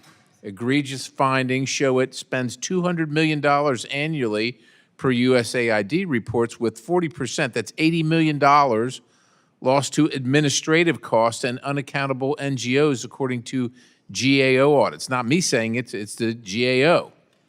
Programs often fund initiatives in unstable regions, like $50 million for governance projects in Afghanistan that collapsed with the Taliban's return, per Inspector General reports. These efforts divert funds from urgent, real needs, such as a $2 billion fortification or $2 billion for embassy fortification to counter CCP espionage. It's just a matter of how we spend our money. Meanwhile, only 25% of Democracy Fund projects show measurable outcomes per State Department evaluations. It's not me saying it, it's the actual State Department saying a quarter of the projects failed to show any measurable outcome.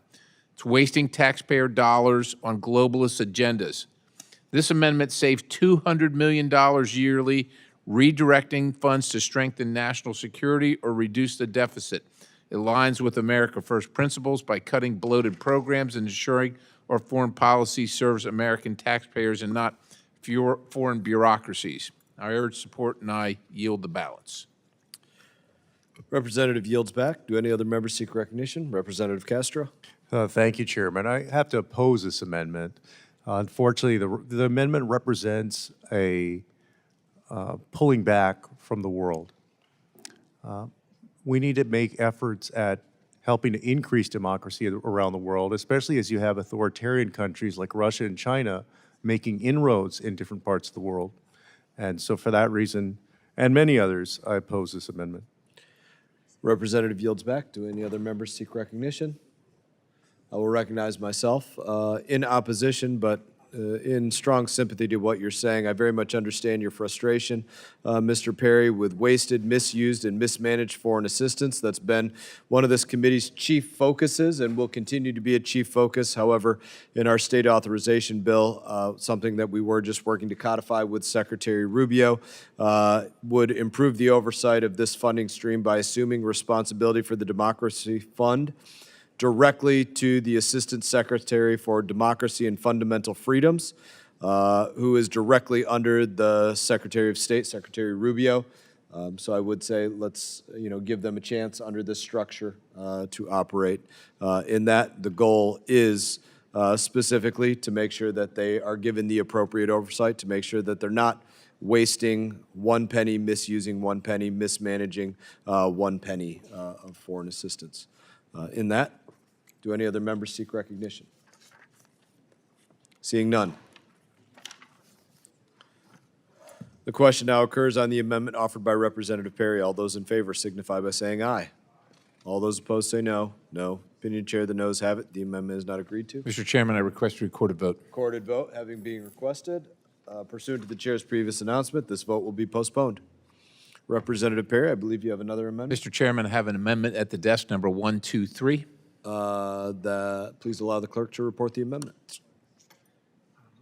What I propose to the minority is I'm going to consolidate all the members' amendments together. And let all the members just like it. So Amendment to H.R. 5300 offered by Mr. Perry of Pennsylvania. At the appropriate place in the bill, insert the following prohibition.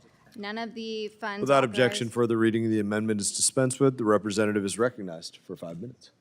Thank you, Mr. Chairman. This amendment would prohibit any funds from being made available to the so-called Afghan Counterintelligence Fund.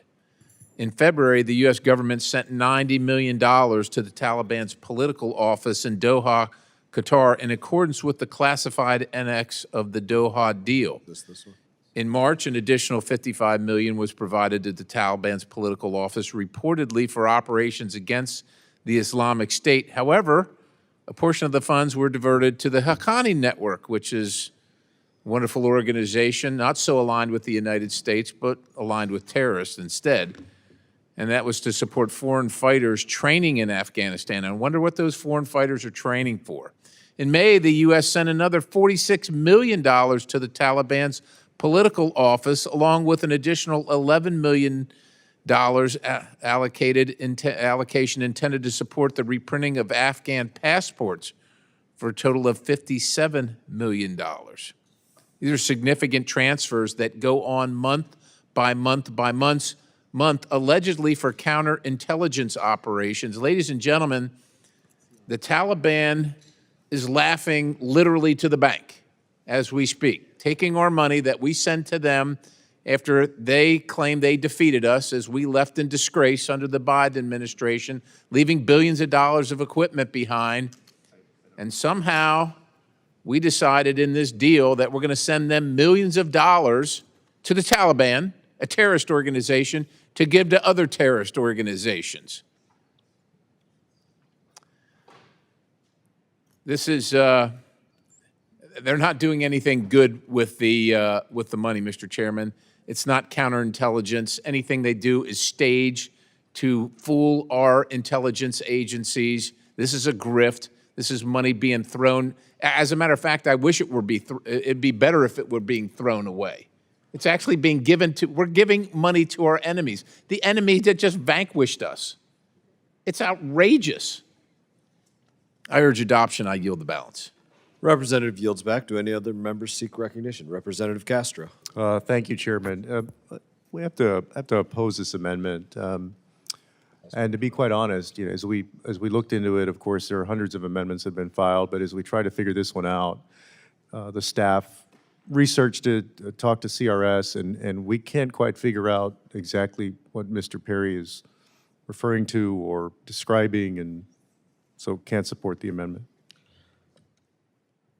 Representative yields back. Do any other members seek recognition? Representative Wilson. Mr. Chairman, it's really clear what Congressman Perry is trying to do. He's actually repeating what was in the media covered, which is just so insulting. And with the abandonment and betrayal of the people of Afghanistan on August 26, 2021, it's just inconceivable that we would be providing to people who truly have every intent of killing Americans, who did kill Americans. It's inconceivable, but it's all public record. And I just want to commend Congressman Perry from accurately describing what is public record. Millions of dollars being sent to a regime that has persecuted its population, that is working with terrorist organizations around the world to threaten the American people. I yield back. Representative yields back. Representative Self is recognized. I'll point out that the United States does not recognize the Taliban as the government of Afghanistan. They are basically an occupying terrorist group. I support this amendment. Representative Self yields back. Representative Huizenga is recognized. Thank you, Mr. Chairman, for striking the last word. I want to turn to the author and yield the time. You heard sorry, it's late. I'm not sure whatever, if you're still sort of vice ranking in the ranking member seat. Anyway, the question that was asked of not being able to locate such a fund, I've heard that even amongst some of our own folks on our side of the aisle. Can you describe more specifically? To the classified section of the Doha Agreement, and literally millions of dollars weekly go to Afghanistan. Literally millions of dollars. I can go through who gets it, where it shows, well, I can't say where it shows up, but it shows up in Afghanistan or somewhere close to Afghanistan. Then it's funneled to Afghanistan and goes to people like Mullah Muhammad Hassan Akund, Mullah Abdul Ghani Baradar, Abdul Haq Wasaik, Sarah Judin Haqqani, also goes to Sarah Judin Haqqani, funding for training camps for 25 plus groups. Haybatala Akhundzada, Saif al-At, and the Bin Laden family. I mean, we know exactly where it's going, and it's not going for counterintelligence for the United States. It's funding terrorism. I appreciate that. Reclaiming my time. Sure. If you're finished.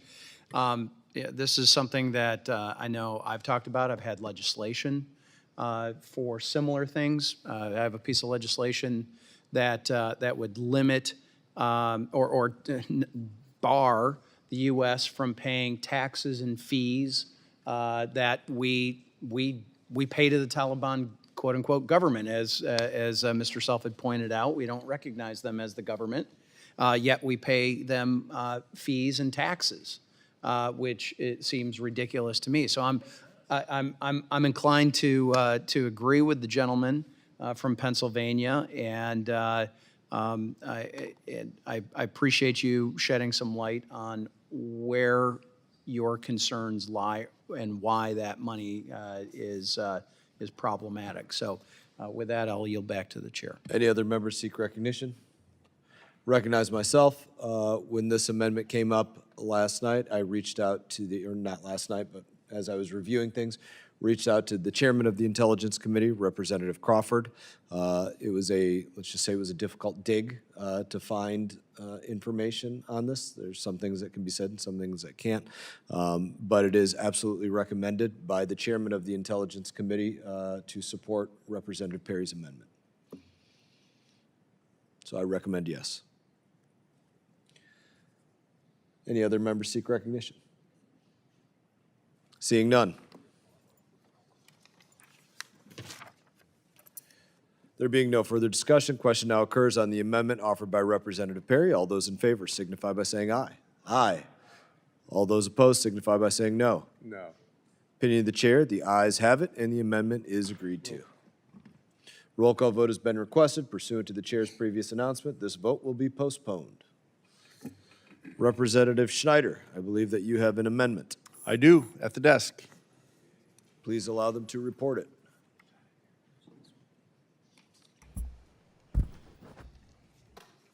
Chairman, I reserve a point of order. Noted, thank you. Amendment to H.R. 5300 offered by Mr. Schneider of Illinois. At the appropriate place in the bill, insert the following: reduction of non-tariff barriers to trade among normalization partners. The Secretary of State, acting through the Assistant Secretary for Economic and Business Affairs and in coordination with the appropriate Assistant United States Trade Representative and the United Undersecretary of Agriculture for Trade and Foreign Agricultural Affairs, shall, 1, consistent with Division Z of the Consolidated Appropriations Act of 2022. Without objection, further reading is dispensed with. Just wanted to hear a little about it. Thank you. Is Thank you. recognized. Thank you, Mr. Chairman. I rise in support of my amendment. Trade is essential to prosperity, stability, and security. As a member of the Ways and Means Trade Subcommittee, I know how reducing non-tariff barriers and aligning regulations creates jobs and opens opportunity. That is especially important in regions with very young populations where the absence of economic opportunity can fuel populism, extremism, and instability. This year marks 5 years since the Abraham Accords were signed. The last 2 years since Hamas's barbaric October 7th attacks have been difficult. But the Accords have held strong. They have not broken. They remain the strongest framework we have to break free from the gravity of history and move beyond conflict toward connection. The way to make them durable is to deliver more upside for joining, tangible benefits that show ordinary people the promise of normalization. My amendment would direct the State Department, in coordination with the USTR and USDA, to work with the Accords partners to reduce non-tariff barriers, align standards, and support development of interregional trade agreements. It's through institutions, economic interdependence, regional integration, and common frameworks that we can create a pathway out of the many conflicts afflicting the region. When people see jobs, exports, and opportunity, extremism loses its pull. However, because the amendment touches on authorities reserved to other committees, including the Committee on Ways and Means, I will withdraw this amendment. I do so with the hope that this committee and Ways and Means can work together to advance this idea so that the Abraham Accords continues to grow stronger and more beneficial, not just for governments, but for the people who depend on stability and prosperity. I yield back the balance of my time. Gentleman withdraws. Ask unanimous consent to withdraw. Without objection, so ordered. Representative Wilson, I believe that you have an amendment at the desk. Thank you, Mr. Chairman. I have an amendment at the desk, Amendment 74. Please allow them to report the amendment.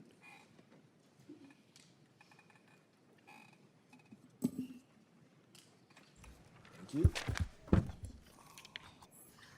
Amendment 74 to H.R. 5300, offered by Mr. Wilson of South Carolina. Without objection, further reading is dispensed with. Representative is recognized. Thank you very much, Mr. Chairman.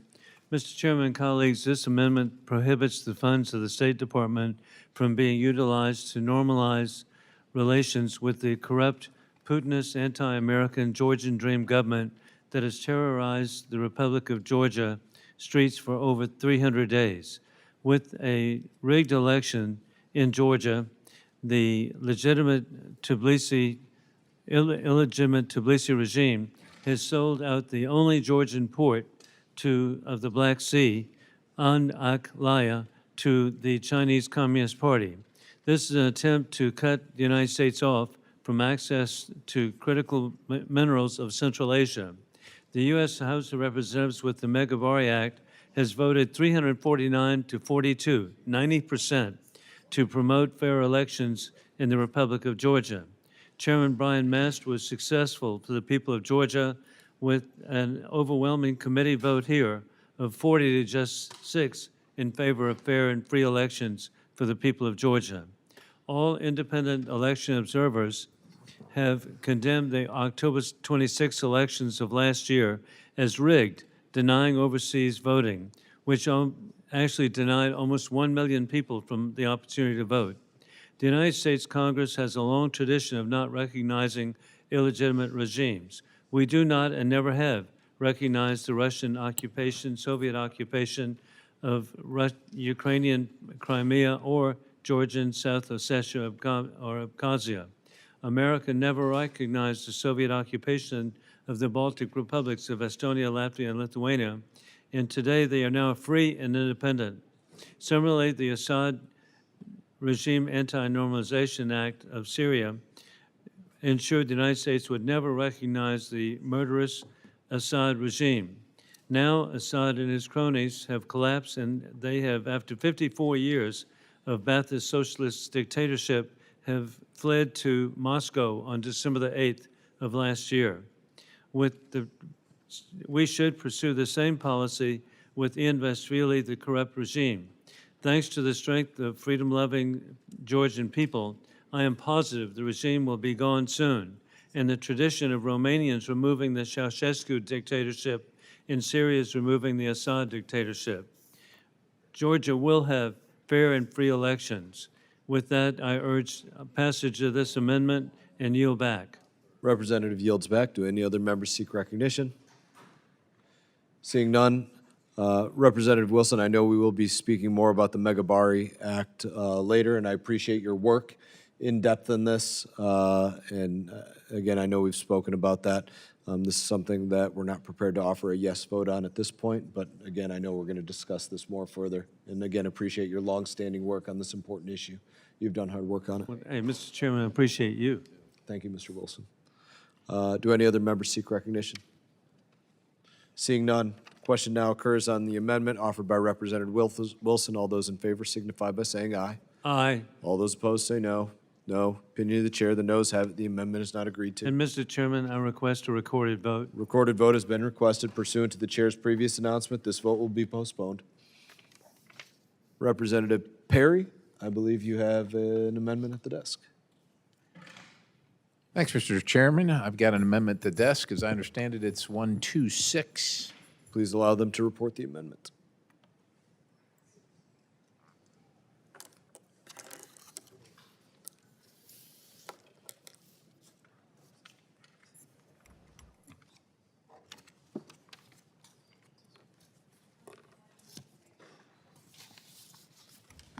Amendment 126 to H.R.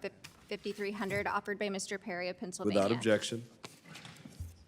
Representative Perry, you are recognized. Thanks, Mr. Chairman. This amendment bans funds from this bill for multilateral assistance, including to the United Nations, World Bank, international organizations, and the Green Climate Fund. This eliminates wasteful spending in the State Department's $60 billion budget, redirecting resources to America's security and economic priorities. This amendment prohibits funding for multilateral aid enforced through existing oversight without bureaucracy. It halts $3.5 billion in annual contributions per State Department data to focus on critical needs like countering the Chinese Communist Party. Multilateral aid is a black hole of waste and abuse. Egregious findings include a 2023 UN audit revealing $300 million in fraudulent peacekeeping contracts diverted to shell companies per UN OIOS reports. The World Bank misallocated another $200 million in 2021 for Afghan redevelopment projects that collapsed under Taliban control per SIGAR. And the Green Climate Fund wasted $100 million in 2020 on a failed Ethiopian solar project due to corruption per OECD audits. GAO reports that 35% of multilateral aid, which equates to $1.2 billion yearly, is lost to administrative bloat and untracked spending, diverting funds from priorities like embassy security. This amendment saves $3.5 billion annually, prioritizing America first by focusing on actual national security and taxpayer interest. And I urge support, and I yield the balance. Gentleman yields. Representative Castro, you have comments? Yeah, thank you, Chairman. I'm going to oppose this amendment. These multilateral institutions are an important part of the infrastructure for diplomacy around the world, and the United States' assistance to them is part of how the United States remains a leader among nations of the world, how we promote democracy, freedom, respect for human rights, and opportunity across the world. So I'll oppose this amendment. Do any other members seek recognition? We will pause for a moment. I'm waiting for a copy.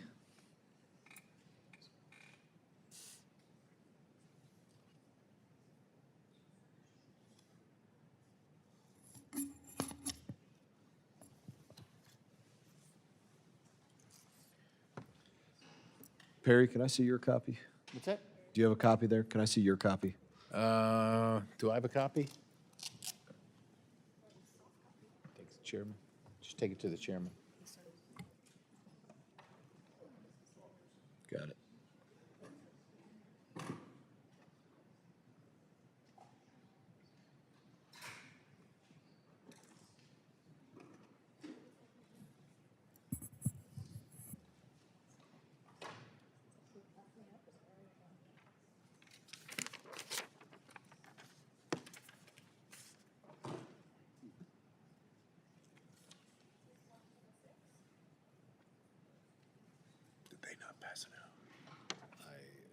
gathering they did not, because I just got a copy. Did our side get text? We didn't get text. Yeah, can they pass? Oh, there you go.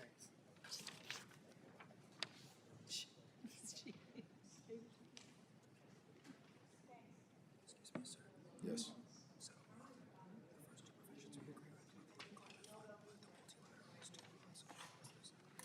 Got it.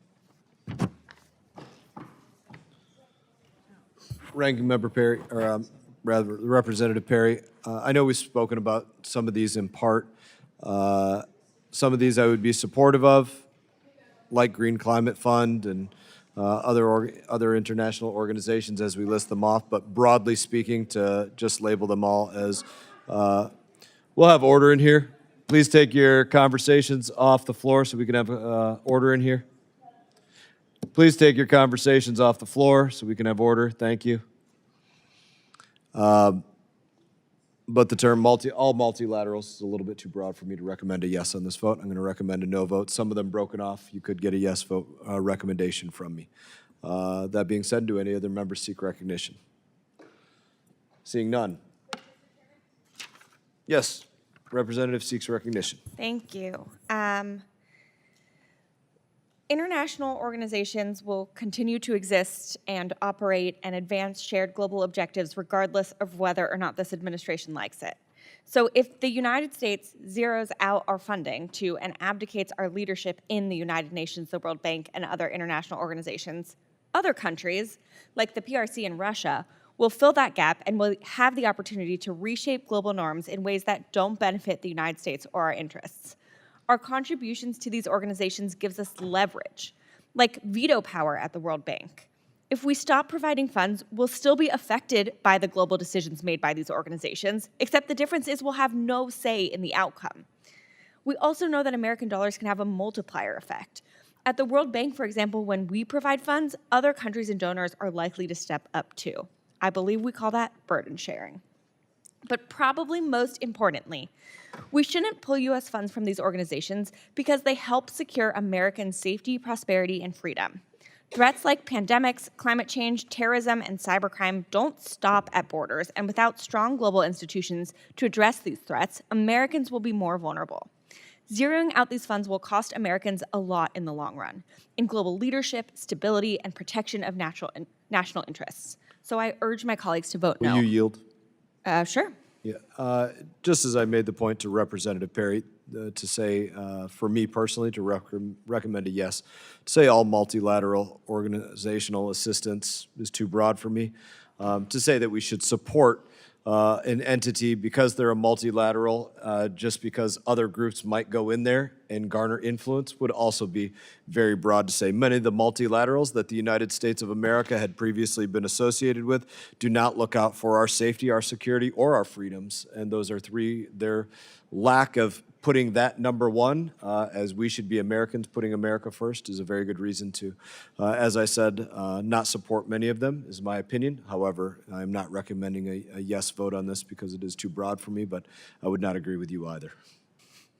Thank you for yielding time. Do any other members seek recognition? Seeing none. Question now occurs on the amendment offered by Representative Perry. All those in favor signify by saying aye. All those opposed signify by saying no. No. Opinion of the chair, the noes have it. The amendment is not agreed to. Mr. Perry? Mr. Chairman, in light of that, I will be moving to withdraw based on germaneness, Wilson Amendment 73 and Wilson Amendment 76.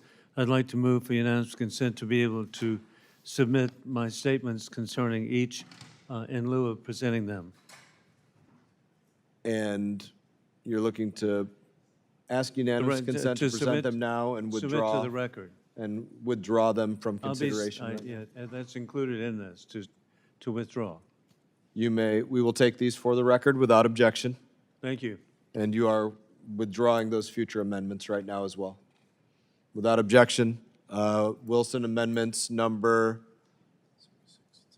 76 and 73. Without objection, can we withdraw Wilson amendments number 76 and 73 from consideration? I assume you do not object. I see no objections. Clerk, do you have that annotated? Statement for the record. And we have submitted his statements for the record. Does that mean you're going to bed? And again, without objection.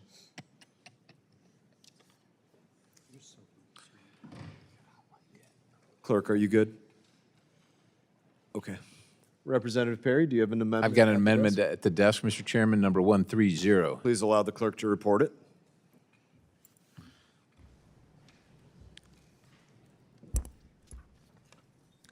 Amendment 130 to H.R. 5300. Without objection, further reading of the amendment is dispensed with. Representative Perry, you are recognized. Thank you, Mr. Chairman. This amendment directs the Secretary of State to convert the American Institute in Taiwan into a full-fledged U.S. embassy and grant Taiwan full diplomatic recognition. This strengthens our strategic partnership with Taiwan, prioritizes American security in the Indo-Pacific, and counters the Chinese Communist Party's aggression without expanding government bureaucracy. The amendment mandates actions to formalize diplomatic ties, leveraging existing State Department resources to implement the change. It aligns with America's national security interests by supporting a key democratic ally against the CCP's $296 billion military buildup per CIPRA data, which threatens regional stability and U.S. economic interests. The current policy limits our ability to deter Beijing. Egregious findings include the CTP's coercion of companies like Apple, which in 2021 removed Taiwan from its maps under pressure, costing U.S. firms $50 billion annually in compliance with CCP demands per the U.S.-China Economic and Security Review Commission. The America Institute's quasi-diplomatic status with a $75 million budget lacks the authority to fully counter CCP influence operations as seen in 2020 when China intimidated Taiwan's trade partners per State Department reports. Meanwhile, we need $2 billion for regional embassy security against CCP espionage, and that remains unfunded. This amendment enhances U.S. leverage, potentially saving $100 billion in trade losses by bolstering Taiwan's defense. It prioritizes America first by strengthening alliances without new cost, and I urge support of the amendment. Do any other members seek recognition? Representative Castro. Thank you. I strongly oppose this dangerous amendment, which undermines our One China policy and the Taiwan Relations Act in one fell swoop. We don't have an embassy in Taiwan because we don't have an official relationship with Taiwan. This amendment would directly undermine the commitments we've made to both Taiwan and China for decades that have helped maintain peace and stability on the Taiwan Strait and protected Taiwan. Opening a U.S. embassy in Taiwan would precipitate a crisis on the Taiwan Strait and make an invasion of Taiwan more likely. This is bad for Taiwan. It's bad for America, and I urge my colleagues to vote against this amendment. Go back. Do any other members seek recognition? Seeing none. Representative Perry, I will be recommending a no vote, but there's a long conversation I'd love to have with you just about it in general between you and I. That being said, here we go. No further questions? No further comments? Question now occurs on the amendment offered by Representative Perry. All those in favor signify by saying aye. All those opposed signify by saying no. No. Opinion of the chair, the noes have it. The amendment is not agreed to. Mr. Chairman, on that, I request a recorded vote. Recorded vote has been requested. Pursuant to a previous announcement, this vote will be postponed. Representative Smith is not here to offer an amendment right now. Representative Jacobs, I believe that you have an amendment at the desk. Yes, I have an amendment at the desk. Please allow them to report the amendment. Which one's that?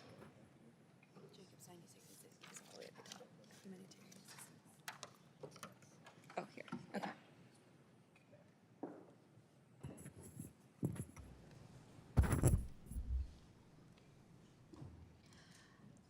Amendment 96 to H.R. 5300, offered by Ms. Jacobs of California.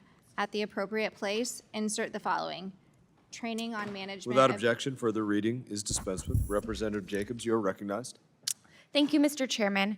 My amendment would empower the Populations, Refugees, and Migrations Bureau to utilize their expertise to design trainings to the State Department's foreign assistance workforce, the know-how both to manage the major humanitarian assistance functions it has taken on and to become an effective partner with other humanitarian assistance implementers and donors. It would also ensure that the department's Foreign Service Institute trains these employees to know the basics of humanitarian principles and how to operate in humanitarian environments that are often stressful and high stakes, like conflict zones, natural disasters, and refugee emergencies. Staff need specialized skills to allocate resources quickly, avoid duplication, and prevent waste or misuse. From pandemics to climate disasters, humanitarian needs are growing. A trained workforce ensures the U.S. can respond quickly and flexibly and consistently while maintaining U.S. leadership around the world. My amendment would help save lives, build America's reputation, and make sure U.S. humanitarian assistance is principled, effective, and accountable. I urge my colleagues to support it. I yield back. Gentlelady yields back. Do any other members seek recognition? Seeing none, I recommend a no vote. Oh, I'm sorry, Representative Castro. I'm in strong support of this amendment. It is a good government and good governance amendment on managing humanitarian assistance. It's exactly the kind of training that we need at the State Department to make sure that we're getting the most for our dollars. So I thank the Representative Jacobs for bringing it. Yield back. Any other members seek recognition? Being no further discussion, the question now occurs on the amendment offered by Representative Jacobs. I recommend a no vote. All those in favor signify by saying aye. Aye. All those opposed say no. No. Opinion of the chair, the noes have it. and the Mr. amendment Chairman, is not agreed to. I request a recorded vote. Roll call vote has been requested pursuant to the chair's previous announcement. This vote will be postponed.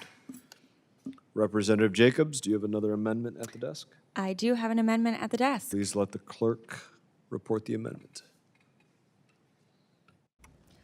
Amendment 94 to H.R. 5300, offered by Ms. Jacobs of California. At the end of Title III, insert the Clerk following. will dispense with the reading. Has this been distributed electronically or paper?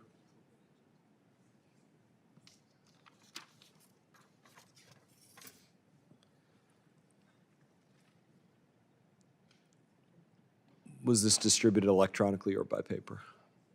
Electronically, thank you. Representative Jacobs. Thank you. My amendment is simple. It requires the Secretary of State to submit a report to Congress on the status of any U.S. bilateral investment agreement with DRC and with Rwanda, and of the anticipated regional economic integration framework the administration has announced. It is clear that the conflict in eastern DRC has been long, devastating, and largely ignored by the international community. I truly hope that this administration is successful in bringing about peace. But that will be impossible if we do not have a conflict-sensitive approach. As many of us know, so much of the conflict in the East is driven and funded by mining, governance challenges, and grievances over economic inequality. So you need to make sure that as you're facilitating new economic investments in the region, that you're doing the proper assessments that are needed to ensure these investments will help stability and not exacerbate it further. This is important not just to ensure peace and stability to communities, but to create a more stable operating environment for American companies, which I know is a priority for this administration. Many of the mandated assessments in this report would normally be readily available if USAID were still up and operating. So I think it only makes sense that this committee should demand this information to ensure that U.S. efforts and taxpayer dollars are actually going to bring peace and stability and realize the president's goal of being the peace president. I urge my colleagues to support this amendment. I yield back. Gentlelady yields back. Do any other members seek recognition? Yes, Representative Castro. I support this amendment to provide greater transparency regarding economic deals between the United States and the Democratic Republic of the Congo and Rwanda. The economic arguments discussed in this amendment are a key piece of the Trump administration's efforts to negotiate an end to the brutal conflict in eastern DRC.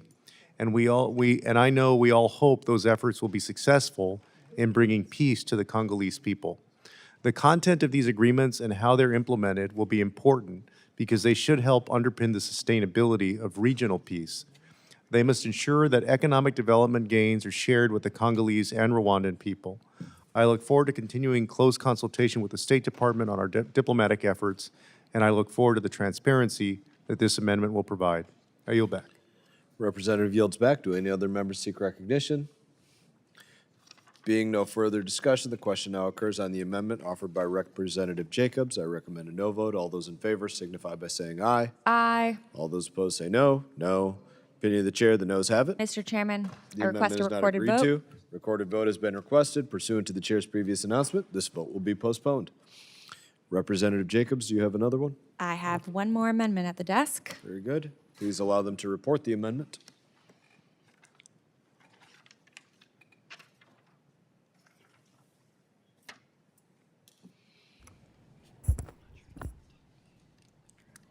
Is the Electronically. amendment distributed? Yes. Please report the amendment.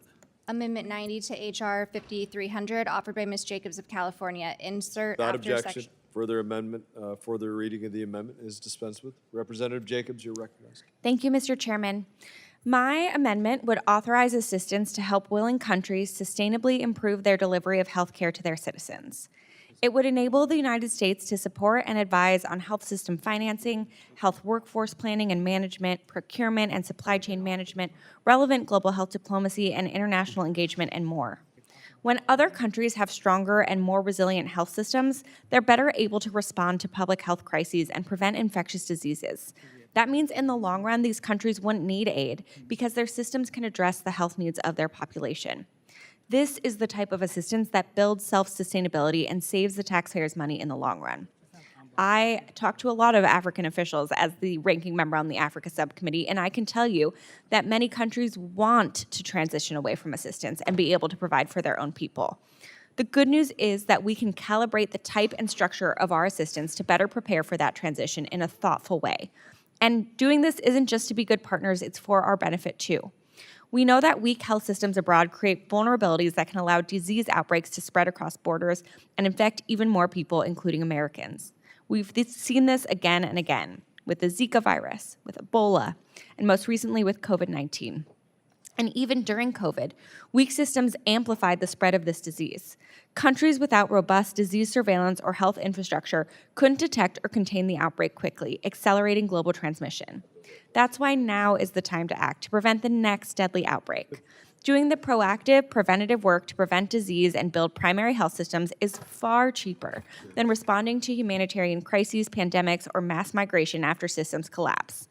And doing it in a way that provides support to a country's health systems and not just to address specific diseases will more effectively protect against health threats in the long term and save taxpayers' money. That's why I urge my colleagues to support my amendment. I yield back. Gentlelady yields back. Do any other members seek recognition? Representative Castro. Thank you. This amendment is important because global health and the well-being of people across the world is important, not only for the folks in those nations, but also for the health and well-being of Americans. So we strongly support this amendment. Yield back. Representative yields back. Do any other members seek recognition? Being no further discussion, question now occurs on the amendments offered by Representative Jacobs. I recommend a no. All those in favor signify by saying aye. Aye. All those opposed say no. No. Opinion of the chair, the noes have Mr. it. Chairman, I request a recorded vote. Me too. Recorded vote has been requested pursuant to the chair's previous announcement. This vote will be postponed. And I'm going to recognize Representative Lawler for a statement. Yes, thank you, Mr. Chairman. I'm going to be withdrawing Amendment 115 and Lawler Amendment to 5300 with respect to e-waste and submitting my statements for the record without objection.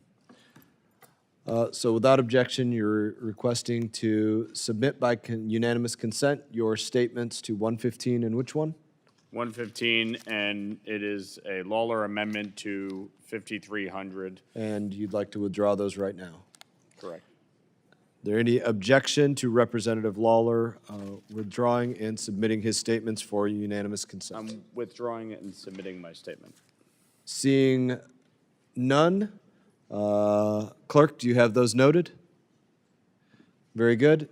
Thank you. Without objection, so ordered. We will go to Representative Huizenga. Do you have an amendment at the desk? I do have an amendment at the desk, Mr. Please Chairman. allow the clerk to report that and distribute that. Amendment Electronically. 59. Amendment 59 to H.R. 5300, offered by Mr. Huizenga of Michigan. Without objection, further reading of the amendment is dispensed with. And Representative Huizenga, you are recognized. Thank you, Mr. Chairman. For years, the censorship industrial complex at the State Department was alive and well. In December of 2024, an investigation spearheaded by this committee exposed and Congress ultimately terminated the office known as the Global Engagement Center, also known as GEC. The GEC, initially authorized for the statutory purpose of countering foreign propaganda and disinformation efforts, was exposed. And despite the mandate to deal with foreign propaganda under the Biden administration, the GEC instead deployed its shadowy network of grantees and subgrantees to facilitate the censorship of American voices, your voices, both overseas and at home. This is true especially if those voices were conservative and refused to align with establishment politics. Worst of all, this was done using taxpayer dollars, again, your taxpaying dollars. While the previous administration tried to restructure the office the same month that the GEC was disbanded, thankfully the Trump administration shuttered the office in April of 2025. Freedom of speech is a God-given right enshrined in the First Amendment of our nation's Constitution. And on the first day in office, President Trump signed the Restoring Freedom of Speech and Ending Federal Censorship Executive Order. This executive order makes it clear that no federal government employees or taxpayer dollars may be used to engage or facilitate in the unconstitutional censorship of American citizens. My amendment codifies this initiative by directing the Undersecretary for Public Diplomacy to ensure that no department employee, grantee, or agent acting with federal funds engages in or facilitates conduct that would unconstitutionally abridge the free speech of the United States citizen. Moreover, this amendment ensures that no funds are made available to any person or entity that publishes or disseminates advertising blacklists or creates censorship tools without significant safeguards. Finally, this amendment increases congressional oversight, our involvement, by requiring congressional notification to this committee of the censorship each time that it occurs. I want to thank a few colleagues, Mr. Self, Mr. Shreve of Indiana, Mr. Burchett of Tennessee, Ms. Luna of Florida, who co-sponsored H.R. 3719, the standalone version of this amendment, and I urge my colleagues to enshrine these vital First Amendment protections into law. And with that, I yield back. Gentleman yields back. Do any other members seek recognition? Representative Castro is treating me like my wife. He just nods and expects me to know what he means. And so you're recognized. Thank you. I rise in opposition to this amendment. At first glance, my colleague from Michigan would like to present an amendment focused on, quote unquote, protecting free speech. In reality, this amendment would have a chilling effect on free speech. Let us be clear about what's happening here. Republicans are weaponizing the rhetoric of free speech to justify dismantling vital State Department programs that fight for truth and combat mis- and disinformation. Just like they supported the dismantlement of the Global Engagement Center, also known as RFE-Me. This amendment is not protecting the voices of the American people. It's an effort to give cover to deliberate strategy of hobbling our ability to respond to hostile information warfare wherever it appears. This amendment, in fact, is a distraction, an effort to erase and reframe this administration's disdain for counter-disinformation efforts at the State Department and beyond. And for that reason, I urge my colleagues to vote no. Gentleman yields back. Do any other members seek recognition? Yes. Recognize myself for a moment. I think this is a common sense amendment that establishes a clear and robust First Amendment safeguard to ensure that no State Department activities infringe on America's First Amendment rights. And I recommend a yes vote. Do any other members seek recognition? Again? No. Seeing none. Question now occurs on the amendment offered by Representative Huizenga. All those in favor signify by saying aye. Aye. Those opposed signify by saying no. In the opinion of the chair, the ayes have it, and the amendment is agreed to. Roll call vote has been requested. Pursuant to the chair's previous announcement, this vote will be postponed. Representative Castro. You have an amendment at the desk. I do. Castro 48. Please let the clerk distribute and report.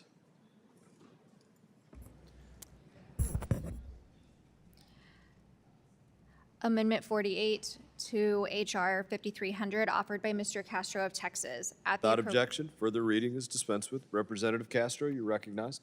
Thank you. This amendment strengthens congressional oversight of our foreign security partnerships by requiring a regular review of countries designated as major non-NATO allies. Right now, once a country receives this designation, it is essentially permanent unless Congress passes a law to change it.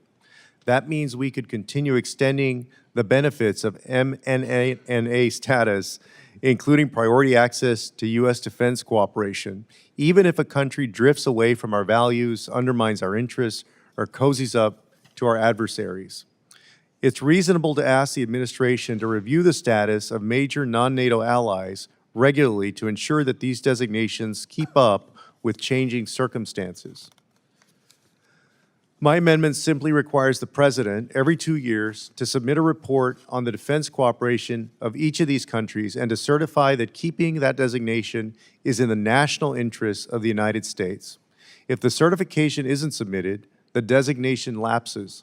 This is about accountability and alignment. If countries want to benefit from being a major non-NATO ally, they should be expected to maintain strong defense cooperation with the United States and uphold the spirit of that partnership. And Congress, which has the constitutional responsibility to oversee foreign policy, should not be left in the dark. It's about making sure the MNNA designation stays meaningful and reflects our interests today, not just the decision of decades past. I urge my colleagues to support this amendment, and I yield back. Representative yields back. Do any other members seek recognition? Seeing none, recognize myself for a moment. The mechanisms do exist to terminate such status if relationships change. However, I do believe it is essential that we maintain the sense of stability in these relationships. These are major country allies, not multinational organizations that are made up of boards and things like that. It's an entirely different level, and I recommend a no vote. In that, I appreciate your debate on this. Do any other members, again, seek recognition? Seeing none, being no further discussion, the question now occurs on the amendment offered by Representative Castro. I recommend a no vote. All those in favor signify by saying aye. Aye. All those opposed say no. No. In the opinion of the chair, the noes have it. An amendment is not agreed to. A roll call vote has been requested pursuant to the chair's previous announcement. The vote will be postponed. Representative Jacobs, I believe that you have an amendment at the desk. I do. Jacobs 113. Please allow them to distribute it and report it. Amendment 113 to H.R. 5300, offered by Ms. Jacobs of California. Without objection, further reading is dispensed with. Representative Jacobs, you're recognized. Thank you, Mr. Chairman. I am proud to offer this bipartisan amendment with Congressman McCall that would extend the authorization of the Prevention and Stabilization Fund, a key account for Global Fragility Act implementation. I'm grateful we got to bipartisan agreement on my bill, the Global Fragility Reauthorization Act, that I introduced with Representative McCall earlier this year. Ensuring continued GFA implementation will ensure the U.S. continues to invest in key conflict prevention and mitigation tools so that we can have less wars around the world, a key priority of this administration. While I was grateful for our bill's inclusion, the PSF authorization extension was dropped from the base text. I was told this was because there was a blanket rule to not extend authorization of funds, despite there being extensions and references to authorization in other parts of the bill. And this account is a bipartisan priority. The NSRP subcommittee even appropriated $109 million for this account earlier this year. So I am proposing that we include this as part of this authorizing committee's responsibility. As Chairman Mast has pointed out, we shouldn't want appropriated funds without corresponding authorizations. So I don't understand this rule that feels like it goes against that very principle. While I was hoping to get to agreement on this, because I want to continue engaging with my majority colleagues and see if we can get to yes, I will withdraw this amendment. Representative asks unanimous consent to withdraw without objection. Thank you for your consideration on this amendment. Look forward to working with you on it. In that, I believe Representative Jacobs. I have another amendment at the desk. Another amendment at the desk. Please allow them to distribute it and report it.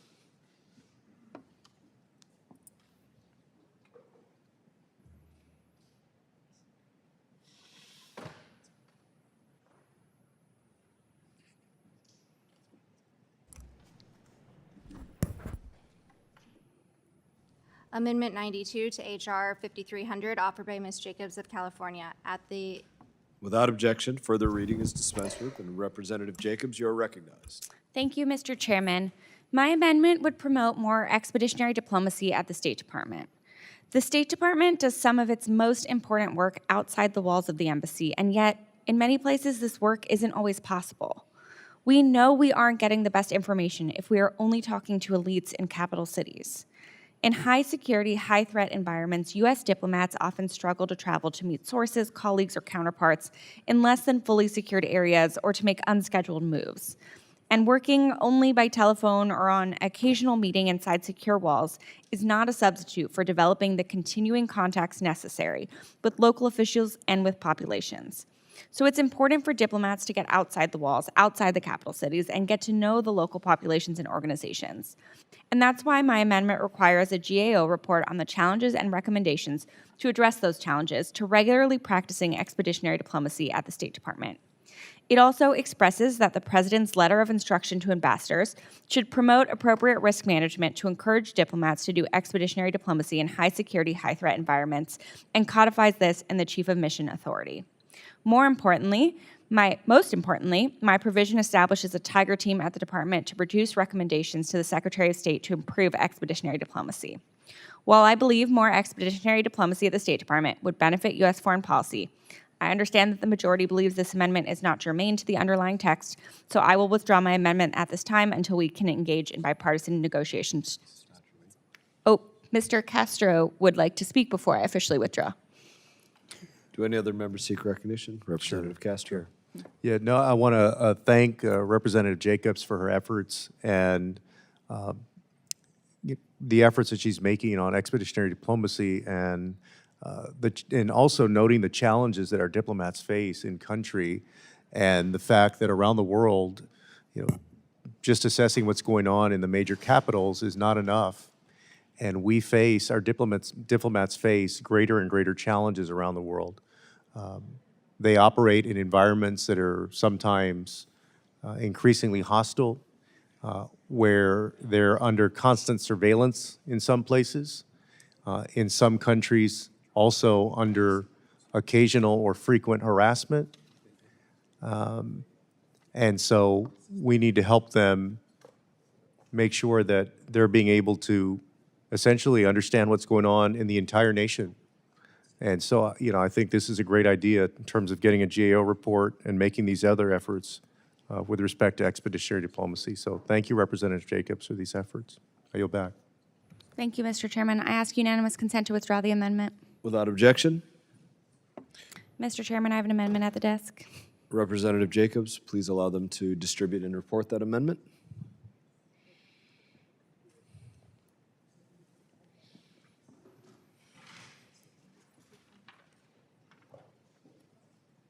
Thank you.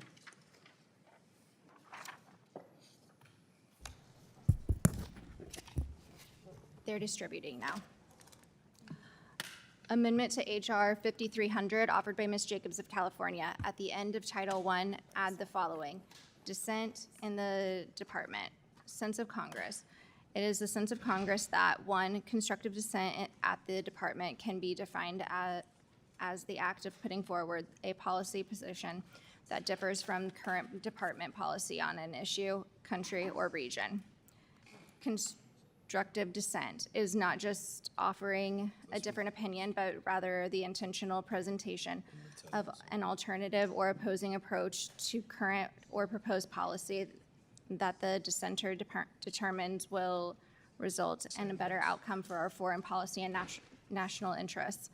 Constructive dissent in the department is beneficial to the United States national security interests and effective foreign policy decision-making because it encourages innovative thinking amongst department employees, a willingness to challenge entrenched department policy positions, and is essential to avoiding negligence in the execution of the United States foreign policy.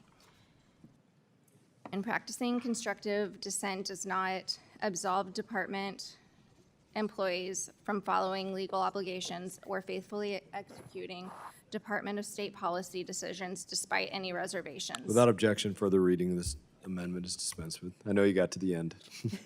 Representative is recognized for 5 minutes. Thank you, Mr. Chairman, and thank you to the clerk for her excellent reading of the full amendment. My amendment would require the Secretary of State to encourage constructive dissent at the State Department. Look, we've all seen and we've all commented on the consequences of groupthink in U.S. foreign policy that have led to many ill-fated choices, like invading Afghanistan, toppling Saddam Hussein. It's easy in bureaucracy to get locked into your way of thinking. It's easy for bad ideas to go unchallenged, and it can be hard to look at your policies from an opposing or differing point of view and consider alternatives.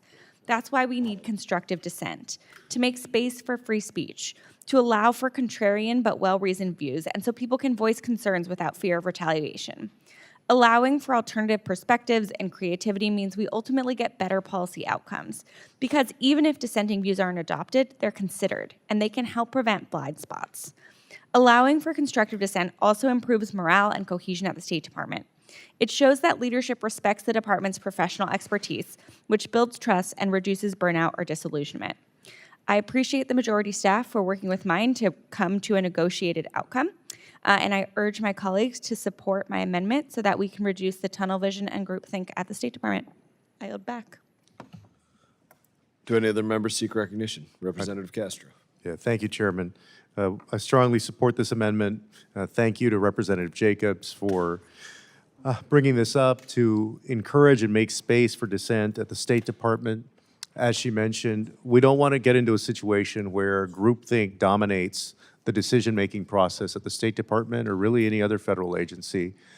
There has to be room for dissent. People have to feel like they can present a counter-argument and not be punished for that.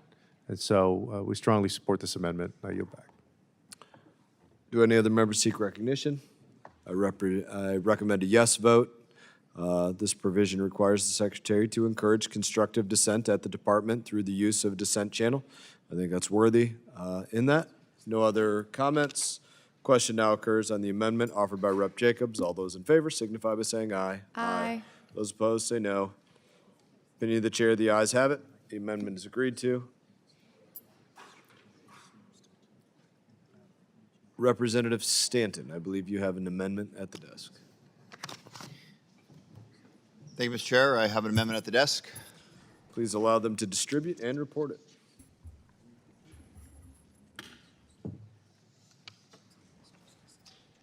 An amendment to H.R. 5300 offered by Mr. Stanton of Arizona. Without objection, further reading is dispensed with. Representative is recognized. Thank you very much, Mr. Chairman. I'm proud to introduce Amendment 39, which would codify the 6 assurances we made to Taiwan in 1982 under President Reagan. The 6 assurances are a cornerstone of our One China policy and have contributed meaningfully to peace and stability across the Taiwan Strait for decades. Thanks to the consistency of America's policy towards Taiwan, U.S.-Taiwan relations have flourished, boosting people-to-people ties and creating thousands of jobs here in the United States, especially in Arizona, where TSMC is investing billions. Unfortunately, that peace and prosperity is being directly challenged by the unilateral PRC aggression against Taiwan and brazen attempts to change the status quo. Compounding that is an atmosphere of U.S. skepticism in Taiwan and questioning of U.S. global leadership in the face of the challenge posed by the CCP. This amendment, the 6 Assurances to Taiwan Act, directly pushes back on the PRC's aggression, reaffirms America's global commitments, introduced by Representative Raja Krishnamurthy, ranking member of the Select Committee on the CCP. This bill would codify the 6 assurances we made to Taiwan in 1982. These 6 commitments are what we didn't promise in our bilateral talks with Beijing. Among them, that we didn't agree to set a date to end arms sales to Taiwan, that we didn't alter our position on the issue of sovereignty over Taiwan, and that we will not pressure Taiwan to negotiate with the PRC. Essentially, there are 6 commitments to Taiwan that we didn't and won't sell out Taiwan to the PRC. By codifying the 6 assurances, this amendment reaffirms that U.S.-Taiwan relations remain rock solid and that the security of the entire Indo-Pacific is in the fundamental national security interests of the United States. I want to make clear to the CCP that we have tried to distort the facts of this very legislation. This is not some radical change in our policy towards Taiwan or the PRC. It is a solidification of what we promised Taiwan across more than 4 decades, spanning Republican and Democratic administrations alike ever since President Reagan. This amendment strengthens our deterrence against PLA aggression by making the United States position crystal clear and therefore minimizing catastrophic miscalculation by Beijing. Taiwan is not and will never be a bargaining chip in U.S.-China relations. Our friendship and the need of peace across the Taiwan Strait prohibit us from selling out Taiwan. I encourage all my colleagues to support this amendment, which is a direct copy of a bipartisan piece of legislation. Thank you to Ranking Member Meeks, China Select Committee Ranking Member Krishnamurthy, Representative Kim, Nunn, and Malliotakis for working together with me on this important legislation. I yield back. Do any other members seek recognition? Representative Castro, you are recognized. Thanks. I support this amendment, and I want to thank Representative Stanton, who is one of the new co-chairs of the Taiwan caucus, for offering this amendment. I also want to thank Ranking Member Raja Krishnamurthy of the China Select Committee, who introduced this bill, which is meant to ensure that the United States lives up to the commitments that we've made to the people of Taiwan as part of our 6 assurances. These assurances are consistent with the Taiwan Relations Act and have been built into U.S. policy towards Taiwan for decades.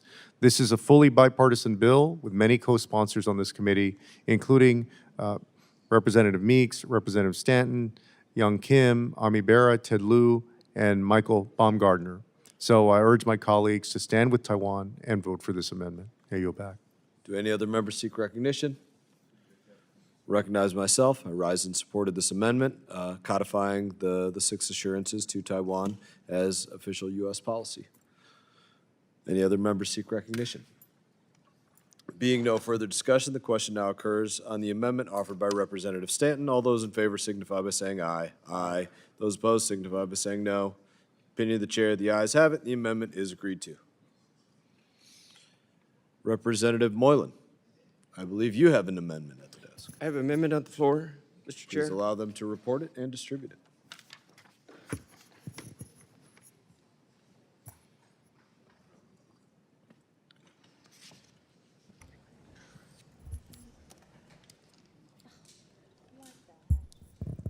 Amendment 76 to H.R. 5300, offered by Mr. Moylan of Guam. Without objection, further reading is dispensed with. Representative, you are free to speak. Thank you, Mr. Chair. I rise today to offer an amendment which establishes a comprehensive program for the assessment, monitoring, and evaluation of the Department of State's foreign assistance programs and activities mirroring an established successful program at the Department of War.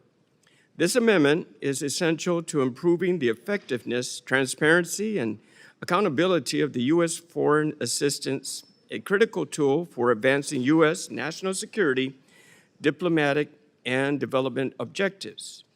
The program mandated by this amendment will ensure that every foreign assistance initiative undergoes rigorous initial assessment, ongoing monitoring, and detailed evaluation. This process will provide a clear picture of partner capabilities, identify potential risks early, and track progress towards achieving desired outcomes. By institutionalizing the capture of lessons learned and best practices, the program will enable continuous improvement, ensuring that resources are used efficiently and generate maximum strategic impact.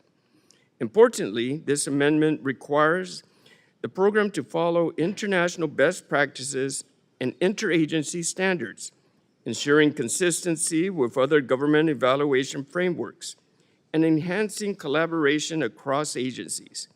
The provision for annual reporting to Congress will foster transparency and allow lawmakers to make informed decisions regarding the allocation and oversight of foreign assistance funds. Additionally, the requirement to publish summaries of evaluations on a publicly accessible website promotes accountability to the American people while protecting sensitive information.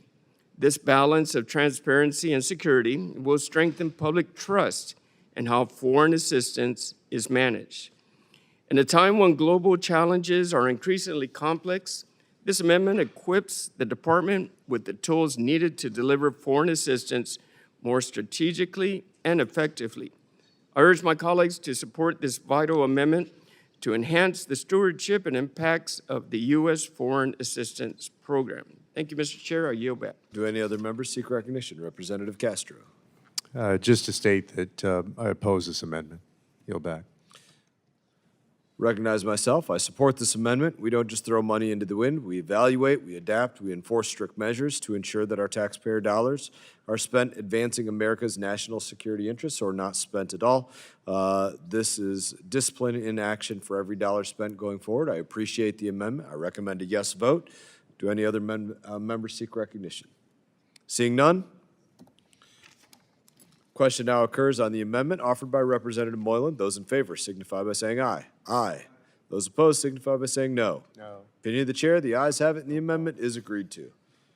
A roll call vote has been requested pursuant to the chair's previous announcement. This vote will be postponed.